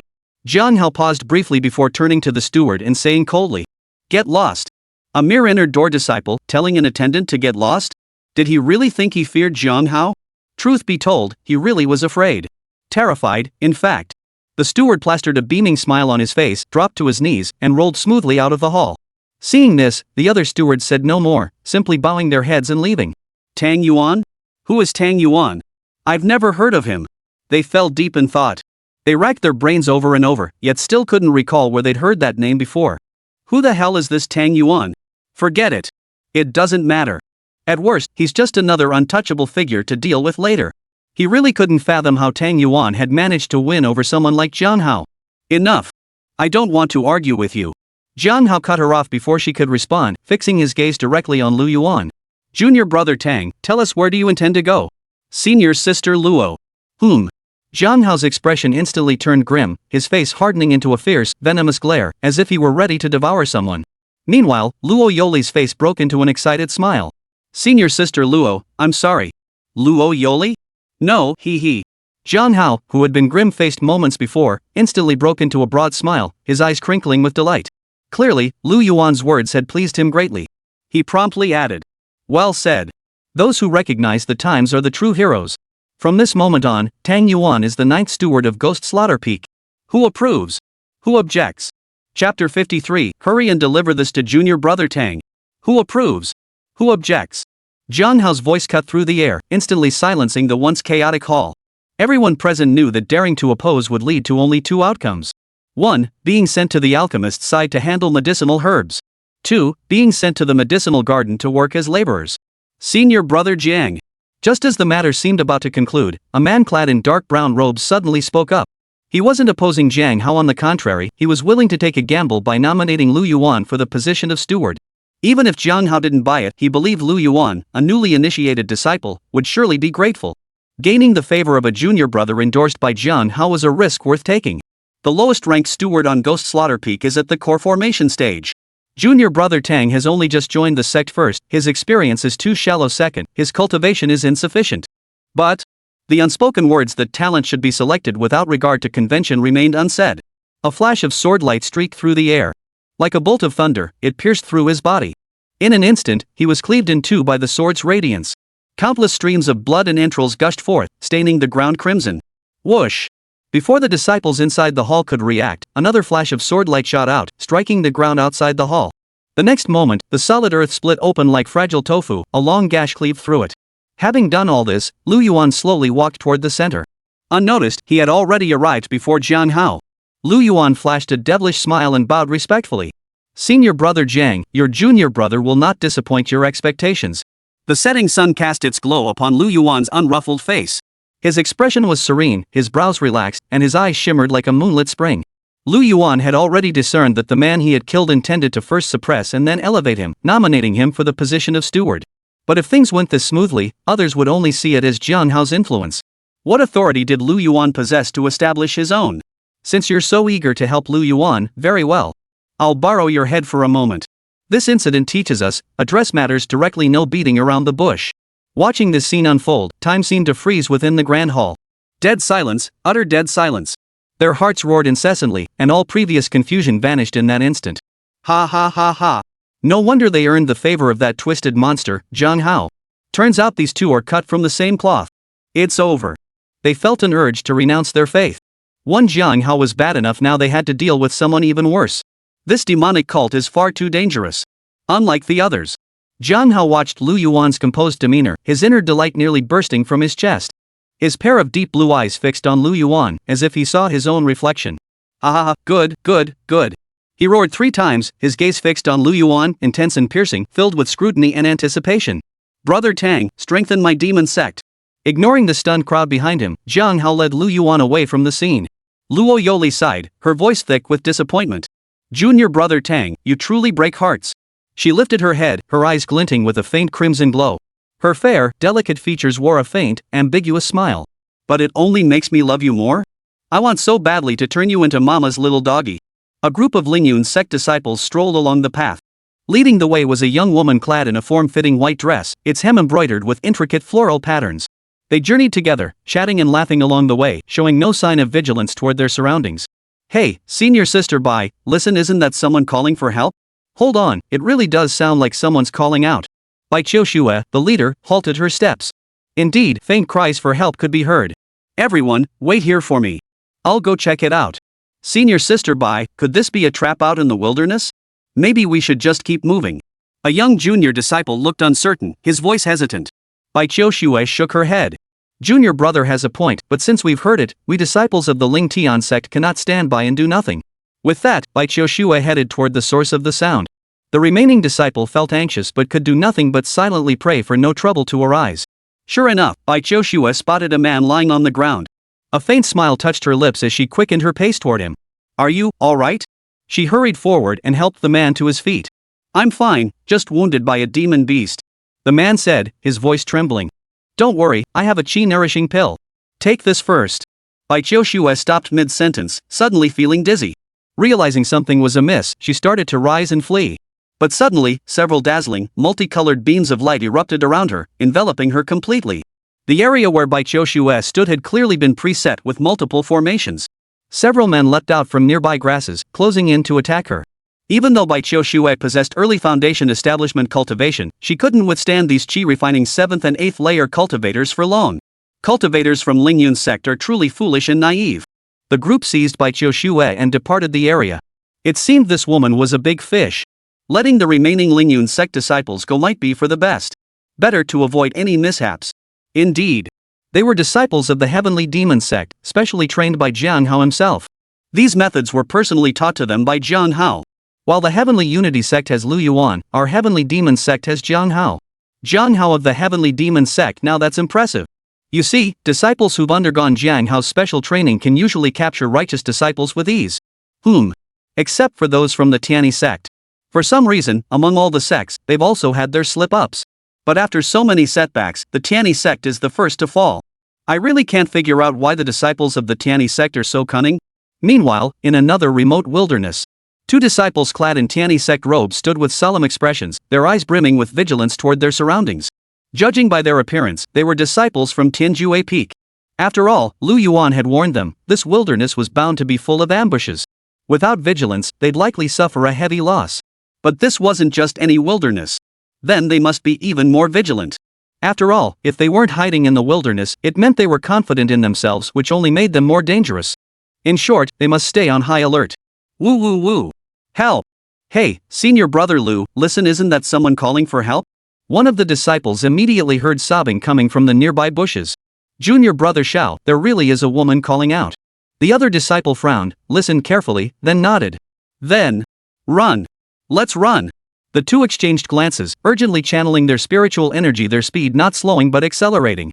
In the wilderness, the sound of a woman's sobs as senior brother Lu had taught, it must be a trap. Run! Don't even think about it, just run. But unexpectedly, the sobbing had been right beside them. Now, a woman's figure staggered toward them, her voice choked with tears as she cried out. Master Taoist, please wait. In these desolate mountains, this humble maiden is truly afraid. I beg you both to take me along. Without pausing, senior brother Lu murmured. Xiao, look at this demoness, her cultivation isn't weaker than ours. She appeared before us in an instant. We'll have to use that move. Junior brother Xiao gave a wry, helpless smile. Facing this woman whose true nature remained unclear, they were utterly uncertain of their options. Lu Yuan had taught them that running was the best solution, but now they could only feign ignorance and see if they could launch a surprise attack. Ah ha ha ha. Young lady, what's gotten into you? Senior brother Lu's face instantly broke into a smile as he stepped toward the woman. His right hand, gripping the spirit sword, tightened into a death grip. Behind him, Xiao's eyes darted warily around the surroundings. Grass clippings clung to the hem of her skirt, strands of hair clung to her pale cheeks, and her almond-shaped eyes brimmed with tears, a sight that stirred pity in anyone who saw her. If you find me a burden, master, please at least point me in the right direction. I saw several wild wolves earlier. If I stay here much longer, I fear I'll become their meal. As she spoke, she moved closer to senior brother Lu, her hand clenched into a fist behind her back. Put! The instant their bodies touched, a demonic red light suddenly flashed in the woman's eyes. A thick, pink mist surged from her sleeve, seeping into their lungs with each breath. Spring mist of intoxication, soul-enveloping intestines. Meanwhile, junior brother Xiao and senior brother Lu simultaneously landed heavy punches on the woman's body. A look of astonishment flashed in all three of their eyes. Damn, this doesn't seem breakable. Yet the woman's eyes held more smug satisfaction. After all, once the potion took effect, she'd be able to. Wait, what was she seeing? After inhaling it, the two men nearly flushed slightly, then seemed perfectly fine. But she quickly regained her composure. These two were far too strange. No, she had to act swiftly. Judging by their cultivation levels, they were no match for her. You have an antidote for the drugging, but against this seduction technique and illusion, even with your defenses, you won't make much of a splash against sheer power. With that thought, the woman channeled her spiritual energy. Pink spiritual energy emanated from her body. Though the two men were guarded, the pink energy seeped through the gaps in their skin and into their meridians. Within moments, they felt their dantian grow heavy. Their previously steady flow of spiritual energy began to falter, and the woman before them gradually transformed. No longer the pitiful, fragile woman, she transformed into a radiant vision in a pale yellow skirt, holding freshly steamed osmanthus cakes and beckoning with a smile. Senior brother Xiao, senior brother Lu, try some. I've been practicing for ages. Ah, you manger. Their swords dropped, fingertips trembling slightly. They genuinely yearned to reach out and take the osmanthus cake. Their eyes glazed over as they stumbled toward the phantom. Come, follow your sister. I'll make sure your wishes come true. The woman resumed her true form as a demoness, a cold smile curling her lips as a streak of pink spiritual energy gathered at her fingertips. She intended to take their lives first, then refine them into puppets to claim credit from the sect. They say the Tianyi sect is vigilant and hard to catch, but she didn't see it that way. It merely took a bit more effort. If they were at the same cultivation level, she truly wouldn't have been able to handle them. Just as her palm was about to pierce through their chests, junior brother Xiao suddenly pinched himself hard. The searing pain in his arm jolted him back to his senses. Senior brother Lu bit down hard on his tongue, the metallic sweetness of blood dispelling some of his days. Yet the enchanting power of that pink mist proved overwhelming. In the blink of an eye, M.A.'s smiling face became clear once more, and even the fragrance of osmanthus cake seemed to linger at his nostrils. We can't be charmed. Gritting their teeth, they caught sight of the spirit swords out of the corner of their eyes. Brother Lu suddenly recalled Lu Yuan's words to them. In that moment, he made his decision. He drew a deep breath and abruptly seized the sword hilt. As if sharing a telepathic bond, brother Xiao simultaneously tightened his grip on his blade. The demoness, sensing their intent, darkened her expression, poised to intensify her enchantment. But then two flashes of cold steel erupted. Almost simultaneously, they drew their blades without hesitation, slashing straight for the demoness' groin. The tearing of fabric mingled with muffled groans. Blood instantly soaked through the green robes, and the surging blood aura, like a sharp blade, instantly dispersed the pink mist surrounding them. Madman! How dare you! The demoness stumbled back in shock, her eyes wide with disbelief. She had cultivated seduction arts for years, yet never witnessed anyone shatter her spell through such an extreme method. Before the demoness could react, senior brother Lu channeled his remaining spiritual energy, causing the spirit sword to erupt with dazzling light. Junior brother Xiao formed the array. Junior brother Xiao nodded, enduring excruciating pain as he stood shoulder to shoulder with senior brother Lu. Two streams of sword light intertwined into a net, slashing toward the demoness. In her panic, the demoness surged her spiritual energy, only to be met by senior brother Lu and junior brother Xiao closing in, their blades thrusting straight toward her heart. With a wet thud, the demoness collapsed to the ground. Black blood gushed from the wound, and the pink mist vanished along with her last breath. After all, though the demoness' cultivation far surpassed theirs, her true strength lay solely in her seduction arts. But who could blame her for encountering the ruthless individuals brought by Lu Yuan? A single strike humbled her arrogance. With her skills rendered useless and the two cultivators' mortal roots severed, their blood energy surged skyward, fully awakening their demonic essence and skyrocketing their combat prowess. Thus, one of the 4 demon maidens cultivated by Jiang Hao for the Heavenly Demon Sect met her end here. Leaning on their swords, they knelt on the ground. Cold sweat mingled with droplets of blood from their groins dripped onto the earth, yet their eyes remained crystal clear. Junior brother Xiao, pick up the spiritual root. We must hurry, there's still a chance to reconnect. Demon Cult, Ghost Slaughter Peak Dungeon. For reasons unknown, Jiang Hao, who had intended to seclude himself for cultivation, suddenly went to the dungeon to find a furnace vessel for Lu Yuan. He couldn't fathom why this thought had struck him, but upon reflection, it made sense. Lu Yuan had been there for so long. He surely wouldn't settle for those shared cauldrons. Better to find him one himself. Upon seeing Jiang Hao arrive, they all greeted him with a polite, "Greetings, senior brother Jiang." Upon entering the prison, the light from torches on either side revealed. Jiang Hao quickly spotted several women of different appearances, their hands and feet bound by spirit binding chains, locked inside iron cages. Clang! Bai Qiushue was startled awake by the sound of the iron door opening. She opened her eyes, her pupils bloodshot. Those imprisoned here immediately wore expressions of terror upon seeing Jiang Hao. Jiang Hao paid them no mind, casually sweeping his gaze over the men and women in the cages, fixing his eyes on the first one. This one won't do. Junior brother Tang doesn't like this type. Take him out. Send him to the Union Hall. Have the disciples line up. Jiang Hao shook his head, then watched as the person was dragged out screaming by the disciples behind him. Next. Not acceptable either. Dragged away again. Jiang Hao turned his gaze to the next one, only to find none of these women met Lu Yuan's preferences. Jiang Hao remained expressionless throughout, shaking his head as each one was dragged away by his men, until only Bai Qiushue remained before him. Jiang Hao's eyes lit up. That's the one. Hurry and send her to junior brother Tang. Chapter 54. Fairy, I want you to play the flute for me. Ghost Demon Peak. Elder Tang. Greetings, Elder Tang. These days, every disciple Lu Yuan encountered bowed to him with utmost respect. Not once had he overheard any of them gossiping behind his back. Watching this scene, Lu Yuan's mind was filled with countless thoughts. Though he was an undercover agent sent here. To be honest, the disciples of the Heavenly Demon Sect were far more obedient than those of the Heavenly Unity Sect. After all, the disobedient ones were dead. You could call these people wicked, but you couldn't deny their skill at shifting allegiances with the wind and flattering superiors while bullying subordinates. Every one of them here was a capable individual, with a gift for smooth talk. There was just one drawback. The moment he became an elder, the demonic women of the demon sect swarmed him like bees. Lu Yuan was terrified, even holding his breath when speaking to them. Yet he paid no mind whatsoever to ordinary disciples or even some inner sect members. They believed Meisher had passed away, and this was Ai Chang. Ever since Lu Yuan became an attendant of the Ghost Demon Sect, he no longer had to cram into that tiny room with the other newly initiated cannon fodder disciples. After all, before becoming a steward, he was crammed into a tiny, dilapidated room. If he were still a steward and still crammed into a tiny, dilapidated room, wouldn't that make my position meaningless? A cave dwelling halfway up the mountain. This was Lu Yuan's new residence. The spiritual energy here was far more abundant than at the mountain's base, significantly accelerating his cultivation progress. But perhaps because he had only just arrived, he still hadn't uncovered any information about the Heavenly Demon Sect's secret realm. The more Lu Yuan thought about it, the more uneasy he felt, his brow furrowing deeply. Could it be? Have I been banished by my master? In the vast cave dwelling, only Lu Yuan remained, standing alone and forlorn. For some reason, a melancholy melody echoed in his mind. Snowflakes drifted down, the north wind howling. Lu Yuan grew increasingly certain that this inexplicable thought had emerged for a reason.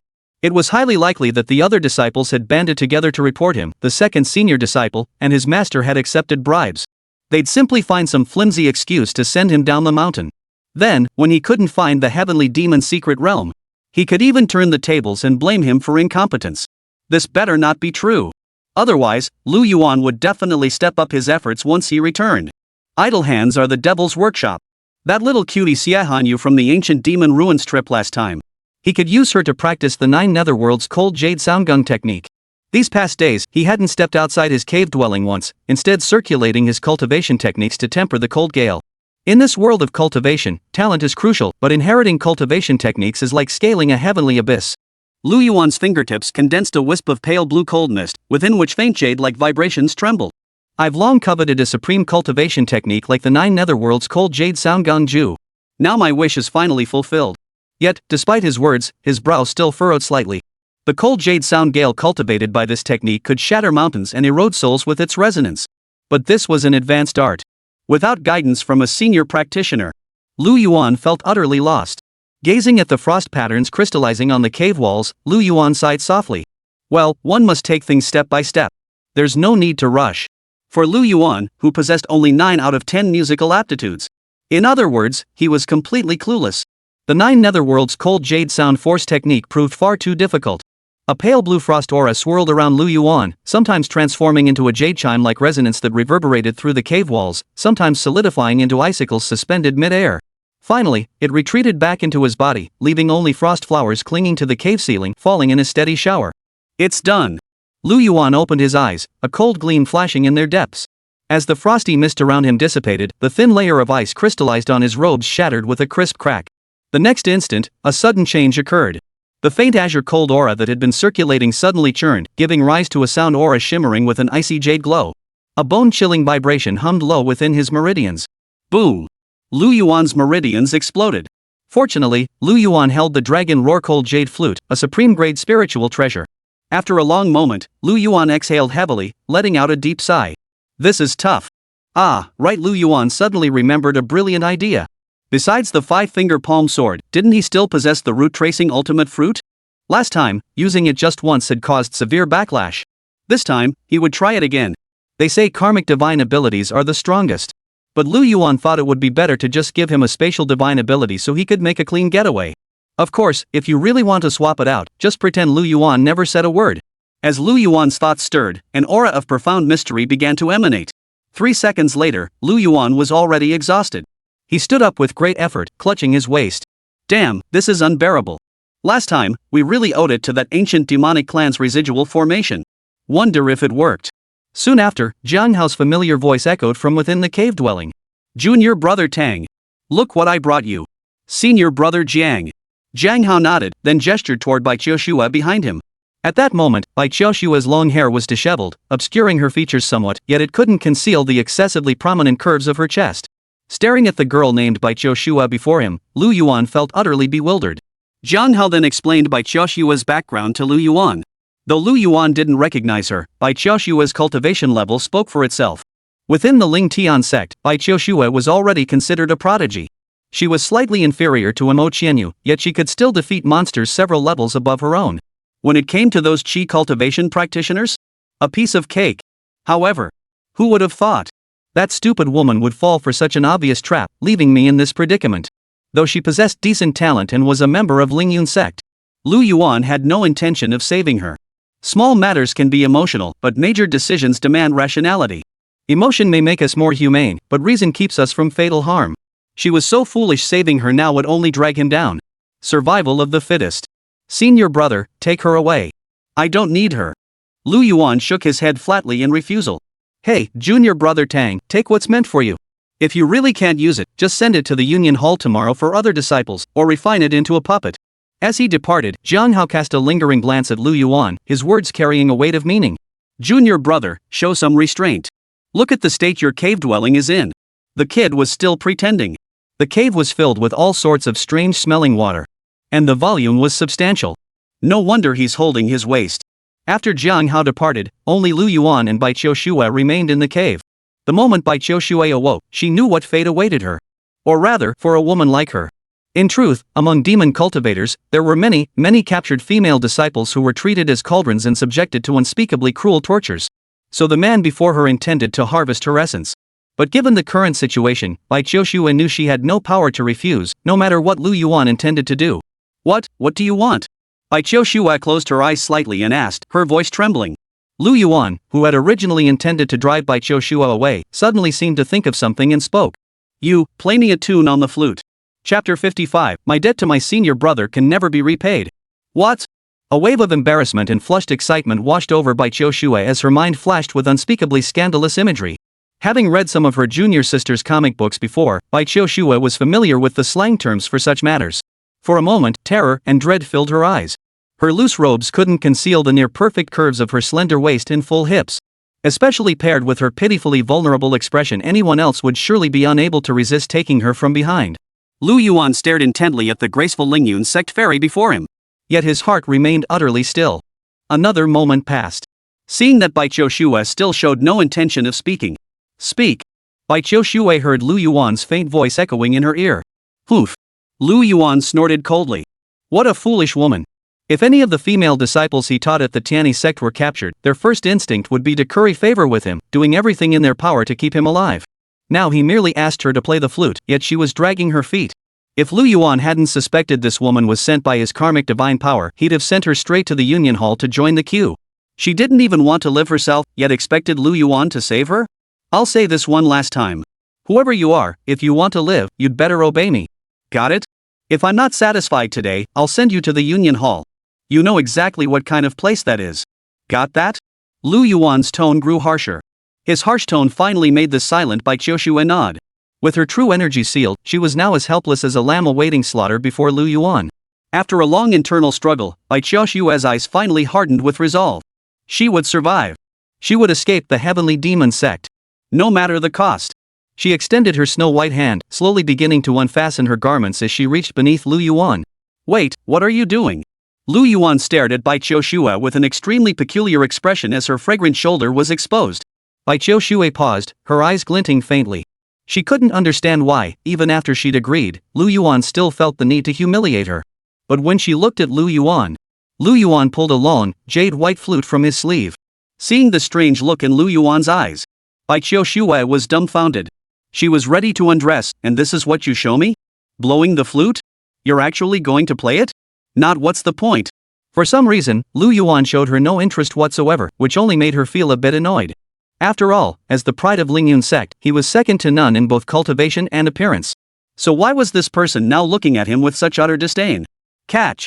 Before the words had even finished echoing, the dragon roar-cold jade flute seemed to come alive with its own spirit, landing steadily in Bai Qiushue's hands.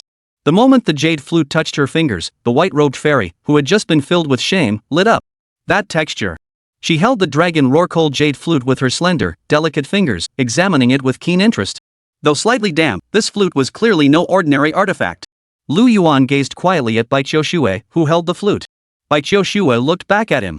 Then, Bai Qiushue took a deep breath and slowly closed her eyes. Then, she played the flute with abandon, its melody soaring and lingering. Lu Yuan stared at her, his expression blank, murmuring repeatedly, "Your jade flute, my jade flute, they seem different."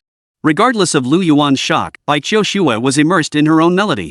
In the lingering notes of the flute, she seemed to forget everything. Forgetting her captivity within the Heavenly Demon Sect, forgetting Lu Yuan standing before her. After a long while, the flute's melody faded. Bai Qiushue's jade-like hands continued to caress the flute's body, her eyes flickering with growing affection, unable to part with it. Seeing Bai Qiushue's enchanted state, Lu Yuan's anger boiled over. Damn it, this flute was something he'd earned with his own skills. How dare she just handle it like that, presuming to claim it as her own? Those minotaurs deserve to die. Enough. Give it back. Lu Yuan's voice cut through the air abruptly. Bai Qiushue's heart skipped a beat. Finding such a jade flute after all this time had made her momentarily forget she was still imprisoned within the Heavenly Demon Sect. Looks like it still has some use. Come here. Lu Yuan beckoned with a wave of his hand. At this moment, Lu Yuan intended to keep Bai Qiushue by his side, but he absolutely had to take precautions. Moreover, he was merely keeping her here. He would never reveal anything to Bai Qiushue. He wouldn't gamble with his own safety. This was all because Bai Qiushue was such a skilled Shao player. Within the cave dwelling, candlelight flickered. Bai Qiushue's body suddenly trembled slightly, emitting an extremely faint gasp. As Lu Yuan had instructed, she lay sideways on the bed. Her exceptionally voluptuous upper body, like a full, rounded water droplet, rose and fell gently with each breath. Lu Yuan stood before the bed, his expression impassive, dark red spiritual energy gathering in his hands. His eyelids lowered slightly, his gaze fixed solely on that expanse of smooth skin, showing not a hint of emotion. Bear it. Lu Yuan's voice was flat, devoid of emotion. Lu Yuan intended to engrave a mark upon Bai Qiushue, taking precautions before any trouble arose. That way, should things go awry, Lu Yuan would detonate it immediately. Unlike other undercover agents in the plot, Lu Yuan wouldn't eagerly cozy up to righteous faction members captured by the demon sect.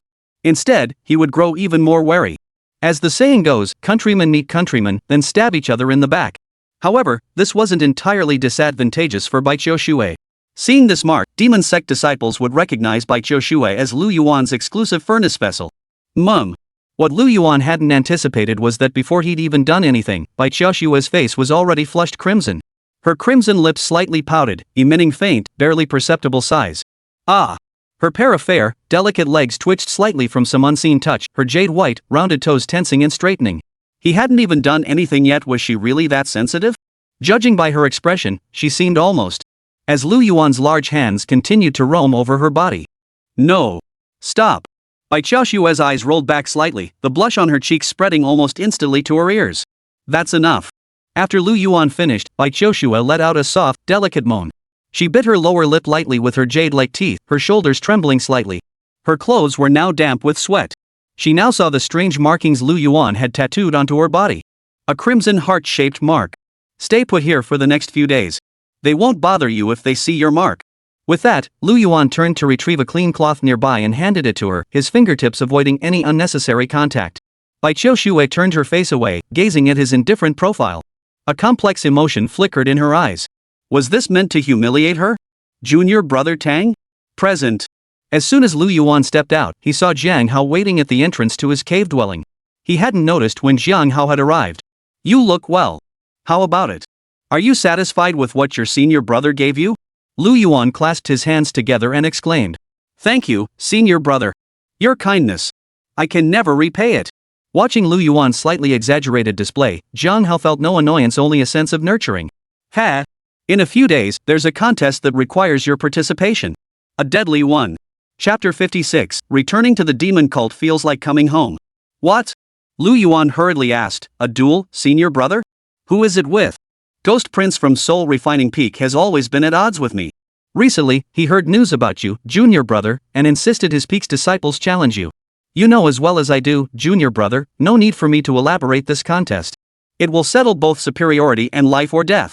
At the same time, this will give me a chance to see just how strong you've become. If you're up to it. Jiang Hao flashed a mysterious smile. Then you may rest assured, junior brother, I'll accompany you on your journey outside. My appointment with him is next month. This month, you may choose to meditate on cultivation techniques or take foundation establishment pills to attempt a breakthrough. Wait another month? Lu Yuan shook his head at the thought of waiting another month. Seeing Lu Yuan shake his head, Jiang Hao assumed he was afraid and hesitant to agree. Jiang Hao's expression darkened instantly. It was true he liked Lu Yuan, but only because Lu Yuan could bring him a different kind of feeling. If Lu Yuan couldn't even accept this challenge, then he had no place in this world. It was a harsh reality, but it was also the way of the demon sect. Jiang Hao was about to deliver a stern warning to Lu Yuan, to make him understand his place. The next second, Lu Yuan's faint voice drifted over. The day after tomorrow, senior brother Jiang. Though the trial was scheduled for next month, Lu Yuan couldn't bear to wait that long. When he heard Jiang Hao mention simultaneously testing Lu Yuan's strength and potentially taking him outside the sect if possible, Lu Yuan immediately thought of the heavenly demon's secret realm his master had mentioned. Upon hearing what lay within, Lu Yuan's eyes immediately flashed with greed. He had long coveted a long-lost divine technique of the heavenly demon sect. It was said to be the heavenly demon patriarch's life-bound divine technique, the unmatched hand. The unmatched hand may not be a devastatingly powerful killing technique, but it can disregard cultivation levels to steal an opponent's magical treasures and weapons out of thin air. Those who master it can even seize an opponent's divine abilities and make them their own. The heavenly demon's secret realm contains records detailing this very technique.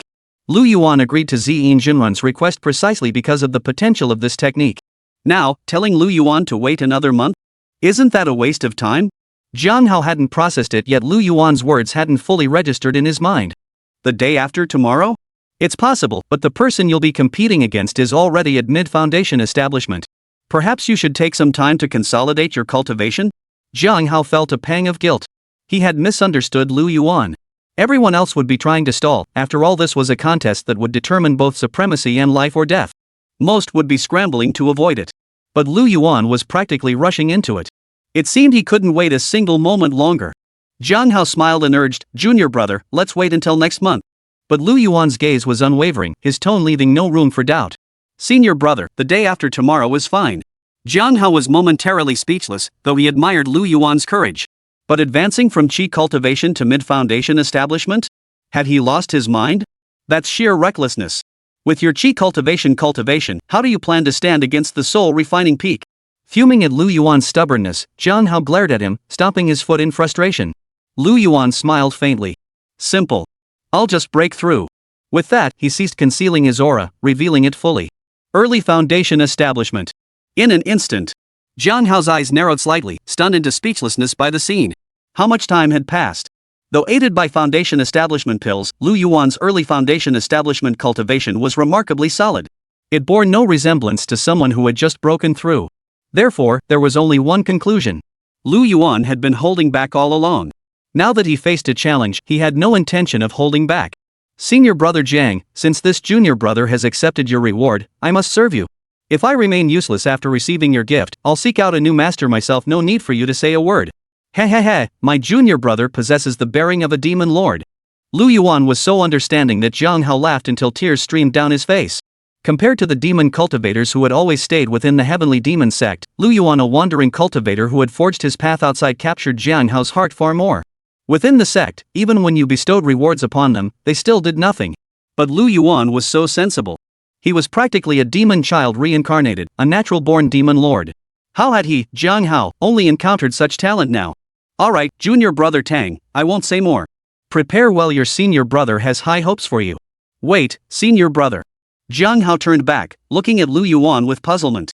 Senior brother Jiang, the trial after tomorrow, is it at soul-devouring peak? Caught off guard by Lu Yuan's question, Jiang Hao nodded uncertainly. Correct. The time is the day after tomorrow, the location is soul-devouring peak, and the methods are unrestricted. Just kill that person. Is there a problem? Lu Yuan flashed a devilish grin. No, of course not. That's perfectly fine. Watching Jiang Hao's retreating figure, Lu Yuan fell into deep thought. He stretched his body, a flicker of excitement dancing in his eyes. Finally, everything he couldn't do at the Tianyi sect was now within his grasp. Back in the Tianyi sect, as the second senior disciple of Tianjue Peak, Lu Yuan frequently sparred with disciples from other peaks.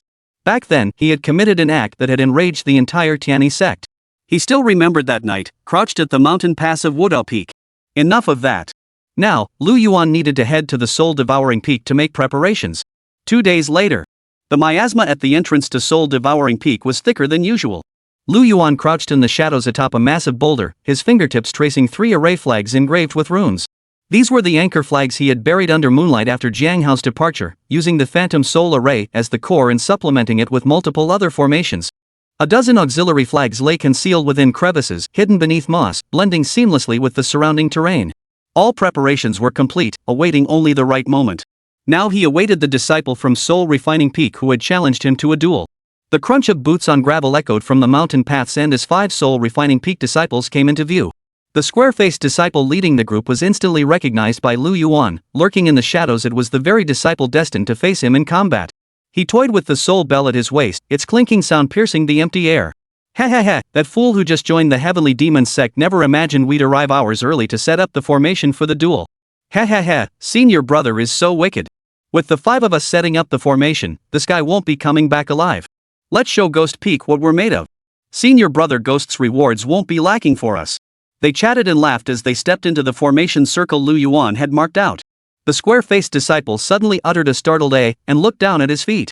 An inconspicuous green stone emitted a faint red glow. The formation activated instantly, sealing off the surrounding space. The group froze in place, unable to move. Something's wrong. Next chapter will be released before 3 p.m.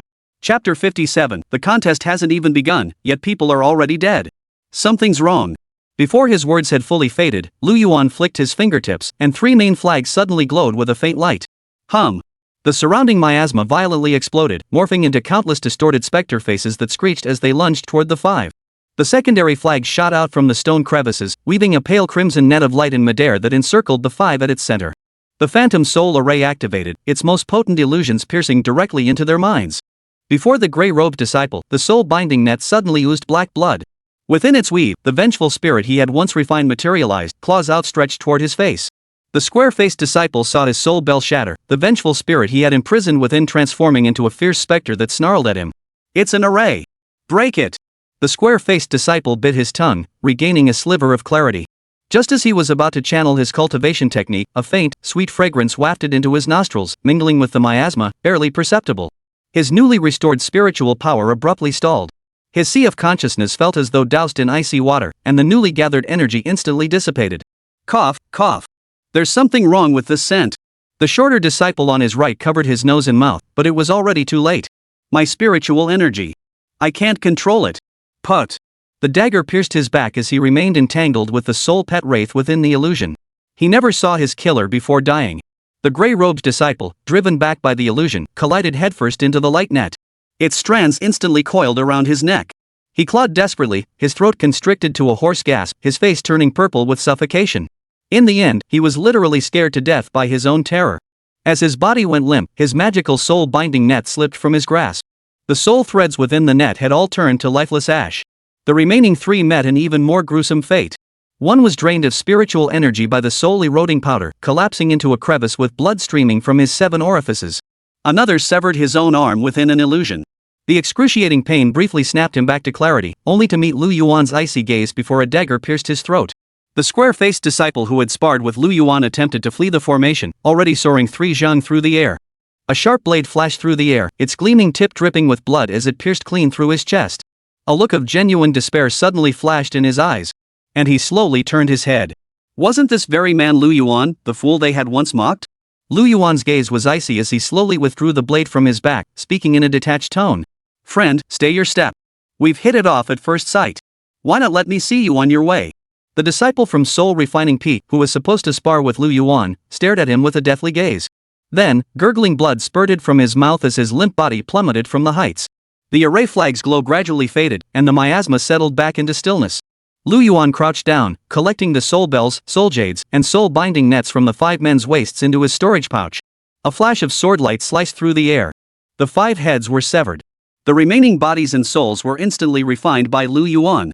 Lifting the 5 severed heads, Lu Yuan smoothed his robes, then turned and vanished into the shadows behind a boulder, leaving behind only a scene of utter devastation and the lingering scent of blood slowly consumed by the miasma. A distant voice echoed. A contest?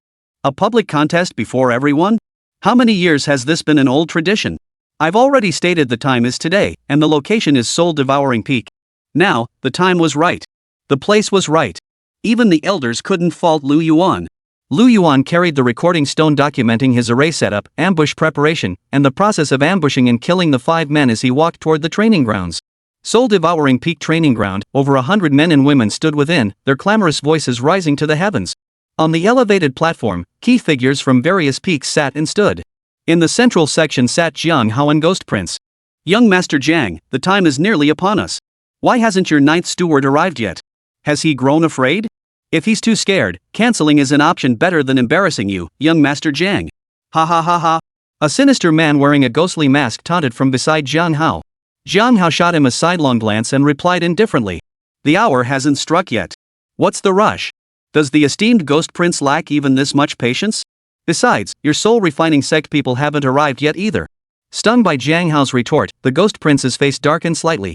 He snorted coldly. Oof. I'll be damned if I don't see how your Chi Cultivation Stage Steward dares lay a finger on my Foundation Establishment Mid-Stage Junior brother. No sooner had the Ghost Prince finished speaking than a commotion erupted among the crowd nearby. Jiang Hao and the Ghost Prince turned their gaze to the path stretching into the distance. A tall, straight figure approached at a leisurely pace, his stride showing no sign of haste despite today's contest. Jiang Hao narrowed his eyes, observing Lu Yuan in the distance, noting the faint smile on his face. Jiang Hao exhaled softly. The moment Lu Yuan entered, countless eyes turned toward him. That good-for-nothing finally showed up? I thought he chickened out and wouldn't dare come. But coming here is just a suicide mission anyway. A short, sleazy-looking man in yellow mocked from the crowd. His words carried no attempt at discretion, as if deliberately directed at Lu Yuan. Lu Yuan followed the voice and looked over.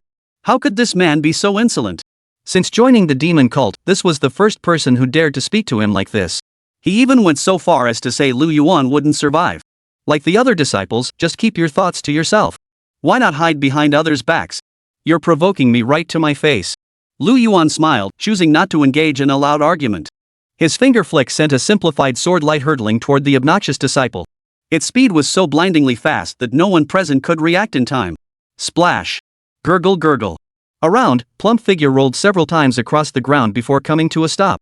Lu Yuan didn't even turn back, only his voice drifted over, noisy. I don't know if I'll survive today, but you certainly won't. Back in the Tianyi sect, Lu Yuan had encountered disciples like this before. But constrained by the elders of each peak, Lu Yuan could only beat them up at most. But now Lu Yuan was an undercover agent within the demon sect. That was merely a lesson. If he did that, he might as well go lay eggs instead of infiltrating.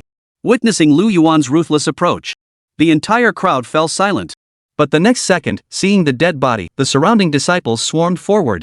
Mine. Mine. This is a Chi Cultivation Stage corpse. I've been missing a puppet. This blood all over it is mine, don't you dare take it. In the demon sect, fellow disciples, whether brothers, sisters, seniors, or juniors, were treasures from head to toe. Senior brother Jiang. Lu Yuan bowed respectfully to Jiang Hao. Very well, very well. Jiang Hao nodded with satisfaction, then shot a disdainful glance at the Ghost Prince beside him. My man's here. Where's yours? Ghost Prince snorted coldly. Oof. They were merely delayed en route. Why the rush to send them to their deaths? Before Jiang Hao could retort, Lu Yuan spoke up. Senior brother, there's no need to wait any longer. Junior brother Tang, what do you mean by that? Jiang Hao looked at Lu Yuan in confusion. Lu Yuan retrieved the severed heads of the 5 men from his storage pouch and casually tossed them onto the ground. Reporting to senior brother Jiang, Tang Yuan has fulfilled his mission. Soul refining peak has been captured. Chapter 58, it was your soul refining peak that broke the rules. What? That kid must be scared out of his wits. Yeah, what's with all this nonsense? Did junior brother Lu scare him? The gathered disciples below erupted into a roar of discussion. At this moment, they no longer cared whether he was the one brother Jiang Hao had chosen. After all, Lu Yuan looked utterly terrified, and given senior brother Zhang's temperament, he wouldn't hesitate to eliminate anyone deemed useless. A chi cultivation stage steward wasn't worth their flattery. Some were even already planning how to dispose of Lu Yuan's body. Yes, that's how pragmatic demon cultivators are. What? You think snatching a few heads will intimidate me? Do you take me for some scaredy cat from Soul Refining Peak? Ghost Prince sneered contemptuously at the severed heads on the ground. No! The next moment, as Ghost Prince recognized the faces beneath those 5 severed heads, he let out a startled cry. The earlier disdain on his face had been completely replaced by shock. Lu Zhang. Wasn't this the disciple he had sent to spar with Lu Yuan? How could he be dead? And brought here by Lu Yuan himself. At the Ghost Prince's shout, the once noisy training ground fell completely silent. Gulp!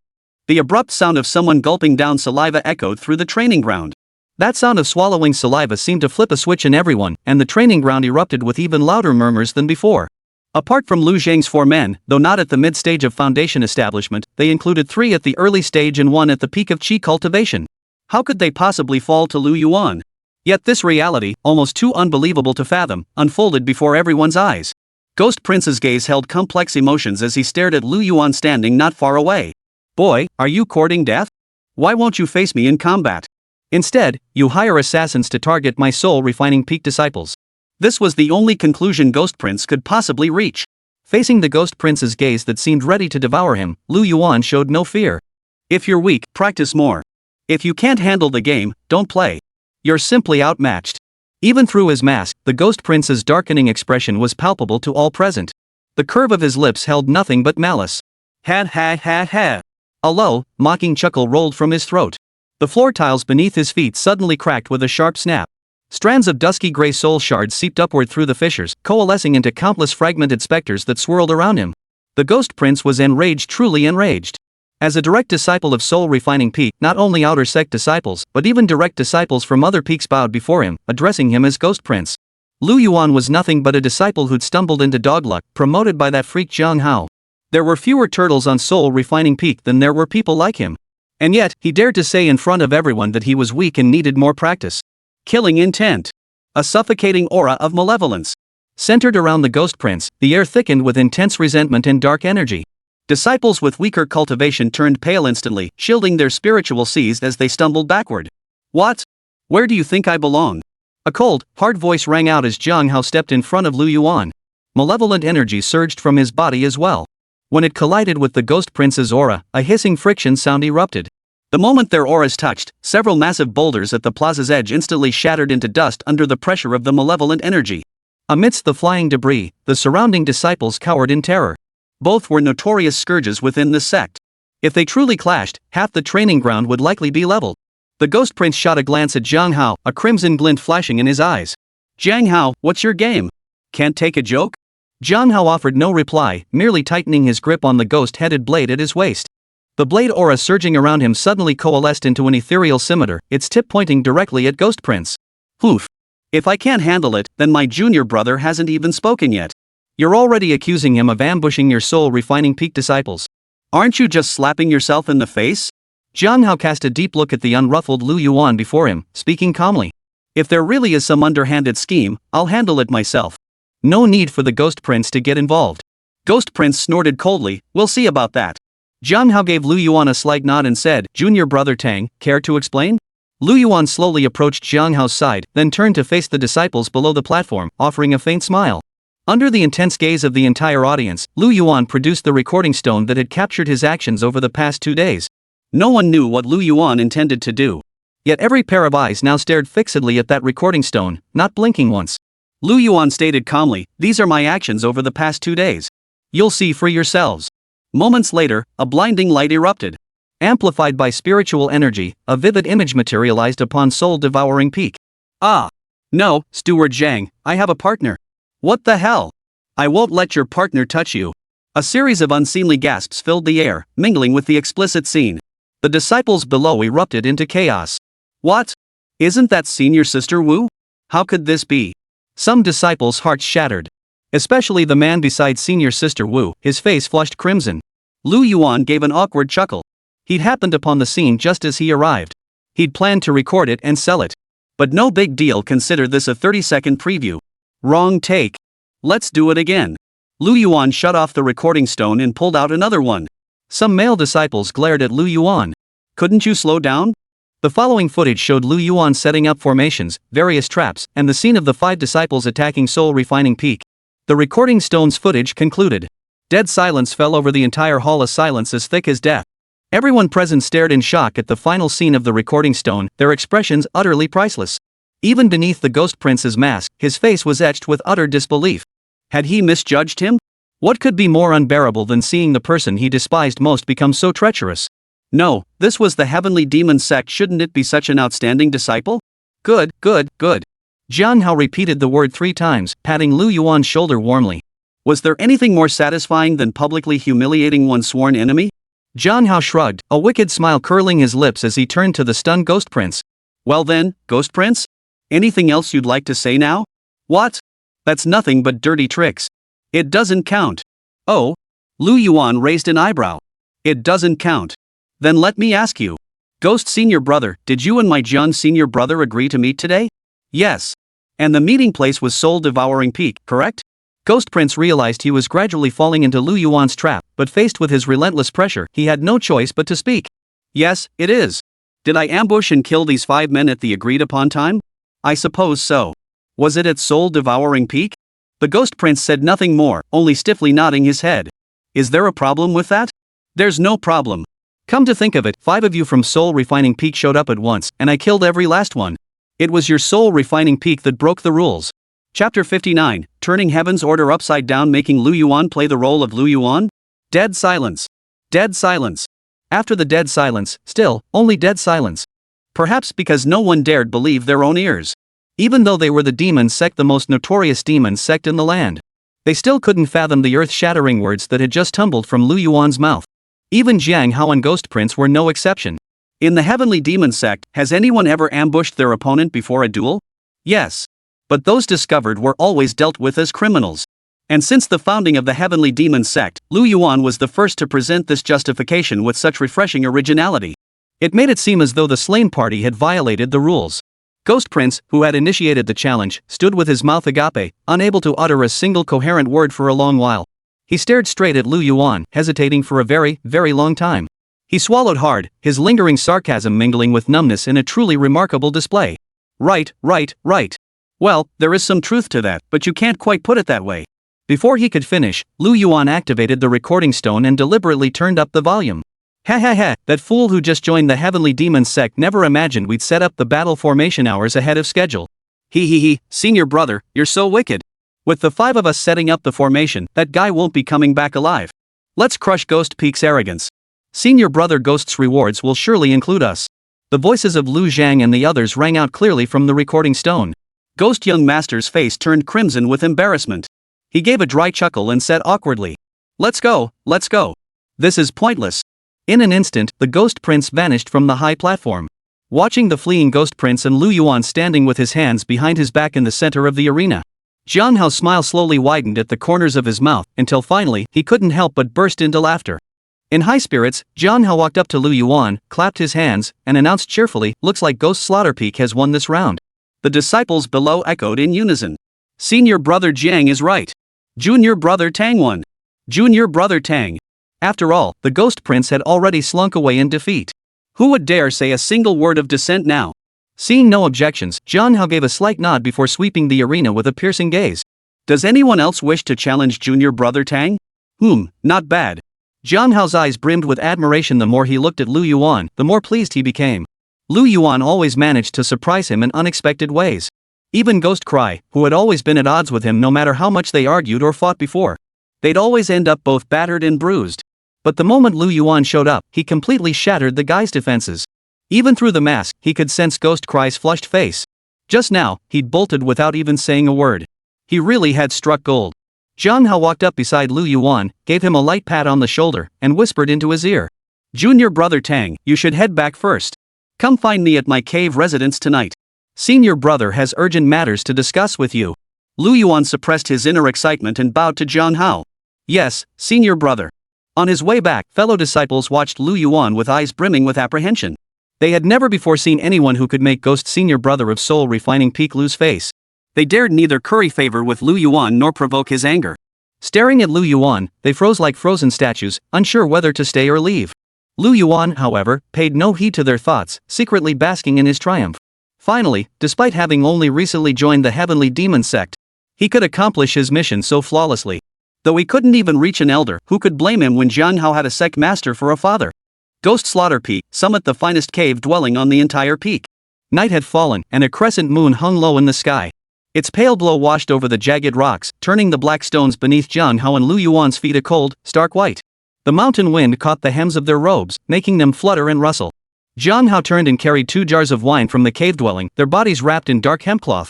The moment he broke the sealing clay, the rich aroma of wine mingled with a faint medicinal scent, rising in visible wisps of white vapor beneath the moonlight. The two sat facing each other, gazing down at the bottomless, shadowy valley. Moonlight flowed through the valley mist, like a layer of scattered silver. Zhang Hao poured wine with decisive, swift motions. The earthenware cups clinked together with a dull thud. After several cups, a faint blush rose on both their cheeks. The night breeze grew chillier, rippling the surface of the wine in the jar. Lu Yuan gazed at the moon on the horizon and suddenly chuckled softly. Senior brother Jiang, you didn't just summon your junior brother here this late just for wine, did you? Zhang Hao offered no reply, merely pouring another cup and drinking it down. A sudden pang of sorrow flickered in his icy eyes as he murmured softly. Junior brother Tang, it's so difficult. Some disciples within the sect are always so self-righteous. Now that the Tianyi sect has changed, if we don't change too, how can we possibly stand against the righteous path? Lu Yuan could tell Jiang Hao was genuinely heartbroken. Especially that fool today Ghost Cry from Soul Refining Peak. He's a hopeless idiot. Every time I'm on the verge of success, those fools from Soul Refining Peak ruin everything for me. His tone brimmed with resentment.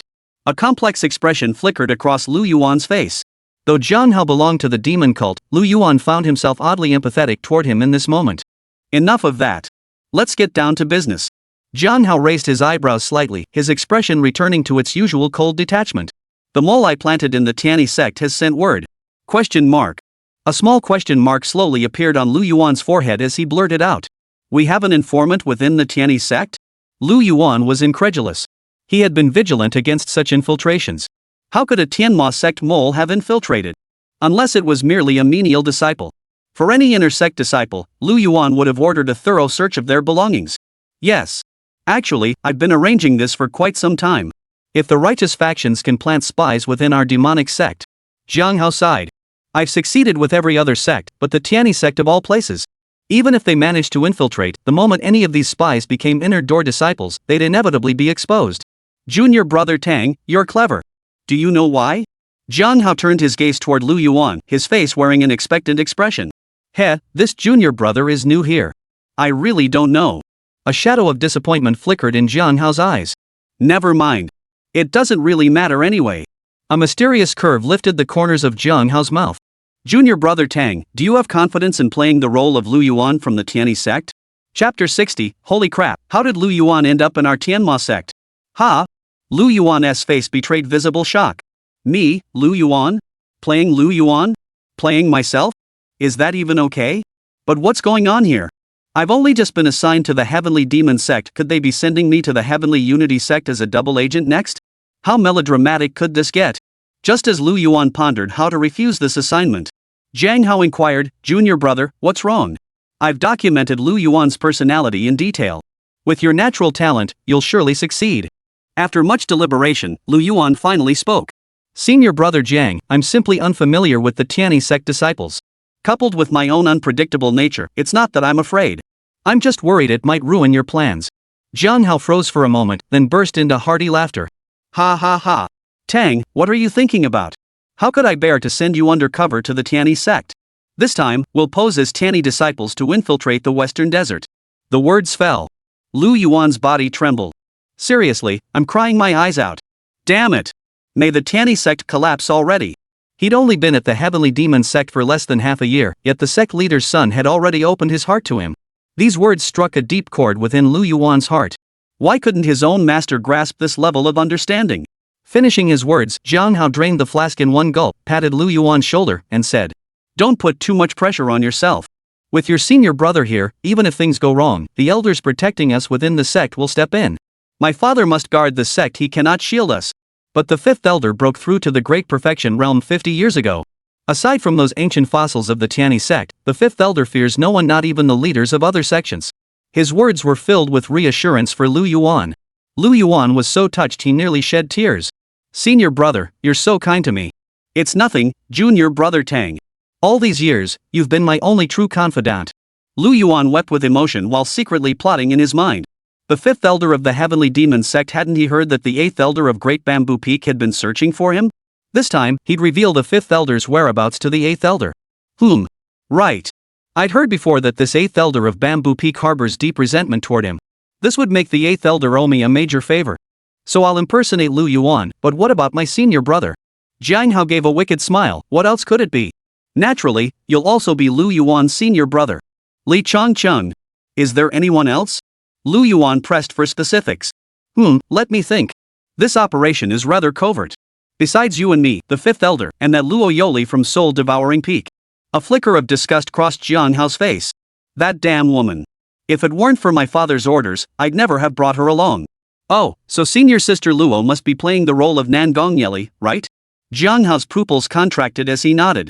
You're sharp, junior brother. Spot on. Lu Yuan. Then what are we doing in the Western Desert? Why are there people playing the role of the Tiani sect? Lu Yuan finally voiced his last, and most perplexing, question. Jiang Hao smiled without answering. You'll find out when we get there. Late into the night, Jiang Hao intended to have Lu Yuan stay overnight in his cave residence. But Lu Yuan waved him off, and Jiang Hao tried to insist. But upon reflection, he realized Lu Yuan had matters to attend to back home. He cautioned Lu Yuan not to become too engrossed in his pursuits, reminding him that they would soon be heading to the Western Desert. With that, the matter was dropped. Before they knew it, half a month had slipped by. Today was the day Jiang Hao and his companions would take Lu Yuan to the Western Desert. Meanwhile, Lu Yuan had already notified his master and the eighth elder of Daiju Peak via his communication artifact, instructing them to await his arrival in the Western Desert. Within Lu Yuan's cave dwelling on Ghost Demon Peak. Following the custom he'd adopted at the Tiani sect, Lu Yuan donned a black Taoist robe. Gazing at his original appearance reflected in the bronze mirror, the corners of his mouth twitched involuntarily as he muttered self-mockingly. To openly shed my disguise while undercover in the demon cult, I must be the first in the undercover world to do such a thing. Lu Yuan had just finished changing his clothes. A voluptuous figure appeared at the doorway, carrying a basin of clear water. Senior brother Tang. Soon, accompanied by the soft patter of tiny footsteps. The once rebellious Bai Qiushua now stood obediently by the bedside, a basin of water cradled in her hands. Observing her drastically changed demeanor, Lu Yuan examined her from head to toe, murmuring in astonishment. Now that's more like it. When you first arrived, with that haughty attitude, I genuinely considered sending you to the Hall of Bliss. Hearing Lu Yuan's teasing words laced with playful mockery, Bai Qiushua's expression remained utterly unchanged. After respectfully assisting Lu Yuan with his ablutions, Bai Qiushua stood quietly by his side. During her time with Lu Yuan, Bai Qiushua had inevitably absorbed some of his influence. With little else to occupy her time, she often leafed through Lu Yuan's treasured collection of books like The Secrets of Married Women. No, books like Secrets of Human Nature. Compared to the Bai Qiushua of a month ago, she was now a completely different person. Senior brother Tang, is there anything else I can do? No need. I'll be away for a few days. Just stay put here, don't wander off, and don't go rummaging through my things. If I find out, you know the consequences. Yes. Watching Bai Qiushua, now completely molded in his image, Lu Yuan's lips curved into a smile. Indeed, Bai Qiushua was quick to grasp things, unlike that stubborn fool of a senior brother who was as thick as a brick. Li Chongqing, achoo. Far away at the Tiani sect, Li Chongqing suddenly sneezed, sensing that someone might be talking about him behind his back. Lu Yuan waved his hand.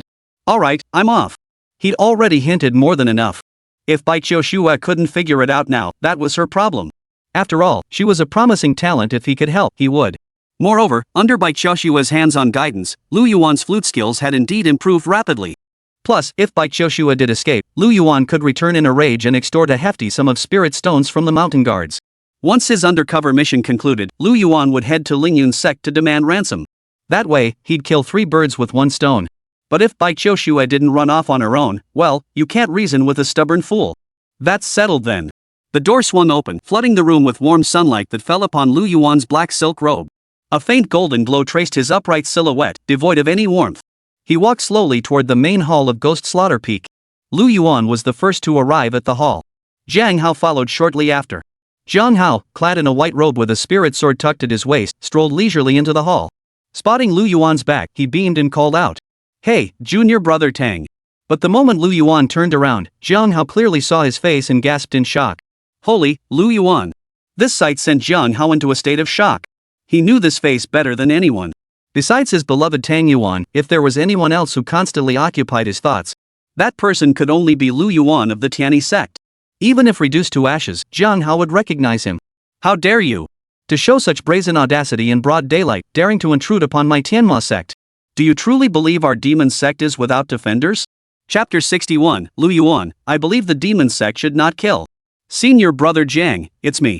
The moment Lu Yuan spoke, the blazing fury instantly dissipated. Jiang Hao's eyes clouded with confusion as he asked uncertainly, Junior brother Tang? Lu Yuan nodded with a smile. Senior brother Jiang, how could you not recognize me? It really is you. Jiang Hao's tone was filled with surprise, his face visibly betraying his disbelief. How could it be so similar? Had Lu Yuan not spoken, he would have mistaken Tang Yuan for Lu Yuan.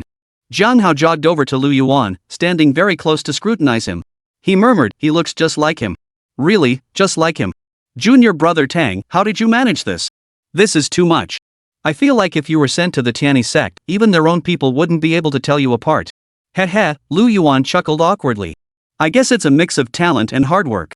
Jiang Hao patted Lu Yuan's shoulder affectionately. I knew it. My judgment has always been spot on. This time, there's absolutely no way we can go wrong.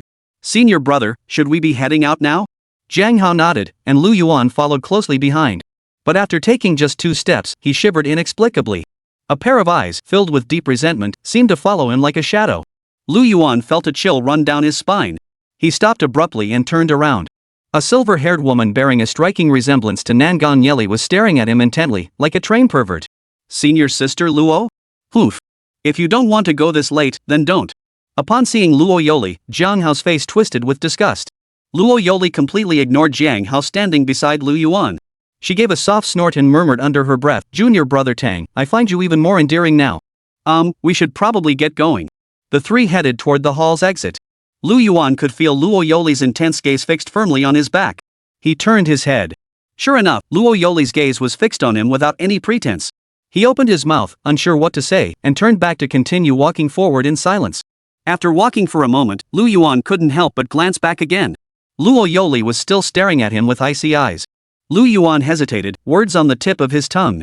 After a long pause, he sighed and turned back to walk on. After repeating this several times, when Lu Yuan turned back once more, Luo Yoli unexpectedly spoke first, as if defying the heavens. Is there something? Senior sister Luo, senior brother Jiang is still here. Please behave yourself. During his time at the Heavenly Demon Sect, Lu Yuan had learned many secrets. The sect's holy maiden was essentially being groomed as a consort for Jiang Hao, the son of the sect leader. So, essentially, his future sister-in-law was attempting to steal his man right in front of his brother. Yet judging by Jiang Hao's expression, he didn't seem to mind in the slightest. In fact, the look he shot Lu Yuan seemed to say, Junior brother, if my presence here is inconvenient, I'll leave.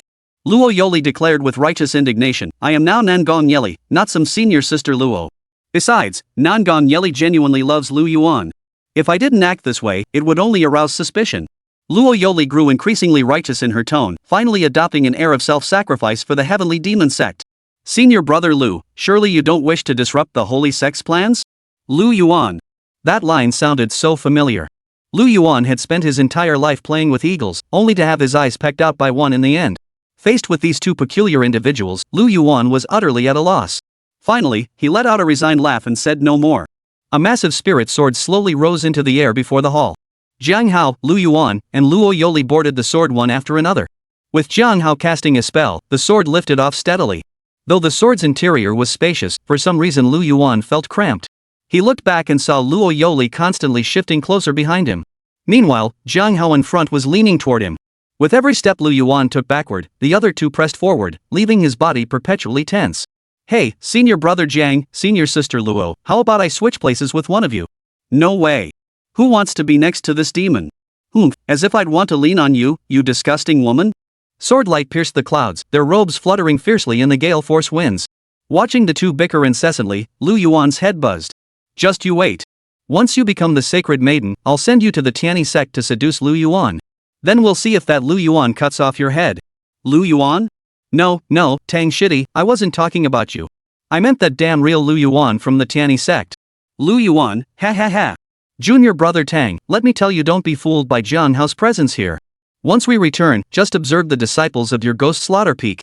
Your senior brother Jiang has certainly wreaked havoc on the Ghost Slaughter Peak disciples. Facing Luo Yoli's exposure of his shortcomings, Jiang Hao not only didn't deny it, but wore a smug look on his face. Junior brother Tang, I never got around to telling you before, but now I'll share my Ghost Slaughter Peak Demon Cultivator training program with you. Jiang Hao spoke with great enthusiasm about his unique training regimen for Ghost Slaughter Peak disciples. Lu Yuan, who knew exactly what Jiang Hao was up to, chimed in like a straight man. I'd love to hear the details. Jiang Hao straightened his back, adopting a solemn expression, seemingly relishing the attention. He declared, based on years of experience teaching disciples and observing their successes and failures during field missions, I've distilled a set of behavioral guidelines. With that, a thick tome materialized in his hand. Jiang Hao handed the code of conduct for the demon cult to Lu Yuan. Lu Yuan flipped through it and was stunned by its contents. Disciples with striking appearances could fabricate tragic childhood stories to win the sympathy of righteous disciples. Simultaneously, they should employ persuasive rhetoric to brainwash these righteous disciples, convincing them that they could leave the demon cult for the righteous cause, thereby gaining their trust. When encountering righteous faction ambushes outside, flee toward densely populated cities whenever possible. If necessary, use commoners as hostages. Note, when encountering disciples of the Tianyi sect, especially those from Tianjue Peak, the guidelines state they are ineffective. When Lu Yuan read this far, he truly couldn't hold back any longer. This Jiang Hao truly had some skill. Lu Yuan quietly stowed the guidelines into his storage pouch. Clearing his throat, he adopted a serious expression. Senior brother Jiang, this is indeed well crafted, but it still lacks something. This only addresses the righteous factions. You're still missing something, senior brother. Jiang Hao frowned, lost in thought. He didn't grasp Lu Yuan's meaning. Though the Heavenly Demon Sect was a demonic cult, it had always adhered to ancient traditions passed down for millennia. Now Jiang Hao had fired the first shot of reform, but it was merely a simple implementation on Ghost Slaughter Peak. A realization suddenly dawned on Jiang Hao. His voice grew animated. Junior brother, could you mean planning something specifically for the disciples within the sect? Lu Yuan's face held a smile. You're a quick learner. It's precisely about training the disciples within the sect. Jiang Hao's eyes blazed with fervor. Please instruct me, junior brother. He knew Lu Yuan intended to address his shortcomings. Perhaps Lu Yuan's next words would become the key to transforming the Heavenly Demon Sect. At this thought, Jiang Hao's breathing quickened. At that moment, the fifth elder, who had been secretly protecting Jiang Hao, also turned to look at Lu Yuan with keen interest. He knew Jiang Hao was always tinkering with strange and unusual training methods. He had even been publicly praised by the sect leader, though there was a hint of underhandedness to it. But the Ghost Slaughter Peak disciples significantly outperformed other peaks in ambushing righteous factions and combat prowess. Yet this youngster before him dared to instruct Jiang Hao? Just as all eyes in the room focused on Lu Yuan, his next words sent shockwaves through the assembly. I believe disciples within our sect should be forbidden from killing. Guys, brainstorming needed suggest a book title under 15 characters. Chapter 62, Ridding the Land of Evils with the Demon Sect's direct disciple. No, it's prohibiting them from killing indiscriminately. The entire crowd was struck dumb. Not only Jiang Hao and Luo Yoli stood frozen in place, but even the fifth elder, who had remained hidden within the clouds, was utterly shocked. Had he heard correctly? In all his years, this was the first time he'd ever heard anyone say the demon cult couldn't kill indiscriminately? Where did this come from?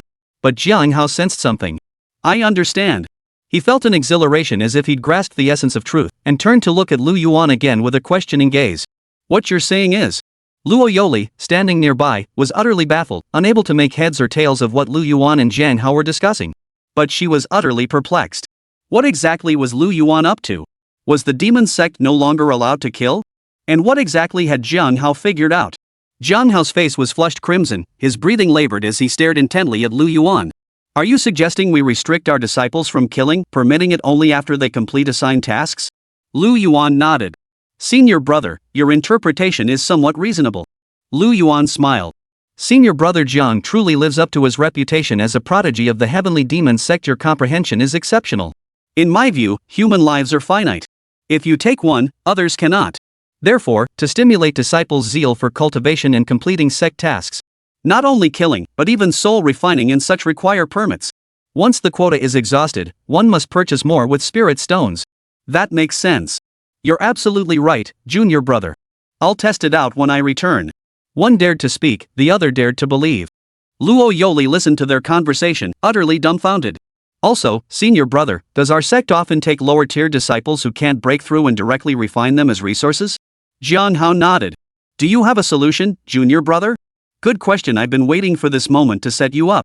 Within the entire Tianma sect, only senior brother Jiang commands my respect.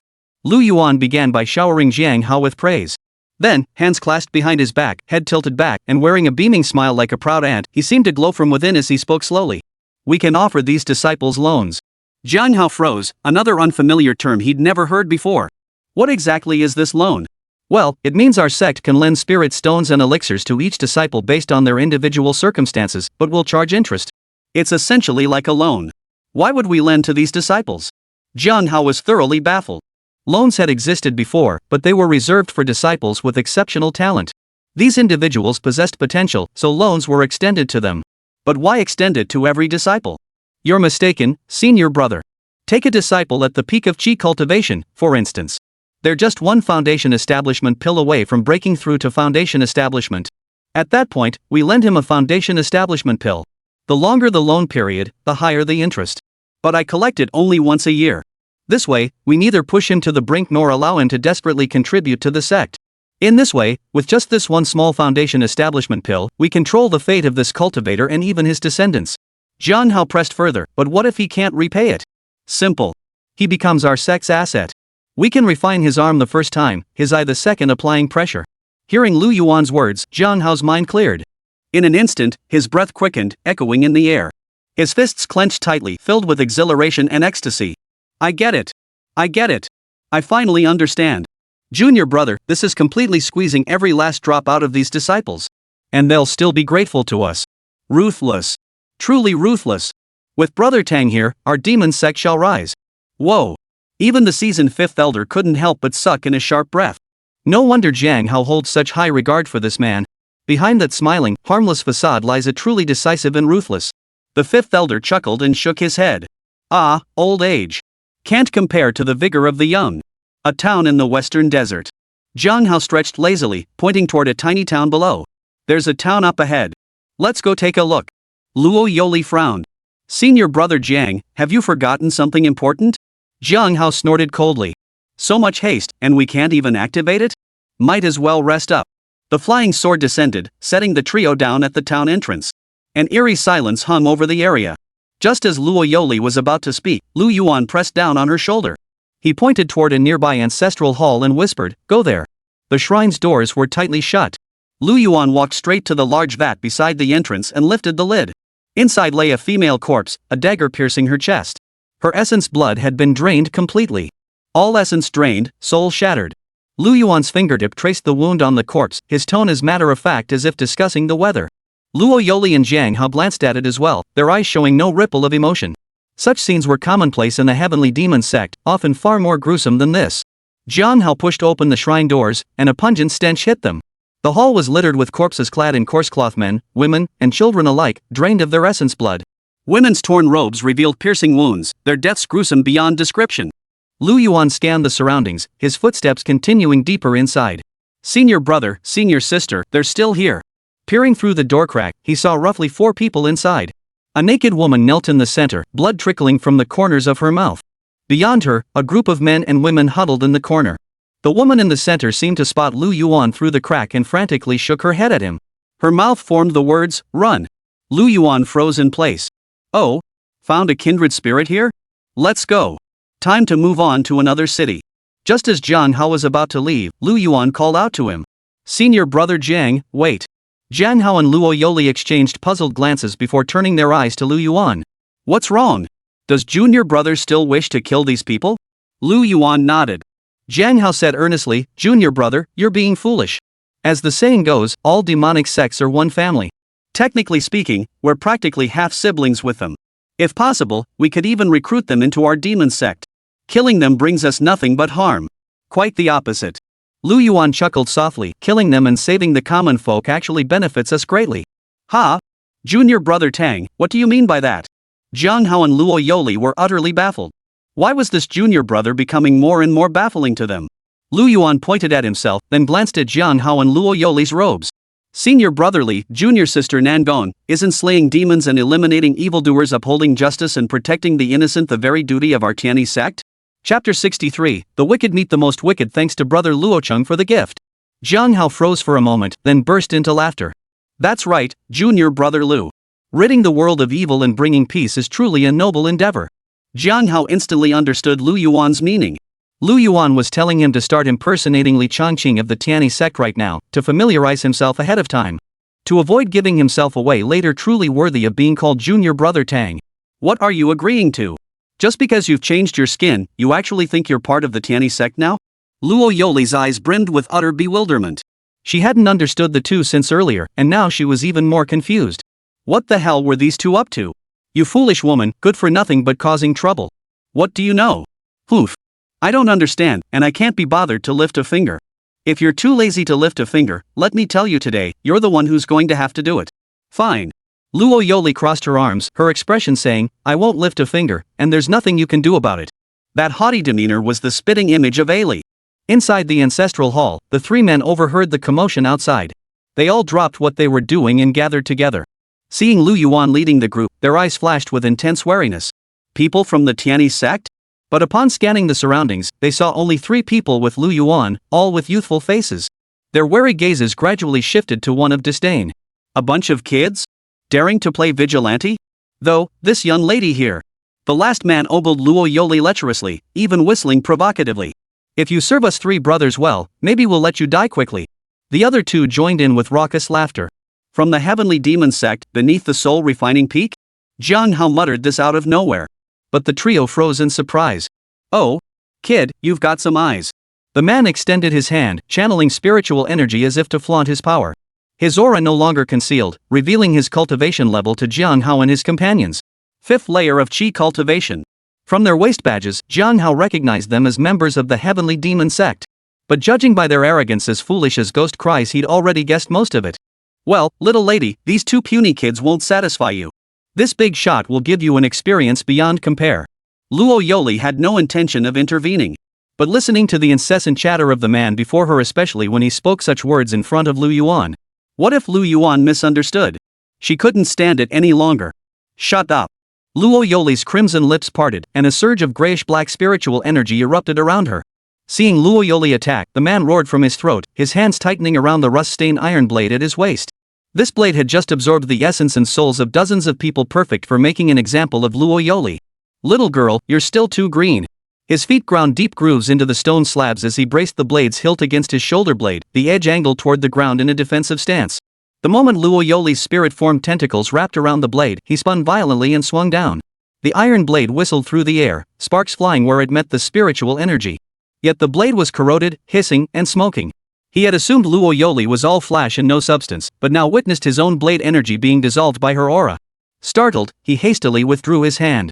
Before he could steady himself, Luo Yoli's fingertips coalesced a crimson thread of spiritual energy. The energy twisted in the air, morphing into a woman's face that shrieked as it burrowed into his soul. Luo Yoli's signature moved the mind-distorting illusionary slaughter. Ugh! What is this? A hallucination suddenly filled the man's vision, as if he'd fallen into a sea of corpses and blood. The blade in his hand clattered to the ground. Luo Yoli strode forward slowly, a dark crimson silk ribbon sliding from her sleeve. The ribbon, saturated with malevolent energy, coiled around the man's neck like a living thing. Help! Help me! He scrambled to flee, only to have his ankles bound by the malevolent energy flung by Luo Yoli. For a moment, he resembled the female lead in that film, trapped inside a washing machine. He could only watch helplessly, in a state of extreme clarity, as his body withering at an unnatural speed. His terrified screams mingled with the sharp crack of grinding bones. With a gentle flick of Luo Yoli's fingertips, the silk ribbon suddenly tightened. In mere moments, he became skin and bones, every drop of vital essence drained from his body. The essence flowed ceaselessly through the ribbon into Luo Yoli's palm, condensing into a crimson droplet at her pale fingertips. Luo Yoli flicked her sleeve, and the dark crimson ribbon coiled back around her wrist as the spiritual energy gradually retreated into her body. As she passed the withered corpse of the man, his eyes still held the terror and despair frozen in the moment of death. Just as I suspected. Those from Soul Refining Peak are a bunch of hopeless fools. Under Luo Yoli's fluid, seamless movements, the remaining two men wore expressions of utter disbelief. Yet without exception, their expressions ultimately dissolved into a faint trace of dread. Is this really a Taoist from the Tianyi sect? He seems more brutal than even our own Tianma sect disciples. In the Heavenly Demon Sect, he'd be at least an inner door disciple, if not a direct disciple. No, it's not a feeling, it's a certainty. No one from the Tianyi sect would ever use such unorthodox methods. This is clearly their Heavenly Demon Sect's cultivation technique. Luo Yoli, you guessed right. As Luo Yoli advanced step by step, the two of them abruptly ceased their resistance. He recalled fellow disciples mentioning that when facing righteous sect disciples, one must surrender all resistance and display remorse. They would likely spare them. Dragging their bodies, they begged for mercy. Fairy, we were wrong. Please spare our lives. We were forced into this, that man compelled us. Yes. Both unanimously shifted all blame onto the deceased. Hearing this, Luo Yoli halted her steps and turned her gaze toward Lu Yuan and Jiang Hao, seeking their counsel on how to proceed. After all, they were disciples of the sect. Seeing Luo Yoli actually halt her advance, the two rejoiced. Believing they had survived, they continued pleading for mercy. Truth be told, we were forced into this. If the master won't cast us out, we brothers are ready to renounce darkness and embrace the light. As the saying goes, lay down the butcher's knife and become a Buddha at once. We vow to do more good deeds from now on. Before they could finish speaking, a crimson blade flashed toward them. Their pupils instantly contracted to pinpricks. The distance was too short, there was no time to react. No. The sound cut off abruptly. The blade struck both men squarely across the neck. In an instant, their heads flew skyward as blood gushed forth like a fountain. Scalding blood splattered across the shrine's entrance, staining it crimson. Jiang Hao raised his hand and severed the head. Staring at the headless corpse, he spoke calmly. Dare to betray the sect? I despise spineless demon cultivators like you the most. Even when making up lies, have you forgotten the template I taught you? What about your tragic childhood? Your whitewashing? Nothing at all. What are you begging for mercy for? Ah, so you're the fool from Soul Refining Peak. You deserve to die. Jiang Hao cast a faint glance at the corpse on the ground before shifting his gaze to Lu Yuan. Junior brother, what do you think of this? Jiang Hao and Luo Yoli looked up expectantly, their eyes sparkling with eager anticipation, clearly hoping for praise. They had expected Lu Yuan's praise. The next second. Hey, brother Jiang, sister Luo, what's going on here? This is clearly wrong. Senior sister Luo, you should be using fire element spells. And brother Jiang, is killing really your place? Once again, I'm reaching out to all you big brothers for help. Pool your wisdom and brainstorm a title under 15 characters for the author. Chapter 64, Thank you for the warning, ma'am. We'll be on our way. Shock. The young sect master of the Heavenly Demon Sect has personally slain a disciple who committed atrocities and indiscriminately slaughtered mortals. And the second senior brother of the righteous path actually reprimanded him. Was this a collapse of morality, or a distortion of humanity? Upon hearing Lu Yuan's explanation, Jiang Hao suddenly understood. He looked at Lu Yuan with gratitude, his expression filled with relief. Junior brother Tang, no, junior brother Lu. Thank goodness for you. I'm truly grateful. If it weren't for junior brother Lu, we might have been exposed. Lu Yuan's maneuver not only made the young master of the Heavenly Demon Sect willingly turn on and slaughter his own disciples, but also made him feel profoundly indebted. Was this acceptable? Seeing Jiang Hao's current state, Lu Yuan clearly understood that all his previous efforts had truly paid off. Had Lu Yuan asked Jiang how to do such a thing when they first met, he would likely have been hacked to pieces. But now, having gradually earned Jiang Hao's trust, Lu Yuan had become a confidant in Jiang Hao's heart. Even if someone were to slander Lu Yuan now, Jiang Hao would only see it as an attempt to sow discord. So what should we do next? Jiang Hao humbly sought Lu Yuan's counsel. Lu Yuan feigned deep thought before speaking. Senior brotherly, in our quest to slay demons and eliminate evil, we must alleviate the suffering of the common people. Familiarizing ourselves thoroughly and refining the details will minimize exposure. Agreed. Jiang Hao found Lu Yuan's reasoning sound and nodded earnestly in agreement. He took a deep breath, and a smile as warm as spring breeze blossomed on his face. He addressed the surviving villagers gathered in the ancestral hall with a warm smile. Everyone, I am Li Changqing, the senior disciple of Tenjue Peak from the Tianyi sect. I have come here today specifically to slay demons and eliminate evil. After speaking, he stepped forward to examine their injuries, even bringing out his own medicinal pills. At the same time, he gave Lu Yoli a subtle glance, signaling her to step forward. Watching Lu Yuan and Jiang Hao's reactions, Luo Yoli felt like a fish out of water. Driven by a sense of conformity, she slowly stepped forward to comfort the villagers, forcing herself to call out. Fellow villagers, do not fear. I am Nangong Yeli of the Tiani sect. I shall now tend to your wounds. Thus, Lu Yuan, accompanied by Jiang Hao the future leader of the heavenly demon cult and Luo Yoli the future sacred maiden began treating the villagers' injuries and clearing the town. Luo Yoli rebuilt every house destroyed by the trio, while Jiang Hao even took on farm work in the fields. After thoroughly completing these tasks, Jiang Hao nodded with satisfaction, then looked at Lu Yuan like a child craving praise. Junior brother Lu, do you think this is acceptable? You're a quick learner. You're getting the hang of it. Lu Yuan nodded approvingly. Especially how senior brotherly plowed the fields and fetched water for these commoners, it was just like Li Changqing himself. Hearing Lu Yuan's praise, Jiang Hao the cold-blooded, merciless killer of the heavenly demon sect actually smiled shyly. Senior brother Lu, what about me? Luo Yoli approached with a coy, bashful expression. Unlike Jiang Hao, she didn't strive to embody the role perfectly. Yet, playing the part of Nangong Yeli allowed her to better take advantage of Lu Yuan right in front of Jiang Hao. She could better take advantage of Lu Yuan right in front of Jiang Hao. Absolutely delightful. Watching Lu Yuan and his companions not only rescue them from those merciless demon cultivators but also go out of their way to assist them in every possible way. As the trio departed, the entire town's populace knelt by the roadside, shouting in unison. Blessed be the immortal masters for your mercy. Had you not intervened, our entire family would have met a tragic end. We lowly mortals have no way to repay you. We can only remember your great kindness and keep your image in our home, burning incense day and night to honor you. Day and night, praying for your health and boundless spiritual journey. This gratitude will be passed down through generations, ensuring our descendants never forget the Master's life-saving grace. Though merely the incense offerings of a small town, it was better than nothing. Combined with the worship of generations to come, it would add up to considerable support. However, the appearances and identities of Jiang Hao and Luo Yoli just now were not his own. Therefore, far away in the central plains, within the Tiani sect, Nangong Yeli and Li Changqing both felt. Why did my cultivation mysteriously increase a bit? Could it be from the incense offerings? What's going on? Never mind. It's a good thing. Though puzzled, they accepted it gladly. Meanwhile, the fifth elder, who had been lurking in the shadows, witnessed the entire scene.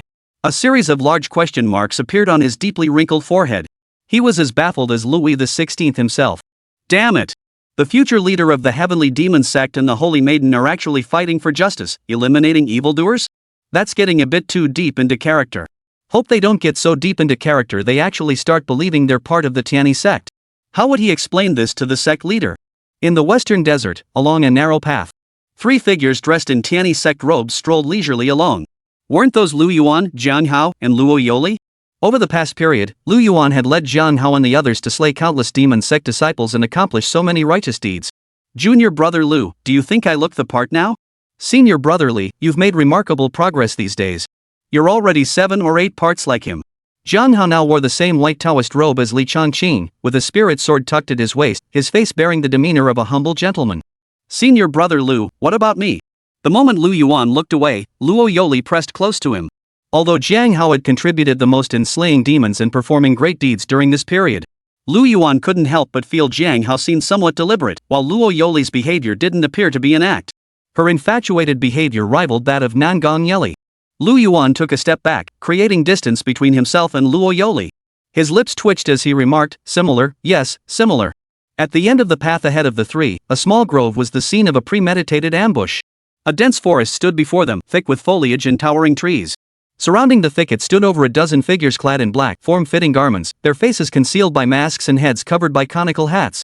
Their demeanor was cold and indifferent, their gazes terrifying. They had surrounded a convoy.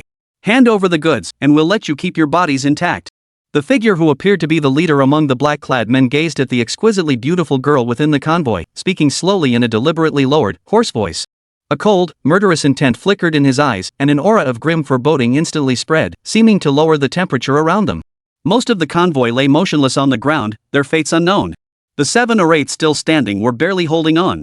In the critical moment, a young man in the group suddenly lunged forward, drawing his sword and slashing at the back of the black-clad figure. Seeing the black-clad figure completely unprepared, the young man had already envisioned how he would win the heart of Lin Mengmeng, the eldest daughter of the Lin family. But the next second. What? Impossible. He felt the entire world spinning before his eyes. Amidst the whirl, he saw a headless torso clutching a broken sword, slowly collapsing to the ground. The young man's vision went black, and he knew nothing more. Read too many romance novels? Trying to play the hero and rescue the damsel in distress? The leader of the black-clad men flicked the blood from his blade and sheathed it. Not a single one will be spared. Brotherly, you really need to work on your temper. It's something people notice right away. Change my temper? How exactly? Just as the black-clad figure was about to strike, Lu Yuan and his two companions happened to arrive at that spot. Glancing at Lu Yuan and his companions, Lin Mengmeng's eyes darted about before she adopted a pitiful expression. Young heroes over there. These men came for us. You must leave quickly, don't let us drag you into this. Originally, seeing that Lu Yuan showed no intention of intervening, the black-clad figures had no plans to involve them. But with Lin Mengmeng's cry, the men's gazes shifted toward the trio on the path. Humph. Lu Yuan surveyed the two opposing groups locked in confrontation, gave a cold chuckle, and instantly grasped the situation. Thank you for the warning, young lady. Senior brotherly, junior sister Nangong, let's go. Lu Yuan bowed to the woman who had kindly urged him to leave, then turned to lead Jiang Hao and the others around the edge of the confrontation. Chapter 65, Hero Saves Beauty? No, kill them so I can have her. Something's off. Even in my state. This guy actually stood by and did nothing. Lin Mengmeng cursed silently. The leader of the black-clad men stared at Lu Yuan in astonishment. What? Lin Mengmeng, this peerless beauty. If they hadn't been castrated as children, they would have lined up to kill her. But why could Lu Yuan, such a hot-blooded young man, hold back? Could it be that Lu Yuan was also? Senior brotherly, junior sister Nangong, let's go. Lu Yuan waved his hand and turned to walk in the opposite direction from Lin Mengmeng.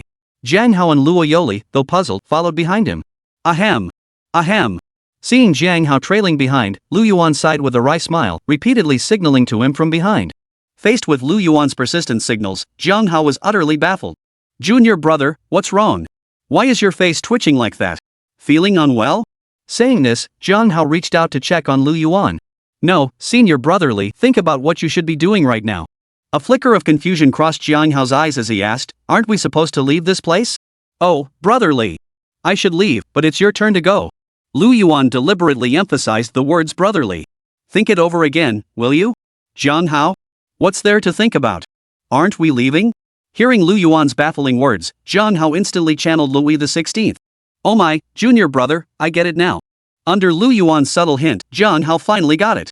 He was notorious as a spineless pushover and a perpetual doormat. Li Chongqing would never agree to Lu Yuan leaving. Jiang Hao instantly slipped into character. Junior brother, it's our duty as cultivators to help those in need when we see injustice.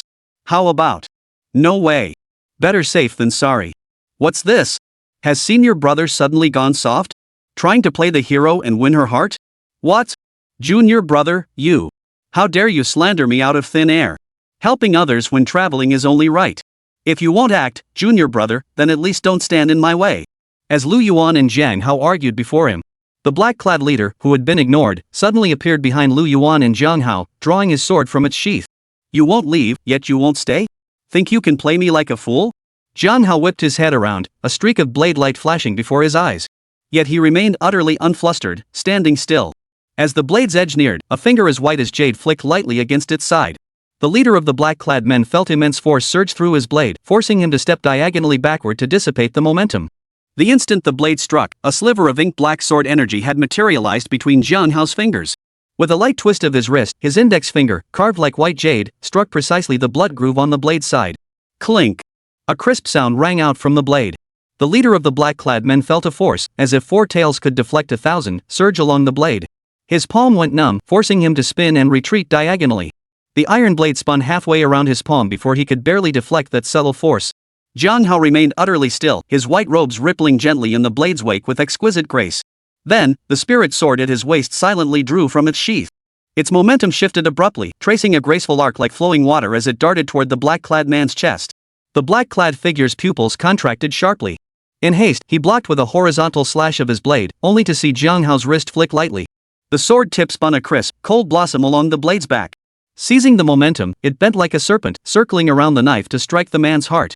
The dark-clad leader felt a surge of sword energy explode within him, coursing through his veins like a thread of blood. No, it can't be. Before the words could finish, his entire body flew backward like a. The exchange lasted but a blink. Before the remaining black-clad men could discern the sword's trajectory, Jiang Hao had already spun and plunged into the crowd. Dozens of sword flashes streaked through the air. Whoosh! Jiang Hao returned to his original position, drew a deep breath, and lowered his gaze to sheath his sword. The scabbard slid back into its place at his waist with a crisp, resonant click. As he turned, the black-clad figures behind him remained frozen in mid-swing, their blades still raised, before collapsing to the ground. Elegant! Utterly elegant. Yet unexpectedly, not a single one of these black-clad figures had perished. They lay on the ground, moaning in agony. Senior brotherly, what are you doing? You're wiping them out completely. Lu Yuan stamped his foot and shouted at the top of his lungs.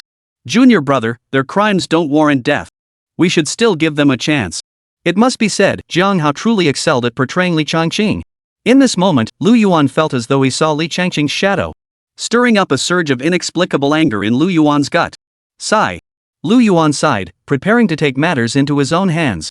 He stepped into their midst, unleashing hundreds of punches in an instant.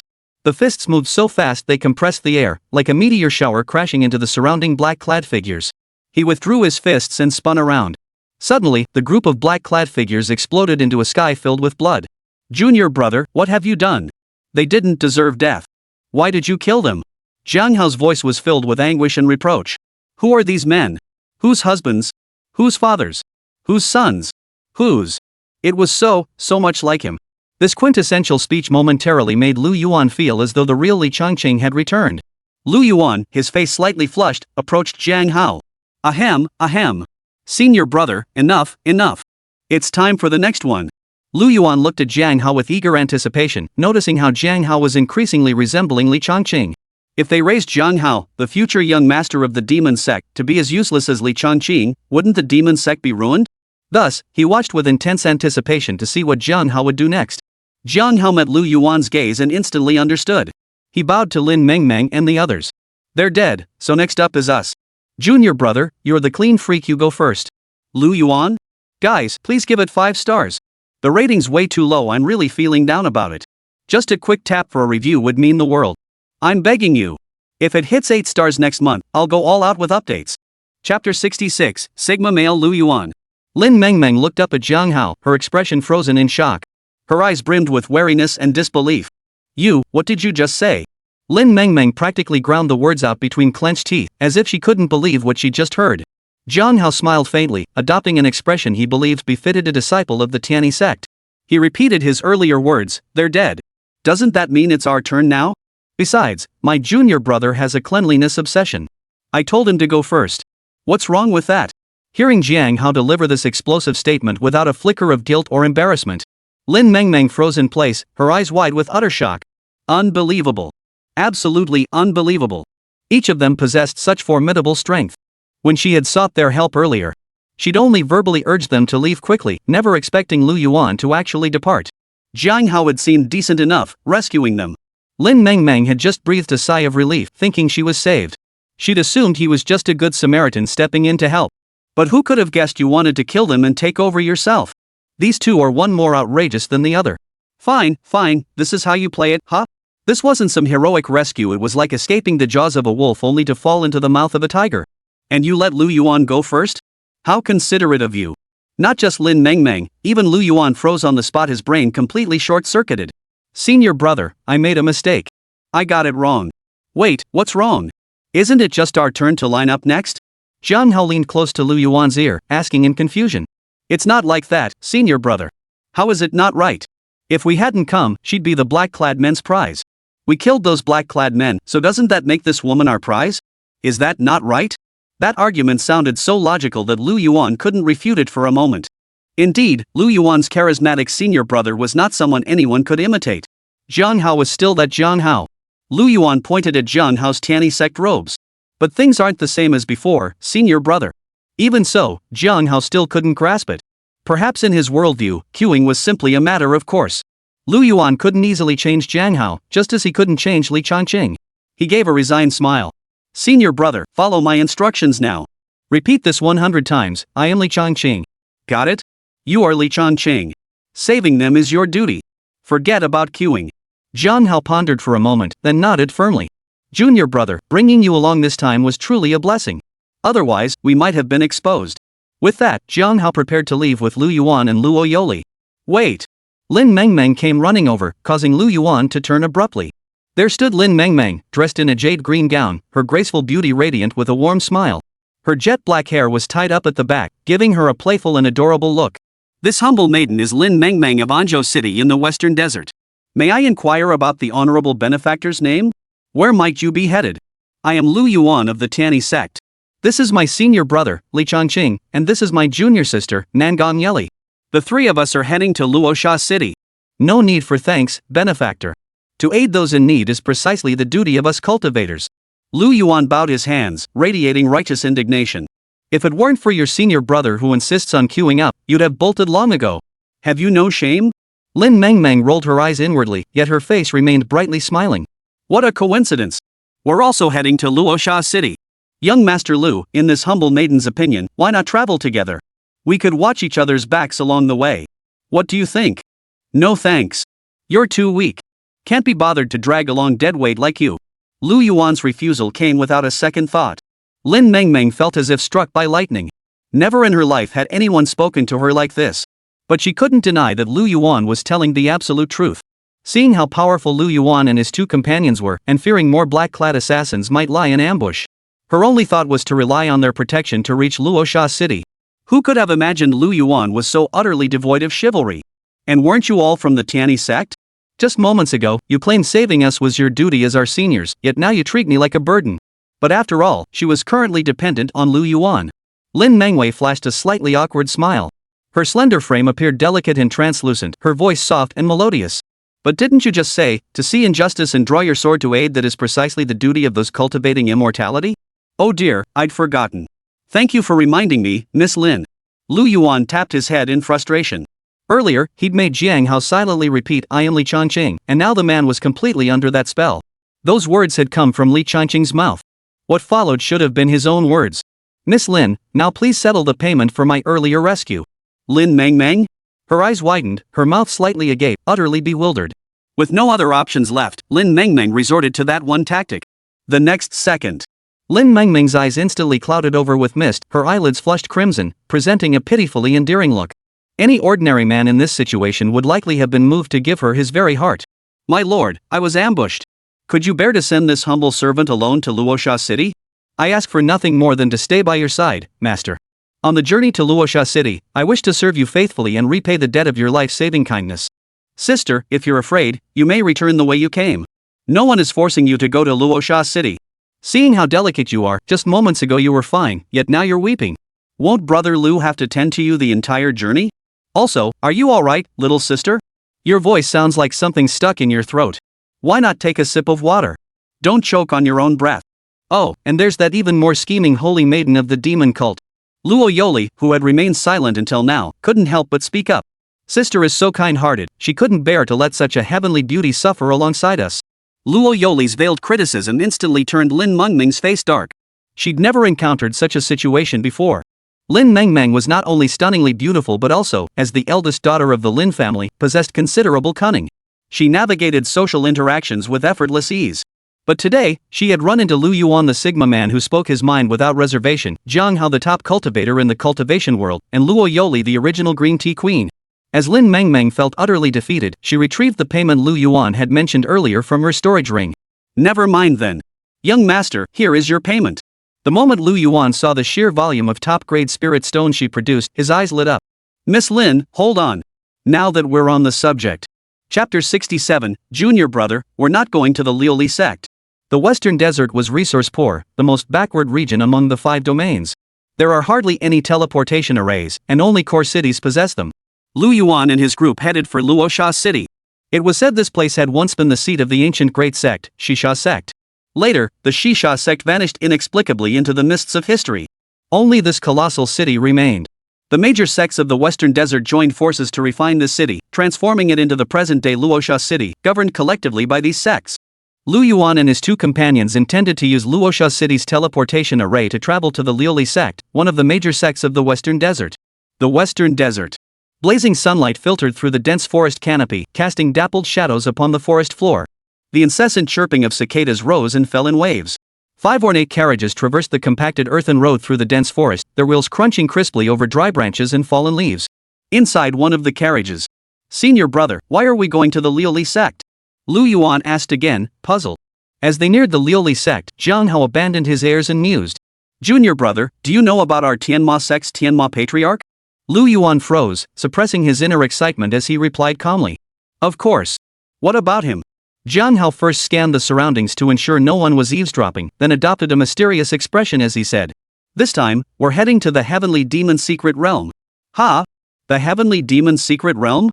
Lu Yuan feigned ignorance, hoping to coax more information out of Jiang Hao. Yes, the Heavenly Demon Secret Realm is the lair of the Heavenly Demon Ancestor. There are quite a few treasures inside. Junior brother, you've really hit the jackpot. Lu Yuan's face lit up with delight as he bowed respectfully to Jiang Hao, but then a look of confusion crossed his features. Then why must we come to the Liuli sect in the Western Desert before heading to the Heavenly Demon Secret Realm? Jiang Hao visibly faltered. Junior brother, do you want the truth or a lie? What's the lie? The lie is that the Heavenly Demon Patriarch established his caves across the 5 realms to temper his disciples. Only those who endure these trials may enter the secret realm. Lu Yuan was speechless. Exactly, that sounded like pure officialese. Then what's the real story? The truth is, the old demon lord's innate divine power is the unmatched hand. That's why he has caves almost everywhere. And the treasures within those caves are all artifacts and spirit stones he's stolen from local sects and clans. And this secret realm of the Liuli sect is one my father just recently deduced. Lu Yuan. Luosha City. After parting ways with Lin Mengmeng, Lu Yuan, Jiang Hao, and Luo Yoli arrived at Luosha City's teleportation array. Due to the scarcity of teleportation arrays in the Western Desert, many people had gathered here to queue. Lu Yuan, Jiang Hao, and Luo Yoli had already waited over 3 hours. Jiang Hao was even tempted to ask the 5th elder to take them directly to the Liuli sect. But going directly would inevitably require the 5th elder to make an appearance, leaving them exposed. Nevertheless, after waiting so long, their turn was finally approaching. A woman in a pale purple gown stepped forward from the back of the line, her figure gracefully outlined by the flowing fabric. She appeared to be around Lu Yuan's age, with skin as fair as jade and delicate, refined features. Young master, might we be allowed to enter first? Lu Yuan frowned as he looked at her. Humph. Lu Yuan snorted coldly, retorting angrily, go stand in line. The woman in purple was taken aback. Sir, we truly have urgent business. If we're late, we'll miss it. Please, just let us through this once, okay? Oh? You knew you'd be late, yet you didn't come earlier? What were you doing all this time? Get lost. Wang Meiyue watched Lu Yuan's ruthless demeanor, feeling both anger and helplessness. Just then, a green-clad man with sharp, sword-like eyebrows and starry eyes, quite handsome, watched the scene unfold before Lu Yuan. His eyes lit up. He immediately stepped forward, grabbed Wang Meiyue, and pulled her in front of him, his face beaming with flattery as he said, why, if it isn't Miss Wang? Since they won't let you through, step in front of me. He then shot Lu Yuan a look of utter contempt. My junior sister said she has urgent business. Can't you make an exception? Besides, she's not taking up your space. I said no. Who told you to give way? Sir, we truly have urgent business, and this senior brother has already offered his spot. The woman beside him, observing Lu Yuan's stubborn demeanor, furrowed her delicate brows. With a sigh of exasperation, she gently bit her moist, tender lips and patiently urged him in a soft voice. You idiot! If you really want to give up your seat, just get out yourself and let her have it. Lu Yuan was already growing impatient, and now he had to deal with these 2 idiots. One was a sycophantic bootlicker, the other a manipulative vixen. Why should I leave? You. The man was momentarily speechless. He fell silent. Could this man be a disciple of the Tianyi sect? Someone in the crowd suddenly recognized Lu Yuan's attire. Hearing this, the man clutched at the lifeline. When traveling, we're all brothers. What's wrong with lending a hand? The man spoke down from his lofty position, adopting an air of moral superiority. Shame on you, a disciple of the Tianyi sect. What did they teach you? That's right. Junior brother. We're disciples of the Tianyi sect. Just let them pass. Jiang Hao gritted his teeth beside him, urging Lu Yuan to relent, each word forced out of his mouth. Jiang Hao's blood was already boiling, his eyes bulging with rage, his fair face flushed crimson. Damn it! Why? Why did he have to play the role of that good-for-nothing Li Changqing? Jiang Hao couldn't fathom it. Li Changqing was clearly so powerful, how the hell did he endure this? Watching the woman chattering incessantly before him, Jiang Hao was on the verge of losing his composure. He really wanted to slaughter them all. But now, not only could he not act, he had to persuade Lu Yuan to back down. Damn it all. He was utterly perplexed. How could Li Changqing be so pathetic? Wouldn't his Tao heart shatter? Lu Yuan gazed indifferently at the man before him, showing no anger. Instead, he smiled. Friends? Friends, well said. We're all friends. Watching Jiang Hao urge Lu Yuan to yield. The man, thinking he had successfully restrained Lu Yuan, felt deeply smug inside. We hit it off instantly, yet you must depart. As our parting approaches, friend, allow me to see you off. Lu Yuan said with a faint smile. Lu Yuan's form flickered, leaving only an afterimage where he stood, then vanished without a trace. When he reappeared, he was already behind the man. The next second, a terrifying shockwave erupted, beyond anyone's imagination, its violent blast rippling out in all directions. The man who had been standing atop the vantage point just moments before, berating Lu Yuan, now showed no signs of life. His body lay shattered, countless bones broken beyond recognition. What the hell? Those around him finally snapped back to reality, their expressions turning pale in an instant. Fake, right? Gulp. Someone swallowed hard, their legs trembling as they spoke in a quivering voice. Wang Yuanmei was equally caught off guard. She let out a startled scream and stumbled back 2 steps. Still shaken, she looked up at Lu Yuan, her eyes filled with terror and confusion. She never imagined Lu Yuan would dare to kill someone in public. Doesn't he fear punishment from the elders of the heavenly sect and the disciplinary hall that oversees punishment? Young master, I won't cut in line again. Honestly, I won't do it again. I'll go to the back right now. Lu Yuan remained unmoved. Just as he was about to escort Wang Yuanmei on her way, Jiang Hao suddenly stepped in front of Lu Yuan. It's fine. I believe you. There definitely won't be a next time. Jiang Hao smiled with an eerie curve to his lips. Wang Yuanmei, rescued by Jiang Hao, dared not linger. She fled the scene in a flustered rush. Jiang Hao gazed deeply in the direction Wang Yuanmei had departed, murmuring softly. Junior brother, we won't be going to the Liuli sect today. Dear readers, please give this a 5-star rating. The score is so low. I'll make a promise, if it hits over 8 by the end of this month, I'll post at least 3 chapters daily next month. Chapter 68, The Fifth Elder. You guys rock. The rating's gone up a bit. Thanks to those who sent gifts 2 chapters early today. The sky was gloomy, thick with dark clouds. Deep rumblings of thunder echoed intermittently, illuminating patches of the dark clouds. Crack! The thunderclap reverberated, as if signaling something. From the pitch-black sky, droplets of water began to fall. Splash! The first raindrop hit the ground, sending water flying in all directions. The cold rain gradually intensified. A storm is brewing. Follow me. Jiang Hao's voice was calm, unnervingly calm. Even when facing Lu Yuan, Jiang Hao's voice held none of its former softness, only icy coldness. These days had been unbearably oppressive for Jiang Hao. Truly, he'd done more good deeds in this period than in his entire life. But he never wanted to do them. At first, it might have held some novelty. But gradually, he could no longer endure it. Today's incident with Wang Yuanmei had finally pushed him over the edge. He was always the one doing the stabbing. Whoever thought he'd be the one getting stabbed? Lu Yuan, trailing behind Jiang Hao, shook his head silently. Lu Yuan wasn't stupid. Maybe he could have been fooled before, but with Jiang Hao in this raging state, it could only be said that Wang Yuanmei got what she deserved. Moreover, to avoid arousing suspicion, Lu Yuan had no choice but to take action himself. As for being discovered afterward? The killer was Tang Yuan of the Heavenly Demon Sect disguised as Lu Yuan. What did that have to do with Lu Yuan of the Tianyi sect? Boom! Boom! Boom! A flash of thunder.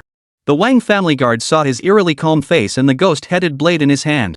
The blade glistened with rainwater, reflecting a cold, menacing gleam. A single glance sent chills through their hearts and lungs, the cold seeping deep into their bones. Before they could utter a sound, they lay scattered in a tangled heap of corpses, drenched in pools of blood. The torrential rain gathered, washing away the blood, trickling steadily downstream. Today, the Wang family met its end. Yuan, why have you returned? Weren't you supposed to go to the Tujia people? The hawk-eyed man in the hall looked puzzled at Wang Yuanmei, who had rushed back home. Still shaken by the scene of the man who had sent her to the countryside dying, Wang Yuanmei had barely made it home. It's okay, Yuan. Take your time. Uncle is here. A stout man offered reassurance. Father, uncle, I was about to use the legendary array to rush to the Tujia tribe, but... After hearing Wang Yuanmei's account, the stout man grew furious, his brow furrowing deeply. Who in the world has the audacity to provoke my Wang family in Luosha City? Are they looking for death? With that, he strode toward the doorway. The Tianyi sect. At these words, the portly man froze in place. A long moment passed. Even the Tianyi sect shouldn't act this way. Suddenly. Who? The hawk-eyed man instinctively furrowed his brow, then stiffened. Looks like we have visitors. The hawk-eyed man narrowed his eyes slightly. But judging by the commotion, they seem like unwelcome guests. They don't come with good intentions. I'll go inform the patriarch to prevent any mishaps. Alright, I'll go see who the hell this is. The man with eagle eyes nodded slightly, leading Wang Yuanmei out of the hall. He noticed Wang Yuanmei and a middle-aged man emerge. Jiang Hao lifted his head in the rain, his icy eyes blazing with bone-chilling murderous intent. The hawk-eyed man looked up, meeting Jiang Hao's gaze directly. That face far too young, far too handsome. Especially those eyes cold, ruthless, and deep as an ocean without a ripple. He had never witnessed such pure, unadulterated murderous intent. Where on earth had his daughter found such a monster? The knife-wielding man was so young yet already possessed core formation cultivation and was even a disciple of the Tianyi sect. This was going to be a mess. Before he could utter another word, Jiang Hao's hand moved without pause. With a single stroke of his blade, another member of the Wang family fell, blood spilling on the spot. Jiang Hao stood atop a sea of corpses, his body drenched only in rain, not blood. But now that the three of them had been discovered, elders and stewards of the Wang family closed in for the kill. Even with his core formation cultivation, Jiang Hao found himself hard-pressed. As for Wang Yuan, she had long since been petrified with fear, her entire body stiff as she looked around in a daze. They're all dead, all dead. She couldn't believe what she was seeing. Lu Yuan, who had slaughtered without batting an eye just that morning, now watched the scene unfold like a mere spectator. Meanwhile, Jiang Hao, that ever so kind man, was slaughtering his own kin like a grim reaper. She couldn't reconcile this image of Jiang Hao with the man who had saved her life that very day. "Father, it's them," Wang Yuan murmured, her mind blank.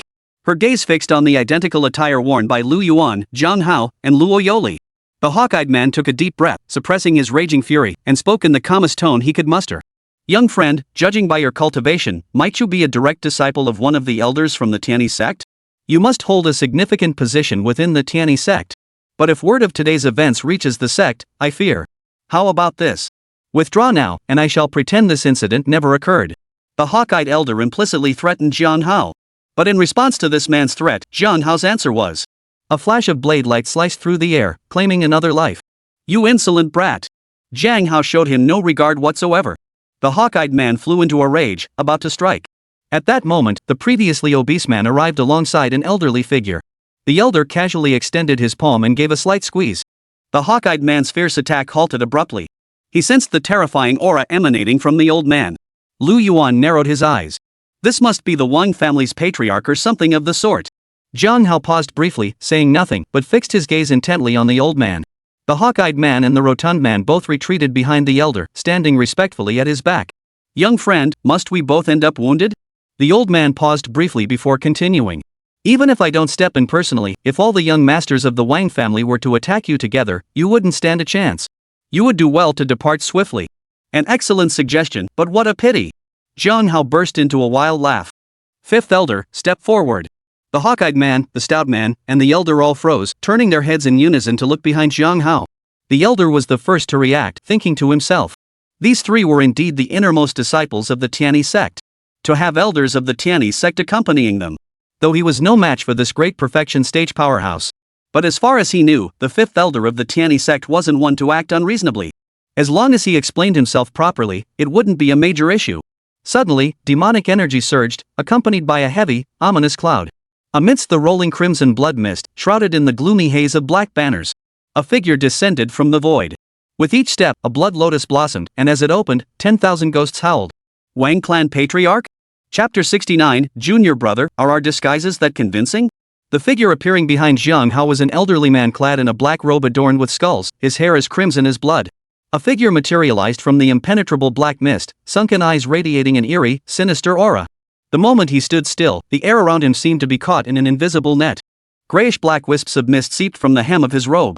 As his gaze swept over the inner courtyard below, his eyelids drooped slightly as he stared at the crowd.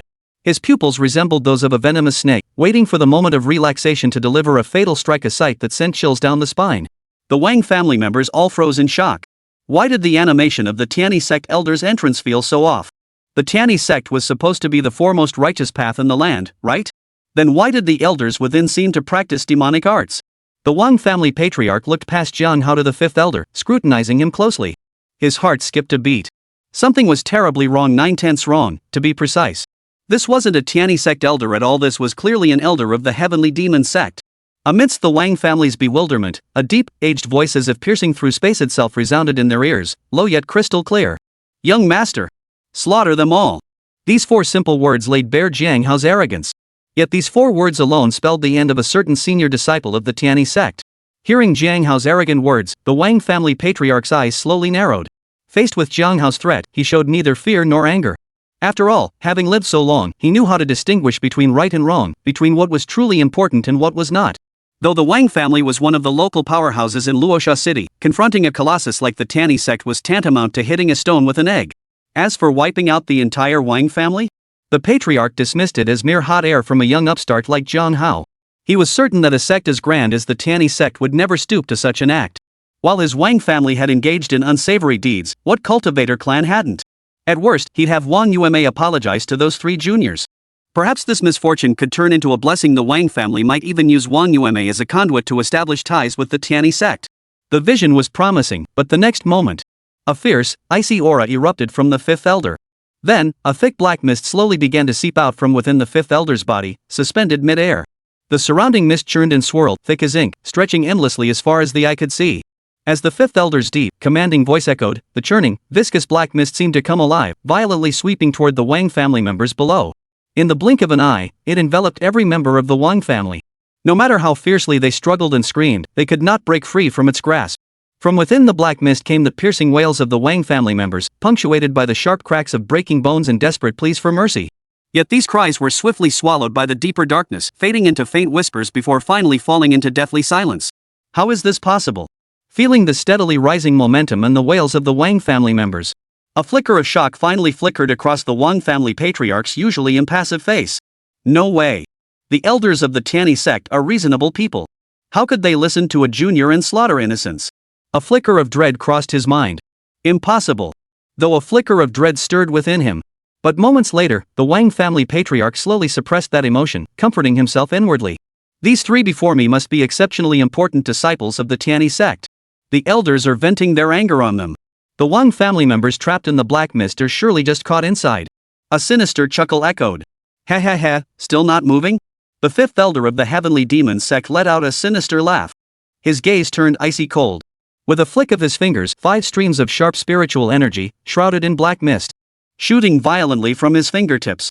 Carrying a fierce gust of wind, they shot straight toward the head of the Wang family's patriarch. The Wang family patriarch hesitated. By the time he tried to resist, it was already too late. The venerable patriarch of a generation met his end. The Wang family patriarch, a late refining void cultivator nearing the fusion realm, had been annihilated with a single strike. The 5th elder paused in surprise, puzzled as to why the elder had only chosen to resist at the very moment of his demise. Yet, despite the ease of his demise, the 5th elder remained uneasy. After all, he was a member of the demon cult. He knew all too well the survival tactics feigning death, projecting one's soul used to evade death.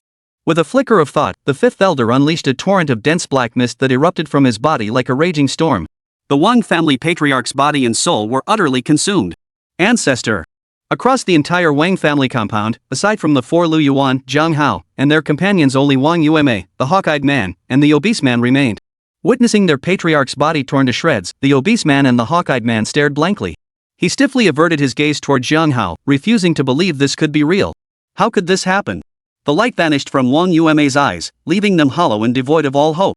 If she could start over, she would have stayed home obediently, never going anywhere. At that moment, Zhang Hao moved. He slowly approached Wang Yuan. Though he stood only a few meters from the hawk-eyed man and the obese man, neither dared make the slightest move. After all, the man who could obliterate the Wang family patriarch with a single finger the moment they even entertained such a thought, they'd likely find their heads severed from their bodies. Not every great power was like the supreme elder of the Holy Spirit sect. Zhang Hao's voice carried a bone-chilling coldness. Tell me, how should someone like you change? I. Wang Yuan stammered in terror. I told you there won't be a next time. A flash of steel, and Wang Yuan's life was extinguished. After finishing, Zhang Hao turned to Wang Yuan's father, staring expressionlessly at the hawk-eyed man. Film my death. Silence fell over the entire crowd. Kill this arrogant brat right before the 5th elder. Hurry up. Glancing at the 5th elder behind Zhang Hao, the rage surging on the hawk-eyed man's face receded like a tide. He froze in place, not daring to move an inch. It's a misunderstanding, young friend. This is all a misunderstanding. Before he could finish, darkness engulfed his vision. Who? Zhang Hao exhaled a heavy breath, a smile finally spreading across his face. Feels good. Holding it in for so long nearly drove me crazy. Let's go. Western Desert, Liuli sect.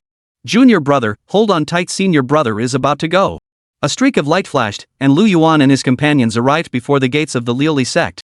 At that moment, Lu Yuan could see numerous cultivators flying back and forth on swords before the Liuli sect. The sight stretched as far as the eye could see, a breathtaking spectacle.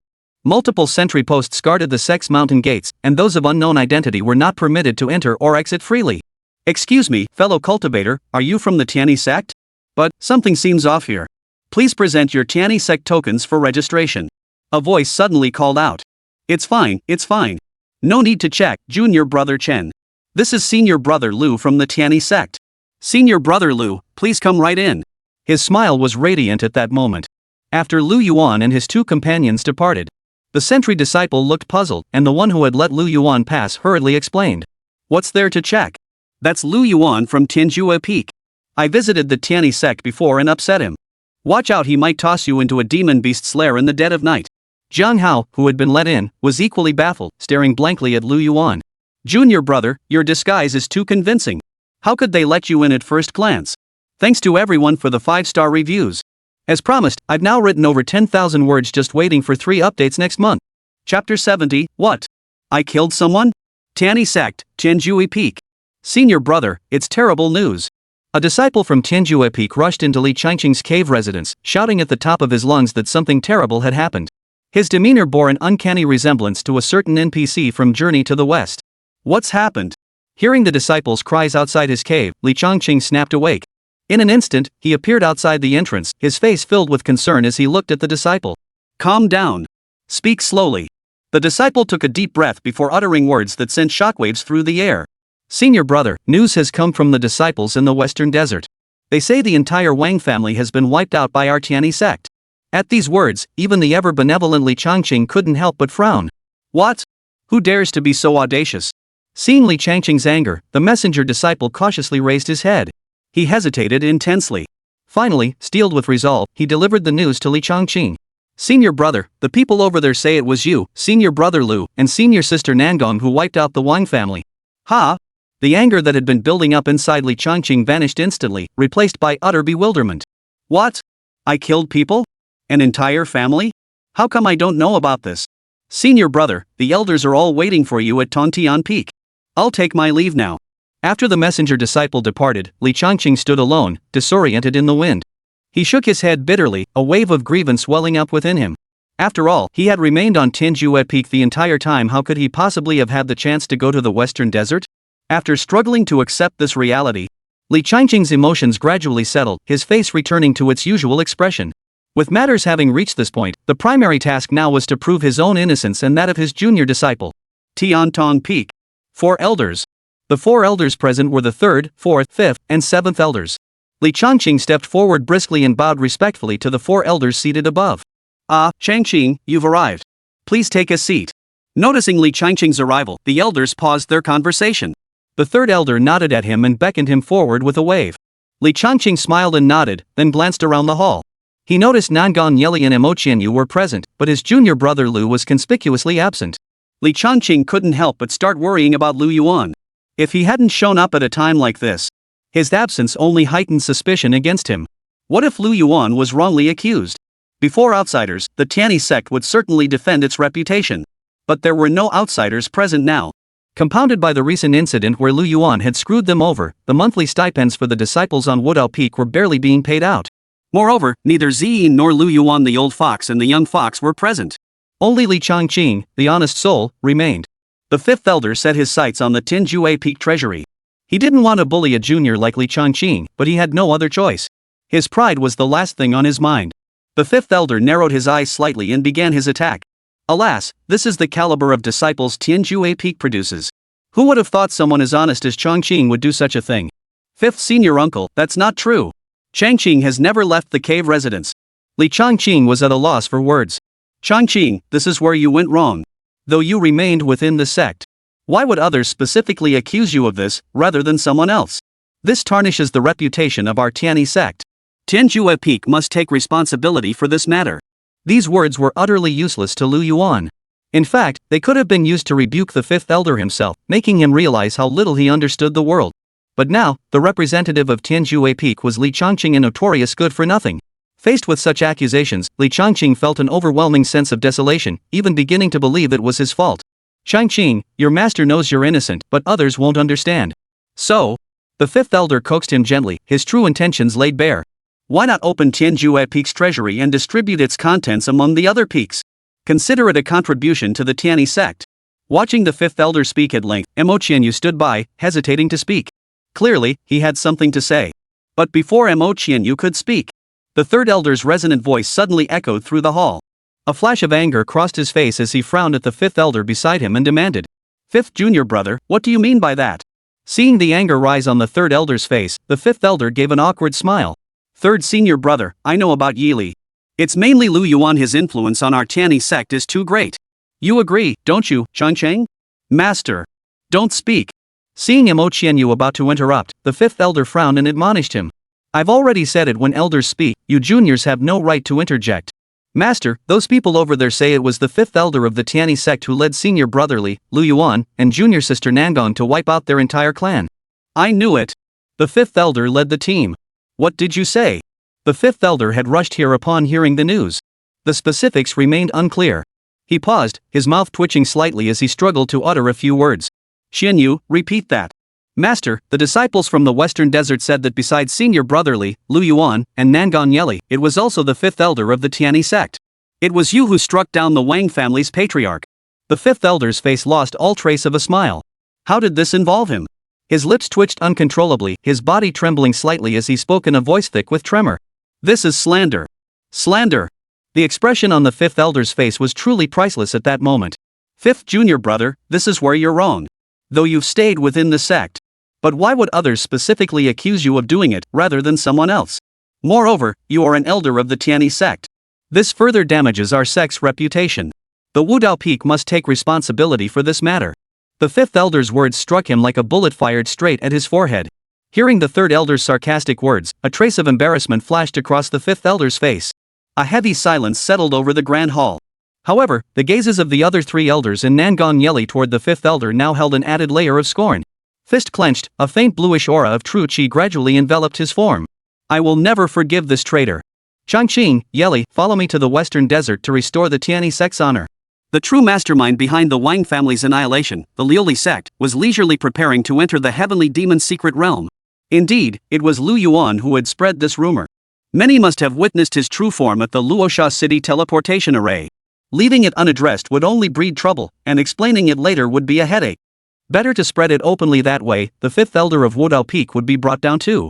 Besides, if only rumors about him and Li Changqing circulated, the fifth elder would surely deceive Li Changqing once he realized neither he nor his master were present.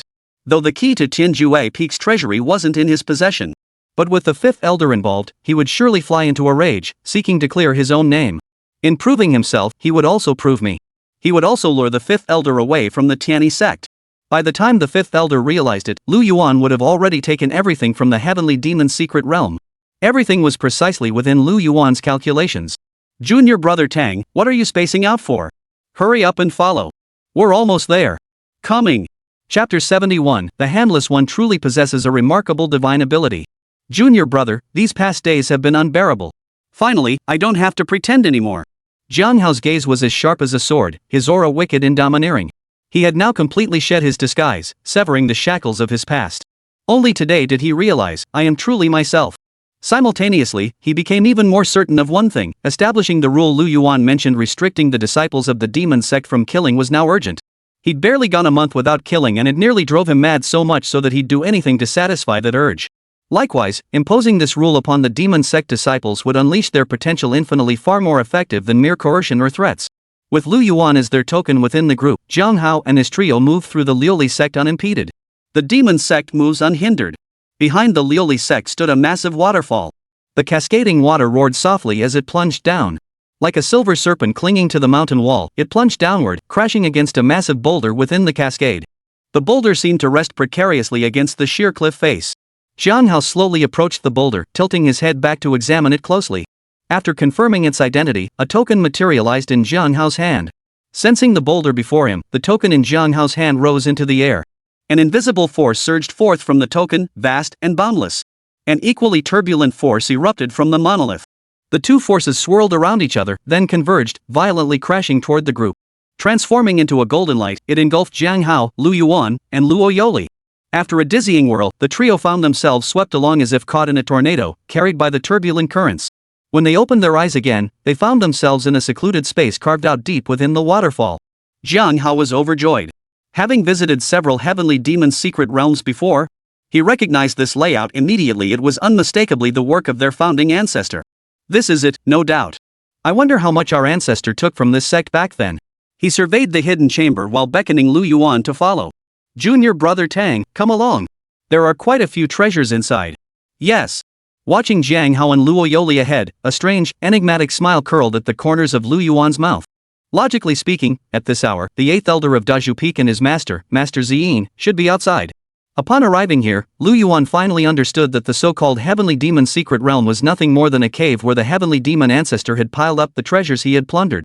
The cave appeared somewhat simple, with vast space yet felt unusually crammed. The top-grade spirit stones Lu Yuan had been longing for were scattered everywhere. Moreover, in every corner of the cavern, spirit treasures of extraordinary quality lay piled carelessly like discarded toys, gathering dust. The sight made Lu Yuan's teeth itch. Damn, the unhand technique was truly a marvelous thing. But this divine technique had long been lost to history. The Heavenly Demon's secret realm was merely a cave dwelling haphazardly carved out by the Heavenly Demon ancestor to store his ill-gotten gains. There was no way any records of the Wushu hand would be found here, leaving Lu Yuan feeling utterly empty inside. At that moment, Luo Yoli was also searching for the treasure she sought. When her gaze shifted toward the center of the cave, Luo Yoli's pupils suddenly contracted, her breath catching mid-exhalation. Her gaze locked onto the strange, eerie medicinal herb at the cave center. It was a desert nightmare snake red herb, a rare treasure seldom seen even in the depths of the western desert. Its dark red leaves, like congealed blood, curled inward, their edges glowing with a sinister purple-black light. Each leaf tip held a strand of fine, golden-red fuzz, resembling the head of a snake flaring its forked tongue. A faint purple haze swirled around it, and upon closer inspection, it seemed as though countless twisted human figures were drifting within it. Her beautiful eyes stared blankly at the small flower bed, a faint smile of delight spreading across her face. This herb would greatly benefit her cultivation of illusion techniques. She had been searching for it for so long, and now, unexpectedly, she had found it here. Luo Yoli was utterly overjoyed. But the next moment, a large hand yanked the Mon snake red grass out by the roots. The Mon snake red grass that Luo Yoli wouldn't even dare touch. Jiang Hao pulled it up without mercy, snapping the root clean off. Jiang Hao, what are you doing? What use is this to you? Give it back. Jiang Hao shot Luo Yoli a dismissive glance and sneered contemptuously. Give it back? Whoever gets it, gets it. I don't care if it's useful or not. Junior brother Tang, look. She had intended to seek comfort from Lu Yuan, but when her gaze shifted to him, she froze in place. Lu Yuan's hands were moving so fast they left after images. Anyone watching might have mistaken him for practicing the art of empty-handed combat. Regardless of what it was, he grabbed it the moment he saw it. Spotting the porcelain bottle, she didn't pause to identify the pills inside. Seeing the stone box, she didn't bother to open it to check its contents. She stuffed everything indiscriminately into her storage pouch. Luo Yoli's delicate brows instantly furrowed as she muttered with a hint of reproach. What the heck? Seeing this, Luo Yoli abandoned all caution and began frantically gathering items herself. Just as the three were frantically snatching treasures from the cave dwelling, suddenly, an overwhelming surge of energy swept through like a raging tidal wave. Simultaneously, a deafening roar, earth-shattering and thunderous like a bolt from the blue, echoed from afar, sending a chill down one's spine. Ing Qianjue! Die for me! The 5th elder of the Heavenly Demon Sect's face paled instantly upon seeing this figure. Far from feeling joy, he was overcome by a wave of dread and panic. Ah! Outside, the 5th elder of the Heavenly Demon Sect struck heavily, plummeted like a broken kite. Yet, mere meters from the ground, his feet suddenly stomped repeatedly into the void, stabilizing his body once more. Yet the blood still clinging to the corners of his mouth and his hideously twisted, terrifying face made it clear he was in no good shape. Who could it be? Since breaking through to the Great Perfection stage, he had never suffered such severe injuries. His gaze shot upward, finally settling upon the faint, almost ethereal figure in the sky. No! The 5th elder's face twisted with shock and panic upon seeing the ethereal figure suspended in the sky. Master Jingming! The elder of Great Bamboo Peak paid no heed to the startled cry of the 5th elder of the Heavenly Demon Sect, charging once more with a resolve to destroy both himself and his foe.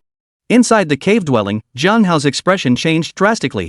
Yet Lu Yuan's face betrayed a hint of delight.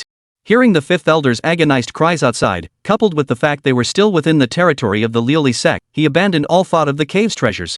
Jiang Hao's mind flickered, crushing a jade talisman in his hand. Run! Senior brother Lu is about to return to the Tianyi sect. With Lu Yuan gone, even Tianma sect spies have infiltrated. I wonder how senior brother Lu will handle this. No, how he'll help the sect disciples stay vigilant.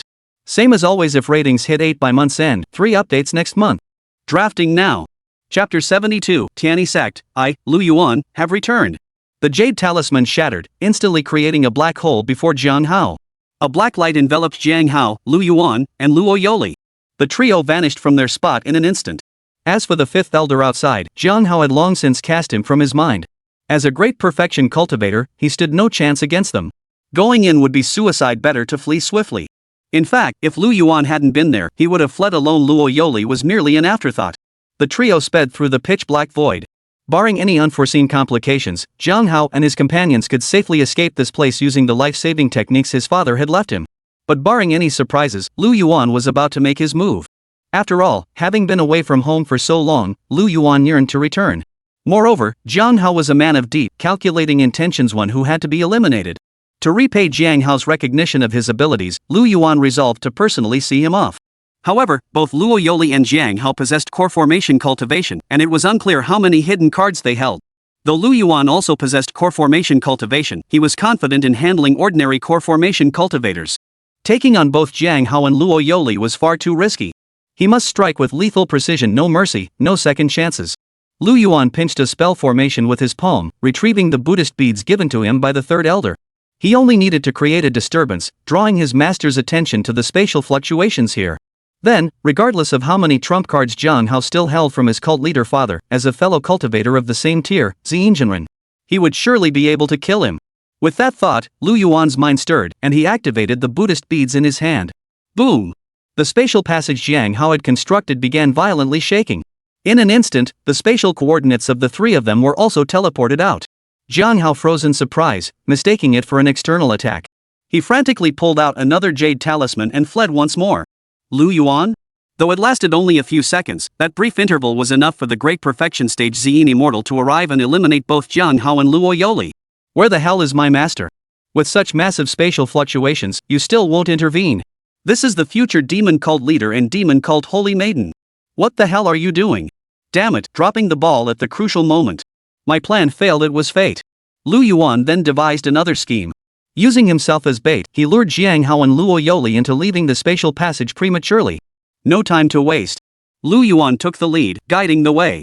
Combined with the spatial disturbances caused earlier by the Buddhist beads, the entire space became extremely unstable. Boom! Sword energies collided violently with the black mist, erupting in an earth-shattering roar. This ferocious energy shockwave spread outward in ripples, radiating rapidly in all directions. The immense commotion drew the elders of the Lioli sect out en masse. They feared their sect was under attack. Finally, with the arrival of Ziinjianren, the 8th elder of Daju Peak slew the 5th elder of the Tianma sect. Ha ha ha ha! At last! At last! Shuer, I have avenged you. Gazing at the lifeless form of Ing Qianjue, the 8th elder seemed to descend into madness, tears streaming down his face. Ziinjianren did not approach to console the 8th elder. Instead, he meticulously examined whether the 5th elder of the Heavenly Demon Sect was truly dead.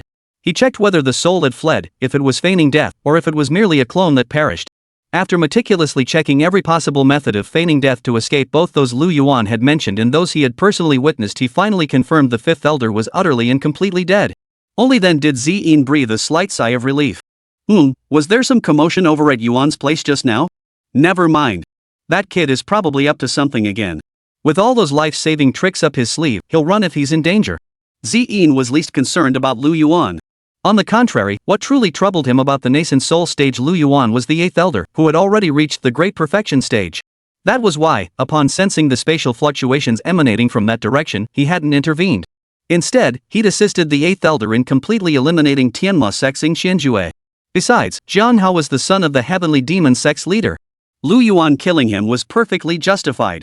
For someone at the Great Perfection stage like himself to intervene directly would have broken the unspoken rules.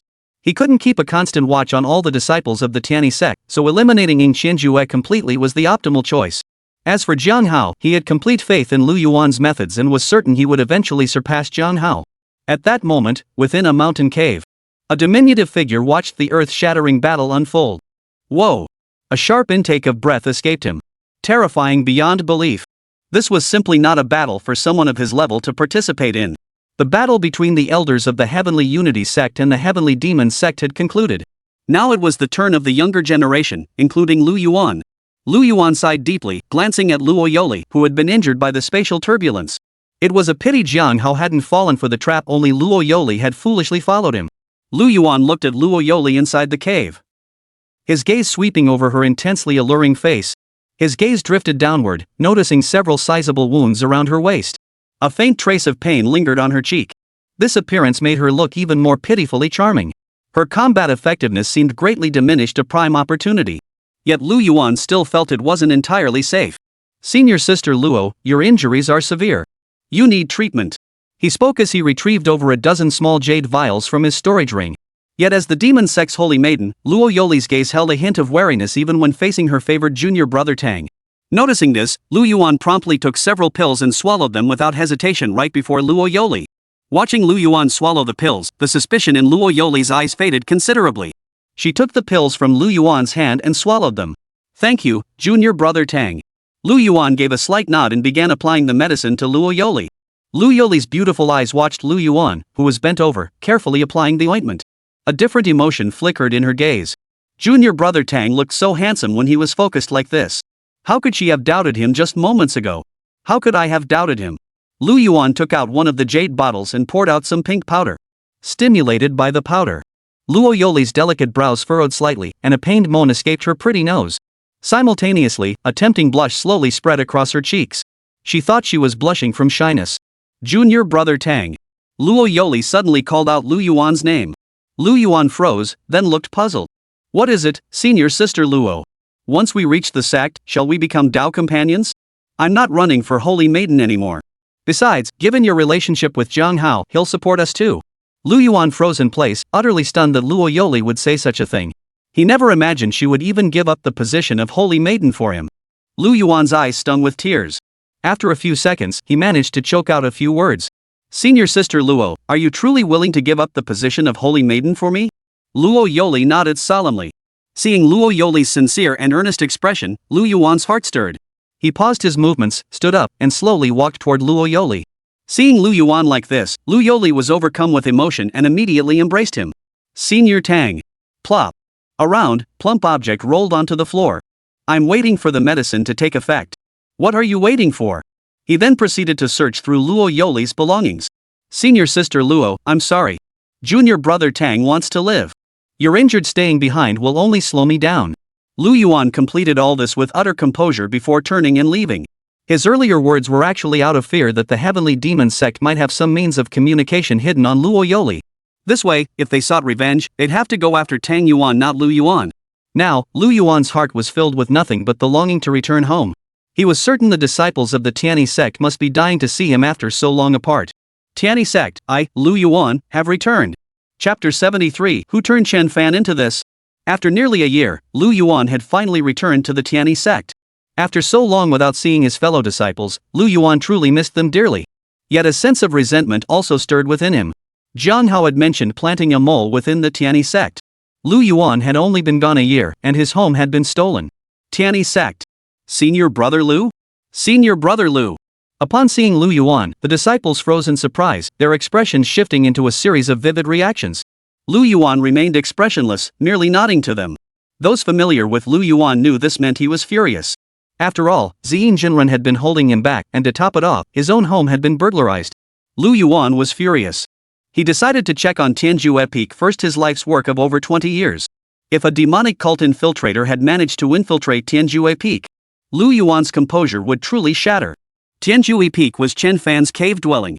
Chen Fan had been with him for a relatively short time, and he should be familiar with the recent affairs of the Tianyi sect. Lu Yuan headed there first. At that moment, Chen Fan sat on his bed, practicing his breathing exercises. The surrounding spiritual energy flowed ceaselessly into his body. Chen Fan never forgot the expectations Lu Yuan placed upon him. Not only had he lagged behind the entire team, but he had nearly fallen off the ladder altogether. It was Lu Yuan who had kindly held him back.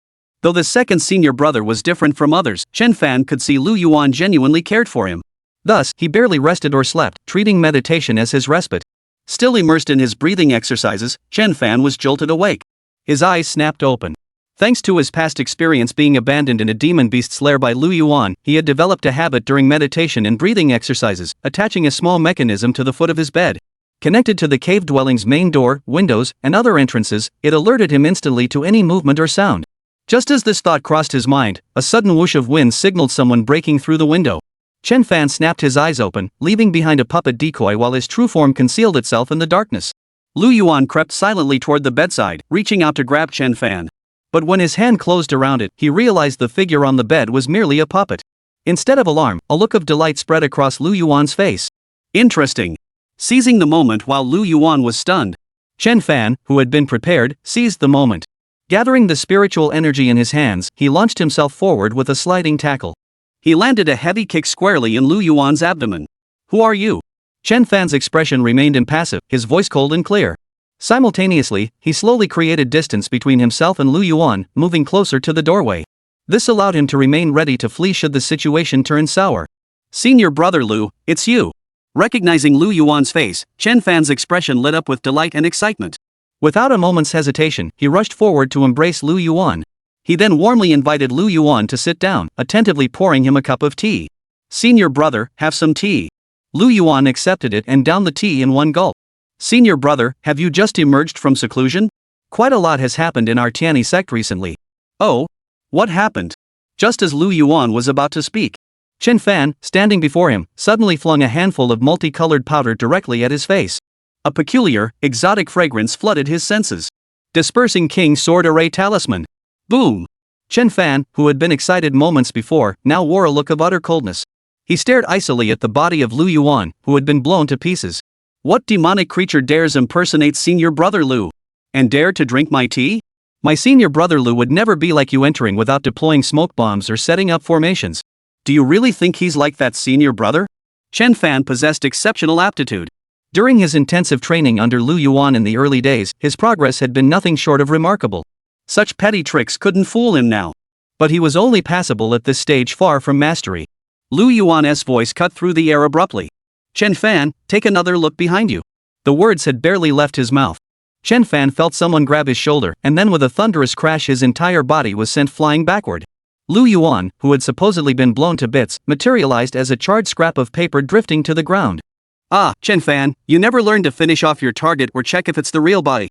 Though Lu Yuan was inwardly satisfied with Chen Fan's performance this time, since the current Chen Fan had already surpassed many disciples of the Tiani sect. But outwardly, he wore the exasperated expression of a high school teacher. You're the worst junior disciple I've ever trained. And I told you before, if they dared come to the Tiani sect, they must have solid confidence and hidden cards up their sleeves. Lu Yuan began droning on about Chen Fan's shortcomings. What were you trying to prove, some chi cultivation novice not even at foundation establishment yet? You should have just played along and pretended to be deceived. If you make a move, you'll not only alert the snake but also make this imposter pretending to be me even more wary. Couldn't you just quietly escort me to the elders? Chen Fan, who had been knocked flying by Lu Yuan, wiped the blood from his mouth, utterly unconcerned. Bowing respectfully, he spoke with sincere remorse. Senior Brother Lu, I've learned my lesson. A promising disciple. Lu Yuan nodded with satisfaction. But the next second, Chen Fan erupted again. Boom! Chen Fan was sent flying once more by Lu Yuan. You little brat, you dare test your senior brother now? Alright, I won't tease you anymore. This time, I have something important to discuss with you, junior brother. Chen Fan saw the gravity on Lu Yuan's face and stopped fooling around, adopting a similarly serious expression as he looked at Lu Yuan. Junior brother Chen, a traitor has infiltrated our Tiani sect. Chen Fan's body trembled. What? Lu Yuan nodded solemnly and continued, has anyone been inquiring about me recently? Chen Fan pondered for a moment before replying, yes. Senior sister Nangong, senior brother, senior sister Wu from Wudao Peak, senior brother Mu from Yunling Peak. Exclude Yili and senior brother. That leaves junior sister Wu, senior brother Mu, and senior sister Chen. Just these three? Chen Fan had something to say. I happen to have recording stones from the cave dwellings of senior sister Wu, senior brother Mu, and senior sister Chen. Why don't we open them and take a look? What? You installed recording stones in Sister Wu's cave dwellings? Actually, I've installed recording stones in every cave dwelling throughout the entire sect. Ha! Lu Yuan, who turned my once pure and shy Chen Fan into this? Chapter 74, The Demon Sect's Little Puppy. Chen Fan's words gave Lu Yuan a sense of déjà vu. But without a doubt, those words struck him like a heavy hammer, silencing him instantly. Lu Yuan had indeed entertained that thought before, though he'd never acted on it. Never did he expect Chen Fan to make it happen. What a scoundrel! Lu Yuan sucked in a sharp breath, unable to suppress his exclamation. Yet to his astonishment, Chen Fan showed no shame whatsoever. Instead, he wore an expression of pure pride. Thank you for the compliment, senior brother Lu. Lu Yuan? Who turned my once pure and shy Chen Fan into this? This kid was actually starting to follow in his footsteps and even seemed to be surpassing his mentor. If one day he really got surpassed by Chen Fan, the consequences. Lu Yuan felt a chill run down his spine the more he thought about it. What's wrong, senior brother? Seeing Lu Yuan's stunned expression, Chen Fan was genuinely puzzled. Isn't this what you asked me to do before? Ha! You told me to do it? How come I don't know about this? You little rascal, you wouldn't be pulling some shady stuff under my name, would you? Hearing this, Chen Fan, who had been calm moments before, suddenly panicked. Senior brother, you can't accuse me like this. You said you were going into seclusion. You gave me this silk pouch, saying, when in doubt, consult the pouch. As he spoke, Chen Fan pulled a green silk pouch from his storage bag. Lu Yuan examined it closely. He realized this pouch had been mixed up with the genuine one meant for Chen Fan, but it didn't matter. Its contents were primarily Li Changqing's instruction manual, prepared in case the senior disciple did something earth-shattering in his absence. The pouch in Chen Fan's hands now contained precisely the plans he had envisioned but never implemented. The first item was to arrange recording stones throughout the entire sect. This would prevent false accusations, ensuring the accused had a way to defend themselves and avoid various predicaments. No wonder this sounded so familiar. It was his own words after all, no wonder. But why hadn't he implemented it back then? It seemed the cost of installing spirit stones for the recording stones throughout the entire sect was too high. Which is why it got delayed. Damn it! Lu Yuan's face turned pale. My treasury. Chen Fan, what on earth have you done? Ah, never mind. Let it be. With things having come to this, he'd better find the mole first. Lu Yuan sighed resignedly. Thankfully, he still had the treasures and spirit stones he'd taken from the Wudao Peak treasury earlier, otherwise, his Tenjue Peak would have gone bankrupt. By the way, you said Sister Wu from Wudao Peak seemed the most suspicious? Why do you think that? Seeing Lu Yuan hadn't betrayed him, Chen Fan breathed a sigh of relief. He had been utterly shocked when he saw what was written on that silk pouch. But upon reflection, it made perfect sense after all. It was written by his senior brother Lu. It's like this, senior brother. While many seniors have come looking for you, senior sister Wu is the most suspicious. When she first arrived, she kept asking what you've been up to lately and why she never sees you around anymore. The other seniors came with trivial matters, but senior sister Wu was different. Chen Fan stated with certainty. At the time, I thought senior sister Wu might have an interest in you and was trying to find out more about you. But now that you mention it, I suspect something's off with sister Wu. Alright then, let's go. We'll head to Wudao Peak and investigate sister Wu thoroughly. But junior brother, it's just a suspicion. Should we go straight there now? Chen Fan hesitated. No buts about it. I'll take responsibility for whatever happens. We're from Tenjue Peak, the discipline hall. Why shouldn't we investigate? We won't interrogate her, and we'll retrieve the recording stone you installed while we're at it. Hearing Lu Yuan say he'd take responsibility for whatever happened, Chen Fan instantly broke into a smile. Watching Lu Yuan's retreating figure, Chen Fan's lips curled into a faint, sinister smile. Senior brother, you've really fallen into your junior brother's trap this time. Chen Fan tucked the recording stone hidden against his chest away, finally letting his guard down completely. As for his senior brother Lu, half of what came out of his mouth was lies. Then the junior brother would say, brother Fan, what about the other 5? Senior brother Chen tells you the remaining 5 are half-truths. Lu Yuan claimed he'd take responsibility, but Chen Fan didn't believe him.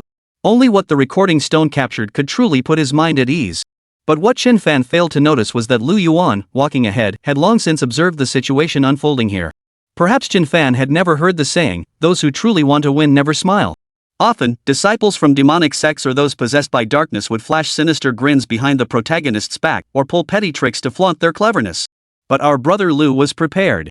His first spell was teleportation, his second was this 360-degree surveillance spell. Not to mention, pulling such a stunt in front of the Grandmaster of the Shadowstone, Lu Yuan, was nothing short of showing off in front of the Master. Originally, Lu Yuan hadn't planned to target Chen Fan, but since he'd gone and pulled this stunt, what else could Lu Yuan say? Though he'd already mapped out his plan for dealing with Chen Fan. But Lu Yuan's expression remained utterly unruffled. Only when he truly won. No, even victory wouldn't make Lu Yuan smile. Just like after killing Luo Yoli, Lu Yuan was still putting on a show. That was the difference. Wudao Peak. Ever since senior brother Mo returned from the 10,000 mountains some time ago, Mo Qianyu seemed like a completely different person. He no longer showed the same concern for his junior brothers and sisters as before. Instead, he nitpicks their every move during daily training and sparring sessions. This has left his junior sister, Wu Yu, feeling rather downcast. When drunk, thoughts turn to lust. When full, one seeks idle pursuits. True romantics always came from prestigious families, so the melancholy Wu Yu longed for a love story that would move heaven and earth, weep ghosts and gods. And just then, she met her so-called true love. He was a young man who had strayed into the demonic path, but men and women were alike in their desires. Both yearned to save the world from ruin, and Wu Yu was instantly captivated, losing all interest in cultivation. Zhao Xinsheng. Wu Yu, a direct disciple of the fifth elder, had lost to an inner sect disciple with lower cultivation than her own. The sword testing grounds of Wudao Peak echoed with clamor, but Wu Yu could no longer hear it. At that moment, several disciples from Wudao Peak noticed something was amiss with Wu Yu. The surrounding disciples immediately dropped what they were doing and hurried over to check on her. The senior sisters all knew Wu Yu had been distracted lately, as if under some kind of spell. So they could only try their best to comfort her. Junior sister, it's okay. This was just a friendly spar. Among fellow disciples, winning and losing are part of the game. It's nothing to be ashamed of if you couldn't beat her. Sis Wu, I brought you your favorite peach blossom pastries. Rest a bit and have some, they're so sweet. Let our junior sister rest properly for a while, another senior sister urged. The two senior sisters accompanied Wu Yu back to her cave dwelling. But upon reaching the cave entrance, Wu Yu dismissed the two senior sisters who had accompanied her. The moment she stepped inside, the lifeless glaze in Wu Yu's eyes vanished, replaced by a peach blossom-like brilliance.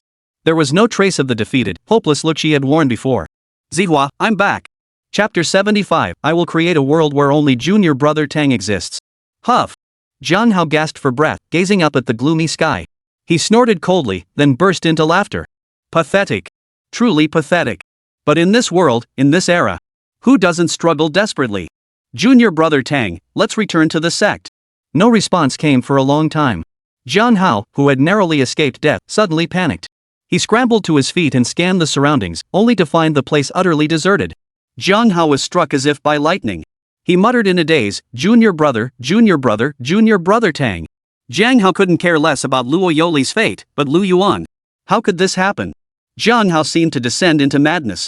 Finally, his eyes filled with insanity as he appeared to point a finger toward the heavens. With a voice both intensely earnest and utterly frail, he shouted with all his might. Junior brother Tang, I will find you. Even if it costs me my life, I will summon your soul back and resurrect your body. I will create a world where junior brother Tang exists. The 5 realms and 2 heavens bear witness. He harbored no doubt that someone had betrayed the 3 of them during the ambush at the Liuli sect. After all, he was the future patriarch of the heavenly demon sect. Luo Yoli might be foolish, but she couldn't have done it.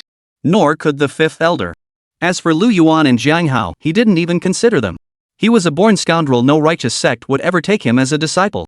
Jiang Hao even felt a pang of self-reproach. He wondered if the commotion he'd caused in Luosha City had drawn the attention of the Tianyi sect.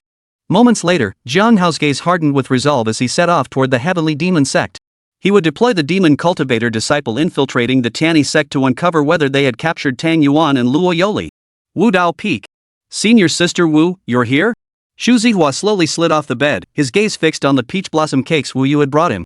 His nose stung, and he took a deep breath, wiping the corner of his eye. Senior sister Wu, you're so kind to me. Even though I'm a member of the demon cult, you should have sent me to the discipline hall. What nonsense are you talking about? Wu Yu's beautiful eyes narrowed in displeasure. As the saying goes, to know one's fault and correct it is the greatest virtue. It's good that you realize your past mistakes. Once your injuries heal, I'll recommend you to our Wudao Peak. MHM. Shu Zihua pursed her lips and nodded. He then studied Wu Yu's expression from head to toe.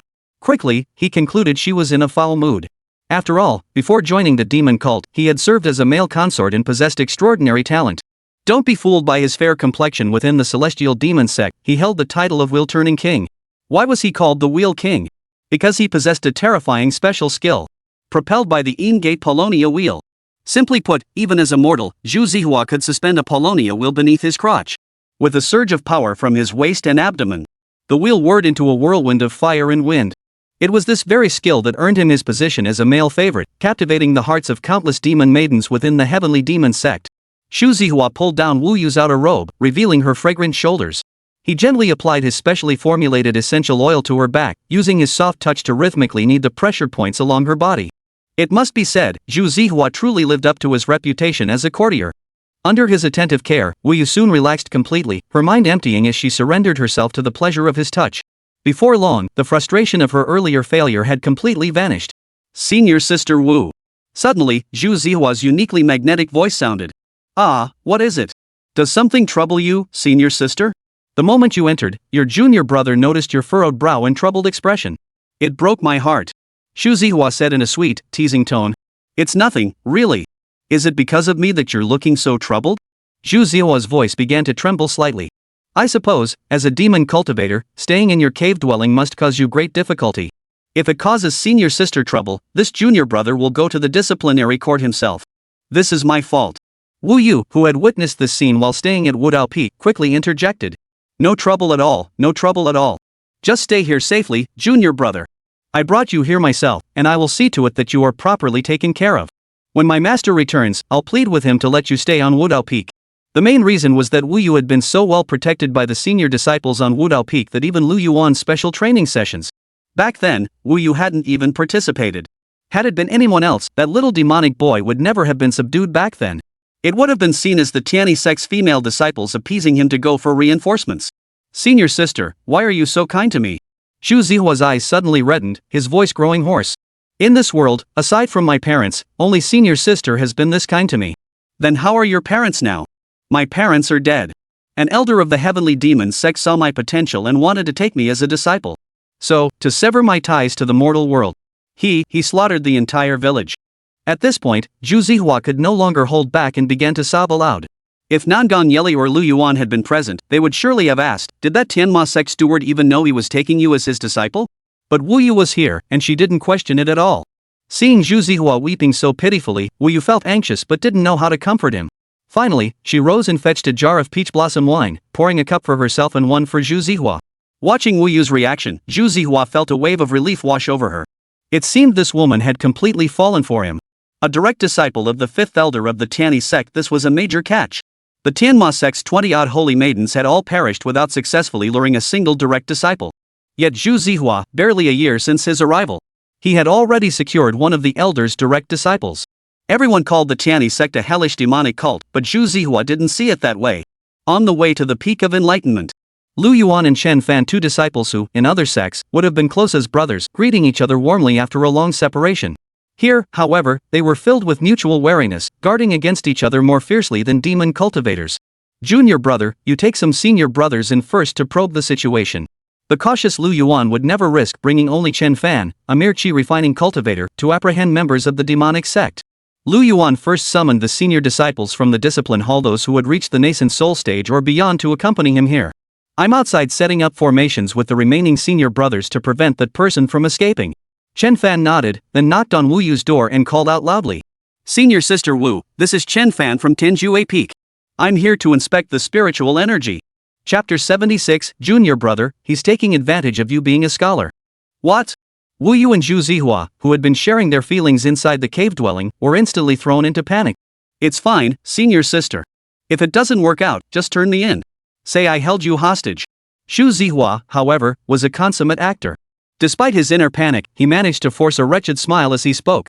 Zhu Zihua's words, though dripping with sarcasm, ironically forced Wu Yu to regain her composure. It's okay, junior brother Zhu. Hide first. If they really come for you, I won't let them take you away. As if anticipating Wu Yu's reaction, Zhu Zihua glanced around before ducking beneath the bed. Watching him disappear, Wu Yu took a deep breath to steady her nerves before opening the door. The moment he opened it, he was met with a sea of people crowding around his cave dwelling. Chen Fan, who had been waiting outside for ages and was ready to break down the door, finally saw it open and a smile spread across his face. He bowed respectfully to Wu Yu and said with a smile, Senior sister Wu, members of the demon cult have infiltrated our Tianyi sect recently. Therefore, the discipline hall needs to conduct a search. Every disciple must be inspected. This isn't specifically targeting senior sister Wu. Chen Fan got straight to the point. After all, Wu Yu's status was unique, and without a legitimate reason, he couldn't just barge in. I'm fine. No need to trouble you, junior brother. You should go search elsewhere. No problem, no problem. Chen Fan smiled as he pushed past Wu Yu's resistance. Junior brother Chen, ahem. A sword-wielding senior brother following Chen Fan glanced under Wu Yu's bed. This was precisely why Lu Yuan had called for backup. No searching needed. Zhu Zihua's hiding spot was obvious at a glance. Chen Fan understood instantly. Senior sister Wu, who might this be? Facing Chen Fan's ambiguous expression, Wu Yu's face flushed with an awkward smile. This is a junior brother I brought back. Junior brother? I don't think so. What do you mean by that? I just want this junior brother to come back and chat. No need to get worked up, senior sister Wu. Am I getting worked up? Junior brother Zhu has reformed. He's no longer a demon cultivator. Demon cultivator? Senior sister, you said it yourself. Fellow seniors, you heard it too. Take him away. No. I said it. Junior brother Zhu has reformed. He's been recuperating in my cave residence all this time. He's not the demonic sect mole you claim. What kind of mole would confess right off the bat that he used to be part of the demon cult?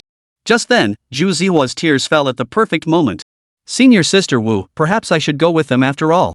Please don't let this cause conflict between me and these senior brothers. Wu Yu's eyebrows shot up in anger.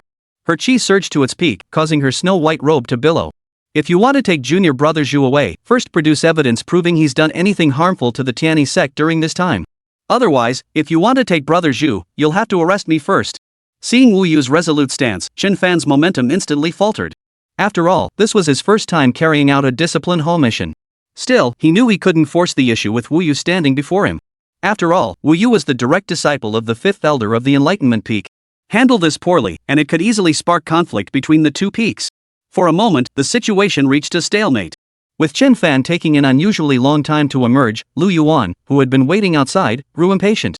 He saw the discipline hall disciples accompanying Chen Fan now facing off against both Wu Yu and Zhu Zihua. Catching Chen Fan's helpless glance, the seasoned Lu Yuan instantly grasped the situation. He didn't want to waste time here arguing with a demonic cult mole. If they had something to say, they could take it to the discipline hall. He strode straight toward Zhu Zihua, who was shielded by Wu Yu, and demanded bluntly, "You lot are the demon cult, huh?" Seeing Lu Yuan's hostile demeanor, Zhu Zihua felt a flicker of panic, but still bowed respectfully in response. "Yes, senior brother. I was before, but I've reformed now." Lu Yuan found Zhu Zihua's demeanor utterly repulsive and cut him off immediately. Stop. Cut the bull. Just answer one word, are you or aren't you?" "Yes, but..."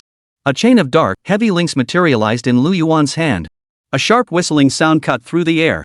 No one saw when Lu Yuan raised his hand, only the sharp screech of chains tearing through the air. Before the astonished crowd, it transformed into a dark green lightning bolt. Thud! A crisp crack of shattered bone erupted, mingling with the piercing whistle. Zhu Zihua's body froze mid-air, his pupils reflecting the terror he felt upon seeing the demon sealing chain. Two jets of blood spurted violently from behind his shoulder blades. The tip of the demon sealing chain pierced through the center of his scapula. As the chain coiled around his arm, it clung to his flesh like a living thing, sizzling with the sound of burning. Ah! Zhu Zihua arched his back violently, letting out a wretched howl of agony as blood flowed freely, mingling with the chain's continuous stream. Those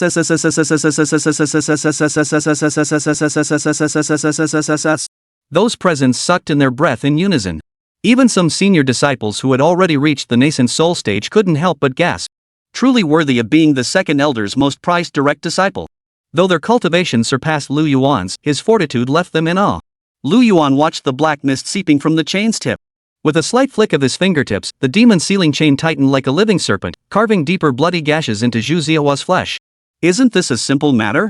Lu Yuan's icy voice rang out. Ignoring the stunned gazes around him, Lu Yuan frowned deeply and turned to Chen Fan in confusion.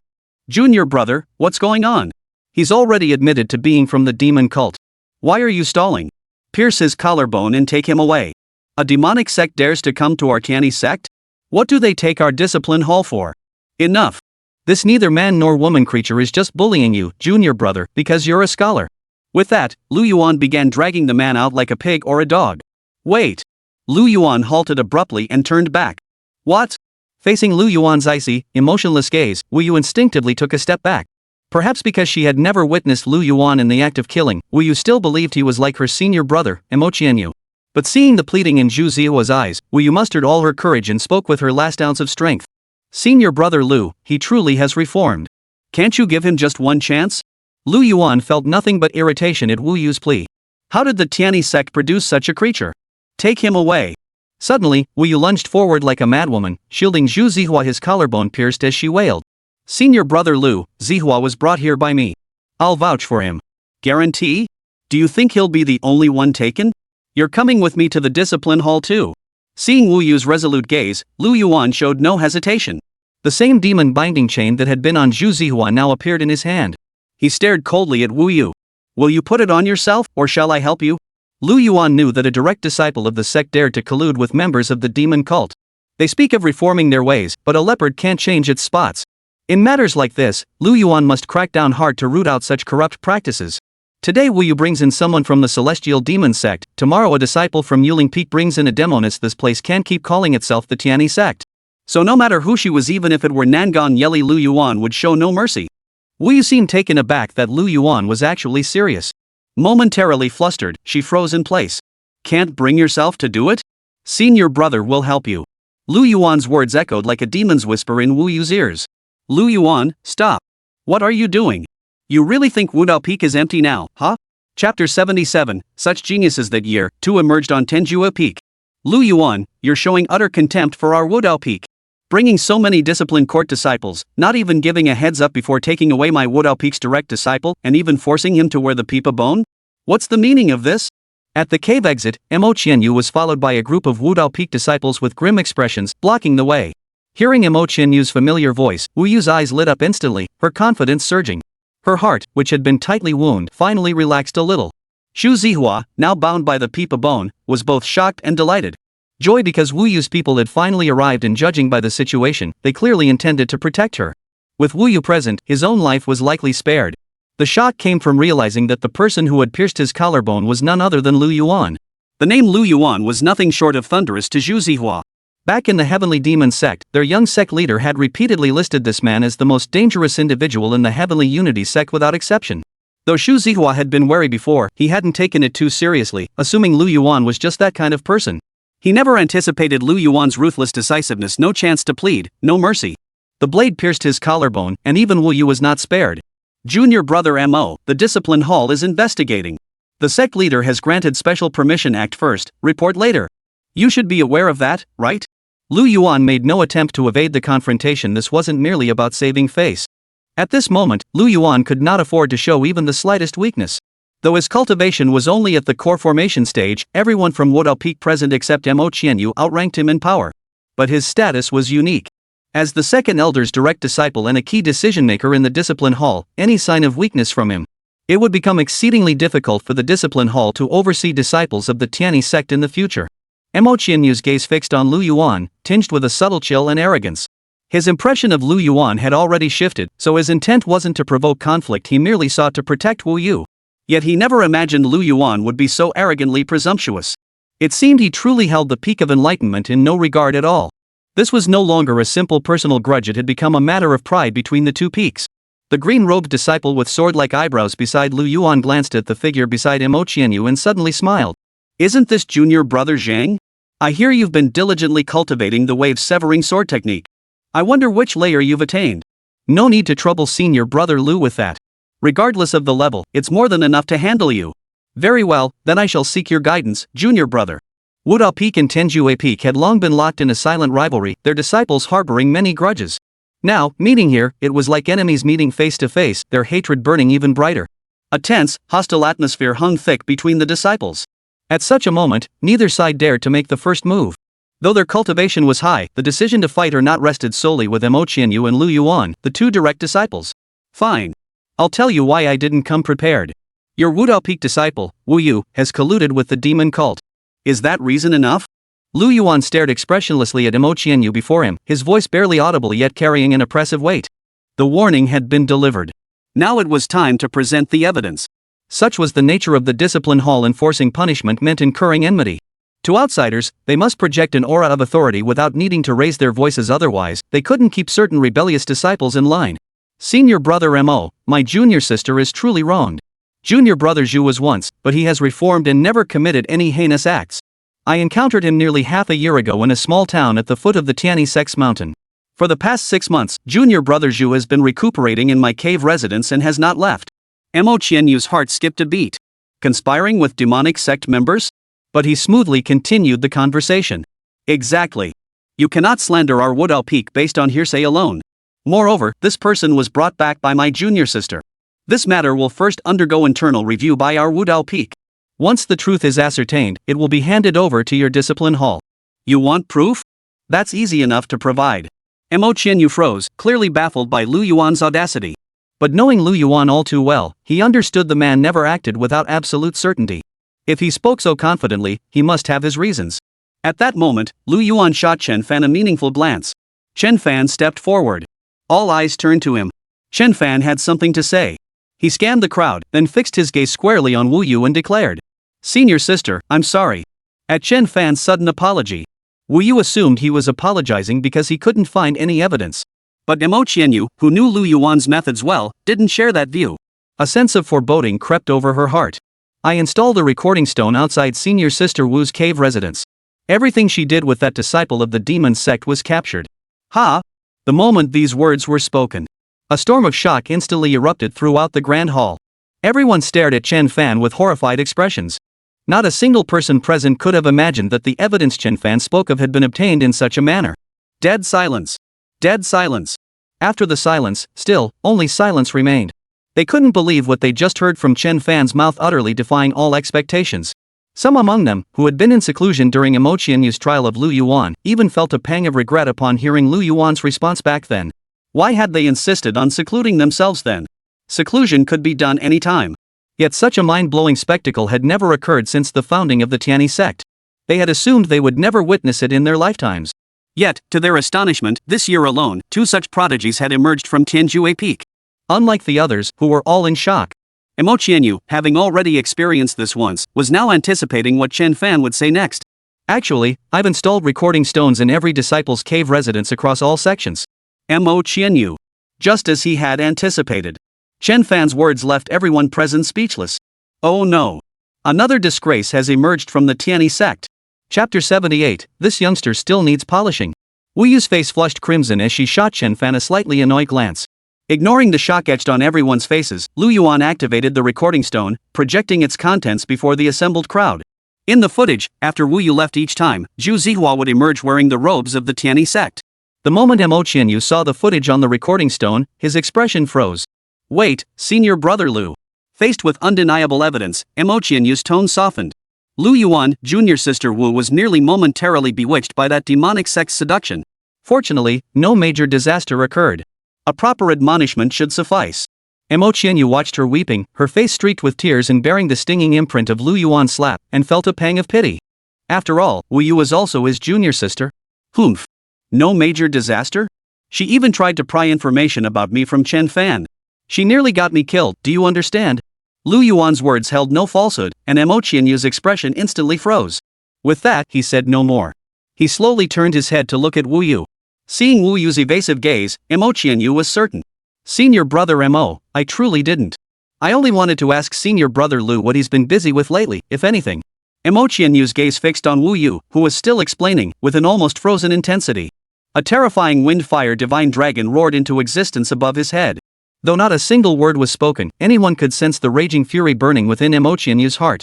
Under the gaze of countless stunned onlookers, a sharp screech of chains tearing through the air pierced the silence. A crisp crack of shattered bone erupted, mingling with the tearing sound of breaking chains. Aya! Emo Qianyu snatched the demon sealing chain from Lu Yuan's grasp and mercilessly pierced it through Wu Yu's body. After a long moment, his eyes gradually closed. A faint yet unmistakably authoritative voice slowly emerged. Senior brother Lu, take her away. Chen Fan's mouth opened slightly as he stared at Emo Qianyu. A trace of astonishment flashed across his cold, stern face. He wasn't alone. Nearly everyone present, even Lu Yuan himself, was left bewildered and stunned. Lu Yuan had always been cautious, and Qianyu was never one to lose his bearings in critical moments. A heavy silence hung over the crowd. This atmosphere persisted for a long while before the mid-tier combatants from Wudao Peak behind Emo Qianyu slowly regained their senses. Junior brother Emo, what is this? Under countless stunned gazes, Emo Qianyu's closed eyes finally opened once more. The complex emotions in his eyes were drawn deep into his heart. His gaze fixed intently on Wu Yu, who was still wailing in agony, his voice hoarse as he declared. Sis Wu, the seniors of Wudao Peak may indulge you normally, but this time you've gone too far. Senior brother Lu, take her to the discipline hall for thorough interrogation. If she truly harmed our Tianyi sect, no need for your discipline hall brothers to lift a finger. I, Emo Qianyu, will personally cleanse our ranks. Hearing Emo Qianyu's almost heartless tone, Wu Yu felt her heart turn to ashes. This was the first time she'd ever heard Emo Qianyu speak to her like this. Had she truly done something wrong? She had been convinced Zhu Zihua had reformed. Why had it turned out like this? Emo Qianyu might overlook minor transgressions for his junior sister. But now, in his eyes, Lu Yuan was practically the next generation's leader of the Tianyi sect. He had nearly been killed by Wu Yu. This was no trivial matter. After speaking, Emo Qianyu seemed to lose all strength and resolve, weakly waving his hand toward the disciples of Wudao Peak behind him. Fellow disciples, let us depart. We shall leave this matter to the discipline hall brothers to investigate. Watching Emo Qianyu's retreating figure, Lu Yuan felt a complex mix of emotions. Truth be told, Lu Yuan believed Emo Qianyu was more suited to become the future leader of the Tianyi sect than Li Changqing, Nangong Yeli, or even himself.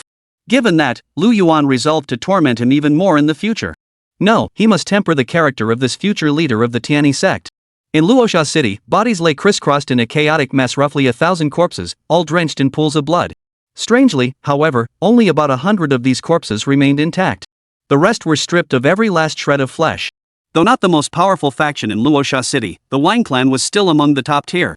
With thousands of members and the Wang family patriarch's cultivation at the peak of refining void, nearing the union stage, they were wiped out overnight. And word is that Wang Yume of the Wang family clashed with 3 disciples of the Tianyi sect during the day, only for the entire family to be wiped out that very night. Plus, someone heard the Wang family patriarch shouting for the 5th elder of the Tianyi sect that night, so Li Changqing reported to the 5th elder about his time in Luosha City. Nonsense. I'd been at the Tianyi sect the entire time. When did I ever come to Luosha City? Cough cough, senior disciple, please calm down. This is clearly someone murdering under the guise of our Tianyi sect. Humph, Night Jade was right after all. I overreacted. What truly angered the 5th elder wasn't the false accusation itself. At his age, he'd faced such slander countless times. What truly enraged him was the treasure vault of Tianjue Peak. He was so close. He wanted that Tianjue Peak treasury so badly, truly. He hoped he never found out who did this. Surveying the battle scars around him, the 5th elder bent his left index and middle fingers together, his expression suddenly turning astonished. Noticing the change in the 5th elder's expression, Li Changqing asked, "Uncle Master, what's wrong?" The 5th elder uttered each word deliberately, "One move." Li Changqing and Nangong Yeli exclaimed in unison, "One move." Uncle, are you saying that person killed the Wang family patriarch with just one move? The 5th elder nodded. If I'm not mistaken, most of the Wang family members and the Wang family patriarch were killed by the one who disguised himself as me. However, his disguise was rather crude, completely opposite to the cultivation techniques I employ. The one impersonating Changqing bore some resemblance, but he seemed unfamiliar with Changqing's temperament. The 5th elder paused, his words still understated. Such cold-blooded, murderous tactics were utterly unlike Li Changqing. The one impersonating Yili was about 60 or 70% similar, but still fell short. But when the 5th elder sensed the lingering spiritual energy Lu Yuan had left behind, coupled with the murderous technique that left virtually no chance of survival, the 5th elder gasped in shock, muttering in disbelief. The demonic sect disciple impersonating Lu Yuan is uncannily similar. The lingering spiritual energy and the killing technique are almost identical to Lu Yuan's. If it weren't for the clumsy disguises of the first 3, I truly would have believed this was Lu Yuan's doing. Chapter 79, sent to Tianjue Peak, he was disciplined by senior brother Lu for a few days and became well-behaved. Discipline Hall. Xu Zihua now appeared disheveled, blood-soaked, and utterly wretched. He was shackled with specially designed leg irons and a neck collar, rendered powerless even against ordinary mortals. Clang! The iron door at the end of the corridor swung open. Footsteps echoed from afar, drawing nearer. Soon, Lu Yuan led several discipline hall disciples to the cell where Xu Zihua was imprisoned. Despite the specialized shackles and chains, and the demon binding chain piercing his scapula, according to the discipline hall's rules, which Lu Yuan had improved, interrogations must be conducted by at least 5 people. The interrogating disciples must be at least 1 major realm higher than the suspect. Shadows lurked in the darkness, and all interrogators must carry artifacts to protect their divine souls. After all, no one knew what unsavory methods these demon cult adherents might employ. Caution was paramount. Amid the clanking of chains, Xu Zihua was led into the interrogation chamber. Lu Yuan sat cross-legged in the center, commanding the room. 2 disciples, both at the nascent soul stage, stood flanking him, their eyes fixed sharply on Xu Zihua, their murderous intent unmasked. Additionally, 2 disciples stood guard at the doorway, their vigilant gazes fixed on Xu Zihua. Exhausted and struggling even to breathe, Xu Zihua saw Lu Yuan's extreme caution and couldn't help but let a bitter smile rise on his face. This was far too much respect for him. Lu Yuan's reputation was indeed well-deserved. Core formation cultivation? Not bad. Did Jian Hao send you? The moment Lu Yuan spoke these words, Xu Zihua's face instantly drained of color. He stared at Lu Yuan across from him in utter disbelief. His heart raced. Why would Lu Yuan know? Lu Yuan wore a warm smile as he asked cheerfully. Hey, do you know about the spies your heavenly demon sect has hidden within other sects? Xu Zihua shook his head. Seeing this, Lu Yuan instantly shed his gentle demeanor. His expression turned blank, radiating coldness. Useless. Just search his soul. What? Xu Zihua was utterly bewildered. I know other information, truly. Esteemed immortal, you'll definitely be interested. I know a great deal about the inner workings of the heavenly demon sect and also about Jiang Hao. He's currently training a group of inner sect disciples with the aim of. No need, senior brother Wang. Just proceed with the soul search. Lu Yuan shook his head dismissively. This meager information didn't even come close to what he already knew. Hearing this, one of the disciples from the Enlightenment Peak who had been staring intently at Xu Zihua stepped forward. A middle-aged man clad in a light blue robe approached Xu Zihua. A gentle green light gathered at the tip of the man's finger. He lightly pressed 2 fingers against Zhu Zihua's brow, and the green light transformed into a soft stream that flowed inward. Zhu Zihua's body trembled violently. His throat moved slightly, yet no sound emerged. Cold sweat beaded on his forehead, and his face grew increasingly pale. The blue-robed man's brow furrowed slightly. Suddenly, Zhu Zihua's body stiffened, and a bead of blood seeped from his forehead. By the time he withdrew his hand, Zhu Zihua had collapsed limp to the floor. The man in green robes gazed at the lifeless form on the floor and sighed softly, still couldn't hold on. This was the downside of soul-searching. It posed immense risk to the subject. But when dealing with disciples of the demon sect, such risks were no longer a concern. How is it? Lu Yuan asked in a deep voice. According to senior brother in green, Wu Yu had indeed been deceived. She truly believed Zhu Zihua had reformed.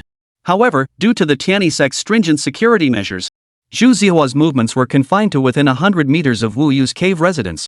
As for the intelligence he obtained about Lu Yuan, it came from tricking Wu Yu into investigating Lu Yuan's activities at the discipline hall.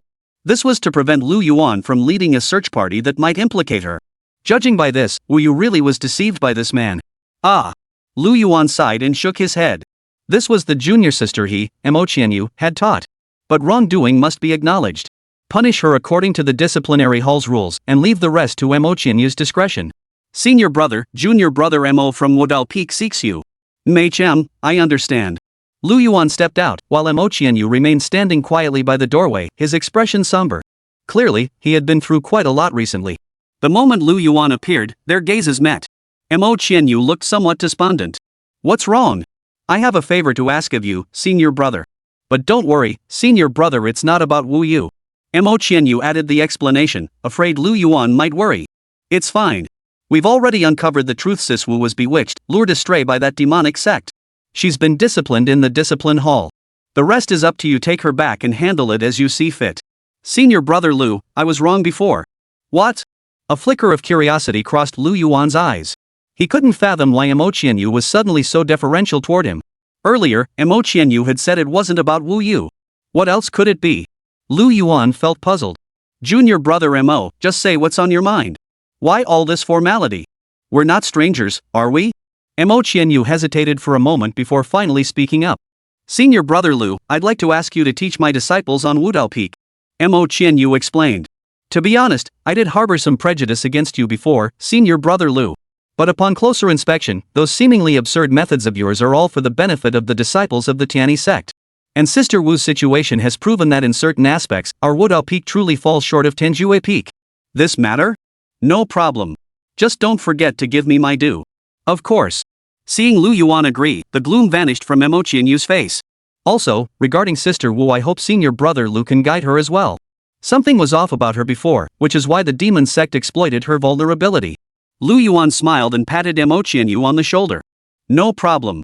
If she's still feeling down, just have her stay at my Tianjue Peak for a few days.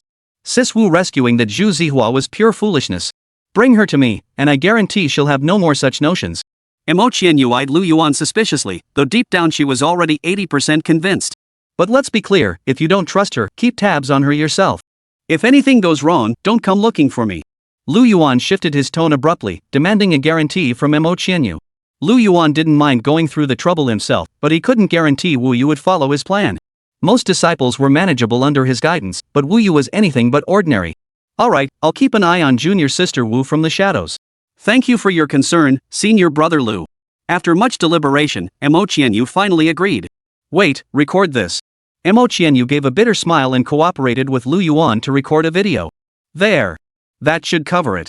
Seeing Mo Qianyu state explicitly that if anything went wrong, Lu Yuan would bear no responsibility, Lu Yuan finally felt confident enough to proceed. It wasn't that he feared Mo Qianyu would go back on his word, it was just that the fifth elder, that disrespectful old man. Senior brother Lu, I'd like to ask, how exactly do you plan to train them? Oh, well, in a few days, you'll give me the locations of these disciples' cave dwellings. I'll go to their caves in the dead of night and place them beside the demon beasts. First, we'll cultivate their emergency response skills and strengthen their mental resilience. Ha! After hearing Lu Yuan's plan, Mo Qianyu's forehead instantly sprouted several giant question marks. So, he paid spirit stones to Lu Yuan just to dump his junior sisters and brothers into demon beast dens in the dead of night? Chapter 80, Family, who understands? One, wake up and you're in a monster's den. Mo Qianyu took a deep breath, constantly reminding himself. This was his own choice. Lu Yuan must have his reasons for doing this. Qianyu's expression softened as he rose to leave Lu Yuan's presence. Take your time, junior brother Mo. Don't forget to give me the locations of those disciples' cave dwellings. Lu Yuan watched Qianyu's departing figure, his eyes brimming with amusement. This time, he'd made another huge profit. Qianyu's mind was in turmoil. He couldn't tell if what he'd done was right or wrong. However, on his way back to the Peak of Enlightenment, Qianyu unexpectedly encountered Chen Fan. Junior brother Chen. Qianyu waved at Chen Fan. Chen Fan's heart skipped a beat upon seeing Qianyu's gesture. He recalled the recent conflict between Qianyu and his senior brother, Lu Yuan, and how not long ago he and Lu Yuan had taken Qianyu's junior sister to the discipline hall on Wudao Peak. Chen Fan instinctively assumed Qianyu had come specifically to confront him about Wu Yu. He even considered pretending not to see him, turning to dash toward Lu Yuan's direction. But Qianyu, who had been behind him, suddenly teleported to his back and grabbed his shoulder. Junior brother Chen. Qianyu called out to Chen Fan. At that moment, it was impossible for Chen Fan to pretend he hadn't seen him anymore. He gave an awkward smile and bowed to Qianyu. Yes, senior brother Mo. What is it? Qianyu saw Chen Fan's attempt to slip away and gave a resigned smile before explaining. Junior brother Chen, I'm not here to settle scores. I just want to remind you of something. Qianyu spoke earnestly. Junior brother Chen, you were once a scholar. Our Tianyi sect already has someone like your senior brother. One is enough. If you harbor such thoughts, let him handle it. Chen Fan watched Qianyu's earnest plea and gradually lowered his guard. No, brother Mo, this is what my senior brother told me to do. I'm just following his orders. A flicker of surprise crossed Qianyu's eyes before he nodded thoughtfully. To prove his innocence, Chen Fan produced the recording stone from that time. See? Senior brother Lu said it himself. Yet after a long while, the recording stone in Chen Fan's hand still showed no images or sounds whatsoever. Junior brother Chen, this. Now, how could Chen Fan not realize he'd been tricked by Lu Yuan once again? Lu Yuan must have tampered with it somehow, leaving the recording stone completely blank. No wonder, back when they were apprehending Wu Yu, Lu Yuan had made him reveal who had installed the recording stones. So, the one who installed the recording stones for all the sect disciples, bearing the stigma of being a voyeur, that person had become Chen Fan? This was truly one scheme leading to another. Chen Fan's face instantly flushed crimson. Lu Yuan, what have you done? He stormed into Lu Yuan's room, eyes blazing, voice hoarse with fury. The boy's blush spoke louder than any sweet words. Lu Yuan froze for a moment, then adopted an expression of profound grievance. Junior brother, how could you think such things of me? Is your senior brother really that bad in your eyes? Truthfully, I did all this for your own good. Lu Yuan wore an expression of deep regret. Had Chen Fan not already seen through his true nature, he might have fallen for Lu Yuan's lies once more. Hoof. Chen Fan snorted coldly, arms crossed, glaring at Lu Yuan. His gaze seemed to say, keep spinning your lies. Ah, Lu Yuan sighed deeply. He explained. Fortunately, it was your senior brother this time. If it had been something else, someone else, wouldn't you be finished? Don't rely solely on the recording stone. It can be influenced by all sorts of external factors.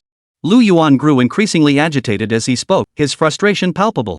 And when I turned away, why did you sneak a smile? Such a weird one. How dare you? Didn't I teach you not to get carried away?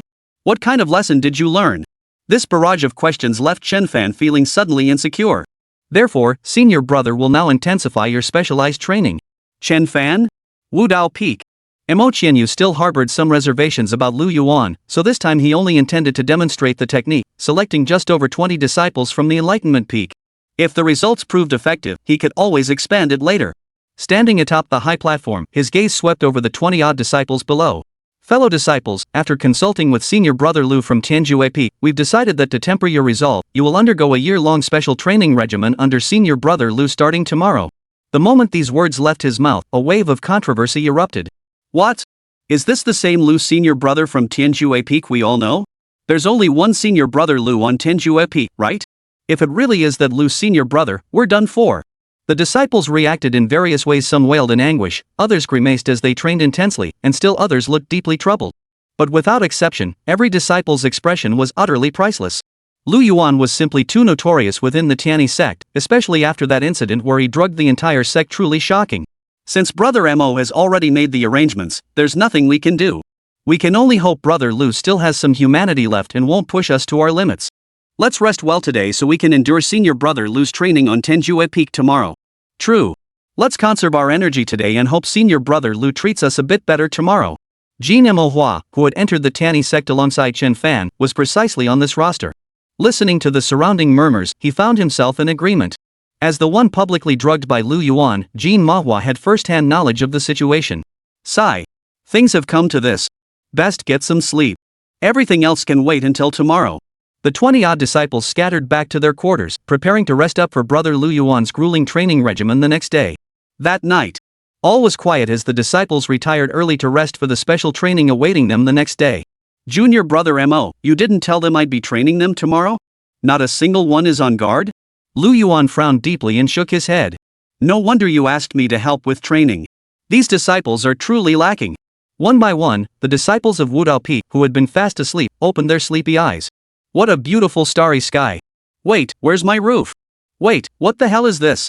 All traces of sleep vanished from the disciples' eyes as they abruptly sat up, surveying their surroundings. They found themselves at the entrance of a cave. Looking into the cavern revealed a profound, pitch-black darkness, the kind that easily evoked a primal fear of the unknown.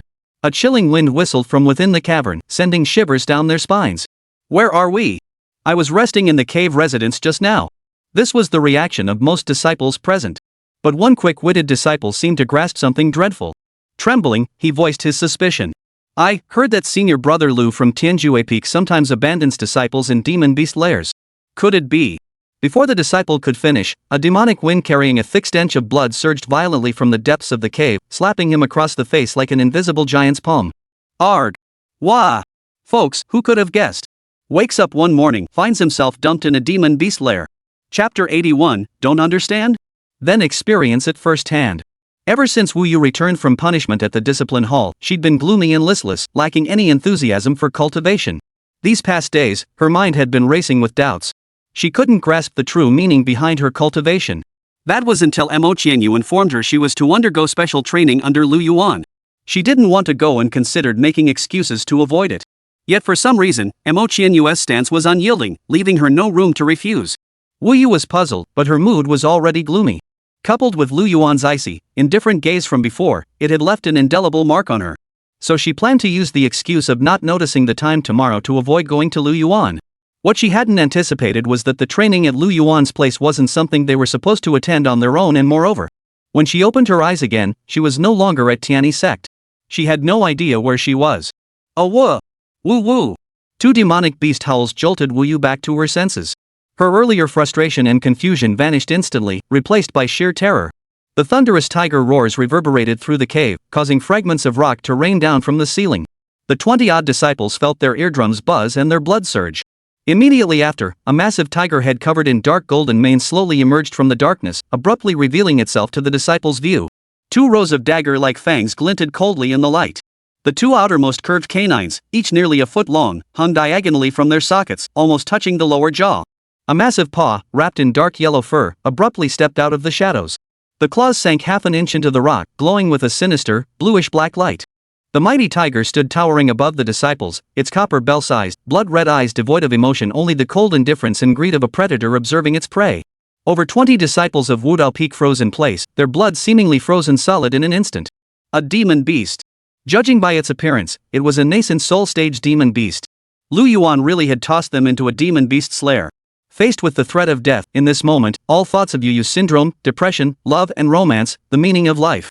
All doubts and confusion vanished from Wu Yu's mind. Now, her thoughts were solely focused on how to survive this demon beast's jaws. Not far away, atop a nearby hill, Lu Yuan and over a dozen disciples of the Tiani sect stood watch, observing the fleeing disciples.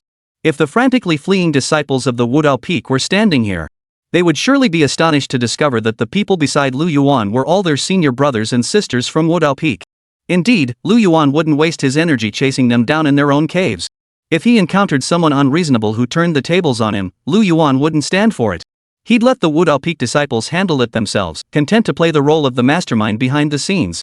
Look, isn't that gloomy Wu junior sister of yours looking quite spirited? Watching Wu Yu below, straining every muscle in her frantic escape, Lu Yuan teased Mo Qianyu beside him. True, but isn't this a bit excessive? Mo Qianyu's eyes flickered with reluctance as he watched the frantic flight below, where some disciples were even crying in terror. Senior Brother Lu, Senior Brother Lu. When Lu Yuan didn't respond for a long time, Mo Qianyu shifted his gaze to Lu Yuan, his expression suddenly changing drastically. Senior Brother Lu, what are you doing with the recording stone? Oh, this is the recording stone.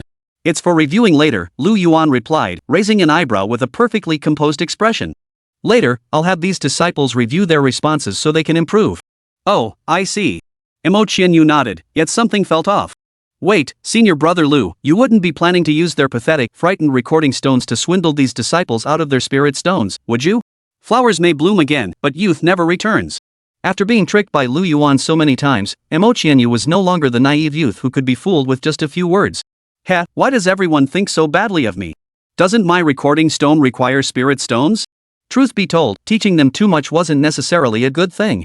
Well then, senior brother, since I'm recording for you, shouldn't you pay me spirit stones too? At that moment, Chen Fan, holding the recording stone, spoke up. Ha! Junior brother Chen, I truly don't understand what's gotten into this generation of young disciples. What are you all thinking?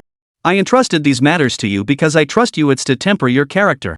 Look at those junior brothers below, they can't even do what they want. You need to learn to endure hardship. Watching Lu Yuan feign concern, Chen Fan inwardly scoffed. Ha! If I hadn't been vigilant, I'd probably be down there running for my life like the rest of them right now. Thanks to the dozens of times he'd been dumped into demon beast lairs before, Chen Fan now had not only warning mechanisms installed. He'd even modified the ventilation system in his cave dwelling. After all, Lu Yuan was simply inhuman. Back then, to avoid waking up in a monster's lair, Chen Fan had taken numerous precautions.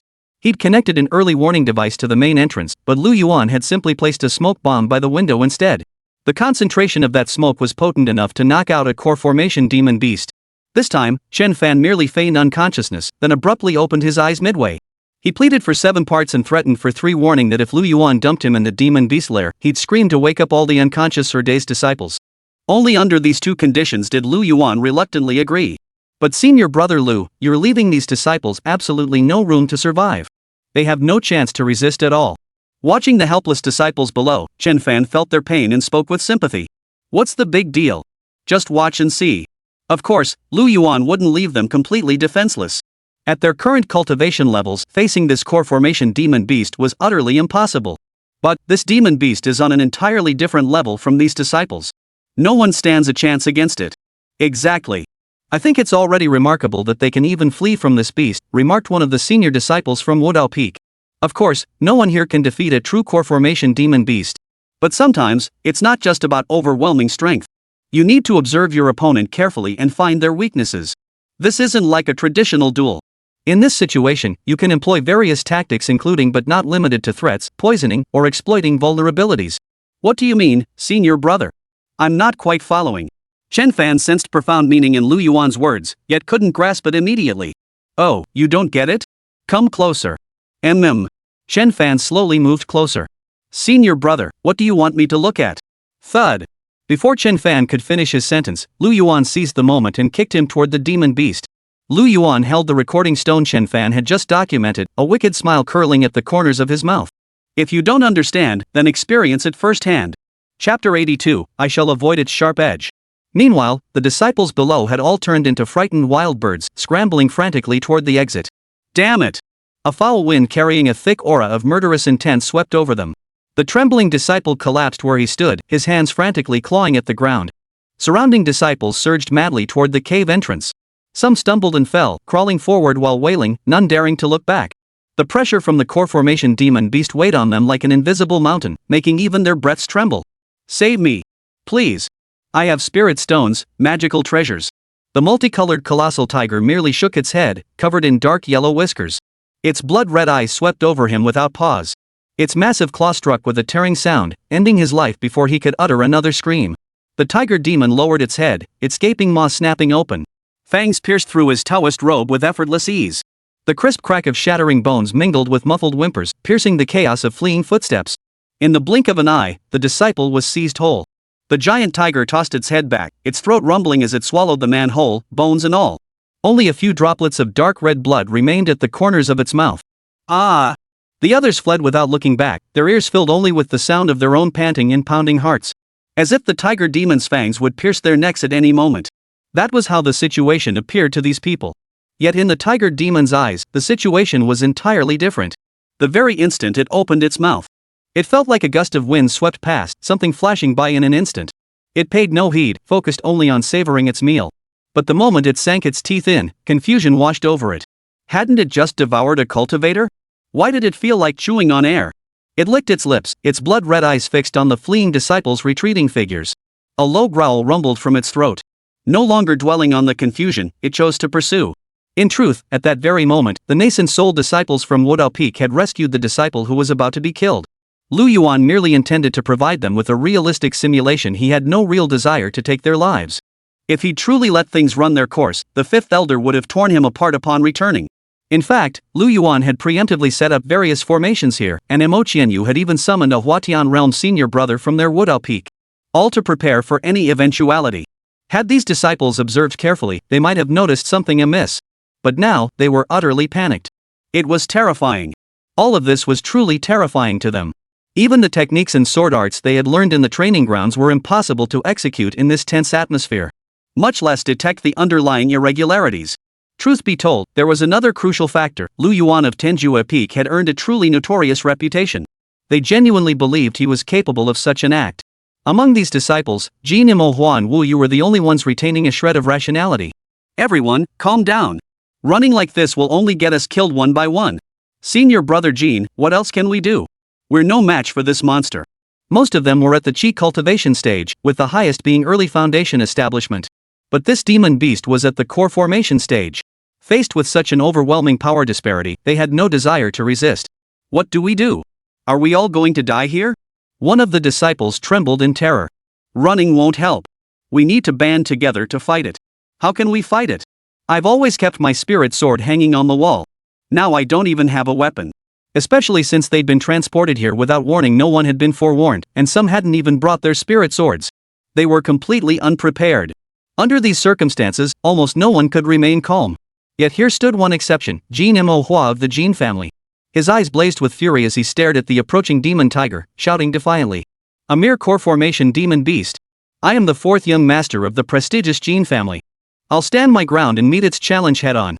Watching Jin Mo Hua, with his mere chi condensation cultivation, charge straight at this core formation demon beast. Wu Yu yanked him back, snarling. Are you out of your mind? The Jin family has no cowards who die fleeing the battlefield, only cultivators who die fighting. Just as the two were arguing. Boom! Chen Fan crashed down like a fallen kite before the group of disciples still desperately fleeing. Under Lu Yuan's deliberate protection, Chen Fan looked disheveled but was otherwise unharmed.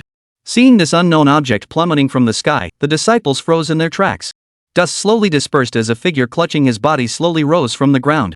He shot a vicious glare in Lu Yuan's direction. Damn it! Set up again. Who is that? Chen Fan?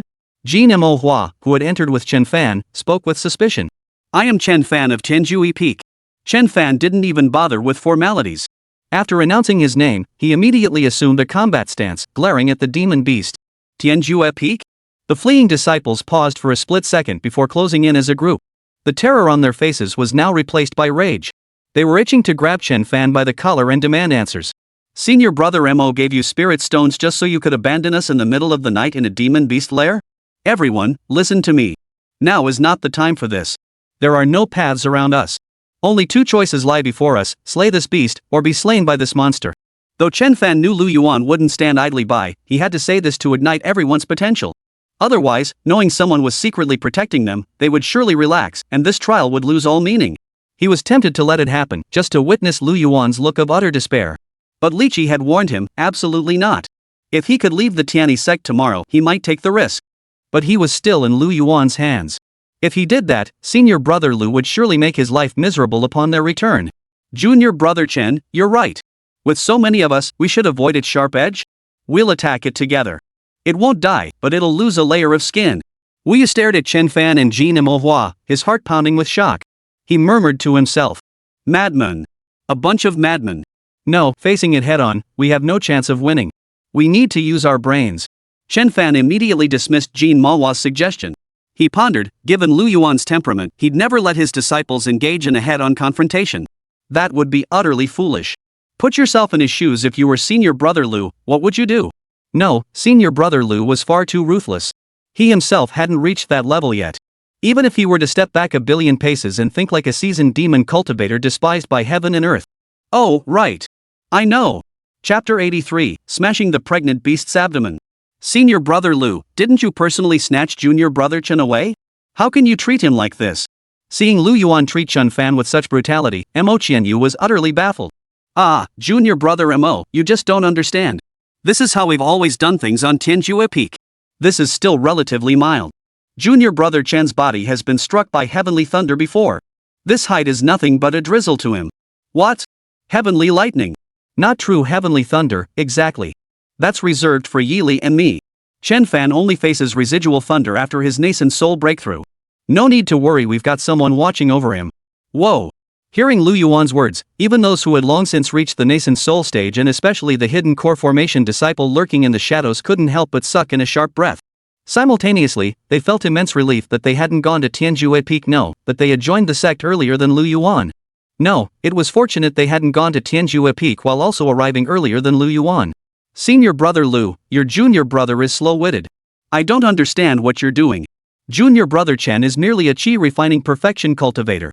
Going down there won't do any good, will it? Mo Qianyu asked in confusion. Don't panic. Just watch carefully. I already said it earlier, it's not necessarily about raw strength. Lu Yuan had his target for tonight set from the very beginning.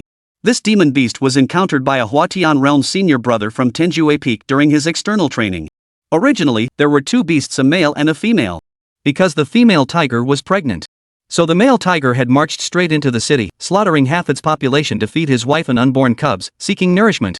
Lu Yuan's senior disciple happened to cross paths with it. As the saying goes, those who associate with the virtuous become virtuous, those who associate with the wicked become wicked. Whether it was the juniors who came after Lu Yuan or the seniors who preceded him, everyone at Tianjue Peak had been influenced by Lu Yuan to some degree. They immediately executed the male tiger on the spot. Following the trail, they also located the pregnant female tiger. Of course, the demon tiger devoured humans to feed its mate and cubs, that much is true. But the disciples of the Tiani sect eliminating these two demon tigers to rid the people of a menace that too was justified. It's simply a matter of differing perspectives. No one can blame anyone else's weakness as the original sin. Lu Yuan actually wanted his disciples to realize this demon beast was pregnant. Then, casting aside all morality, they should have struck the pregnant demon tiger's belly with brutal force.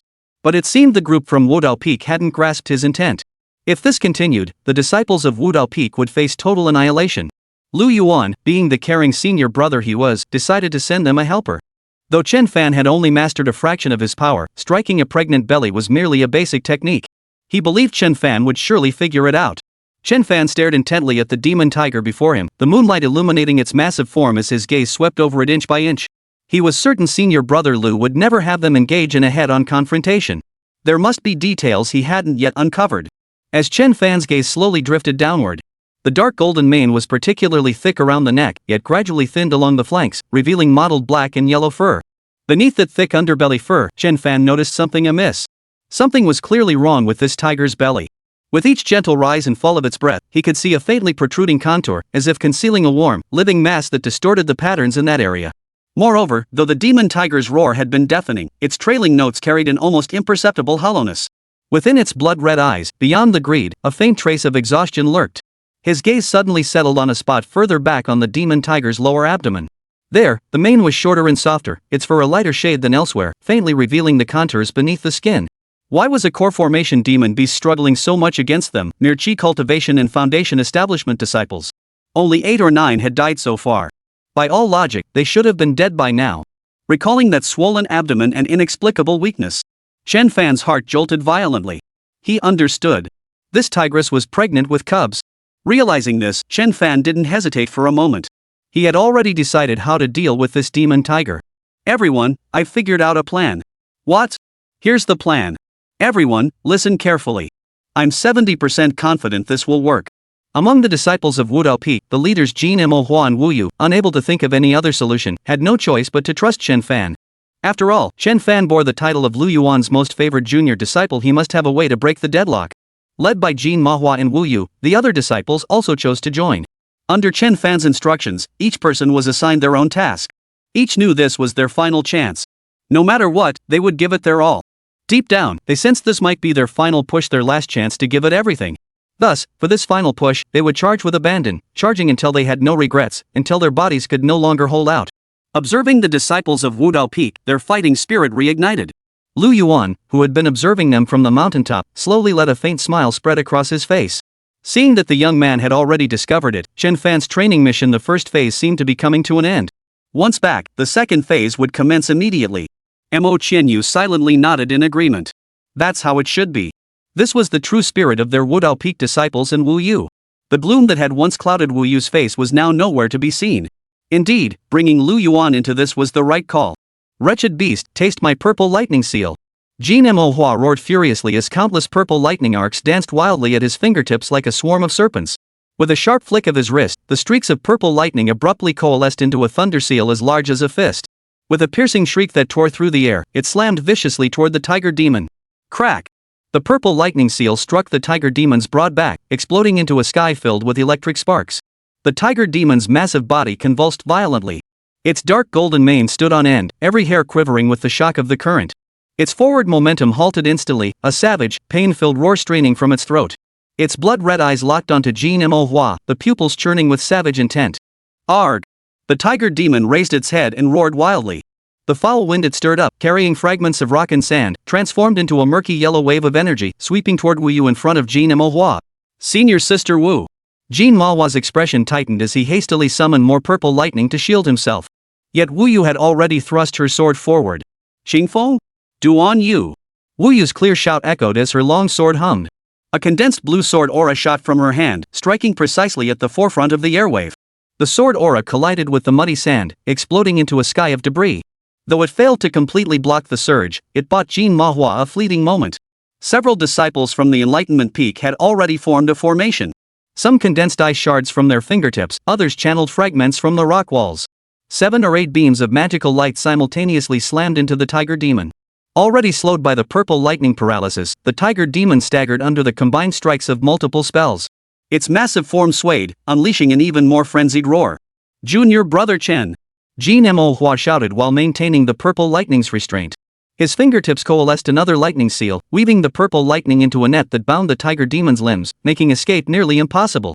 Chen Fan, who had been concealed in the shadows, gathered all his spiritual energy and aimed precisely at the beast's belly. Now was the moment to apply the first lesson senior brother Lu had taught him upon ascending the mountain. Go all out. Disperse King Sword Array Symbol. Chapter 84, Brother Chen, you've truly been trained by Brother Lu to be a monster in human form. Sigh. Senior Brother Lu, let these disciples pass.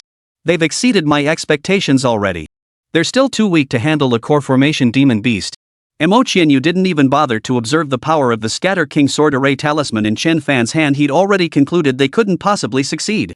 If Wu Yu had been in their place, there might have been a 20% chance of success, but Chen Fan's cultivation base was simply too low. Yet had Wu Yu been tasked with the final strike, Chen Fan and his group likely wouldn't have managed to hold this demon tiger captive for so long. Either way, it was a failure. Just as he was about to descend to handle it personally, Lu Yuan grabbed his arm. Hold on. Let the talisman fly for a while. Bang!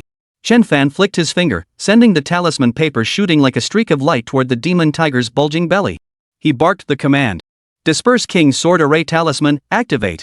The talisman exploded mid-air, instantly unleashing countless silver sword chi that surged forth like a torrential downpour. With a series of sharp clinks, they sliced open countless tiny bloody gashes on the demon's rock-hard fur. An ordinary Scatter King Sword Array talisman wouldn't inflict fatal damage on this tiger demon. But the one in Chen Fan's hand had been tempered by Lu Yuan and was now imbued with all of his own spiritual energy. Combined with the tiger demon's unique condition of being in labor. Arg! The tiger demon staggered violently, its massive body reeling backward under the force of the sword chi. The faint bulge in its belly grew more pronounced with each tremor. It howled in agony, its bloodshot eyes blazing with savagery that seemed almost tangible. Yet, bound by the sword chi, it couldn't close in for the kill. Now! Wu Yu seized the moment, sweeping his long sword in 3 swift arcs of azure light. Emerald Edge? Triple Wave. 3 sword chi waves, linked seamlessly, crashed like a tidal surge against the tiger demon's belly. They struck precisely at the gash Chen Fan had just carved open, sending a spray of blood flying. Jin Manhwa seized the moment to unleash his spiritual energy, causing purple lightning to surge violently around his body. Several thunder seals the size of fistballs erupted in rapid succession. Crackling electric currents coiled around the tiger demon's limbs, halting its forward charge abruptly. Its fur singed black and curled from the shock. The other disciples also unleashed their power, channeling their spiritual energy to deliver equally fierce blows to the tiger demon's belly. Though they didn't understand why Chen Fan chose to strike the tiger demon's abdomen instead of its head or neck. The beast's massive frame was driven into the cave wall by the concentrated assault, leaving spiderweb-like cracks in the hard rock. It raised its head and let out a piercing wail, its howl devoid of the savagery it had carried before. A crisp crack echoed as the demon tiger's cheekbone caved in, its blood-red pupils instantly veiled in a haze of blood. Yet it still fixed its gaze on the surrounding disciples, its pupils churning with resentment and a faint, almost maternal stubbornness. Its front paws remained protectively clasped over its belly. Even as ice shards froze its hind legs and Wu Yu sliced off half an ear, that paw never wavered. Seeing their attacks land, the disciples grew increasingly exhilarated. Gradually, they recaptured the rhythm they'd felt on the training grounds. They could now unleash their full strength. Amidst the barrage of spiritual energy, the tiger demon's wails gradually grew fainter, transforming from deafening roars into faint whimpers. It struggled to rise, but its hind legs were frozen stiff by the ice spikes. It lifted itself only half an inch before crashing back to the ground, splattering a pool of blood. Jean Mawa's purple lightning still danced between its limbs, robbing it even of the strength to curl up. Only the forepaw shielding its belly twitched faintly, as if straining its last ounce of strength to protect something. It refused to accept this fate its mate murdered, itself captured, and caged.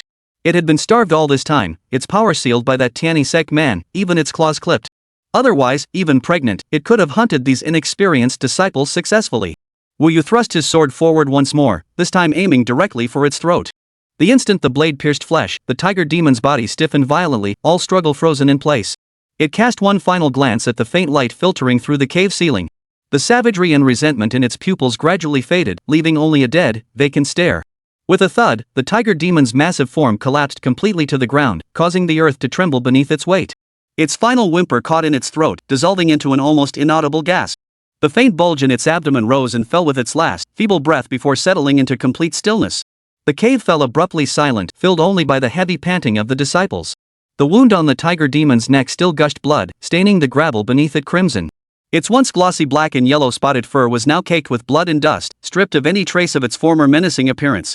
Wu Yu leaned on his sword, panting heavily. Staring at the blood-soaked fur patch on the tiger demon's belly, he suddenly felt the droplets of blood on his own face grow uncomfortably warm. A flurry of punches can defeat a seasoned master. In the end, these disciples never knew why they had managed to kill a core formation demon beast together. "We did it!" A voice rang out, filled with disbelief and the relief of having escaped death.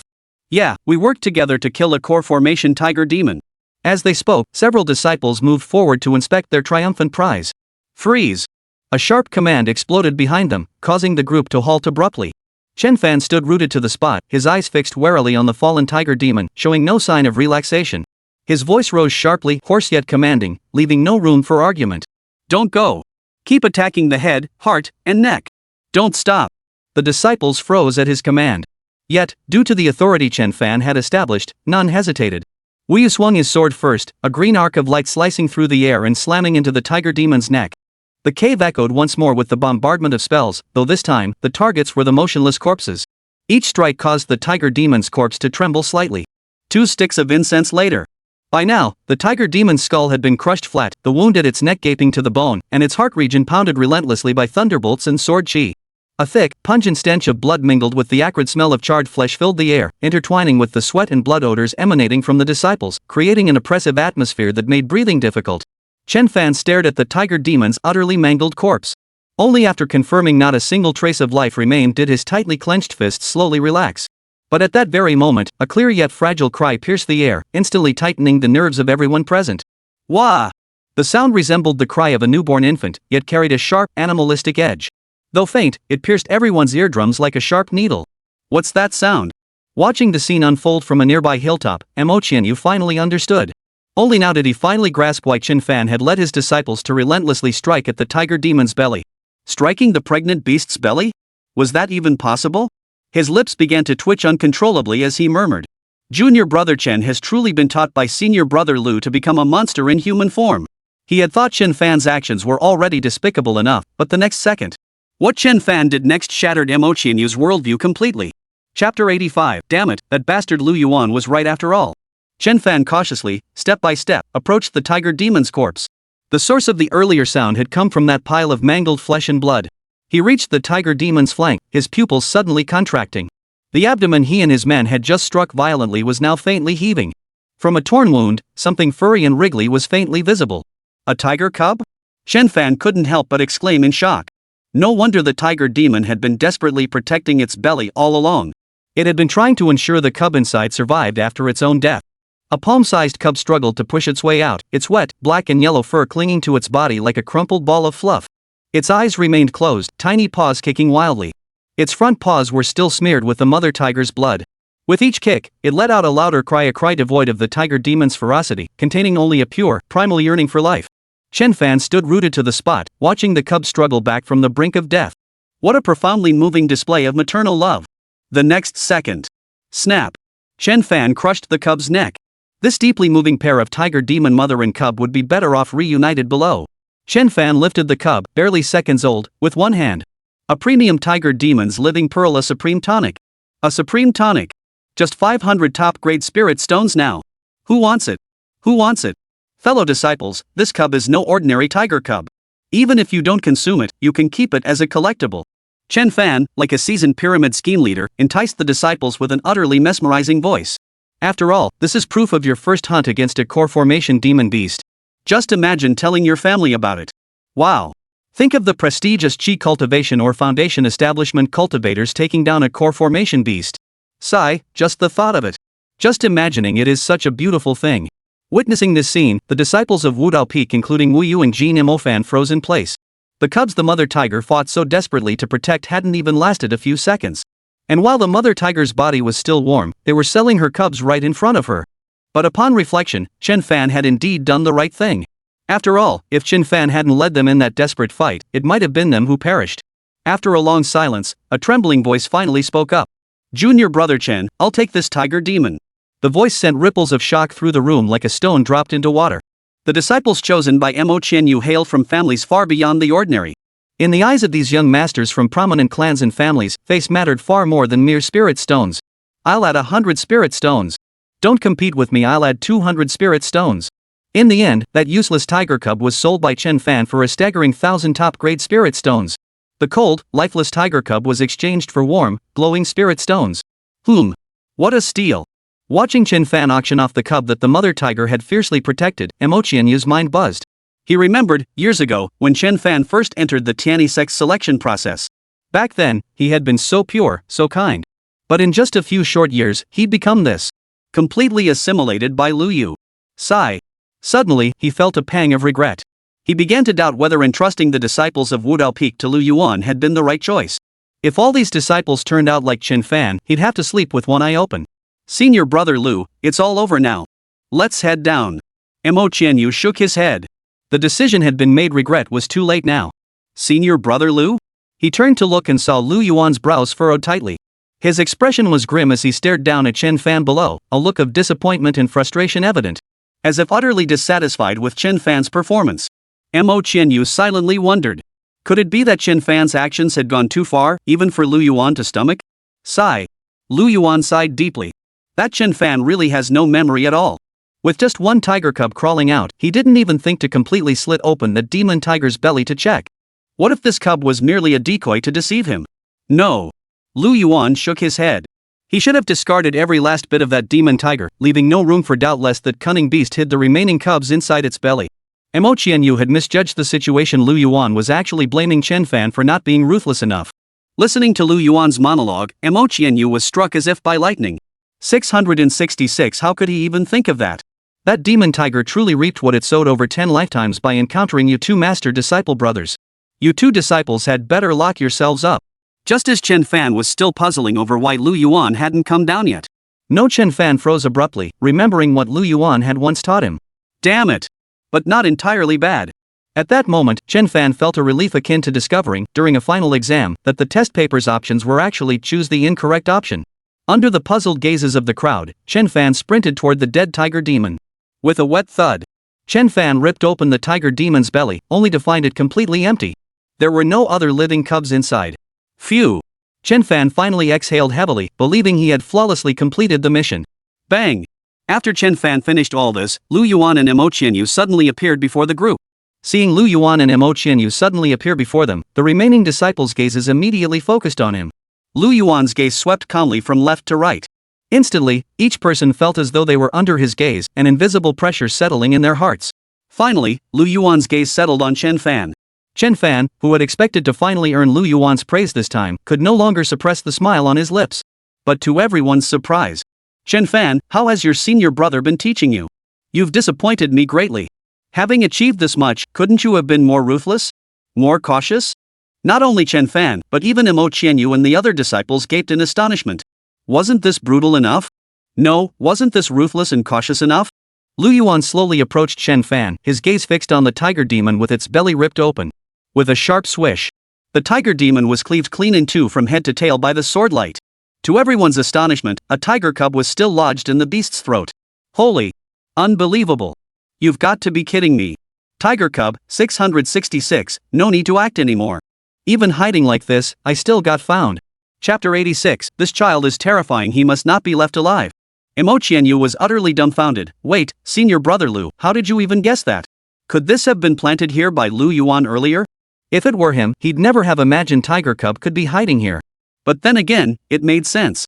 Thinking like Imo Qianyu was exactly what the masses would do. The cub hiding in his throat thought the same. Unlike the cub that had just wailed loudly, drawing others' attention. This cub, concealed within the throat, had awakened spiritual intelligence the moment it was born. Within its soul, the faint echoes of ancestral inheritance stirred. Once it grew up, it would surely become a mighty demon. The mother tiger's massive frame, combined with the newborn cub's small size. Thus, this exceptionally gifted cub began crawling step by step through its mother's digestive tract. It finally settled at the junction between the throat and the mouth. Though its neck was slashed by Wu Yu's sword chi, exposing bone beneath the mangled flesh, this made its disguise all the easier. Originally, it had planned to slip away unnoticed midway or, if discovered, pretend to be an adorable little cub. They surely wouldn't have the heart to kill it, instead raising it as a spirit pet. But once it cultivated into a great demon, it would avenge its mother. It would tear every cultivator before it to shreds, leaving not a single bone fragment behind. But imagination was sweet, reality was harsh. Who could have imagined that someone could have thought to hide it in the throat? That person left it not even a sliver of space, even cutting open the mother tiger's windpipe. A demon among demons. Lu Yuan observed the tiger cub with keen interest. The cub, now regaining its strength, believed that even if discovered, it still had a way out. As long as it could win the favor of the person before it, it would survive. So it deliberately let out a soft, whimpering mew. The sound was soft and velvety, tinged with a milk-fed tremor. It didn't resemble a beast's roar, but rather the whimper of a wronged infant seeking comfort. Suddenly, the cub slowly raised its front paw. Its delicate claws hadn't fully grown yet, and its paw pads were rosy pink. The disciples nearby were instantly captivated by the cub's adorable appearance, momentarily forgetting that its mother had nearly killed them just moments before. Even Imo Qianyu was momentarily distracted, though he quickly snapped back to reality. With great effort, it crawled to Lu Yuan's feet, lay down on the ground, and lifted its little head. It emitted another series of soft, whimpering cries toward Lu Yuan, its voice delicate and soft, sounding like it was begging for mercy yet also offering affection. What an adorable little brain axe. Seriously, I'd love to have one. Noticing the reactions around him, the little cub felt a quiet sense of triumph. Ha ha ha, so what if it was discovered? It had plenty of ways to survive. Watching Lu Yuan crouch down, it actually nudged its little head closer. Convinced Lu Yuan was surely charmed by its adorable appearance, it waited smugly for his caress. Sure enough, Lu Yuan smiled as he scooped it into his arms, murmuring with admiration. Well, this little one is quite cunning. Born with such intelligence, and already knows to hide in a place like this. Lu Yuan then glanced at Chen Fan, who was standing in the corner as punishment. His expression instantly darkened. Humph. You can't even hold a candle to a newborn tiger cub. Where's your brain? All that teaching went to waste, you're just plain stupid. See if you dare report me to senior brother now. Just wait until I get back. You'll see what I'll do to you. Feeling Lu Yuan's caress, it responded eagerly, certain of its reward. But the next second, Lu Yuan's icy words rang out. This child is terrifying. He must not be spared. With a crack, the adorable little brachycephalic skull shattered under Lu Yuan's grip. Then, Lu Yuan seized it in his hand, and in an instant, it was refined. Don't just inspect the physical form, don't forget to examine the soul as well. Amidst casual conversation, this even more deeply concealed tiger cub was utterly annihilated by Lu Yuan. After completing all this, Lu Yuan grinned cheerfully at the surrounding disciples. Yet his smile held no warmth whatsoever. A chill ran down their spines, and their hearts sank. Before their eyes, Lu Yuan swept his hand, and 3 recording stones appeared in his grasp. He paced among them, his gaze sweeping over each disciple. Do you all think senior brother was too harsh on you? Though none spoke, Lu Yuan knew they were undoubtedly cursing him silently countless times in their minds. But Lu Yuan didn't care. No one dares speak, is that it? Then I'll speak for you all. I, Lu Yuan, am unworthy of being the second senior brother of Tenjue Peak. Abandoning junior brothers and sisters in the middle of the night at a demon beast lair, is that something a human being would do?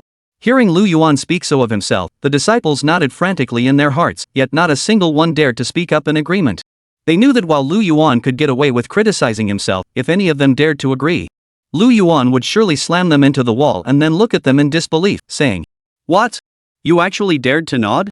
He'd end up tossing them all into another demon beast lair. Ugh, spineless, can't even speak your mind. Seeing no one took the bait, Lu Yuan didn't bother digging any deeper holes for them. He waved his hand dismissively, grumbling, "Forget it. Now I'll show you the recording stones related to this tiger demon.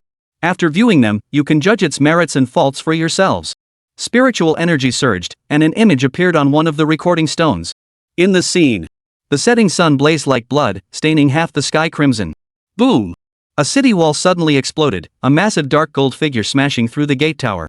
It charged into the bustling streets, radiating a fierce, murderous aura.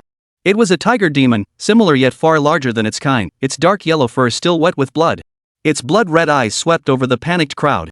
A demon, a demon! A shrill scream erupted from someone in the crowd, shattering the tranquil marketplace. But ordinary mortals couldn't outrun it. Before they could take a few steps, the tiger demon's massive claws swept them away. Mother! Mother! A small child was swept away by the crowd, crashing onto the stone pavement. The sugar figurine in their hand shattered into mud. As the mother turned to lift her child, she watched helplessly as the tiger demon lowered its head, opened its gaping maw, and swallowed her child whole. Bodies lay scattered haphazardly across the streets. Occasional faint moans rose from the piles of corpses, only to be drowned out by the tiger demon's roar. This city, bustling with traffic just hours ago, had now become a living hell. Only that dark golden figure rampaged in the flames, while the defenseless mortals could only wail in despair. After watching this footage, the surrounding area fell deathly silent. Every face wore a heavy expression, even Shen Fan stood frozen in place. Earlier, some thought it cruel and unrighteous for me to order everyone to strike the pregnant demon beast's abdomen. Some even thought I showed no mercy to the newborn cubs, claiming they were too young and innocent to be implicated. But now, do you still think I'm cruel? Chapter 87, If the Demon Sect can use it, why can't our Tiani sect? Silence still hung heavy around them, so profound that even the disciples' breaths could be heard. Their expressions were grave, each lost in their own thoughts. That's why I tell you, show no mercy when dealing with these demonic beasts. Lu Yuan shifted his tone, his gaze sweeping over the remaining 9 disciples of Wudao Peak. Besides, do you truly believe your senior brother would be so heartless? Fellow disciples, bring the remaining ones over. Lu Yuan clapped his hands twice. Hidden disciples from the Dao realization peak nearby tossed the bodies of those who should have perished under the demon tiger's jaws onto the ground. Junior brother Tang, you're still alive. Junior sister Zhou, you're alive too. Seeing their fellow disciples resurrected from death, the disciples' faces betrayed utter disbelief. They had clearly seen these people swallowed whole by the demon tiger, so why? Their gazes turned to Lu Yuan, recalling his earlier words. It dawned on them senior brother Lu had been secretly protecting them all along. Shock and a hint of guilt washed over their faces. Senior brother Lu was such a loyal and trustworthy person. Fortunately, this remained only a thought in their minds. Had they known it was actually the senior disciples of Wudao Peak who had been protecting them all along, Lu Yuan would surely curse them out after recording their pitiful escape on the Stone of Remembrance. Wait! Where's junior brother Zhao? One disciple shouted, his voice uncertain after scanning the scattered bodies of the fallen disciples several times. Right! Where's junior sister Sun? Of the 23 disciples originally sent by Mo Qianyu to Lu Yuan's side, only 9 remained alive. Now, 11 had been thrown down. 3 disciples had vanished without a trace. They all turned questioning looks toward Lu Yuan. Lu Yuan silently shook his head and said, 2 disciples suffered severe injuries, and 1 met his end in the tiger's jaws. Brother Mo and I agreed beforehand that casualties are unavoidable in my specialized training, though I will do my utmost to ensure everyone survives. But for those who are hopelessly foolish like the disciple who died at the beast's jaws, their legs went weak at the sight of the demon beast, and they even wet themselves in terror. For disciples like that, even senior brother can do nothing. Mo Qianyu chimed in, I warned you before, this time is different from previous training. Back then, you thought I was just trying to scare you. At these words, the disciples fell silent once more. But in truth, Lu Yuan was indeed just trying to scare them. Those 3 disciples' mental fortitude was truly abysmal. At their current level, coming to Lu Yuan now was still too much of a stretch. They could only progress slowly, they weren't suited for Lu Yuan. Lu Yuan tailored his teaching to each disciple's abilities. If you weren't suited, he wouldn't push you to the point of mental collapse. At the same time, to instill a sense of crisis and mortality in the disciples who could continue with the special training, Lu Yuan had mentioned that someone had actually died. As he watched their expressions grow grave once more, Lu Yuan softened his tone, offering earnest advice. Since you've agreed to this, you must grit your teeth and persevere. Senior brother isn't trying to push you to your limits. Senior brother merely wants to simulate the most authentic, brutal reality of actual combat. In real combat, no one waits for a referee's signal on a training ground. It's poison, ambushes, coercion, every dirty trick in the book. Take this time, for instance, not a single one of you noticed the demon beast's unusual state. How utterly disappointing. As Lu Yuan spoke, glistening tears welled in his eyes. This caught the attention of the disciples who had been silently listening to his outburst. Do you think senior brother really wanted to torment you by dumping you in a demon beast lair in the middle of the night? I did all this for your own good. I knew exactly how to abandon you and which demon beast lair to choose. As he spoke, Lu Yuan's voice grew hoarse. Do you know how difficult it was for your senior brother to secure a pregnant core formation demon beast for you? I didn't even ask for your spirit stones. I paid for this entire simulation out of my own pocket. Hearing this, coupled with Lu Yuan's reddened eyes which he'd been struggling to hide from them, the disciples felt as if a giant hand had clenched their hearts. A pregnant core formation demon beast, even their own families would think twice about such a thing. Senior brother Lu, truly, they were moved to tears. The thought of how they had secretly cursed Lu Yuan earlier made their consciences ache. Unlike these deeply grateful disciples, Mo Qianyu, who had stood by Lu Yuan's side all along, shot him a sharp glare. Oof. What a show. If you hadn't demanded every penny from me earlier for that core formation cultivator and all the materials needed to set up the formation, I might have actually bought your bull. But he couldn't expose him. Damn it. Observing the expressions on everyone's faces, Lu Yuan felt a surge of secret delight. What a bunch of greenhorns, so gullible. Nothing like the disciples from Tianjue Peak. Lu Yuan turned away, hiding the uncontrollable twitch at the corner of his mouth. The disciples, however, thought Lu Yuan was turning away to hide his tears, unable to bear their gaze upon his disheveled state. Now, I'll analyze and summarize tonight's performance for everyone. Lu Yuan began reviewing each disciple's actions, pointing out their shortcomings while offering guidance on how to improve.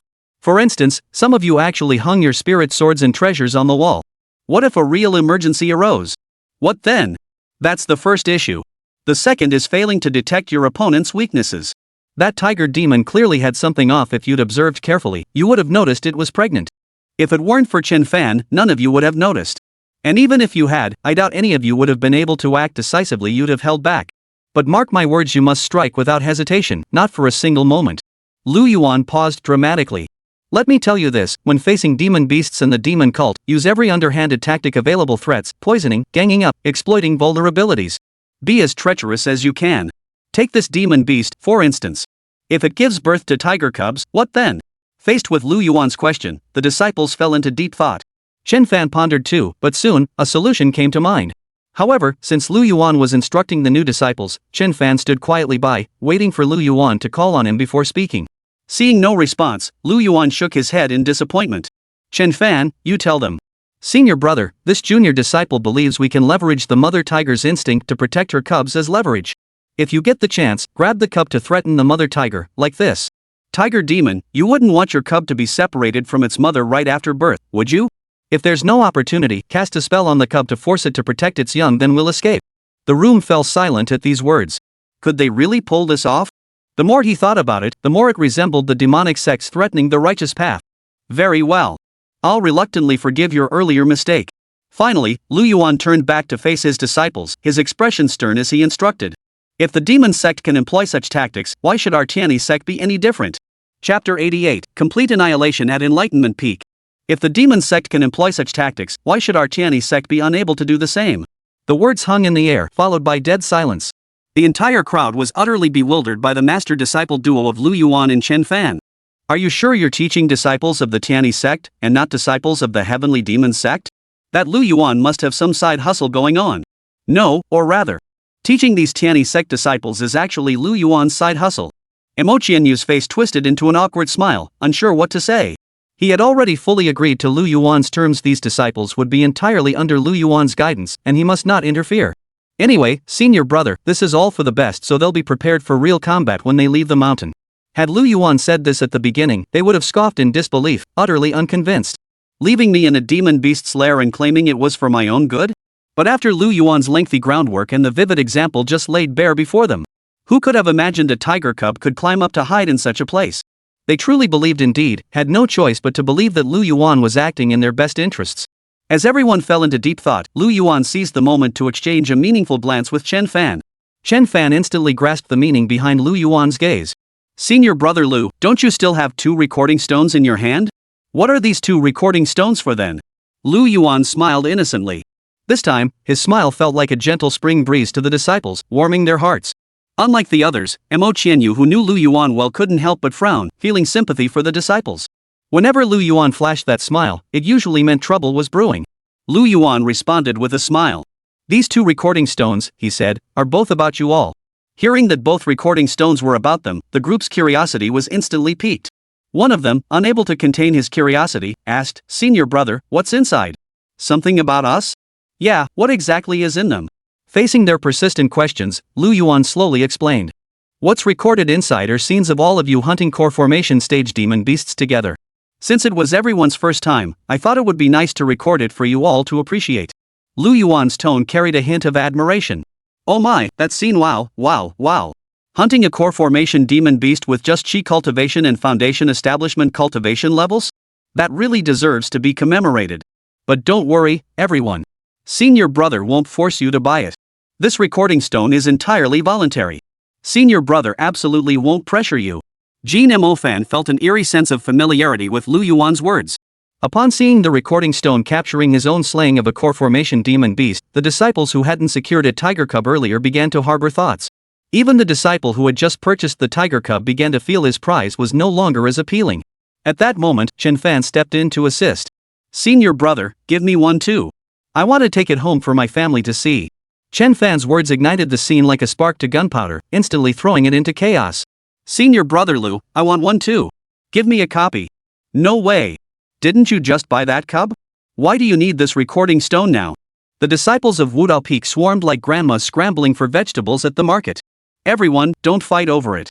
There are 9 recording stones in total, there's enough for everyone." In the end, Lu Yuan sold all 9 recording stones at 888 high-grade spirit stones each. These Wudao Peak disciples weren't exactly pushovers. They knew the price was steep, but they bought them anyway. Why?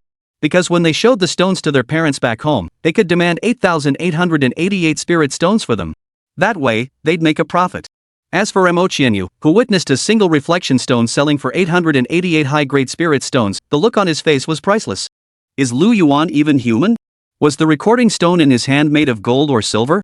Selling for 888 high-grade spirit stones per piece. Why not just rob people? Wait, this recording stone was actually from his own Wudao Peak. Because Lu Yuan had said the resources needed to cultivate these 23 Wudao Peak disciples would come from their own peak's treasury. Mo Qianyu hadn't thought much of it at the time after all, he couldn't very well make Tianju at Peak foot the bill, so he agreed. But who could have guessed that old devil Lu, that bastard, would profit from both sides? And that Chen Fan wasn't exactly a saint either. He was the first to clamor about buying it earlier, yet among the 10 hunting the demon beast now, he's the only one who didn't buy any. What a pair of brothers. Mo Qianyu forced himself to console his own feelings. Still, he'd only profit from these 9 disciples. As for the rest of the eliminated disciples, Lu Yuan couldn't do anything about them. At least their Wudao Peak hadn't suffered a total wipeout. But the next second, Chen Fan's voice rang out again.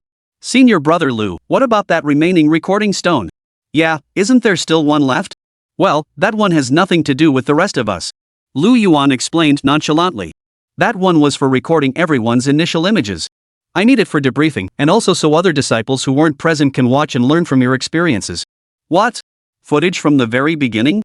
Hearing Lu Yuan's words, everyone was startled. Footage from the very beginning? That meant footage of them frantically fleeing for their lives, crying out for their mothers and begging for mercy. No way. Absolutely not. Lu Yuan hadn't said they couldn't buy it, though. Buy it. Absolutely buy it. They could have passed on the recording stone earlier, but now they absolutely couldn't refuse. "Alright, everyone, return to your quarters. Rest for now. Come find me at Tianjue Peak this afternoon." Before the disciples could even open their mouths to ask about buying the photograph stones in their hands, Lu Yuan vanished in a flash, riding his sword into the vast starry sky. Lu Yuan understood the secrets of human nature every night. He studied the secrets of human nature. He couldn't rush to sell them himself, he had to wait for these disciples to seek him out. Only then could he drive the prices up to their highest possible point. Moreover, he had left Chen Fan as his messenger. Watching Lu Yuan's vanishing figure, the disciples on the peak of enlightenment were nearly in tears, especially those who had been eliminated. Even those who hadn't been eliminated were frantic with anxiety. After all, if this secret leaked out, their previous investment of 888 high-grade spirit stones would have been wasted. It was akin to a gambler's mentality. Finally, their eyes turned to Lu Yuan's junior brother Chen Fan. Junior brother Chen. Senior brother Chen. Chen Fan, who had deeply inherited Lu Yuan's teachings, shook his head, sighed, and said helplessly, "Everyone, I'll give it my best shot." Meanwhile, Mo Qianyu, the most thoroughly deceived disciple on the peak of enlightenment, was now utterly bewildered. What a masterstroke! Not only had Lu Yuan taught these disciples a lesson, but he had also dealt Mo Qianyu a crushing blow. Now, the entire Wudao Peak including himself had been utterly wiped out. Chapter 89. How could our peak's treasure vault disappear again? There's Lu Yuan and Chen Fan, this pair of master and disciple. Oomph, looks like the two generations of Wudao Peak have been firmly held in check by Tianjue Peak. Things have come to this. I'll sleep first. But as he approached Wu Yu, her voice whispered in Mo Qianyu's ear. Senior brother Mo, I was wrong. Seeing the renewed glimmer of hope in Wu Yu's eyes, Mo Qianyu felt a complex mix of emotions. The resentment he'd felt earlier at Lu Yuan's deception of their Wudao Peak disciples vanished without a trace. Lu the old demon. No, senior brother Lu was a good person. Though he was greedy for spirit stones, he taught the disciples of the Enlightenment Peak genuine life-saving techniques. Tianjue Peak. Lu Yuan smiled as he rubbed the spirit stones in his hand, nodding with satisfaction. Junior brother, you did well this time. Thanks to Chen Fan's encouragement, Lu Yuan had earned another hefty sum of spirit stones. But senior brother, you promised me earlier about these spirit stones. Chen Fan rubbed his small hands together, his eyes fixed longingly on the spirit stones in Lu Yuan's grasp. The implication was clear. Lu Yuan, however, feigned ignorance, pretending not to grasp Chen Fan's meaning, and changed the subject. Junior brother, you've done well these past days. Among all the disciples, I hold you in high regard.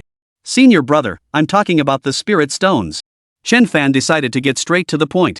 But such a simple request was no challenge for Lu Yuan. He tilted his head at Chen Fan, puzzled. What spirit stones? There are no spirit stones. Once I break through to the spirit transformation stage, this position will be yours. Still fixated on spirit stones? How shallow. Faced with Lu Yuan's almost shameless behavior, Chen Fan was so flustered he could barely speak. Senior brother Lu, didn't you say it yourself? If I cooperate fully, you'd give me 2/3. Lu Yuan retorted with righteous indignation. When have my words ever held any weight? At those words, Chen Fan froze in place. Lu Yuan, the second senior disciple of Tianjue Peak and the second elder's direct disciple. How could he utter such words with such righteous indignation? And listen, junior brother, don't think I don't know you've already stolen your share. Chen Fan forced an awkward smile. Senior brother, how can cultivators' affairs be called stealing? Senior brother, let's not dwell on this. The disciples from Wudao Peak are waiting for you outside. Lu Yuan chuckled softly, rose, and headed outside. On the way, Lu Yuan pondered how to conduct their first lesson. After observing them last night, Lu Yuan realized these Wudao Peak disciples were completely inexperienced. They had been sheltered far too well within the ivory tower of Wudao Peak. Yet he couldn't mold them entirely in his own image. Otherwise, the Tianjue sect would descend into chaos. After much deliberation, Lu Yuan sensed these Wudao Peak disciples were too thin-skinned. If confronted by demon cultivators who verbally humiliated them, they would surely lose their heads in the heat of the moment. Thus, his first lesson would focus on desensitizing them, especially the female disciples. Unaware of the rigorous training awaiting them, the Wudao Peak disciples chattered and laughed among themselves. Hey, what do you think senior brother Lu will make us do next? No idea. Could it be we're actually going to fight the demon cult? Possible, but unlikely. If it were a battle against the demon sect, they wouldn't have us waiting here, they'd have us waiting down the mountain. Senior brother Jean, do you know any inside information? All eyes turned to Jean Manhwa, who gave an awkward smile. How would I know? But senior sister Wu, did senior brother Mo mention anything to you? After the events of the night before, Wu Yu had gradually stopped dwelling on the past and wasn't quite so love-struck anymore. Only now did she realize just how repulsive Zhu Zihua that neither man nor woman creature truly was. Even Jean Manhwa, who was a bit slow on the uptake, was better than that. A chi cultivation stage cultivator facing a core formation stage demon beast, saying things like, I'll just avoid its sharp edge. Though a bit foolish, upon reflection, it was actually rather endearing. Wu Yu shook her head softly, her expression equally blank. I don't know either. Maybe even senior brother Mo doesn't know what senior brother Lu has planned for our training. True. Senior brother Lu has always been hard to figure out. Just as they were discussing this, the very person they were talking about, Lu Yuan, suddenly appeared. Before they could say a word, Lu Yuan launched into a tirade. What the hell are all of you doing? Is this the kind of trash Wudao Peak produces? Can't any of you wait quietly? What the hell is wrong with you all? Hearing Lu Yuan's foul language, the disciples who had been waiting fell into an awkward silence. Even Mo Qianyu, observing from the shadows, was taken aback. What had triggered Lu Yuan? Had he activated a second personality? Especially you, Wu Yu. Do you even have a brain? What the hell is stuffed inside it? Bringing a Tianma sect mole back to Tiani sect? What, because he is well endowed? You two VE been together this long. I don't need to spell out what you've been up to. You nearly got me killed. Are you just a? -% hashtag at hashtag. Lu Yuan's curses grew increasingly vile, even making Chen Fan flush crimson. Senior brother Lu, your words are truly hurtful. Jin Mo couldn't bear to listen any longer and stepped forward to mediate. Lu Yuan paused slightly, glancing at Jin Mo. But the next second. I'll hurt your damn head. I was cursing him, not you. Lu Yuan turned his anger toward Jin Mahua, who had stepped forward. At this moment, the fifth elder, Li Changqing, and Nangong Yeli, who had been pursuing the mastermind behind the Wang family massacre in the western desert, also returned to the Tiani sect. They too had learned that the Tianma sect was behind all this. Moreover, the fifth elder of the Heavenly Demon Sect had been defeated and perished, so they had returned. Logically, the fifth elder and his group should have returned swiftly, but the fifth elder had been searching for treasures elsewhere, causing some delay. Changqing, Yeli, matters have been delayed these past days. You should hurry back to the mountain gate to check on things. The fifth elder was in high spirits, having discovered numerous treasures during his travels in the western desert. He thought to himself, adding these to his previous collections, along with the treasures and spirit stones he carried. Having lived frugally for so long, he finally had some breathing room. It was time to reward the disciples of Wudao Peak. Yes, fifth elder. Knightley and I will depart now. Nangong Yeli and Li Changqing respectfully bowed to the fifth elder before riding the wind away. Fifth elder watched their departing figures. Spending these days with the ever-reliable Li Changqing, coupled with not seeing Lu Yuan for a while, his impression of Lu Yuan had improved considerably. All fine disciples of our Tiani sect.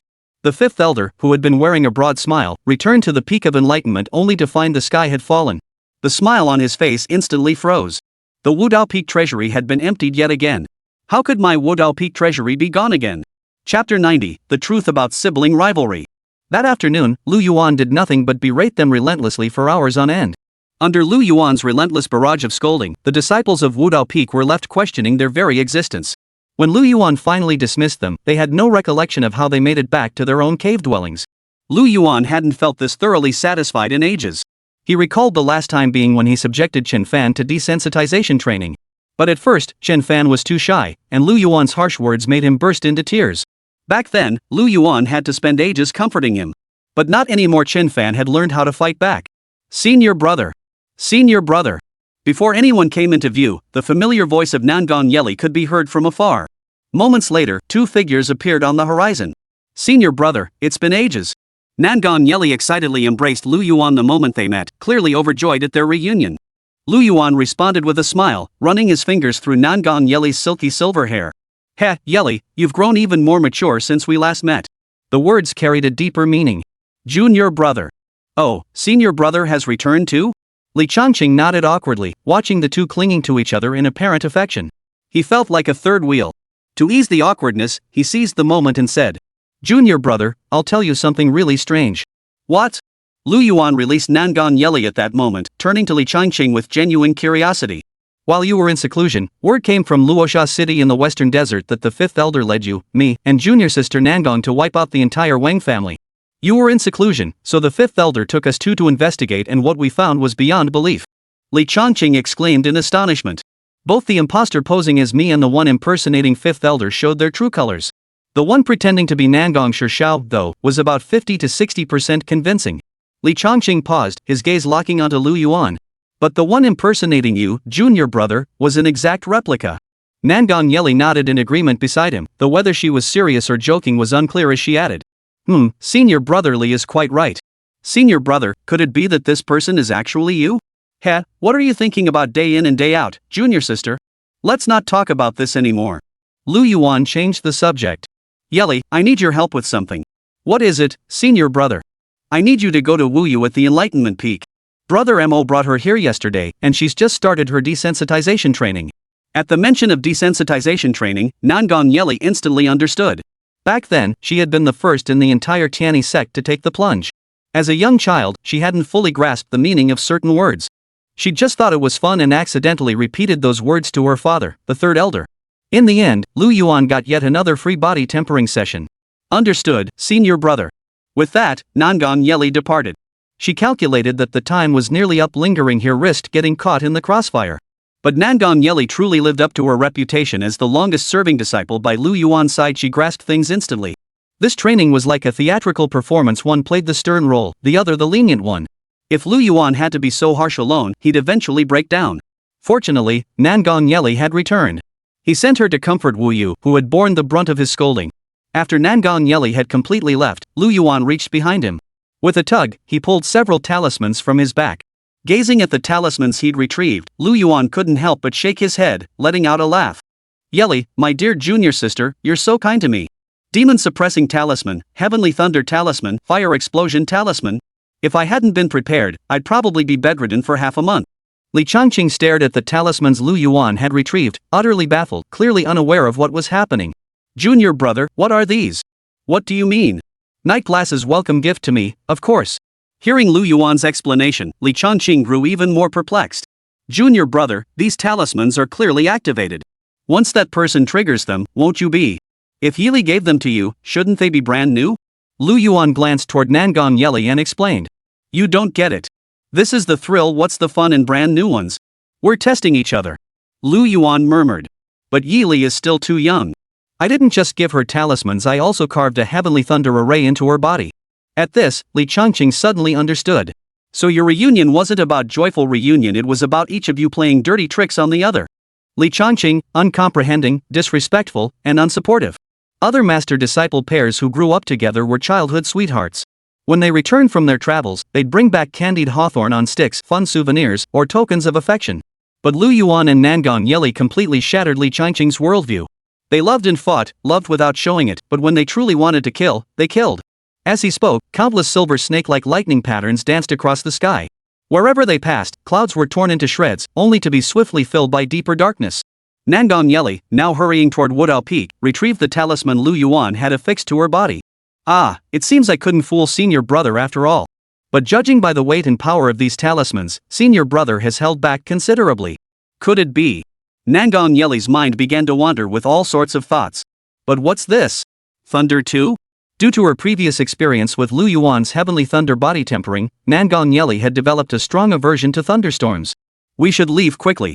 Before he could finish, a second thunderclap boomed, 3 times more intense than the first. Lead gray clouds spread across the sky like spilled ink, swallowing the last glimmer of daylight. Nangong Yeli quickened her pace, determined to reach Wudao Peak as swiftly as possible. Yet inexplicably, the thundercloud above seemed to move in the same direction as her advance, instantly heightening her vigilance. Just then, the talisman in Nangong Yeli's hand suddenly flashed with a blinding red light, resonating with the thunderclap within the clouds. Lu Yuan's familiar voice echoed from within the talisman. Yeli, look above you. As the words fell, Nangong Yeli felt a sudden heat on her back. A dazzling white light blossomed on her back, as if countless tiny snakes were writhing and slithering across the paper. Deep within the clouds, a purple lightning bolt twisted into a pillar as thick as a water barrel, plunging downward with a piercing shriek that seemed to tear the heavens apart. Crackle! The blinding white light instantly engulfed her figure. No! It's the Heavenly Thunder Array! Chapter 91, The So-Called Great Love. With a thunderous boom, scorched patterns instantly blazed across her exposed skin, while her silver hair whipped wildly through the air, torn apart by the shockwave. When Nangong Yeli finally steadied herself, her pure white robe was unrecognizable. A scorched hole gaped at her shoulder, exposing the bare bone beneath. However, the Heavenly Thunder Array before her wasn't particularly powerful. Moreover, Nangong Yeli had endured thunderbolts far more devastating than this before. Thus, while he appeared battered, he was largely unharmed. The damage was minimal, but the humiliation was immense. Senior brother, just you wait. This time, I was careless. Nangong Yeli's eyes burned crimson as he stared toward Tianjue Peak, muttering under his breath. Don't you dare give me another chance. Wudao Peak. Wu Yu's eyes were once again devoid of light, clearly driven to doubt her very existence by Lu Yuan's scolding. She couldn't even fathom how Lu Yuan had managed to utter those words. He was unworthy of being Tianjue Peak's second senior brother. But though Lu Yuan's words were harsh, she had indeed done those things. She had to admit that much. Yet Lu Yuan's words were so harsh they drove her to hide in her cave dwelling, weeping in secret. Knock knock knock. A knock sounded at the cave entrance. Sister Wu. A cool, clear female voice sounded from beyond the door. But Wu Yu, having undergone training with Lu Yuan, was clearly more vigilant than before. I'm here. Who is it? She called out. Then, she picked up her spirit sword and cautiously approached the doorway. Dansha Peak, Nangong Yeli. After announcing his name, Nangong Yeli smoothly pushed open the door. As the person who had trained with Lu Yuan the longest, Nangong Yeli immediately spotted Wu Yu hiding behind the door. Recognizing the visitor as Nangong Yeli, Wu Yu awkwardly sheathed her spirit sword. After composing her expression, she inquired, "Senior sister, Nangong." But upon seeing the utterly disheveled state Nangong Yeli was in, deep confusion and bewilderment welled up in Wu Yu's eyes. Was Nangong Yeli in such a state because the demon sect had attacked? "What happened to you?" Nothing. Just exchanged greetings with senior brother." "Ha?" Wu Yu was utterly baffled, yet she understood. "Then senior sister Nangong, why did you come to junior sister's place?" Nangong Yeli smiled and said, "I heard junior sister Wu was sent by senior brother Mo to senior brother Lu for training?" "Yes, today no, last night." Wu Yu nodded bitterly. "Ah, sister Wu, brother Lu is actually doing this for your own good." "What? For my own good? After everything brother Lu has said about me, how could he possibly mean well?" "No, this is actually a desensitization training he prepared for you too. I was cursed like that too back then." Hearing Nangong Yeli say this, Wu Yu asked curiously, "What desensitization training? Senior sister, you were scolded like that too?" "Of course. Brother Lu is actually a wolf in sheep's clothing, no, a wolf in human clothing." That doesn't quite fit either." Nangong Yeli momentarily struggled to describe Lu Yuan. "This training is meant to help everyone get used to this kind of filthy language, so you won't get provoked by a demon cultivator's words and lose your temper, losing your rationality. And look at me now, I've adapted. Just take it slow. We'll find our chance to repay them, to get revenge." "Get revenge?" Wu Yu stared at Nangong Yeli in shock. "But senior sister Nangong, you and senior brother Lu aren't. What's this about love and romance?" "That's just petty affection." Nangong Yeli smiled gracefully, then gazed into the distance, her voice firm. "Though we women lack the physique of men, the swords in our hands can still slay all the demons lurking in the mountains and protect the peace of this land. Why be trapped by fleeting romantic entanglements? Pursuing evil and upholding righteousness is not solely the domain of men, we can do it too. This is the greater love. Hunting down evildoers, upholding righteousness, slaying demons and exterminating monsters, this is true love." Wu Yu repeated Nangong Yeli's words, as if a new world had opened before her. "Mo Qianyu, you ungrateful disciple. What have you done?" The fifth elder, though aged enough to remain unflappable even if a mountain collapsed before him, lost his composure when he learned what Mo Qianyu had done with the treasures from the Wudao Peak Vault. Especially since Lu Yuan had dumped his disciples in a demon beast lair in the dead of night, leaving them to endure a full afternoon of scolding. This was clearly deliberate retaliation against their Wudao Peak. His face flushed crimson, his beard quivering with rage as he pointed a finger at Mo Qianyu before him. "You took my Wudao Peak spirit stones to Tianjue Peak. Whose disciple do you think you are? And you sent your own junior brothers and sisters to suffer under Lu Yuan? What has gotten into you? What kind of senior brother pays to have his juniors berated? Master, you don't understand senior brother Lu. He's not what you think he is." Mo Qianyu hurriedly defended Lu Yuan. "Master, haven't you always said I'm inferior to Lu Yuan of Tianjue Peak? Now that I'm entrusting my juniors to him, isn't that better than me teaching them?" "Nonsense. I can't count on you. You're already cowering before the battle. I don't know how I ever took you as a disciple, you can't even measure up to Lu Yuan." The fifth elder began to reproach Mo Qianyu. Mo Qianyu pondered for a moment, then spoke the most stinging words in the softest tone. "But senior brother also falls short of senior brotherly from Tianjue Peak. Can we blame him for that? In this disciple's view, the root of all this lies with you. Didn't you always fall short compared to second senior master?" The fifth elder was momentarily speechless, clutching his chest, gasping for breath. Rebellious disciple, ah! When have I ever been outmatched by that Ziyin? I'll show you right now. Master, second senior uncle hasn't returned to the sect yet. Should we wait until he comes back before you confront him? Fifth elder. Wicked disciple. 1 year later. At Tianjue Peak, Lu Yuan gazed at his disciple, now completely transformed, and shouted loudly. "Everyone, your training has been commendable. Now, it's time for you to experience the cruelty of the demon sect firsthand. We descend tomorrow. This time, you must handle it yourselves. Unless the demon cult fields nascent soul cultivators, your senior brother will not intervene." Meanwhile, at the demon cult, Jiang Hao leaned against a stone pillar within the hall, his snow-white robes starkly contrasting with the surroundings. None of the disciples understood what was wrong. Ever since returning to the sect, Jiang Hao had been gloomy and moody. "Young sect master." The kneeling disciples of the heavenly demon sect murmured in unison, their voices laced with suppressed gasps. They had just returned from the trial grounds at Bone Eroding Cliff, their bodies still stained with undried blood. Each bore a fierce, demonic expression, yet none dared meet Jiang Hao's gaze directly. Jiang Hao's gaze swept slowly across the crowd. How many survived? A disciple in the front row was about to answer when Jiang Hao suddenly lifted his gaze. His gaze was eerily piercing, as if it could penetrate their very skin and reach deep into their souls.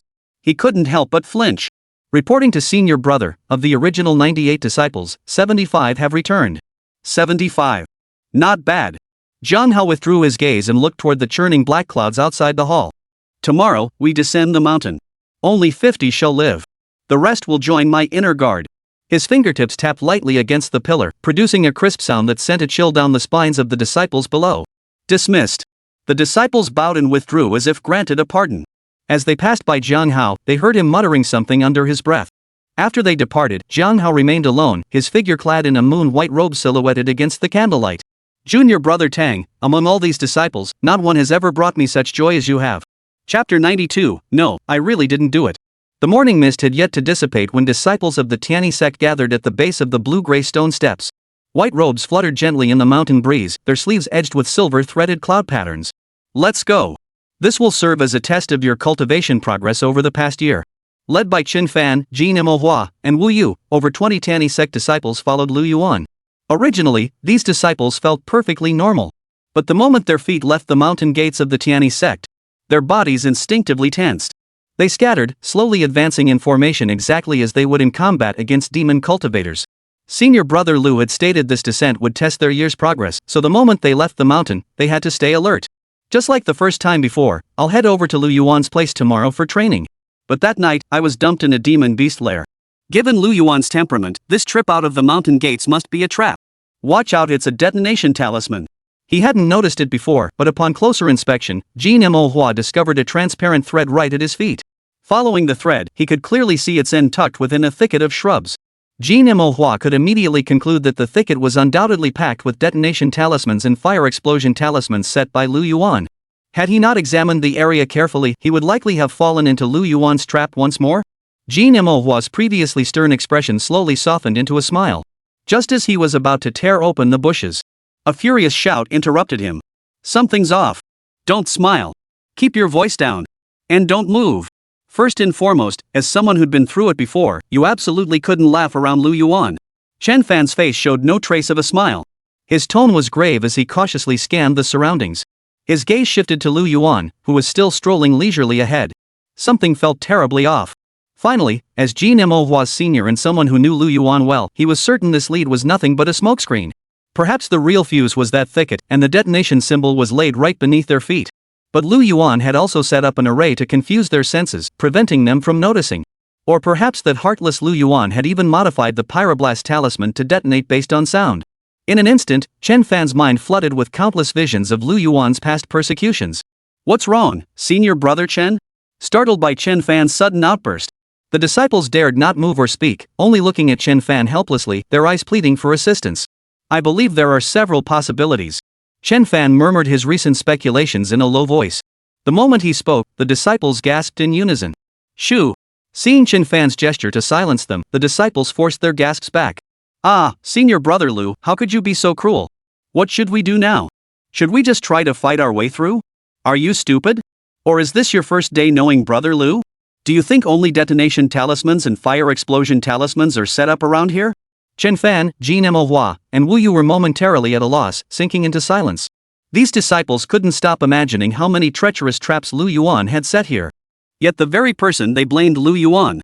He seemed oblivious to their thoughts, strolling leisurely ahead with Mo Qianyu. Junior brother Mo, I hear the fifth elder intends to expel you from the sect? Lu Yuan's eyes blazed with gossip-hungry curiosity. My master was just venting. He's just heartbroken over losing his measly few spirit stones. Don't worry about him. Anyway, I'm the one calling the shots on Wudao Peak now. As for when I break through to the nascent soul stage, let the next generation and my master replenish the Wudao Peak treasury then. Mo Qianyu delivered this statement with an unflinching expression, his tone utterly unruffled, even tinged with righteous indignation. Junior brother Mo, that's a bit much, isn't it? Fifth uncle has had his share of hardships too. Lu Yuan couldn't bear to listen anymore and tried to mediate. Spending time with you, senior brother, has taught me a thing or two. It was my master who stirred things up behind the scenes, sowing discord between us. That's why all these years, you've treated me like some little darling just toying with me. Looking at Mo Qianyu's demeanor, Lu Yuan couldn't help but think he resembled a rebellious teenager in the throes of adolescence. Or rather, like a well-behaved child corrupted by this yellow-haired brat, Lu Yuan. A faint pang of guilt stirred in Lu Yuan's heart. Junior brother, fifth uncle was actually looking out for you. Enough, senior brother Lu. I'm just venting my anger. Once I reach the nascent soul stage, I'll go out into the world to train and make up for the gap he created. I've thought this through carefully. Look at the core strength of the Tani sect, it's concentrated on Tenjue Peak and Wudao Peak. But the training methods for disciples on Wudao Peak haven't changed in over 1,000 years. Imochianyu's eyes gleamed with sincerity as he spoke earnestly. Junior brother calculated that the death rate among senior brother's Tianjue Peak disciples on demon-slaying missions is only 5%, while ours at Wudao Peak has reached 12%. Take the simplest example. Remember when disciples from both Wudao Peak and Tianjue Peak went out together and encountered the Heavenly Demon Sect? By some unknown means, a Tianjue Peak disciple was bewitched by a demoness. Just as he was about to succumb on horseback, he swung his blade and castrated himself. That single stroke instantly purged his arrogance and lust, snapping him back to clarity. He then turned and slew the demoness. But our disciples from Wudao Peak. A flicker of self-reproach and regret crossed Imochianyu's eyes. They too were bewitched. They could have used that same method to snap out of it, but they couldn't bring themselves to do it. In the end, they died. If only I could be as ruthless with these disciples as senior brother Lu usually is, perhaps they wouldn't have died. Enough, enough. It's not your fault. Each peak has its own character. Seeing Imochianyu's voice grow increasingly somber, Lu Yuan hurriedly interrupted him. Besides, it's not too late. Just look at these disciples. Lu Yuan turned to look at the disciples he'd mentioned, only to freeze in shock. Behind him, the space was empty. Not a single figure remained. Senior brother Lu, what's wrong? Imochianyu turned back in confusion, equally frozen in place, his face blank with bewilderment. Senior brother Lu, where are my junior brothers and sisters? Where did you drag them off to this time? Lu Yuan's eyes were equally filled with confusion. I don't know. Senior brother Lu, what are you doing? Only junior brother is here now. Stop pretending. I won't interfere in your affairs. Lu Yuan was truly at a loss for words. No, I swear I didn't do it this time. Chapter 93, Those who fear trouble are mediocre. No, I swear I didn't do it. Imochianyu's eyes betrayed utter disbelief. For a moment, Lu Yuan was so flustered he stomped his foot. Every word I've said today is the truth. Fine, fine, fine. If you don't believe me, let's go back and check. Lu Yuan grabbed Imochianyu's arm and dragged him back. On the way, Imochianyu still suspected Lu Yuan was behind it. What could he do? His reputation was at stake. Senior brother, your junior has grown quite a bit now. Next time, you might want to find someone else to trick. What's the difference between you saying go down the mountain for training today and you saying tomorrow's training the first time? Fine, fine, fine. I won't explain. See for yourself. Lu Yuan couldn't be bothered to explain, quickening his pace. He'd done this the first time, and it had surely left a deep impression on these disciples after all. It was their first time experiencing such a thing. Lu Yuan's primary purpose in descending the mountain this time was to show them the treacherous and complex nature of human nature. First off, he hadn't sabotaged them. Besides, this was right at the foot of the Tiani Sect's mountain. No one with any sense would dare cause trouble here. So what the hell were they doing? Lu Yuan was utterly perplexed. But when he and Imochianyu reached the mountain gate, Lu Yuan was stunned. 1, 2, 3, statue? Seeing the disciples before him standing completely still, not even daring to breathe heavily, Lu Yuan tentatively asked, "Are you guys playing statue?" At that moment, Imochianyu nudged Lu Yuan, looking as if she had anticipated this reaction all along. "Senior brother, you're trying to fool me again? I told you this must be your doing." "No, I really didn't do anything." Facing Lu Yuan's innocent expression, Chen Fan sneered inwardly. "Acting. Always acting. Do you really think I'm new to being your junior disciple? If I actually believed you, I'd probably get blown to bits the next second. Then you'd use that same innocent look, holding the recording stone and feigning surprise as you said. Oh, who turned on my recording stone? How convenient that it just happened to capture my junior brothers and sisters. If I don't make any spirit stones, I'll at least recoup the cost of the recording stone." He knew this routine by heart. "Senior brother, that's enough. Take down the traps you set up." "Traps? I have no idea what traps you're talking about." Lu Yuan was truly in a predicament, suffering in silence. But Lu Yuan, ever the cautious one, remained composed even under the intense scrutiny of so many eyes. He didn't rush to prove his innocence. Instead, suspicion began to creep in. Could this be a trap set by Imochianyu and Chen Fan? Thus, Lu Yuan froze in place for a moment, his gaze darting warily around the room. Finally, Lu Yuan pinched a spell seal, and a paper effigy slowly materialized, probing around the disciples. He guided it to halt before Jin and Manhwa, observing the fine threads controlling the disciples. The paper figure carefully pulled out the thread. Ah! The moment the threads were pulled free, the disciples instinctively channeled their spiritual energy to shield themselves. But no reaction came for a long time. Only then did they curiously glance at the thread held in the paper figure's hands. At the same time, Jin and Manhwa boldly kicked aside the thicket. To their surprise, the thicket they had assumed was densely packed with traps and formations was completely empty. At the end of the thread held by the paper figure was only a small iron hook. Like something used for fishing? Who knows which fishing enthusiast from the Tianyi sect tossed their line here? Lu Yuan, Mo Qianyu, Chen Fan, Wu Yu, and the disciples from Wudao Peak all stared at each other in bewilderment. The atmosphere grew awkward in an instant. Let's go. Lu Yuan finally broke the silence. The others tacitly agreed to put the matter behind them. Who would have thought a single fishing line could keep the leading disciples of Tianjue Peak and Wudao Peak occupied for an entire morning? Innkeeper, a large room, please. After traveling all afternoon, Chen Fan and his companions arrived at an inn. Originally, they hadn't planned to stay at this inn, but that supreme control-type magical fishing line had kept them occupied for the entire morning. So their pace slowed, and their itinerary shifted. Sir, with so many of you, one room might be? Seeing the nearly 20 people behind Chen Fan, the innkeeper looked somewhat troubled. At first sight of such a large group, he'd hoped for a lucrative business opportunity, but now he realized they only wanted one room. And there were women among them. No problem. Just make the arrangements. Unlike ordinary mortals, even Qi cultivation stage cultivators could go days without rest or sleep. However, traveling at night carried its own risks. That's why Chen Fan had sought out an inn to rest. Traveling separately would be too risky. Thus, he opted for a single room, and the disciples raised no objections, not even the female disciples like Wu Yu. Over the past year of training, which focused primarily on desensitization, these individuals had grown less concerned with gender distinctions. Survival was paramount. What did it matter if they shared a room? They weren't going to do anything. That wasn't the real issue. What if someone suddenly felt unwell and urgently needed to use the restroom? Following the habits ingrained by Lu Yuan over the past year, they would absolutely call everyone to watch them use the restroom.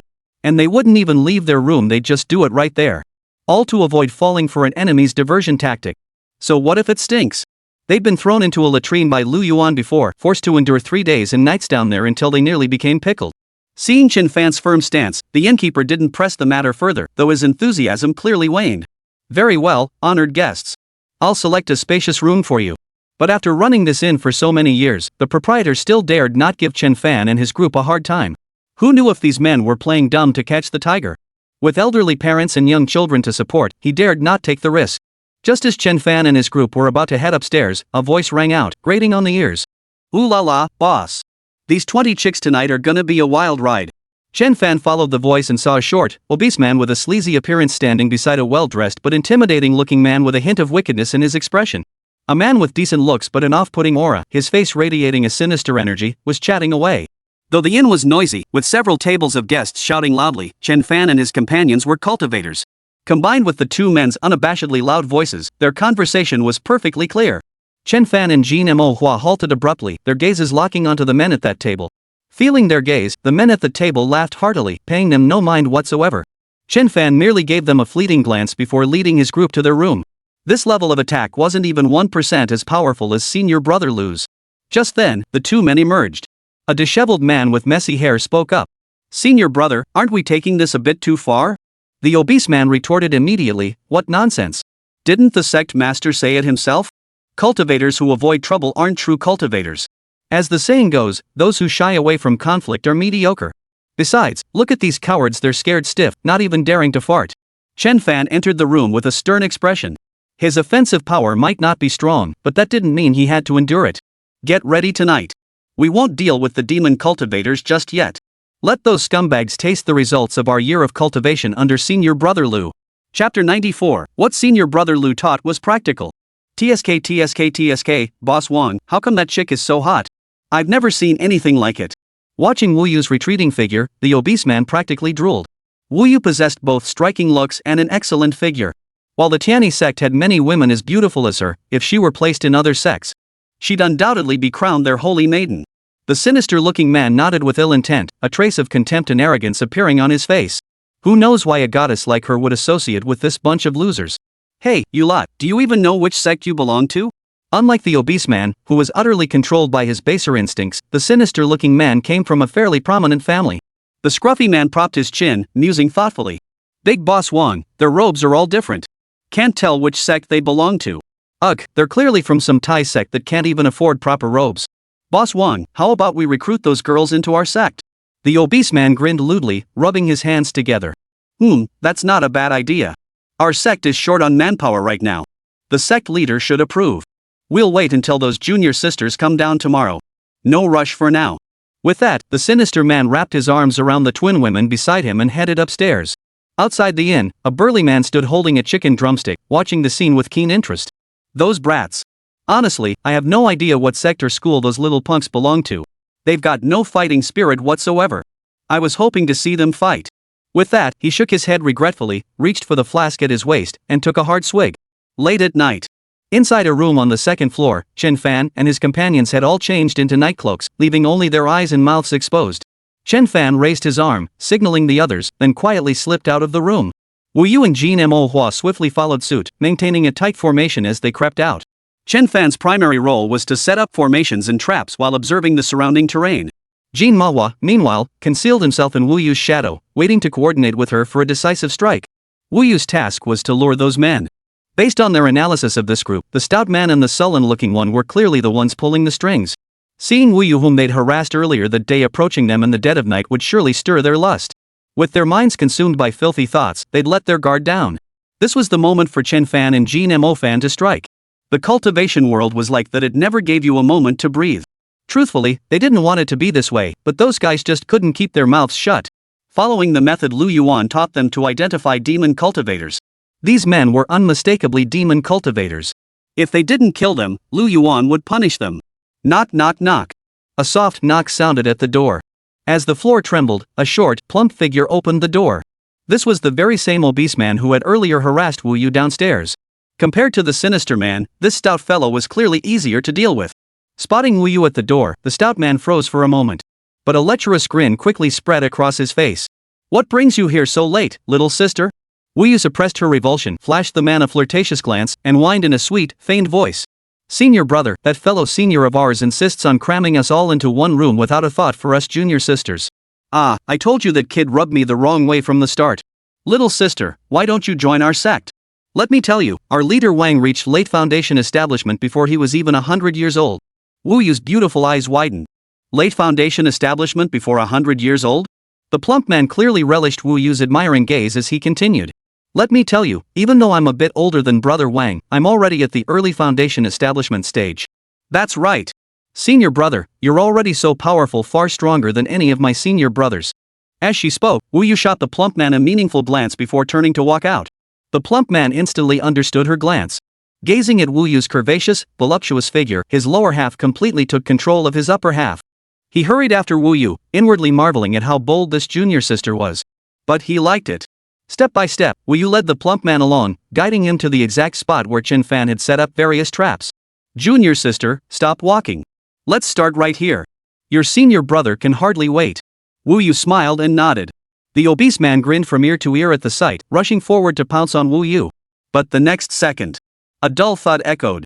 The obese man felt his body go numb, accompanied by a fine, stinging pain, as if an electric current were surging up his bones. The one who struck was Jin Mo Hua. Jin Mo Hua wasn't one to hold his temper. He'd been seething all day. For over a year, Lu Yuan had toyed with him at will. Lu Yuan was untouchable, but now this blind fool dared to provoke him. A faint purple lightning flash flickered in Jin Mo Hua's eyes. Before the obese man could react, his right palm had already struck out. Electric arcs flickered within his palm, accompanied by faint crackling sounds. The obese man frantically raised both arms to block, only to have them violently repelled the moment they touched Jin Mo Hua's palm. The force felt nothing like a human strike, more like being rammed head-on by a charging horse. His arms went numb and aching, nearly unable to lift. Jin Mo Hua's palm slammed squarely into the man's thick chest. Though the man's frame was as sturdy as a bear's, for some reason, Jin Mo Hua felt his own spiritual energy dissipate like mist, utterly unable to gather. His head felt light and dizzy. Xingfeng? Triple wave. 3 consecutive sword chi strikes followed one after another. Wu Yu also unleashed his attack at this moment, the sword energy striking the man's body with precision, instantly splattering a spray of blood. The other disciples unleashed their own assault sword chi, talismans, spells, all striking the obese man. He crashed heavily onto the inn's blue stone floor. A metallic taste filled his throat as he coughed up a large mouthful of blood, staining his chest crimson. His once plump cheeks instantly deflated, his eyes glazed over, his state of life or death unclear. Seeing this, Chen Fan swiftly approached and channeled his spiritual energy into the already barely breathing, obese man. Hearing the commotion outside, the obese man's accomplices rushed in to investigate. Joining the sinister-looking man and the scruffy-looking man from the previous table, there were now 3 men and 2 women. Seeing the obese man in this state, they rushed over in alarm. "Fatso, what's wrong with you?" Chen Fan and his companions took the opportunity to step aside. But as the fat man's associates closed in, Chen Fan's expression remained impassive. Truth be told, he was itching to laugh, but thanks to Lu Yuan's rigorous training, he absolutely refused to laugh unless something was truly hilarious. "Fatso, what's wrong with you?" The sinister-looking man also tried to step forward to check on the stout man, but the moment he laid eyes on him, he sensed something was terribly wrong. "No! Get out of the way!" he bellowed, but it was already too late. The corpse of the obese man on the ground was swelling at an alarming rate, turning crimson. Boom, boom, boom, boom. A terrifying explosion erupted, sending flesh and blood flying in all directions. What I learned from senior brother sure is practical. Chapter 95, Chen Fan, Senior Brother, Save Me. A thick, pungent stench of blood now permeated the air. The obese man's body had undergone a violent explosion. Worse still, as the corpse shattered, not only did a vast cloud of gray-green toxic mist billow upward, but the splattered blood had transformed into viscous green venom. This method felt eerily familiar. Indeed, it was one of Lu Yuan's signature tactics. Chen Fan had learned it too. After all, anyone caught off guard or anyone who happened to cross paths with Lu Yuan's disciples. For those on the righteous path or those with close ties, witnessing the uncertain fate of their calm. For righteous practitioners or those with close ties, witnessing a comrade's uncertain fate would inevitably compel them to investigate. As for demon cultivators, upon seeing a fallen comrade, they would inevitably gather around the body. Not to save them, but to loot the body. Whoever moves fastest gets the storage pouch and storage ring's contents. You tell me, would you go? Under Lu Yuan's guidance, they'd rather forego the loot than risk their own lives. They typically send paper dummies to scout the situation.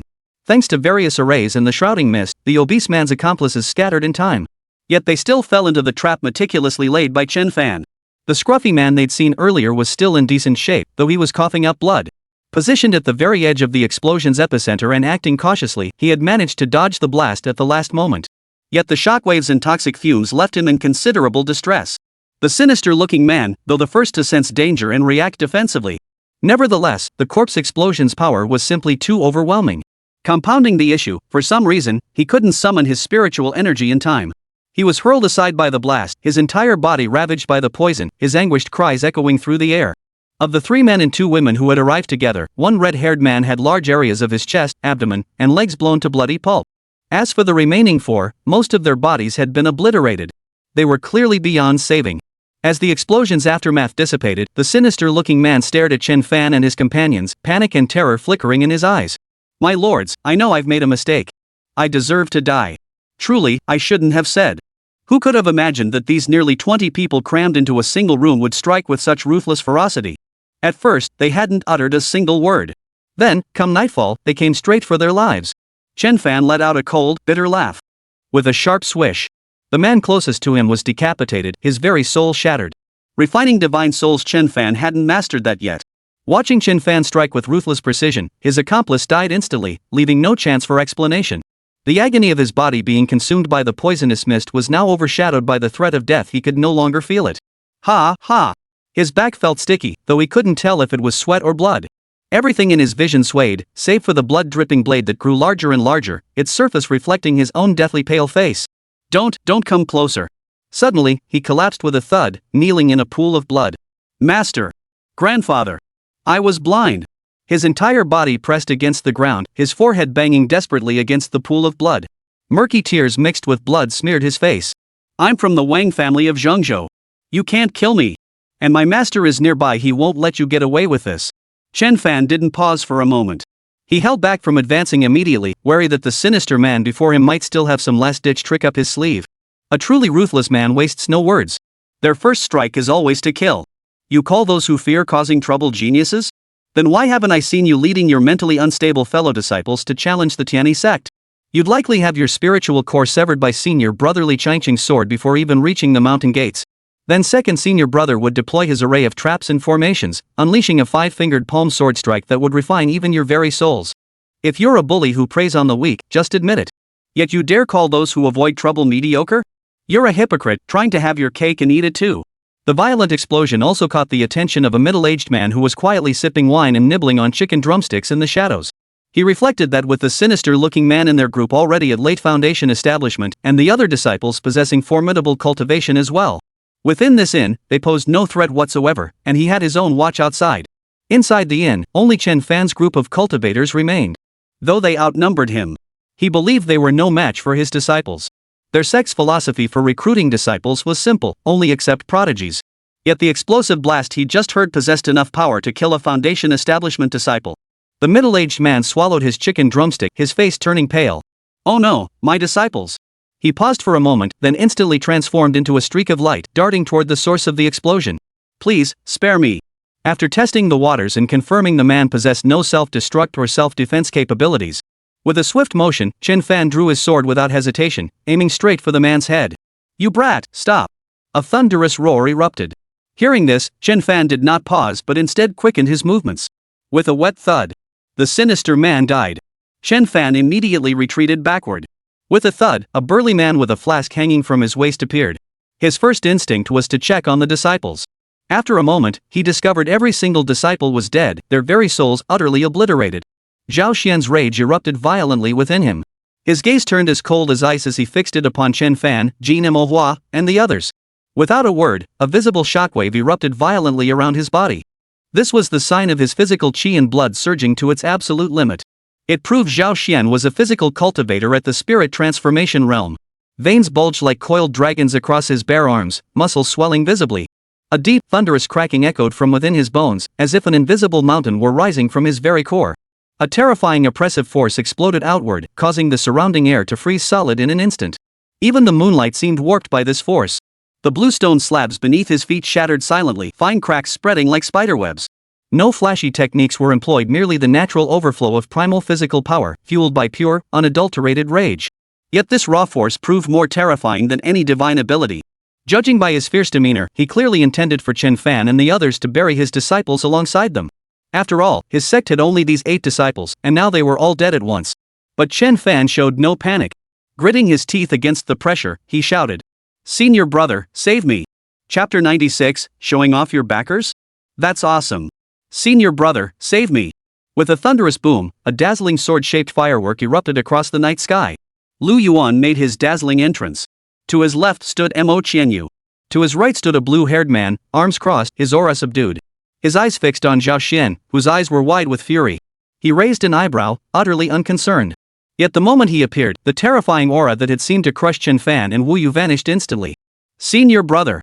Upon seeing Lu Yuan, Chen Fan and his group hurriedly retreated behind him. This isn't your concern anymore. You did well, but your response was still too slow. I feel you could have done better, even escaped on your own. Lu Yuan paid no mind to Zhao Xian below, who was practically fuming with rage. He even analyzed their shortcomings from this incident with Chen Fan. For instance, cut through the chaos, swiftly eliminate those few individuals, then pinch a few paper effigies to run outward, drawing the tiger away from the mountain.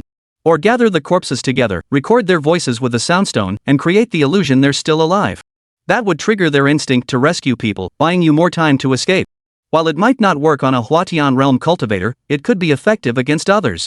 Chen Fan, Jin Manhwa, and Wu Yu bowed respectfully to Lu Yuan, silently committing his words to memory. After all, practice makes perfect, and they just witnessed it firsthand. Lu Yuan's teachings proved genuinely effective.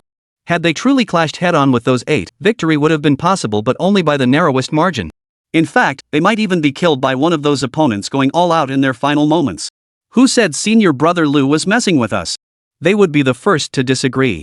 Feeling the blue-haired senior brother's aura, which was no weaker than his own, Zhao Xian momentarily snapped out of his rage. But his tone remained extremely hostile. Esteemed Taoist, your disciple attacked and killed one of our disciples without cause. Fellow Taoist, don't you owe us an explanation? The blue-haired man smiled without speaking, glancing toward Mo Qianyu beside him. He was merely here as the enforcer. Whomever brother Mo ordered him to strike, he would strike. And Mo Qianyu took orders from Lu Yuan. So he turned his gaze to Lu Yuan. Feeling the awkwardness of the situation, Lu Yuan cleared his throat and stepped forward. Without reason?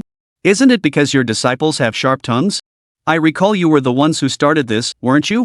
Damn it, they hadn't even left the Tianyi sect far behind before they started picking on his disciples. Lu Yuan could tolerate his own juniors messing with him, but for some old fart to dare bully his disciples? No way. And now they were turning the tables on him? The man standing before him now was Lu Yuan, not Li Chongqing. My disciples merely spoke harshly, it doesn't warrant death. This is going too far, isn't it? Excessive? Not by a hair. But you're the one who crossed the line. Lu Yuan launched his attack in a split second. You, a mere spirit transformation cultivator, trailing behind your disciples only to be slaughtered by a bunch of foundation establishment and chi cultivation practitioners, aren't you ashamed? Transcendence? Honestly, it feels like you deliberately let those disciples get killed. If I were you, I'd find a hole to crawl into. What face do you have left? Since you want to die, I'll grant you your wish.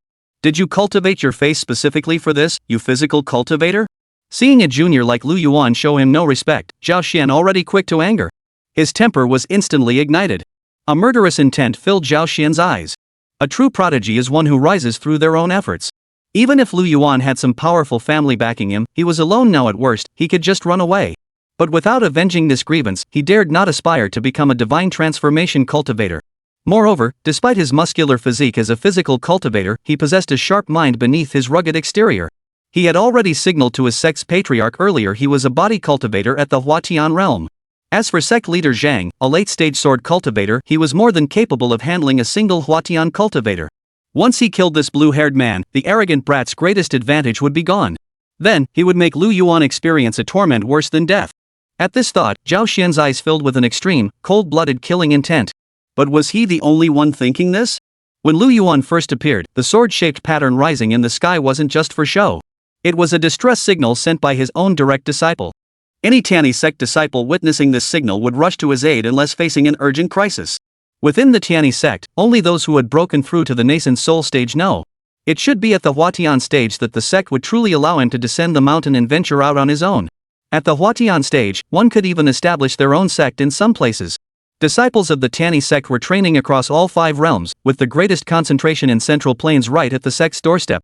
At that moment, Tianyi sect disciples still training in the surrounding areas witnessed the explosion rising in the sky and the faint glow emanating from the waste token. Except for those facing urgent situations, all nearby Tianyi sect disciples immediately set aside their tasks upon receiving Lu Yuan's message. Lu Yuan, a direct disciple of Tianjue Peak, and Mo Qianyu, a direct disciple of Wudao Peak, held significant status. Tianjue Peak and Wudao Peak were the 2 most powerful peaks within the Tianyi sect. To provoke the direct disciples of both peaks, no, the future leaders of both peaks. What difference was there between this and challenging the entire Tianyi sect? From the northern direction, a dazzling sword light shot skyward with blinding brilliance. As the light descended, a figure clad in plain white robes materialized. Zhao Xian thought it might be sect leader Zhang arriving, but judging by the aura, this was already the fusion realm. Before Zhao Xian's mind could process it, a dragon-like blade's roar echoed from the west as a bare-chested man appeared. The scabbard on his back suddenly burst open, releasing 7 uniquely shaped curved blades that simultaneously drew from their sheaths, forming the Big Dipper constellation in midair. His aura was equally formidable, no less than that of a transformation realm cultivator. With a thunderous boom, a piercing sound split the air from the south. A red-robed woman with flowing hair and bare feet stepped forth upon flames, followed by 100 fire-bathed phoenixes. Her path coalesced into a river of fire piercing the starry sky. On the eastern ground, a one-eyed swordsman stood astride his horse, his blade drawn. The colossal sword, taller than a man, dragged along the earth, trailing sparks. The once silent starry sky now became a canvas where myriad Dao paths vie for glory. All these cultivators who had stirred the heavens and earth now shared a single gaze. Zhao Xian's expression was utterly priceless beyond description. Even if they didn't all attack together, he wouldn't stand a chance against any single one of them. But it wasn't over yet. More and more cultivators were rushing toward this location. Zhao Xian had likely never seen so many great beings in his life, from core formation and transformation stage cultivators to even those at the refining void and merging essence stages. The arrogance that had graced his face when facing Lu Yuan had vanished without a trace. A deep, resonant voice suddenly boomed beside Zhao Xian, snapping him back to reality. "Who the hell are you, you piece of trash? How dare you bully my junior brother?" Chapter 97, Trading Basic Attacks for Ultimate Moves. "You're the one bullying my junior disciple?" A shrill tearing sound erupted from the black scabbard strapped to the naked man's back. With a sharp crack, it burst open. 7 cold gleams, accompanied by a biting blade wind, shot skyward. 7 curved blades spun through the air, leaving afterimages as they formed a blade array surrounding Zhao Xian. The naked man's eyes flashed with savage intent as he glared at Zhao Xian across from him, sneering coldly. "What the hell do you think you are? Think you're some big shot? You're just a goddamn transformation core cultivator." Before the words had even faded, the others unleashed their own divine abilities, their terrifying auras surging directly toward Zhao Xian. Zhao Xian, who had been so confident moments ago, now paled with shock. He sensed that if he dared to move, he feared they would crush him on the spot. The terrifying pressure made it impossible for him to breathe, nearly suffocating him. Drenched in sweat, he turned to Lu Yuan across from him, inwardly wailing. Seriously, dude, what's your deal? With all these big shots backing you, why are you crammed into one room with over 20 people? What's the point? Transcendence cultivators are everywhere, and even void refinement practitioners can't get in line. Forget about training, just hit the auto-clear button.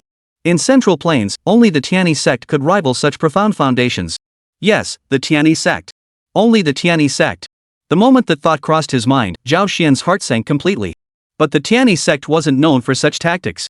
Those 20-odd individuals poisoning, corpse explosion techniques, traps, ambushes, silencing witnesses. How could any of these tactics possibly be associated with the Tianyi sect? Zhao Xian's impression of the Tianyi sect was likely still stuck in the era of disciples like Li Chongqing. He simply couldn't wrap his head around it. The naked man turned his gaze toward Lu Yuan, his previously fierce and menacing expression suddenly softening into one of kindness and serenity. Though it clashed with his appearance, one could sense his goodwill toward Lu Yuan. A rough voice boomed, "You must be junior brother Lu. I've long heard that our master took in a promising young talent. These past years, I've been away from the sect. Seeing you today, I must say master has excellent taste. You truly are a promising disciple. Far superior to this old brute. Back then, I was just a hair's breadth away from being taken as master's direct disciple. Cut it out. If you were that close, what about me?" A handsome man in plain white robes approached, his aura subdued yet somehow surpassing even the bare-chested man's presence. "Little Lu Yuan, remember me? I used to carry you when you were a child. How time flies. Junior brother, greetings to all senior brothers and sisters." Lu Yuan hurried forward to bow and greet them. Though he hadn't met some of them before, it didn't stop Lu Yuan from greeting them. Following him, Zhenfan, Wu Yu, and Jin Imohua all bowed in turn. Lu Yuan couldn't recognize them all, and they certainly didn't know him. Yet since Lu Yuan had bowed, they could hardly be the exception. "Xiao Qianyu, you're here too. I thought you were from Tianjue Peak. Who knew you'd dare bully even those from my Wudao Peak? Senior sister will definitely avenge you." The red-robed woman with disheveled hair and bare feet spotted Mo Qianyu beside Lu Yuan. With a playful expression, she swept Mo Qianyu into her broad embrace. "Senior sister, stop fooling around. There are so many people here." Feeling the softness against him, Mo Qianyu hastily took a step back. "Little Qianyu, are you saying your senior sister is too old? Why, how could you forget how much senior sister doted on you when you were little? You've no conscience." The red-clad woman adopted a look of wounded vulnerability, her expression pitifully tearful. In the past, Mo Qianyu might have tried to explain, but now that he'd been upgraded to a high-spec version by Lu Yuan, he wasn't buying it anymore. "Yeah, senior sister really is old. Red-haired woman? Who turned my shy, pure-hearted Qianyu into this?" In the brief time it took for the newcomers to catch up with Lu Yuan and Mo Qianyu, less than the time it takes for a stick of incense to burn. Cultivators at the transformation stage and above continued pouring in, completely surrounding the inn. Zhao Xian's expression was worse than crying, his voice tinged with utter despair. "Senior, it's a misunderstanding, all of it. I truly had no idea these were your junior disciples." Even as a Huatian cultivator, he couldn't fathom the realm of this kid's senior brother. Could their master be a Haiti powerhouse? A misunderstanding? At these words, the senior disciples surrounding the front instantly sharpened their gazes, fixing their eyes intently on Zhao Xian before them. "Do you really think they're still the same clueless newbies when they first came down from the mountains? Misunderstanding? It was just that he hadn't realized Lu Yuan had such powerful backing. After all, they were from the Tianyi sect." Zhao Xian was about to continue explaining when, before he could utter a word, a hoarse voice suddenly rang out from afar. "Old Zhao, what's going on? Why's it so lively here?" A middle-aged man with a sword strapped to his back landed before Zhao Xian. Seeing the crowd gathered around them, he immediately fired off a barrage of questions at Zhao Xian, whose expression was oddly unsettled. "Old Zhao, what's going on here? You called me here in such a hurry. Is there some urgent matter?" The middle-aged man glanced around again, noticing so many great masters at the transformation of spirit stage and beyond gathered together. His first thought was that some rare treasure must have appeared here, otherwise, why would so many powerful figures gather? Another possibility crossed his mind, perhaps Zhao Xian had provoked these individuals. But the next second, he dismissed that thought. With so many core formation cultivators present and even some whose cultivation levels he couldn't discern, Zhao Xian had never seen so many in his entire life. It was impossible, utterly impossible. With so many here, could it be that some heavenly treasure has emerged? He whispered into Zhao Xian's ear, "But old Zhao, we should get out of here fast. Refiners are everywhere, but transformation stage cultivators are worthless. Heavenly treasures like this aren't something you or I can touch." Lu Yuan instantly understood when he saw the middle-aged man with the sword on his back approaching. Looking at Zhao Xian, that kid with his thick brows and wide eyes, one could tell at first glance he was a body cultivator with a sharp mind. Who'd have guessed he was so devious behind the scenes? Had he encountered someone less cunning than Lu Yuan, the scheming veteran, the combined assault of Lu Yuan and the sword-bearing middle-aged man would have spared no mercy. The blue-haired senior brother from Wodao Peak would likely have been taken down, and the fate of his disciples would have been obvious. Oh, right, old Zhao, where are Wang Bin and the others? Let's call them and get out of here quickly. We don't want any of these disciples getting caught in the crossfire. Watching the sect master frantically searching for his disciples, Zhao Xian was already drenched in sweat. His entire being radiated panic, utterly terrified. What's the point of searching? He'd probably end up joining them. Noticing Zhao Xian's peculiar expression and feeling the gazes of the surrounding powerful figures fixated on him and Zhao Xian, even the most oblivious person could sense something was terribly wrong. Master Zhang trembled as he looked at Zhao Xian, his body shaking and voice quivering. Old Zhao, what's going on? You didn't go and provoke these people, did you? Zhao Xian didn't know what to say, merely nodding stiffly. Master Zhang could never have imagined that all this chaos stemmed from his own cowardly philosophy. A cowardly mediocrity afraid to stir trouble. His so-called geniuses were just hotheads. A single auto attack, and Shen Fan instantly obliterated them with his ultimate. Then Lu Yuan unleashed his ultimate, summoning so many powerful beings at once. One basic attack traded for 2 full-screen ultimates? How's that work for ya?